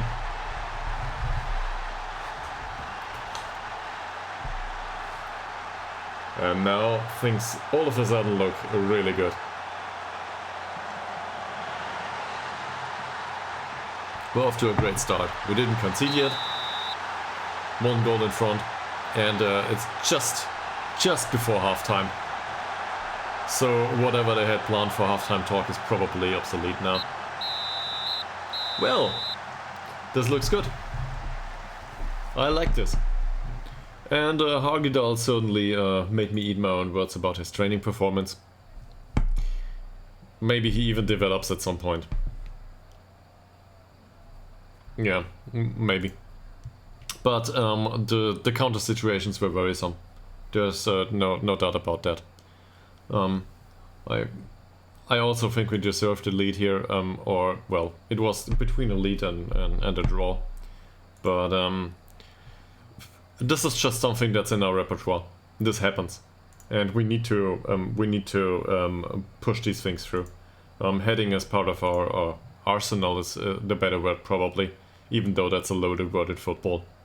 But yeah. So, what do we say here? I'm actually happy with that, and I think we should go back to realizing that this is a new season. We cannot carry the same standard as last season into this season, so we gotta be happy with a 1-0 lead. This is fine,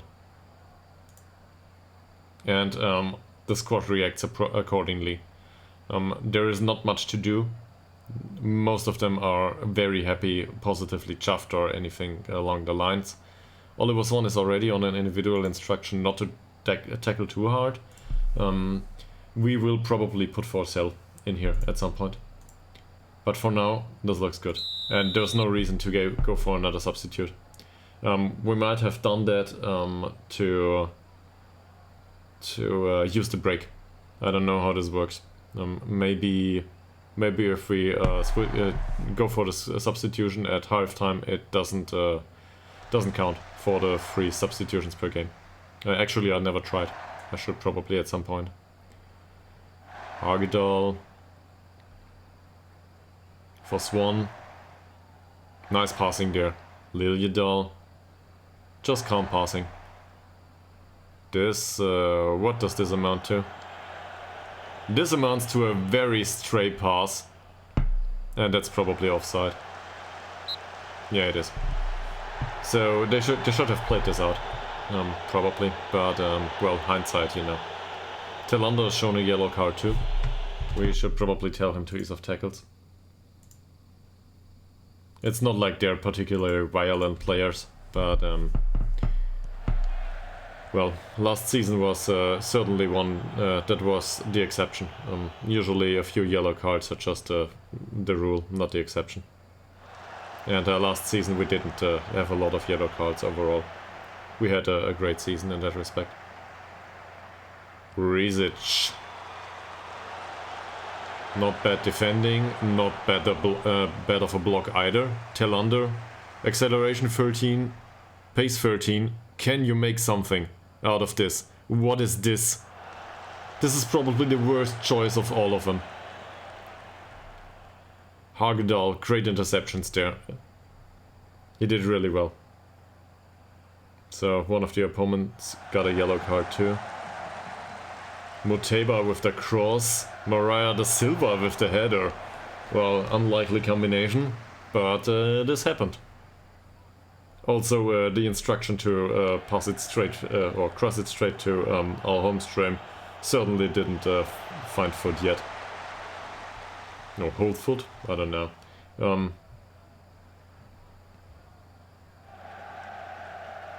Within. Well intercepted. Turngren.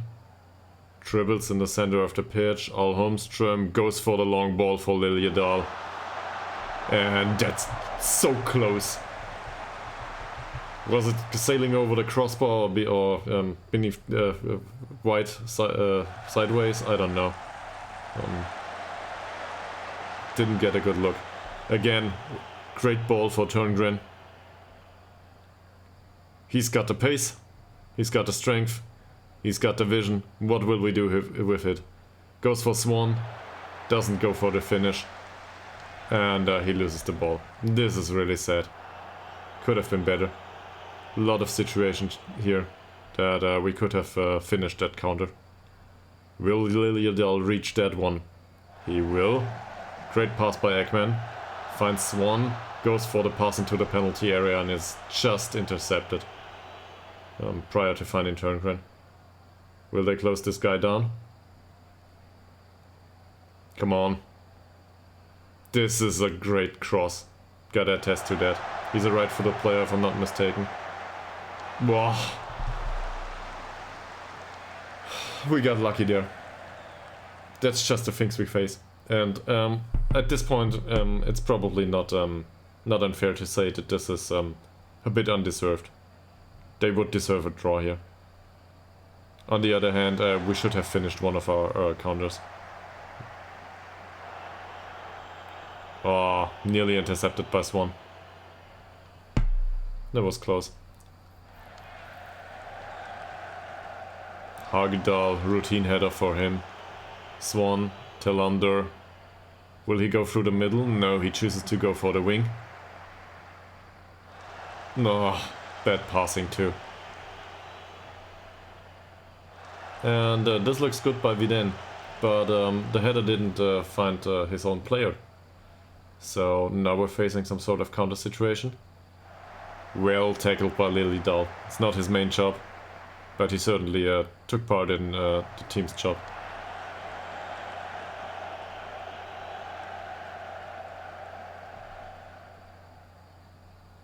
Muteba with the throw. Ytterhogdals. Short passing for Vidin, who goes for the lob over the opposition's defense. Holmström. Well, that pass into the penalty area went nowhere. Ytterhogdals.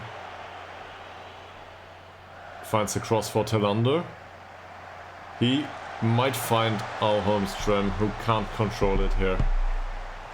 Now finally, some balls find him, but didn't go well. And they're just distributing it the long way. Ekman loses the ball, and that's a rare occasion. Maybe didn't see his guy. Cornwall. Oh, yeah. That's a great combination. Should have been closed down. They were instructed to close him down, so this is probably deserved at this point. We can attest to that. Ytterhogdals also looks tired. He might want to do something about this. So, what happened here? He didn't close him down. That was the situation. And look at this. Look at Ytterhogdals' position. Way out of position. Yeah. So, he scored one, he caused one. At least in my book. I'll go with substituting Henral. He can be angry all he wants. We need to go forward and win this game. So at this point in time, it's probably a good idea to bring Dobrak on the pitch. This is one of our two stoppages, so we will need to make some substitutions. And is there anyone that I trust to do a better job than Oliver Swan here in the center of the pitch? Forsellefel is more of a box-to-box player. Also, he's not fit. Not yet anyway. Dobrach on the other hand brings skill to the table, so that's something to consider. Well, considering that he is angry, maybe we will go for him. But we've got 2 additional substitutions and 1 stoppage, so we will do that in the last one. I want him to see the winning, score the winning goal, yes. So flag out will come on for Hogdal. For some of the players who are on the pitch, this is a very hard situation. There are players that are used to being substituted. Hogdal is one of them. But also, for example, Al Holmström. You cannot see it yet, but he will be very tired at the end of the match. And this is the first season that he will not get substituted on a regular basis. Nice pass by Ekman for Tillander. Can he keep hold of the ball? Yes. Finds Liljedahl on the other wing. Back for Ekman. Again for Tillander. Is this offside? We're not sure. It isn't. Nice pass. And Turngren just hits his man. Ooh. It was well distributed by their striker. Not a chance to close down this guy. As a central defender, Vidane is not exactly fast. Nice tackle for of Swan.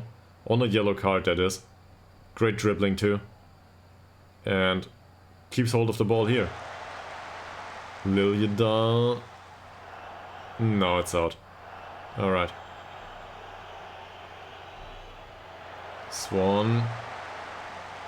That was Muteba. And Al Holmström for the corner. Let's encourage him. Oh, it's not a corner. It's offside. Muteba. Liljedahl. Back to Muteba. Goes for the cross. And Dobrak doesn't manage to get at the end of it. That looks like a... Well, that certainly was two chances to go for the long shot, and he chose the... well, not the good one, as it seems. Should have gone for the first one. Ekman. Swan doesn't manage to win the ball here. That's not a bad cross. Morada da Silva heads it out. Will he close it down? Not yet. Flag guard. That should clear it. Liljedahl. Nah, nice tackle though.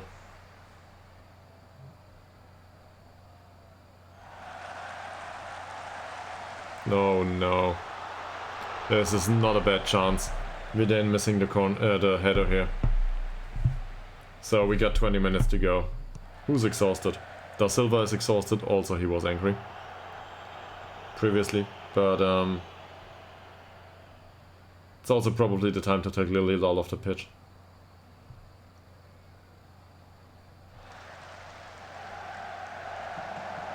Not a bad header. So we will try to make do with what we have. Khalili will come on in an effort to get a bit of a, well, a bit of a reinforcement defensive-wise, and Liljedahl will come off and Bergman will come on. Bergman's not the fastest player and not the greatest finisher, but he's a decent dribbler. So maybe one of them can do it. Also, I should probably not tell the defenders to score the winning goal. It's just not how things work. 15 minutes to go. Swan with another free kick. Dobrak. Doesn't go that way. Let's try to encourage them again. Yeah, this worked. Maybe they can go for the winning goal. Flag guard with a header. That's not food for Bergman. That's well intercepted by flag guard though. No big deal. Vestberg had a decent game.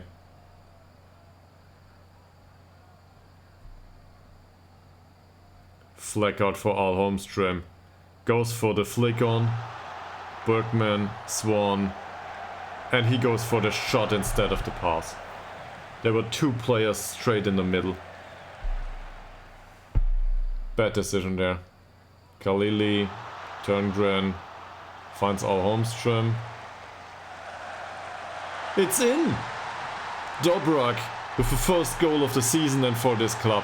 And what a combination and what a, well, confusing situation for the opponent. Turngren. Al Holmström not in the center of the penalty area, Muteba, that's a left defender, amidst the penalty area's center, and well, it just went in, thanks to Dobrak. So now this looks good. Flag guard, Muteba wins the header, Swan doesn't though.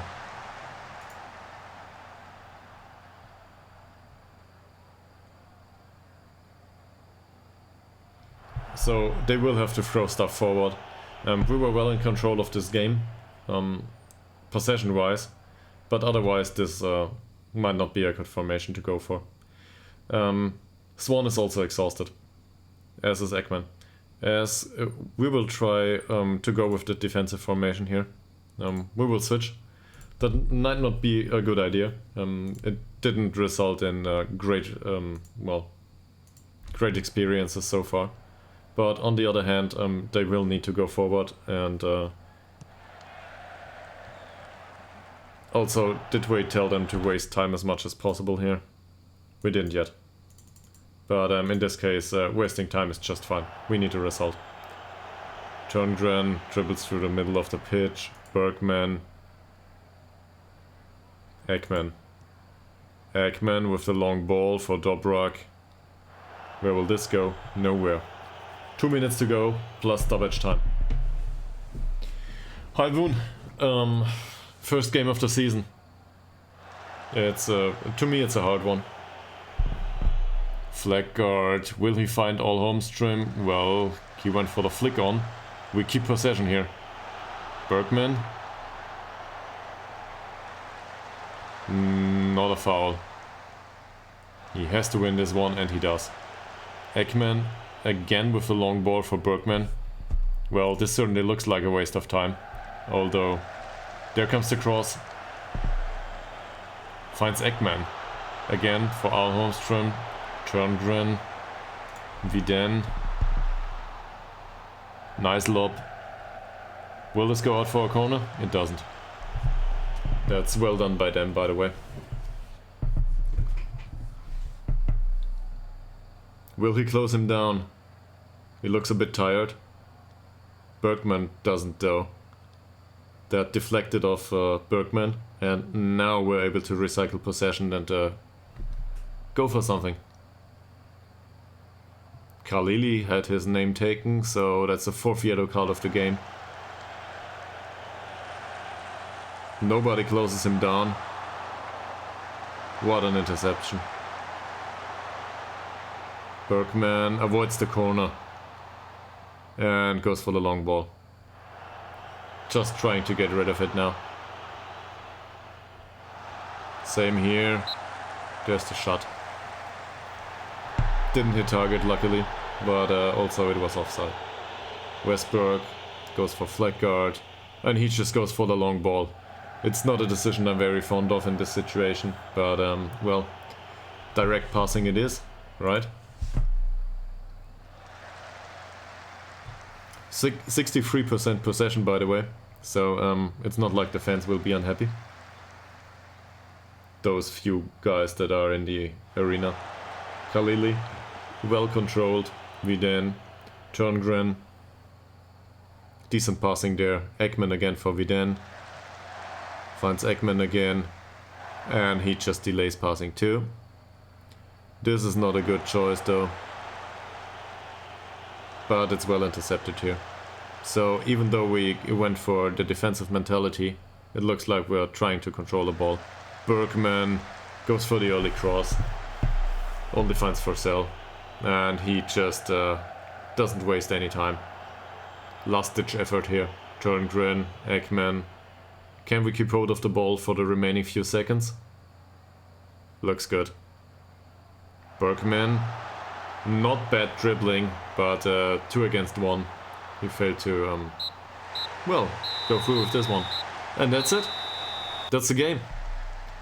So, I'm not sure if we can count this as a deserved win. This was close. Let's be honest about this, we might as well have lost this. So, these are definitely 2 points won. That are, well, somewhat lucky. At least to me.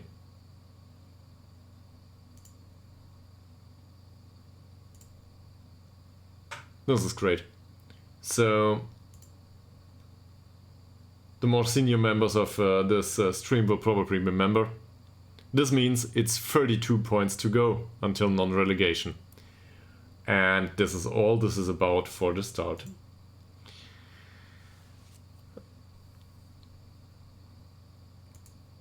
He's injured. Bruce Nido. Yeah, I think so too. This is a good result. I really think we were lucky there.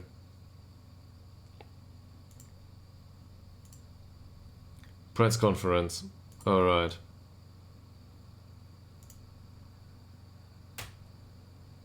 Well, that's what we signed him for, right?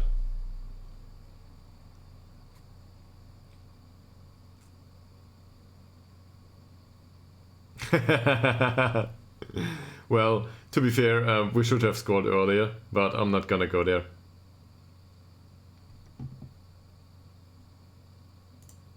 Let's be positive about this and keep morale up.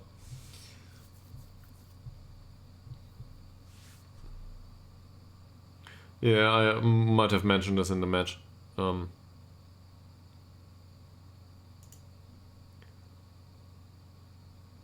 pleased with it, sure. He's on a 7.66.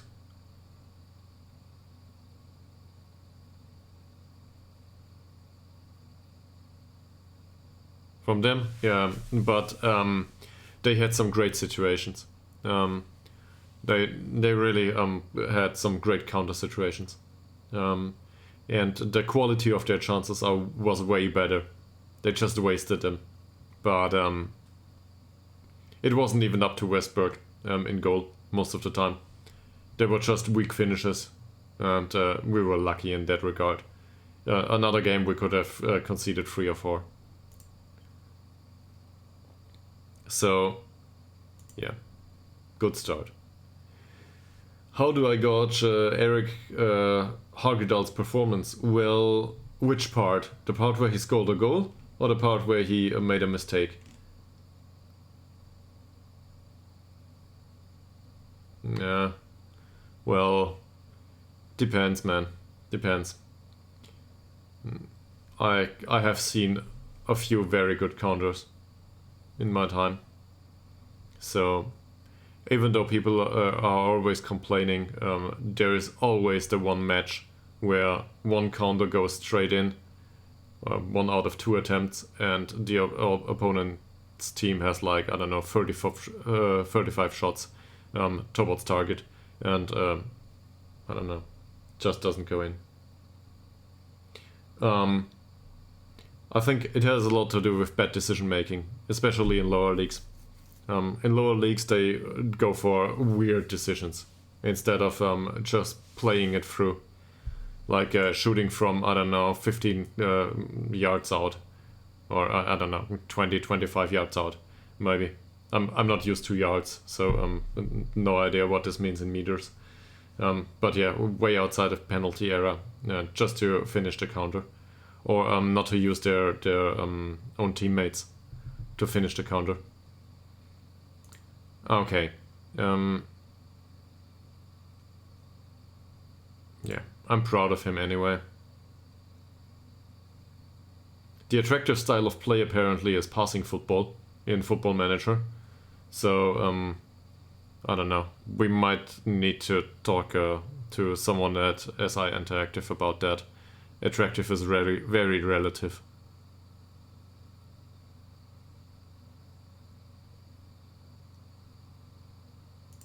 Yes. So in this case, we went for the defensive formation too.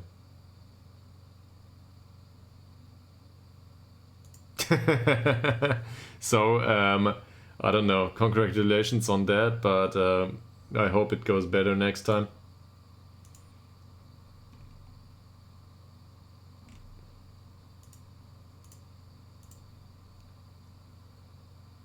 Well, nobody in the entire league hit a draw. Also, just for the fun of it, Del Kurt lost. So this is good.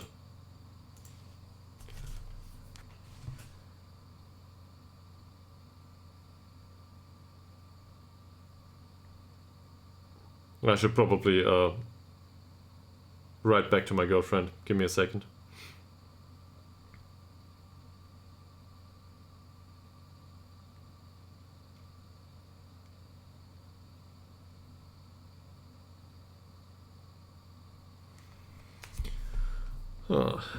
This is a marathon though. Okay, what can we do now?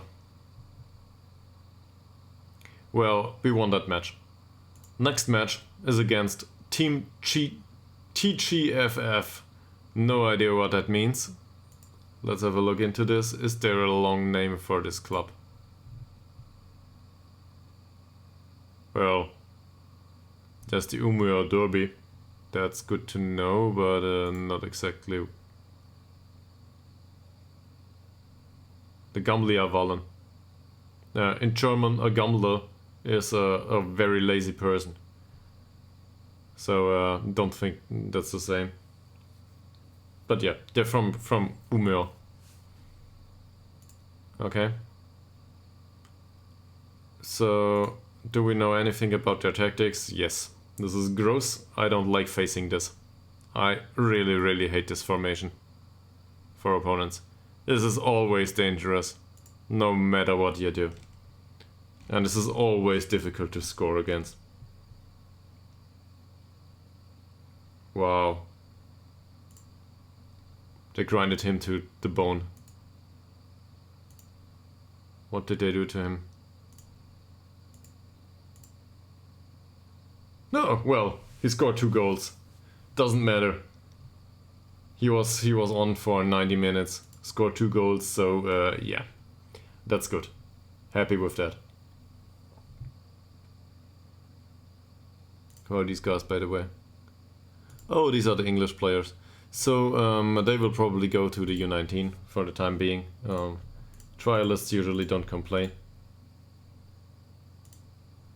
There you go, this is better. Okay. So let's go through the squad too. But probably next to the prior to the next game. I usually like to give feedback on their performances to increase morale. It's well, those short talks are just needed.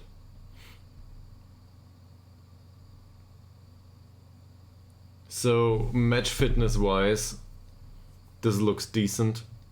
They're not all, well, they're not all sharp, but they will be at some point.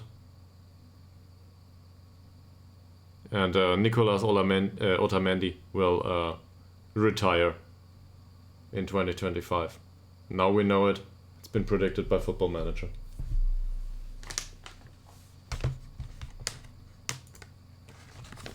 So, yeah, Hagedal is happy with our comments. I'm not so happy with his performance, to be honest. Yes, that goal, but also that mistake. And it doesn't even count as his mistake here. He just lost his man. That's not even a mistake, but to me it is. Anyway, look at that heading. So, doesn't matter what happens to about this goal, I will praise him for the heading. That's really his big strength.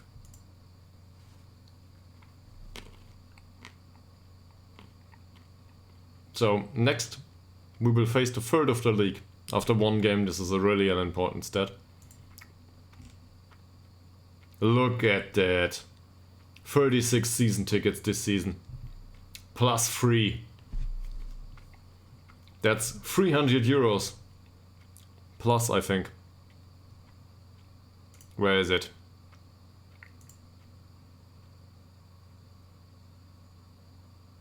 It's not in yet. I think it's about 102 euros per season ticket or something. So now they're disappointed. Again.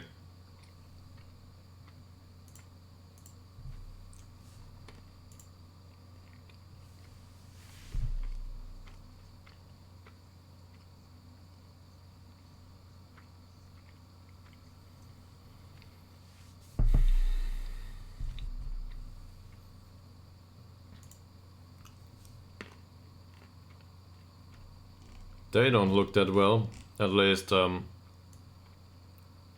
the eyes of our scout.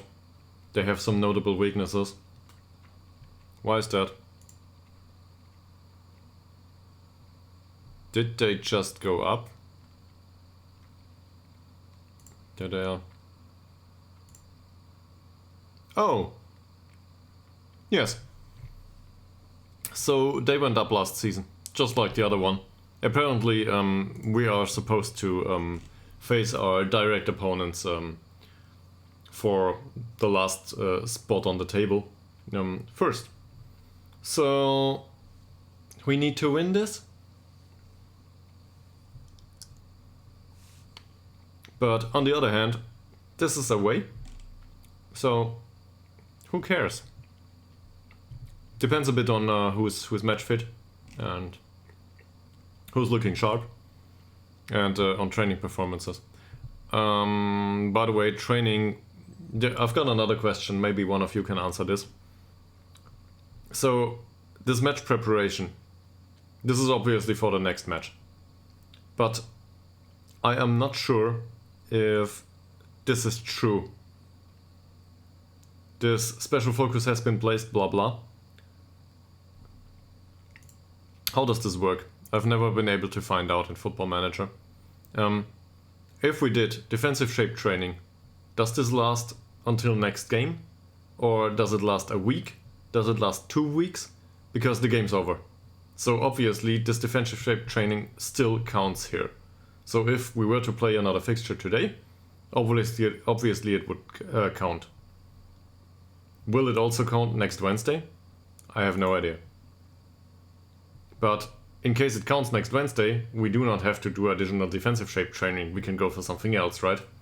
I don't know. Corner, attacking movement, whatever.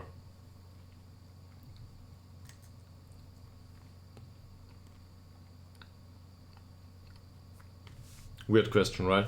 So if any of you know the answers, I'd be happy to hear that.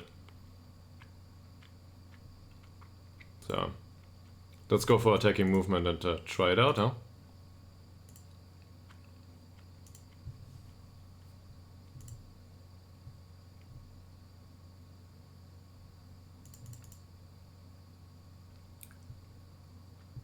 Okay.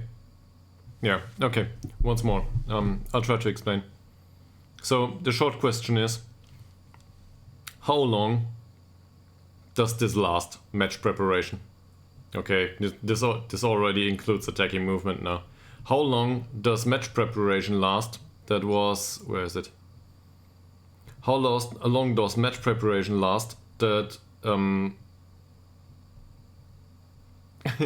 yeah, it's fine. So don't let me distract you. But I'm wondering if this counts for a certain period of time or a certain amount of matches. Or something else entirely. Because this defensive shape training all of a sudden counts for this match. And we played Carlsson here. So it's obviously not for the next match only. And I might have been going wrong about this for a very, very long time. Because I always thought it's for the next match only. But it's not what the menu says. But it isn't. It isn't.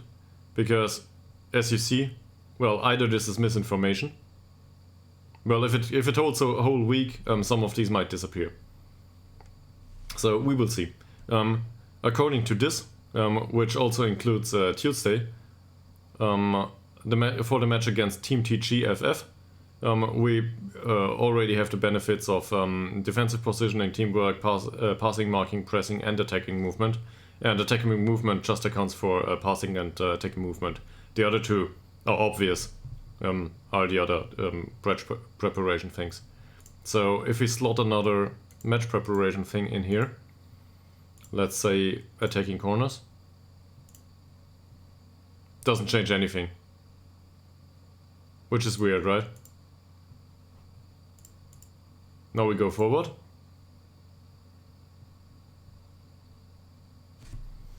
Press escape maybe.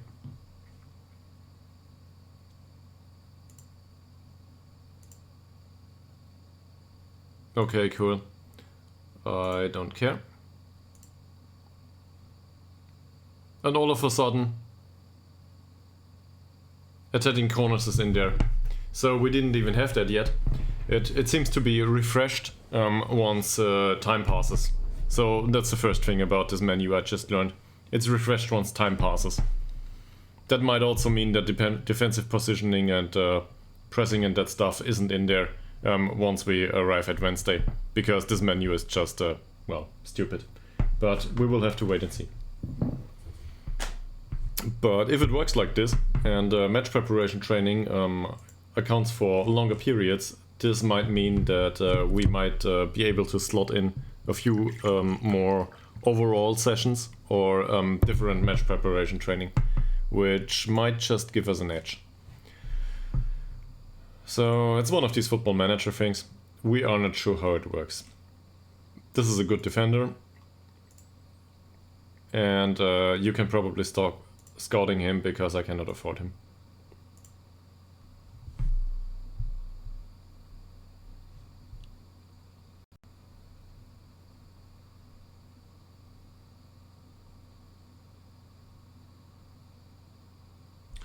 Sure.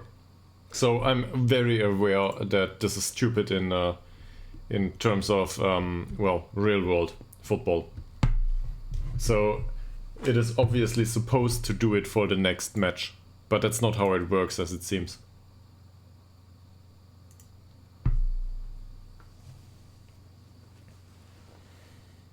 But it might also be that the menu just doesn't display what it should display.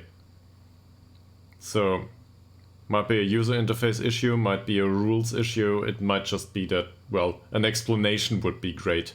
But on the other hand, if the menu is correct, then we have match preparation depending on the sessions that were going on recently, and we just have to replace them once we see that match preparation isn't up to scratch anymore.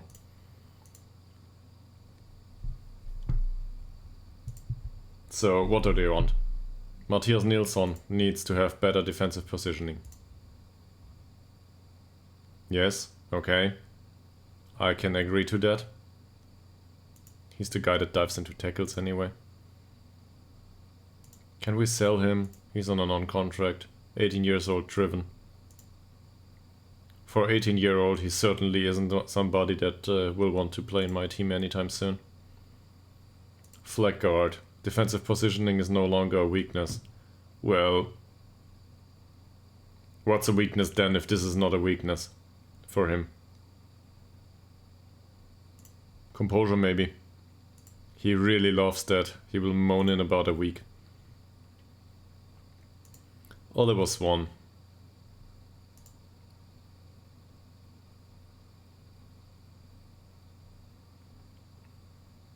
That might have been alright. I don't want to teach him any traits.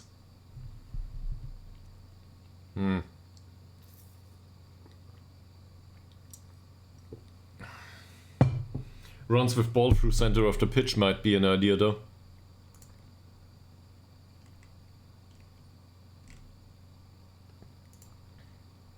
If I look at this, he's good running with the ball. He's got the technique, he's got the composure, he's got the dribbling, he's got the first touch. He's a good runner. And that might just draw the odd foul. So, let's try this.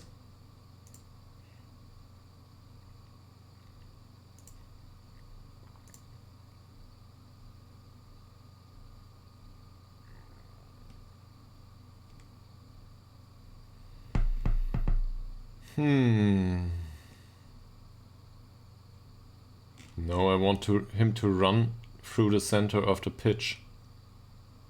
Left flank, there it is.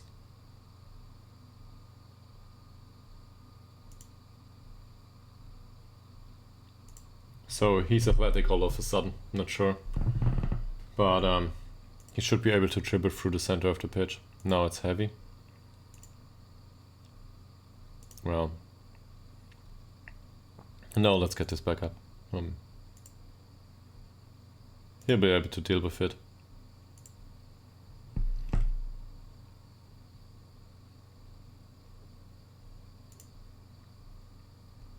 And we should probably teach him to cut inside from the right wing. He's a good dribbler, so...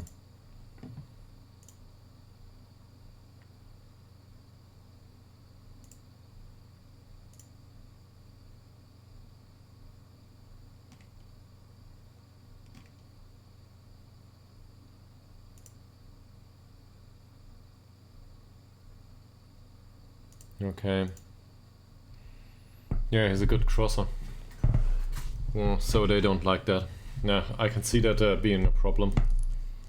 At least for the football manager coaches. So let's not go with that.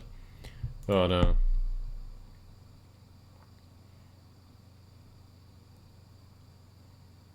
don't think it's that relevant. Fine. Wikström. They want me to stop position training on him. He needs match experience. Well, can he get that? He's 18 years old, he's on a contract, why is he still around? What's going on here? Why are you not with another club? Yeah, transfer period is over, but he needs to play, so my bad. Also, we need the money.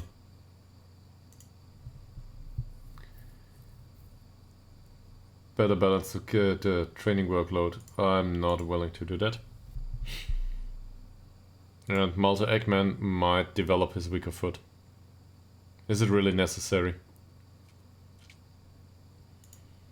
I think Malte Ekman should develop different skills first. He can develop his weaker foot later on. He needs to be a bit better mentally. It's already a match conference. Okay. We'll go with it. Not much to say though.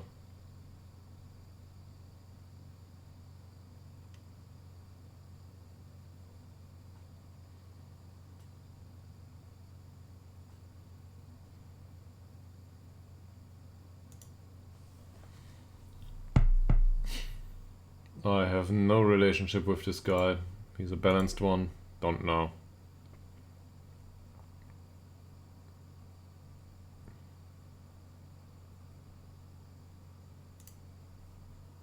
Well, that was a great press conference. Short, nobody cares. Fantastic.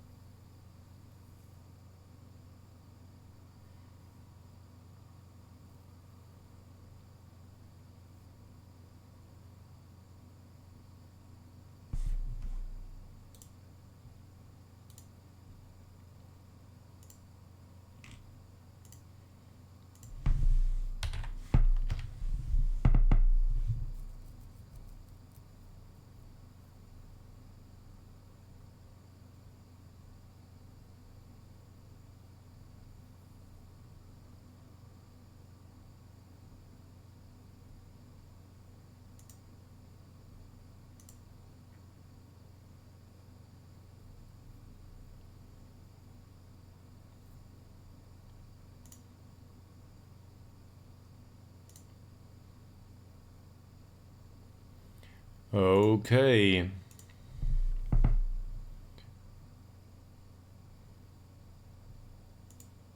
So nobody wants him for loan.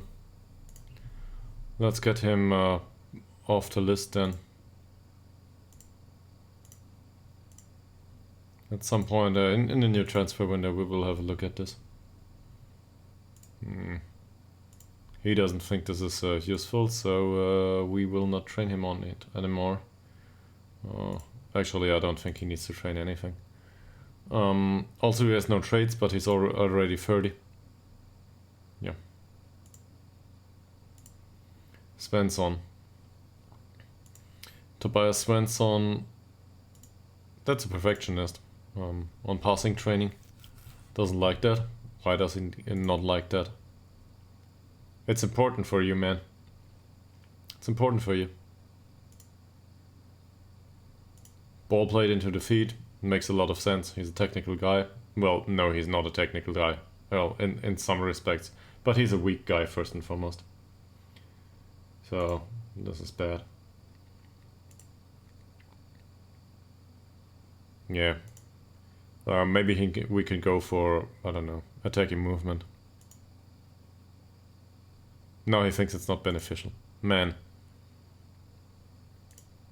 Final third training it is. Whatever. Oliver Swan may run down his contract if he is not sold. Good luck with that, man. Your contract lasts another 2 years. After this one. So, no, I don't think so. Tolga Dobrev is good enough to be a fringe player, but, well...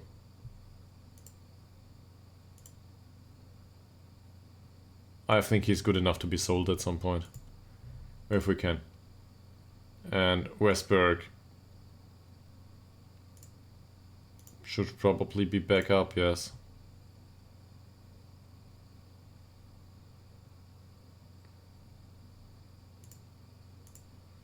Yeah, let's give him a backup role.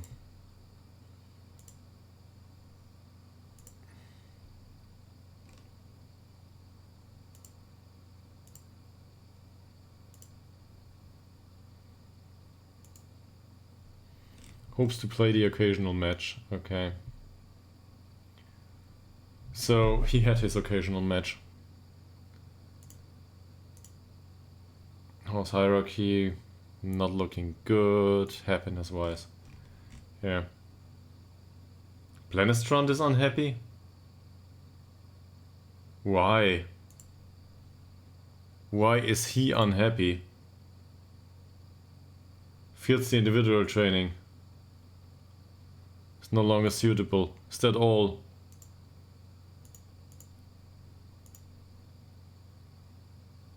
What's happening here?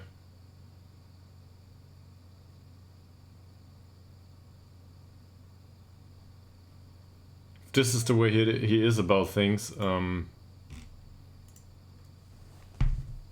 he may well go back to his new club. And we will go with Westberg.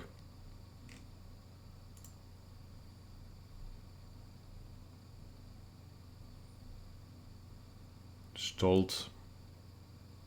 He's not fit. So I don't expect him to play. Yeah, that's probably fine. Muteba for Stolt it is. And the rest of them actually don't look that exhausted. Viden a little bit. But Fleckard can come on here. Now all of a sudden somebody wants to buy Fleckard. Really? I would have been willing to sell, but not now. It's too early to recall, well, we can't recall Wickberg. But, not sure if that's a good idea to go about it this way.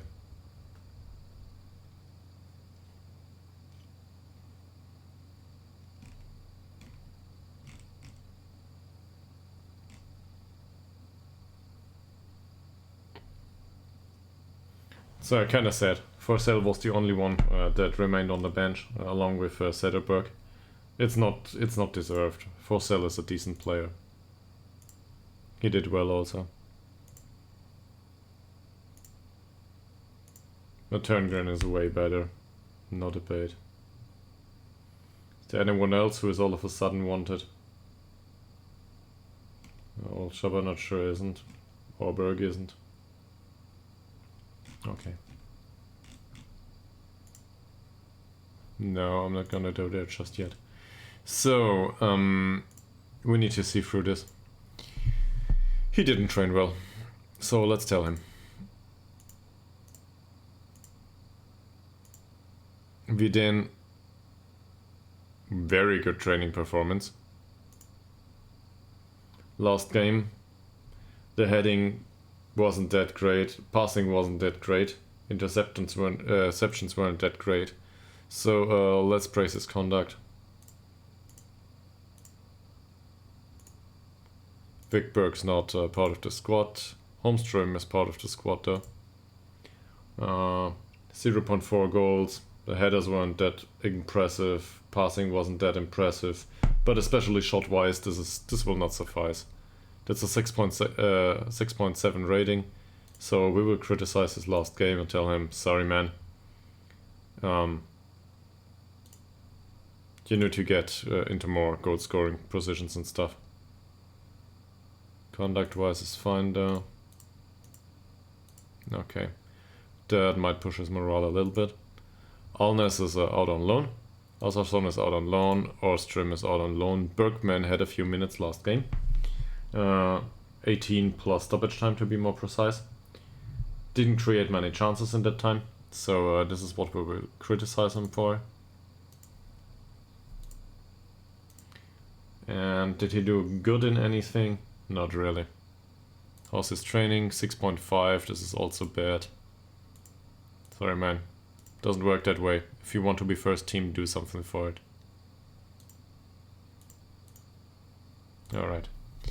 This certainly improved morale. Blennestrand.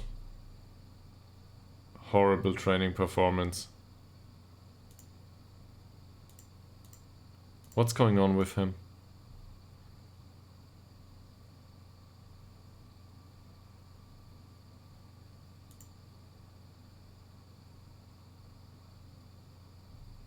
Well, I'm willing to give him the regular playing time, sure. But... did he even train with us? Don't know. Per Baltigold Blom did do in training, actually. His acceleration improved, as well as his pace. But I'm not gonna praise him any further on that. I might just have that done that yesterday, or I don't know, a week ago. This is fine here. Kulovic is out of the club on loan. Dobrach he scored his last goal. His first goal last game. That's it. 7.7 rating. It came on in minute 65. We should probably congratulate on the goal.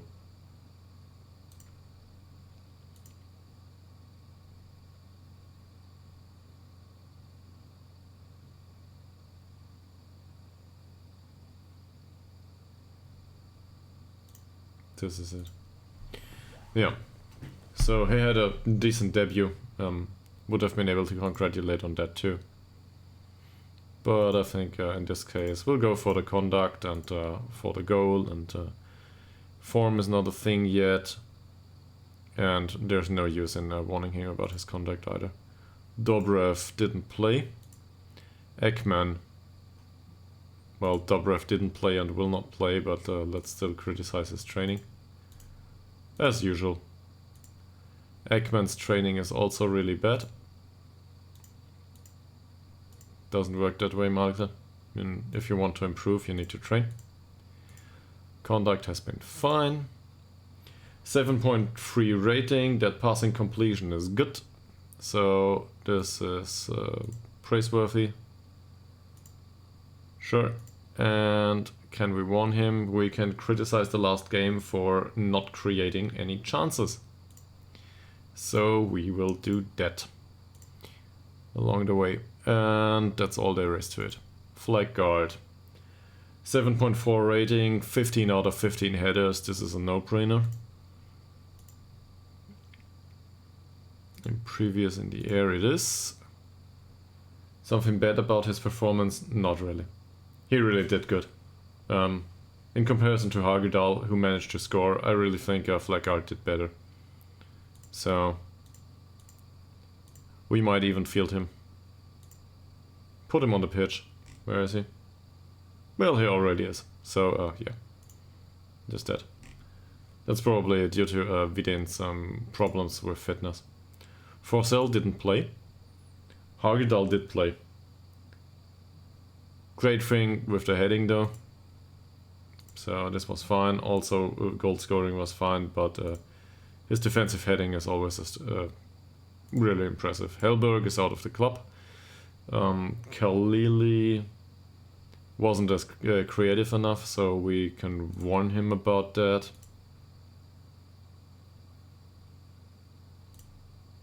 Yes, that works. And let's praise him for his conduct a little bit. That's good. And training wise, this won't suffice. Fine, next player. Dennis Kos didn't play, is out of the club. Ytterhogdals didn't score, as far as I'm aware. 6.6. Great passing, 26 out of 27. So I'll praise him for that. And the problem is, if you give all the passes back to your own team, you do not create any chances, and this is your job. So create some. I don't care if you score, create chances, this is your job. Fine, this works. So, yeah.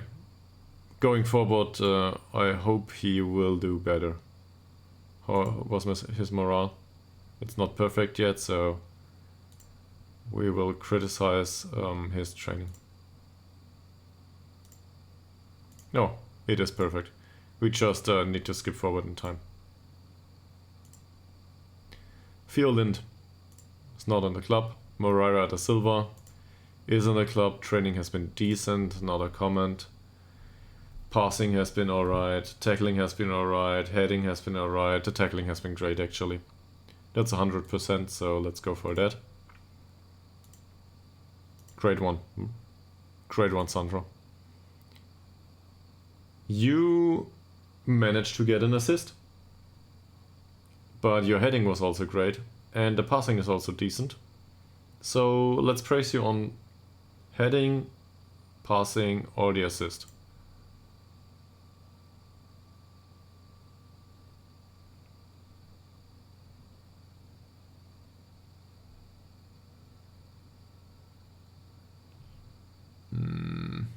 Probably the passing. Alright, he did well. Definitely an improvement relative to Stolt. And this won't do, training wise.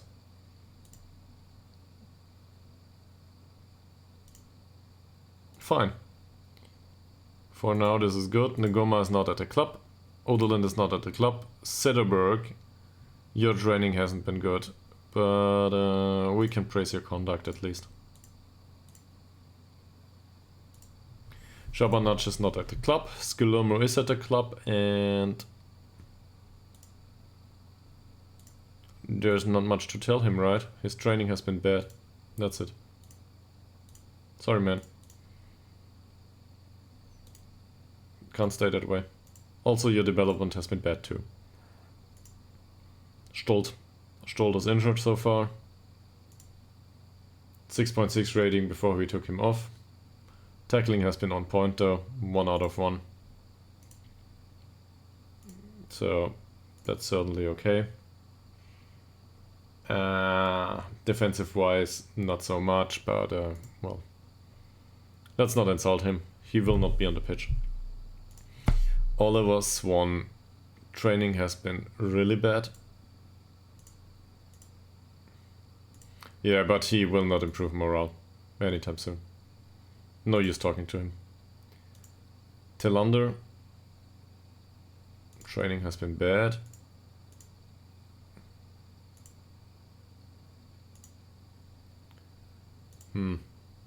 Form-wise, nice chances created. Nobody scored though.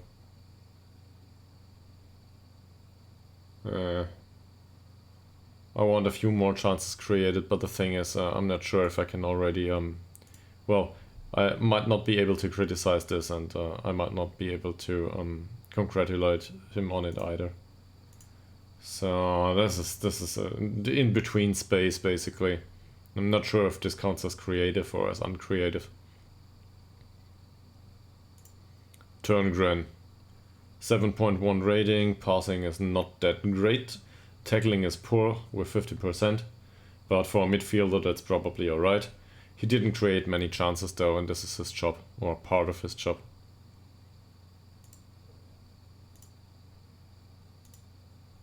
Yes, he accepts that. And praising his conduct. Warwick is not in the club. Westberg was in goal. Conceded 1 goal. Passing was decent. No use praising his goalkeeping with a 6.9. This is fine, not great. Also, this will bench you. No, no, no. There's no criticized training here. We might have already done that. So, did I forget somebody? Probably. Let's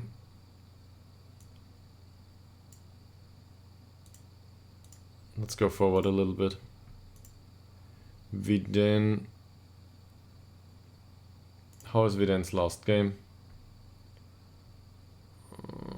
I think I was already here, wasn't I? Yeah. Can't do anything on his contact anymore. This is loan spell wise. Yeah, I was already here. That's all there is to it. So, I'm willing to go with Blennistrand here. Anybody not match fit? No. Looks good. Anybody really bad in training? Turngren, Viden, Ostrom. Ostrom is training well. Well, that's good to see. So...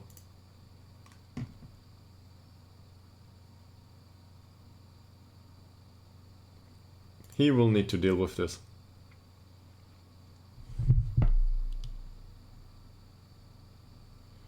Who's the faster one of the two? 8 and 11. That's really bad. That's better. So Liljedal will go to the bench. And Bergman will come on. We will try to turtle this one through. I'm not sure if it works. But we may find out.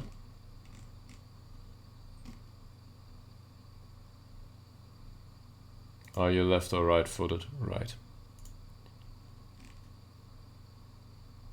As are you. He's left footed. But I don't want him to be emergency backup for this position, so... yeah, we will still go with Stolt. Okay. I mean, Westberg didn't do that bad.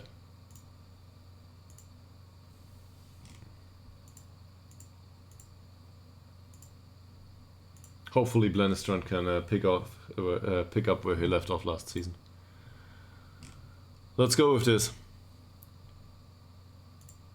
Team selection. Do we know anything about this opposition besides they won the last game and they did it in a wonderful way? Dribbling is great, strength is not great. This guy needs to be closed down and that's about all there is to it. Yes, also show him onto his weaker foot. Nordin. Bravery is bad. Off the ball movement is good though, so let's tackle him hard. His dribbling and first touch are concerning for somebody to be tackled hard, but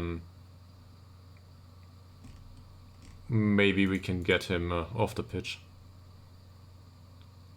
Cedar Blood. Weak. Not brave. Good dribbling, good off the ball movement. Probably closed down. Same as the other one. And Mr. Ramadan here is also weak. And he's also a bad dribbler. And has bad off the ball movement. This guy we can take out of the game. So he will be faced with our youngling. I just hope this isn't a bad decision. Yeah, no showing him on his weaker foot. The other two. In this case might be. In this case not so much. These two. Do I want to close these down? He's got bad passing, bad vision. His is better. So, how is he? Wolfwarts. That's interesting name. I think we can probably... Well, we want... Who do we want to close down? If we turtle up within our own defense. Do we trigger press on their defensive midfielders? Let's have a look at this in detail. In the match. Alright. This looks good. Blennestrand is happy to be back in the team. I'm happy to have Blennestrand back in the team if he performs status. Did so for the entirety of last season, so we can probably have some good performances here. And let's go with we owe them. Because we do.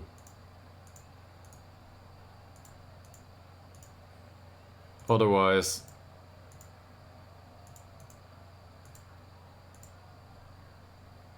Let's try to ease pressure. I'm not sure if anyone feels any pressure, but we're... Yes. Yes. So, this is something I was not very sensitive to prior to streaming. But... in away games, they usually feel the pressure. Especially this team.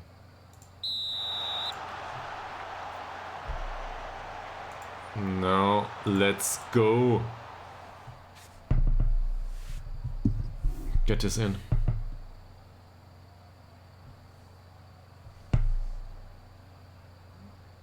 Opponent's passing here seems to be just fine. Lakel. Odd. Not a bad pass. Probably not offside. And that ends up with Moreira da Silva.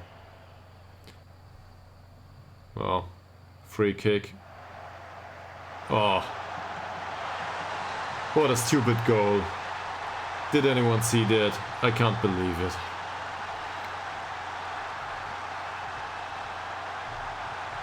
Hits the post, evades the keeper, flag out. Doesn't manage to win that duel. Who won behind? Already. 1.5 minutes into the game. Wonderful pass for Tillander though, but the Wolfwarts intercept.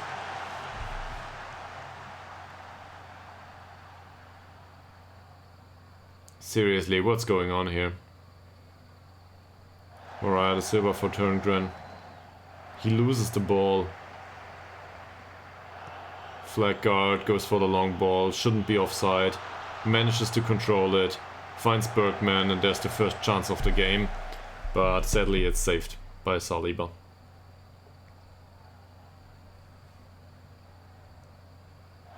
Alright, a silver for Holmström. There comes the cross, Bergman with another header on target.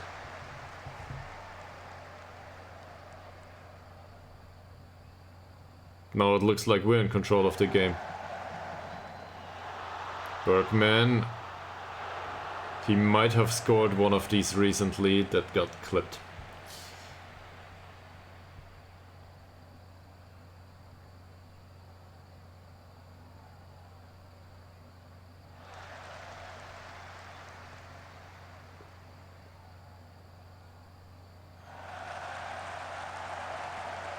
Yeah, well cleared ball here. At least it looks like this. This might result in a long shot.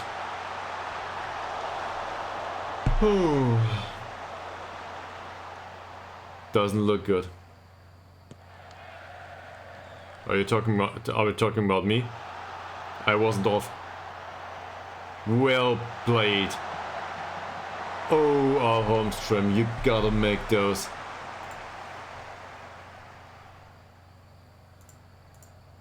Lakel with another free kick.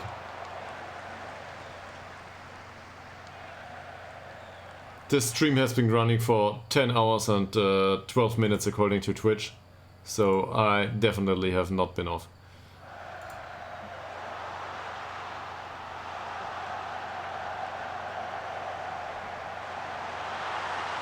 This game doesn't look good. Is this deserved? Not sure. It's bad defending, probably. Yeah, well, let's have a look at that. So we face a throw.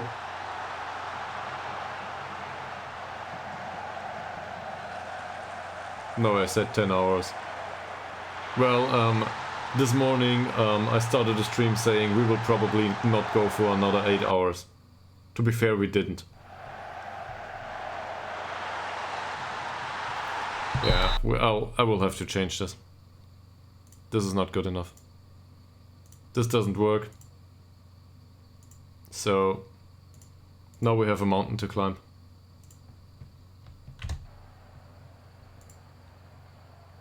I hate this. I really hate this.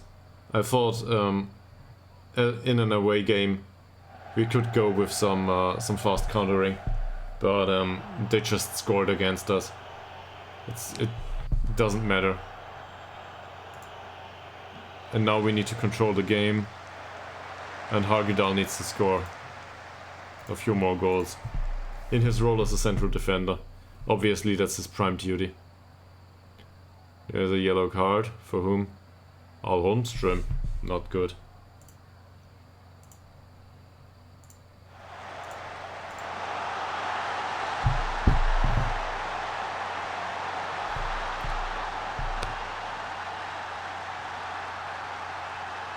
Why?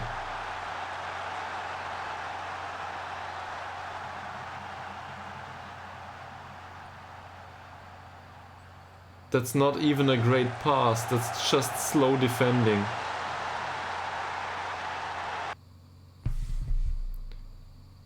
Yes.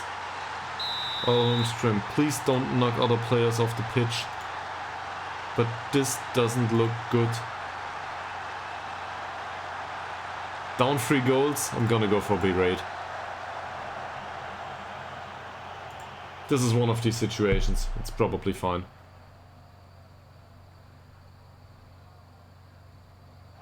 Three goals in 27 minutes. It's not like we're facing Bayern Munich or something.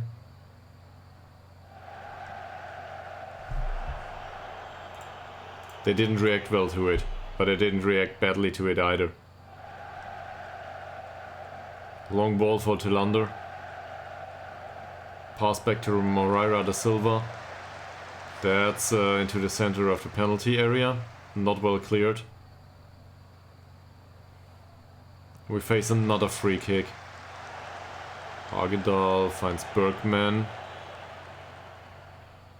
Not a bad pass for Holmström. Will he put it in? No, he will not. This guy will though. Again for Holmström. Again, pass back for Muteba, Ekman, and this is a waste of a shot.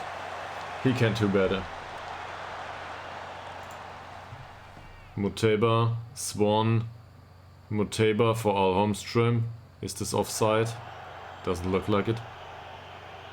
Doesn't manage to get to the ball though. Moreira da Silva for Turngren. Ends up with Tillander and, well, that's an offside.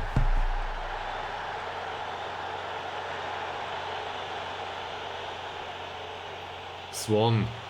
Ytterhogdal. Close. The chances. Will any of them score at some point? Wolf Watts clears the ball. Moreira da Silva wins the ball way up in the opposition's area. Bergman with another header. And same story, doesn't manage to hit the goal. Swan. Still Swan. Will he lose the ball? Doesn't look like it. Ramadan seems to be injured. Well, that's not good for him.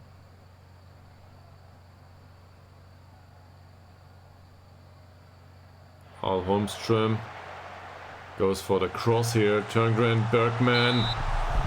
Not a bad finish, but Saliba is on point. I can't believe it.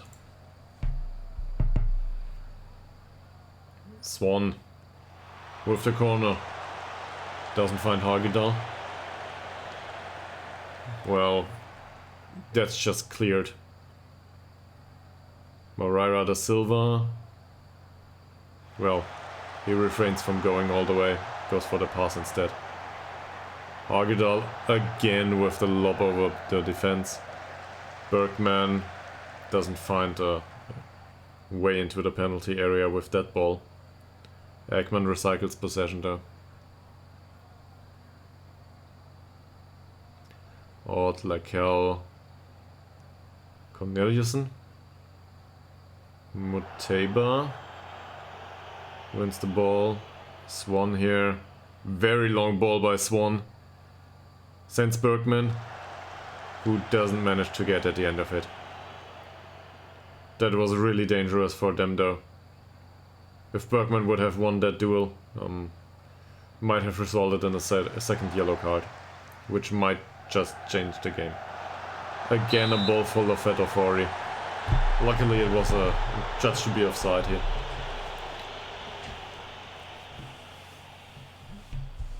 Okay, this is bad. No debate.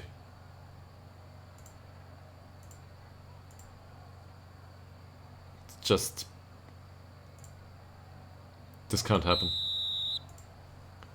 I don't know if we can score 3 goals in one half, but maybe, just maybe, we can at least score 1 or 2 and get some sense of pride out of that second half.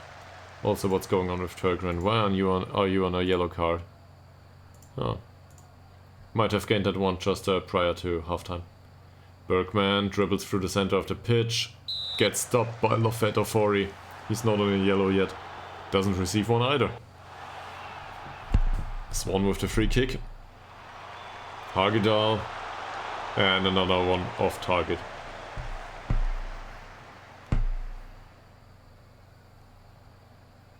Saliba. So they're distributing short.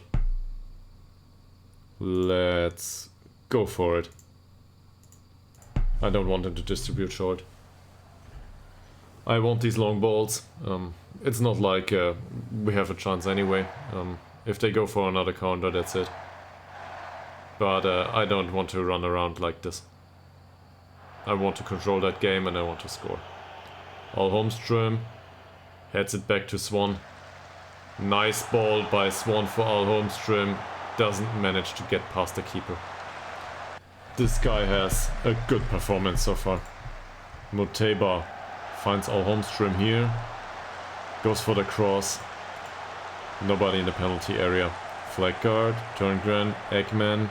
Ekman with the shot. What a nice shot. And they gladly concede a corner here. Come on guys, you can do this.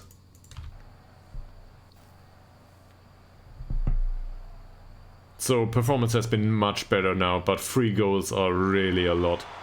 Ytterhogdals doesn't manage to hit the target.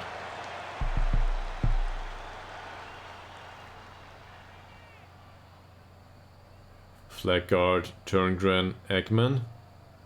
Nice pass for Swan. Again, back for Turngren, Telander. Is this a good ball or is it a bad ball? It's neither. But it ends up with Bergman on the wing. Goes for the cross, Holmström again. Wide.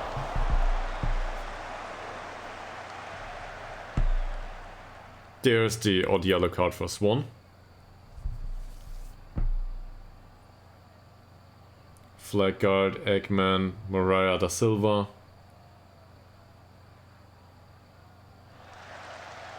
There's the cross, there's Swan's header, and again off target.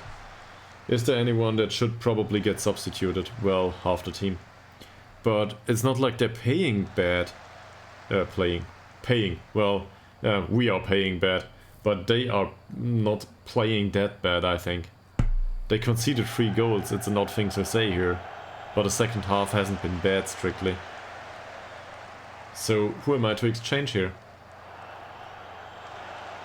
Nice play by Holmström and then a bad pass. They try to distribute it short. Yeah. Doesn't come to anything.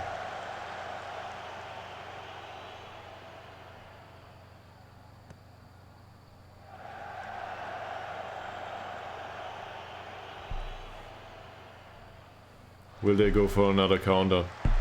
Lofetovori certainly will. So finally they take Ramadan off. He's had been carrying around an injury for basically the entire game. Who can we push onto the pitch? Well, Desvidane doesn't serve much. Khalili to get rid of that yellow card on the pitch. For Cell, maybe let's make some substitutions due to yellow cards. So for Cell is a box-to-box midfielder anyway. Time to relieve Turgren. Didn't have a great game. Played okay, 6.5 it is. But that's enough for an official warning. Blennestrand's performance was really concerning, by the way, so far. But it's not that we can do anything about that. Khalili, sure. Come on, too. That's your chance to create a goal or two. And the front two here,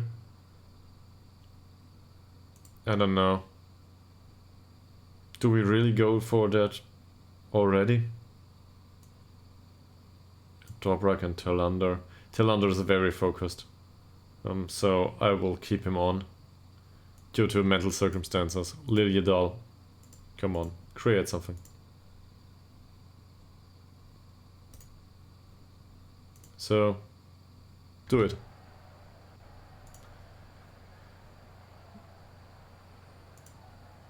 Liljedahl for Hagedal for Muteba. Ndunge Muteba it is. Tillander can pick that one up without a problem. Nice pass. Manages to hit, I don't know, some part of the frame. Really, Al Holmström's just unlucky now. Liljedahl, Swan, again for Al Holmström. Doesn't manage to cross it. Well, it's not his strong suit, right? Look how tired he is. Can we take him off? Probably not yet. Khalili, Tillander, Khalili with the cross, Liljedahl with the header again.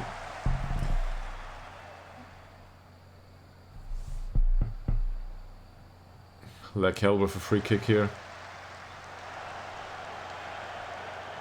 Liljedahl wins that duel in the middle of the pitch, and this is offside. Why would you go for that? This is really bad timing. Al Holmström here. Goes for Liljedahl. And, well, now they're just recycling possession here. Circling it around. Muteba, not a bad ball. Liljedahl, not a bad header either. Too far off though.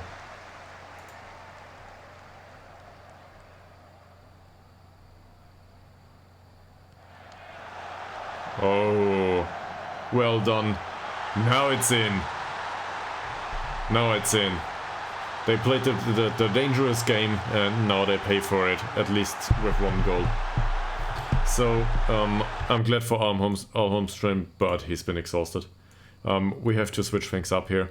And he's not a good, well, he's not a good target forward. Probably. But we'll keep it that way.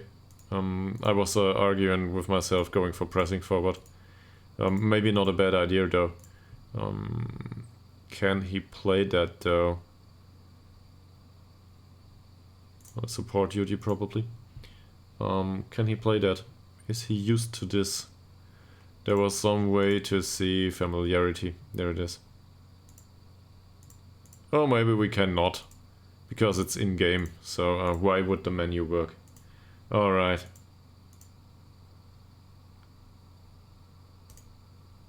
Go out there, do it. It's not his core position, we will have to wait and see. But that goal wasn't bad. Really great interception by Tillander. He just threw his body in there.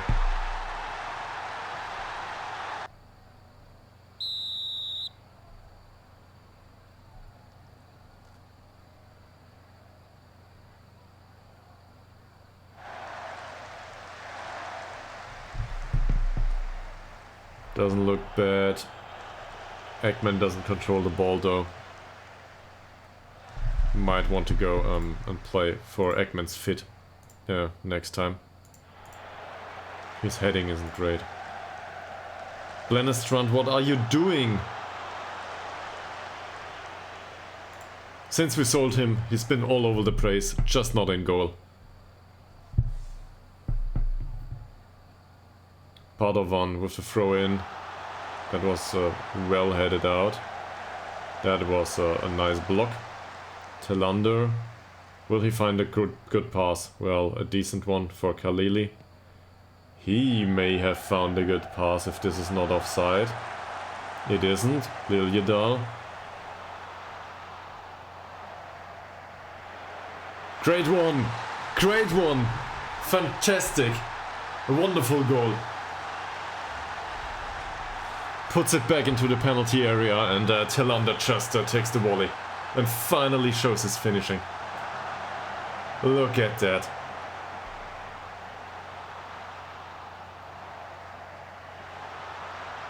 What a goal. What a technique. Now it's 3-2 and we've got, well, another 15 minutes to go with stoppage time. Can they do it? Can they actually get something out of this game? Khalili with the foul here.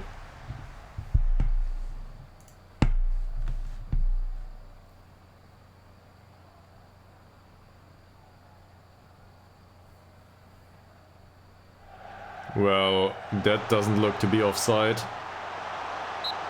Great save by Blennestrand. So he might make up for his lack of performance after all. But is it all too little too late now? Corner by Lakel. Takes his time. Out swinging, not a problem for Blennestrand. He might finally have caught his concentration.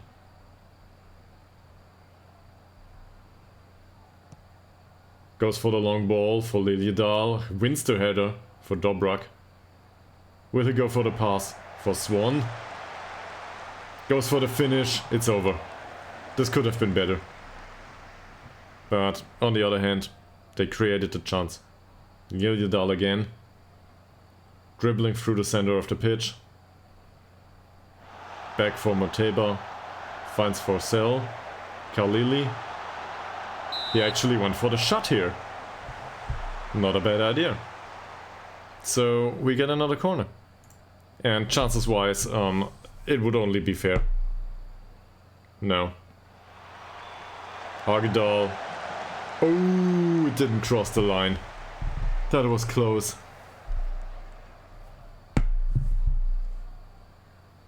Dobrak. Liljedal. Will Telander score another? Just wide. Just wide. And look how they're running for it. We have another stoppage. Nobody here on the bench will serve. They just will have to make do with what they have. Khalili for Telander. Another corner.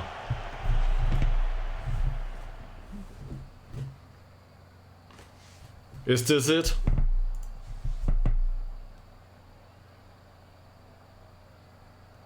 Corner comes, Hagedal, just over.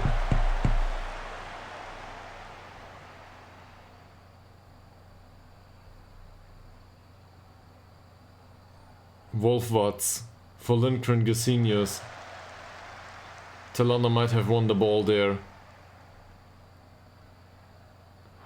Flag guard, got it. Swan, Hagedal for Liljedal. Again, runs through the center of the pitch, finds Dobrak, Forcell, wonderful pass for Telander. Yes! And he makes it 3-3. A really late equalizer here. I can't believe it. I certainly didn't believe in that performance. What a great pass. And what a wonderful finish, look at that shot.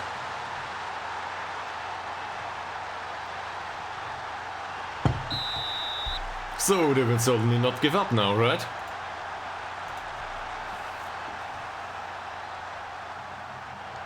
Muteba.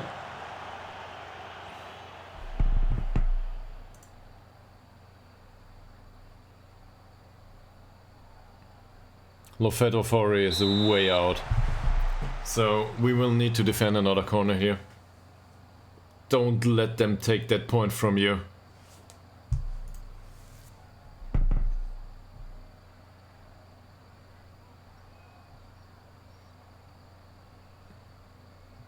Come on. Defend it well. That's not well defended, but at least it's outside the penalty area. Again, Ytterhogdals once more. Do they manage to push him out? Oh, Dobrak doesn't manage to find a target with his tackle, but it's well intercepted by, well, one of ours, Ytterhogdals. That looks like it could be the last scene of the match. We won a point. After going down 3 goals, we won it back. And August Tillander just made man of the game. Definitely. 9.5 rating. 2 goals, 1 assist.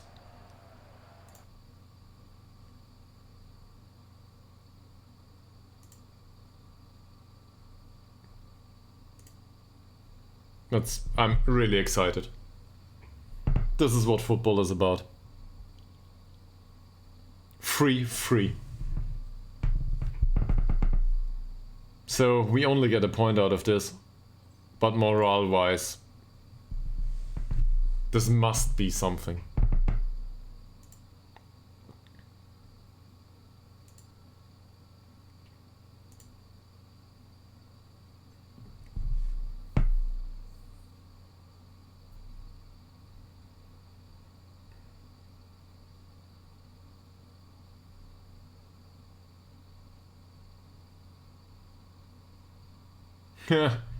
What did I tell them? I tell them to get stuff done, get it together.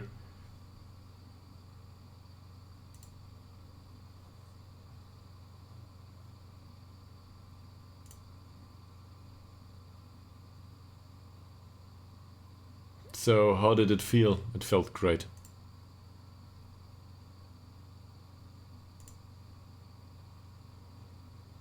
What did I think of it? It was a wonderful shot.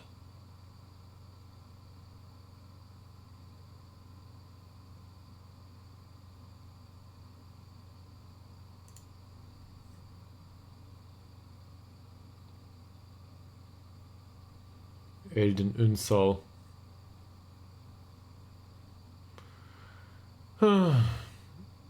Well, the thing is, we probably need to get rid of Oliver Fleckgaard, but in the middle of the season, I'm not a big fan. On the other hand, we can call back, well, Wickberg.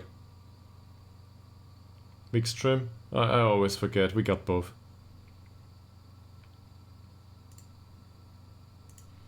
So, not going for that just yet. 9.5.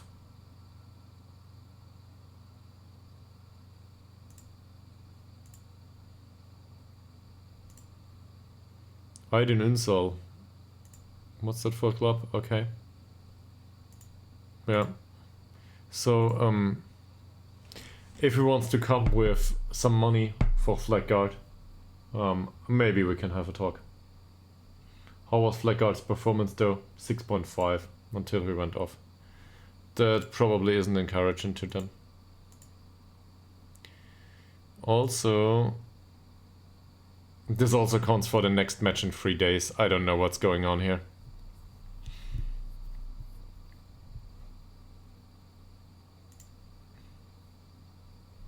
But, before this goes on,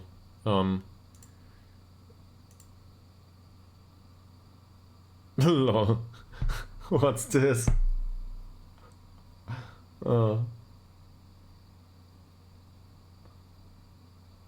So apparently we gave him the hair dryer treatment. I didn't know that this is a thing. Hair dryer treatment is something I learned about today. Michael Peters, fairly pro. Well, he has been removed from what? A shortlist. Let's try to sign this guy. Important player. No. Go away. We will not do that.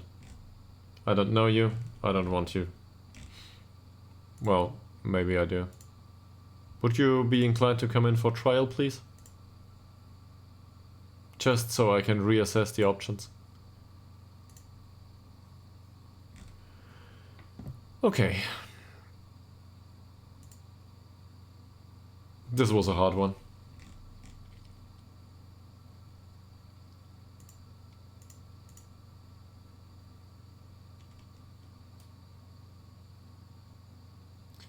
So...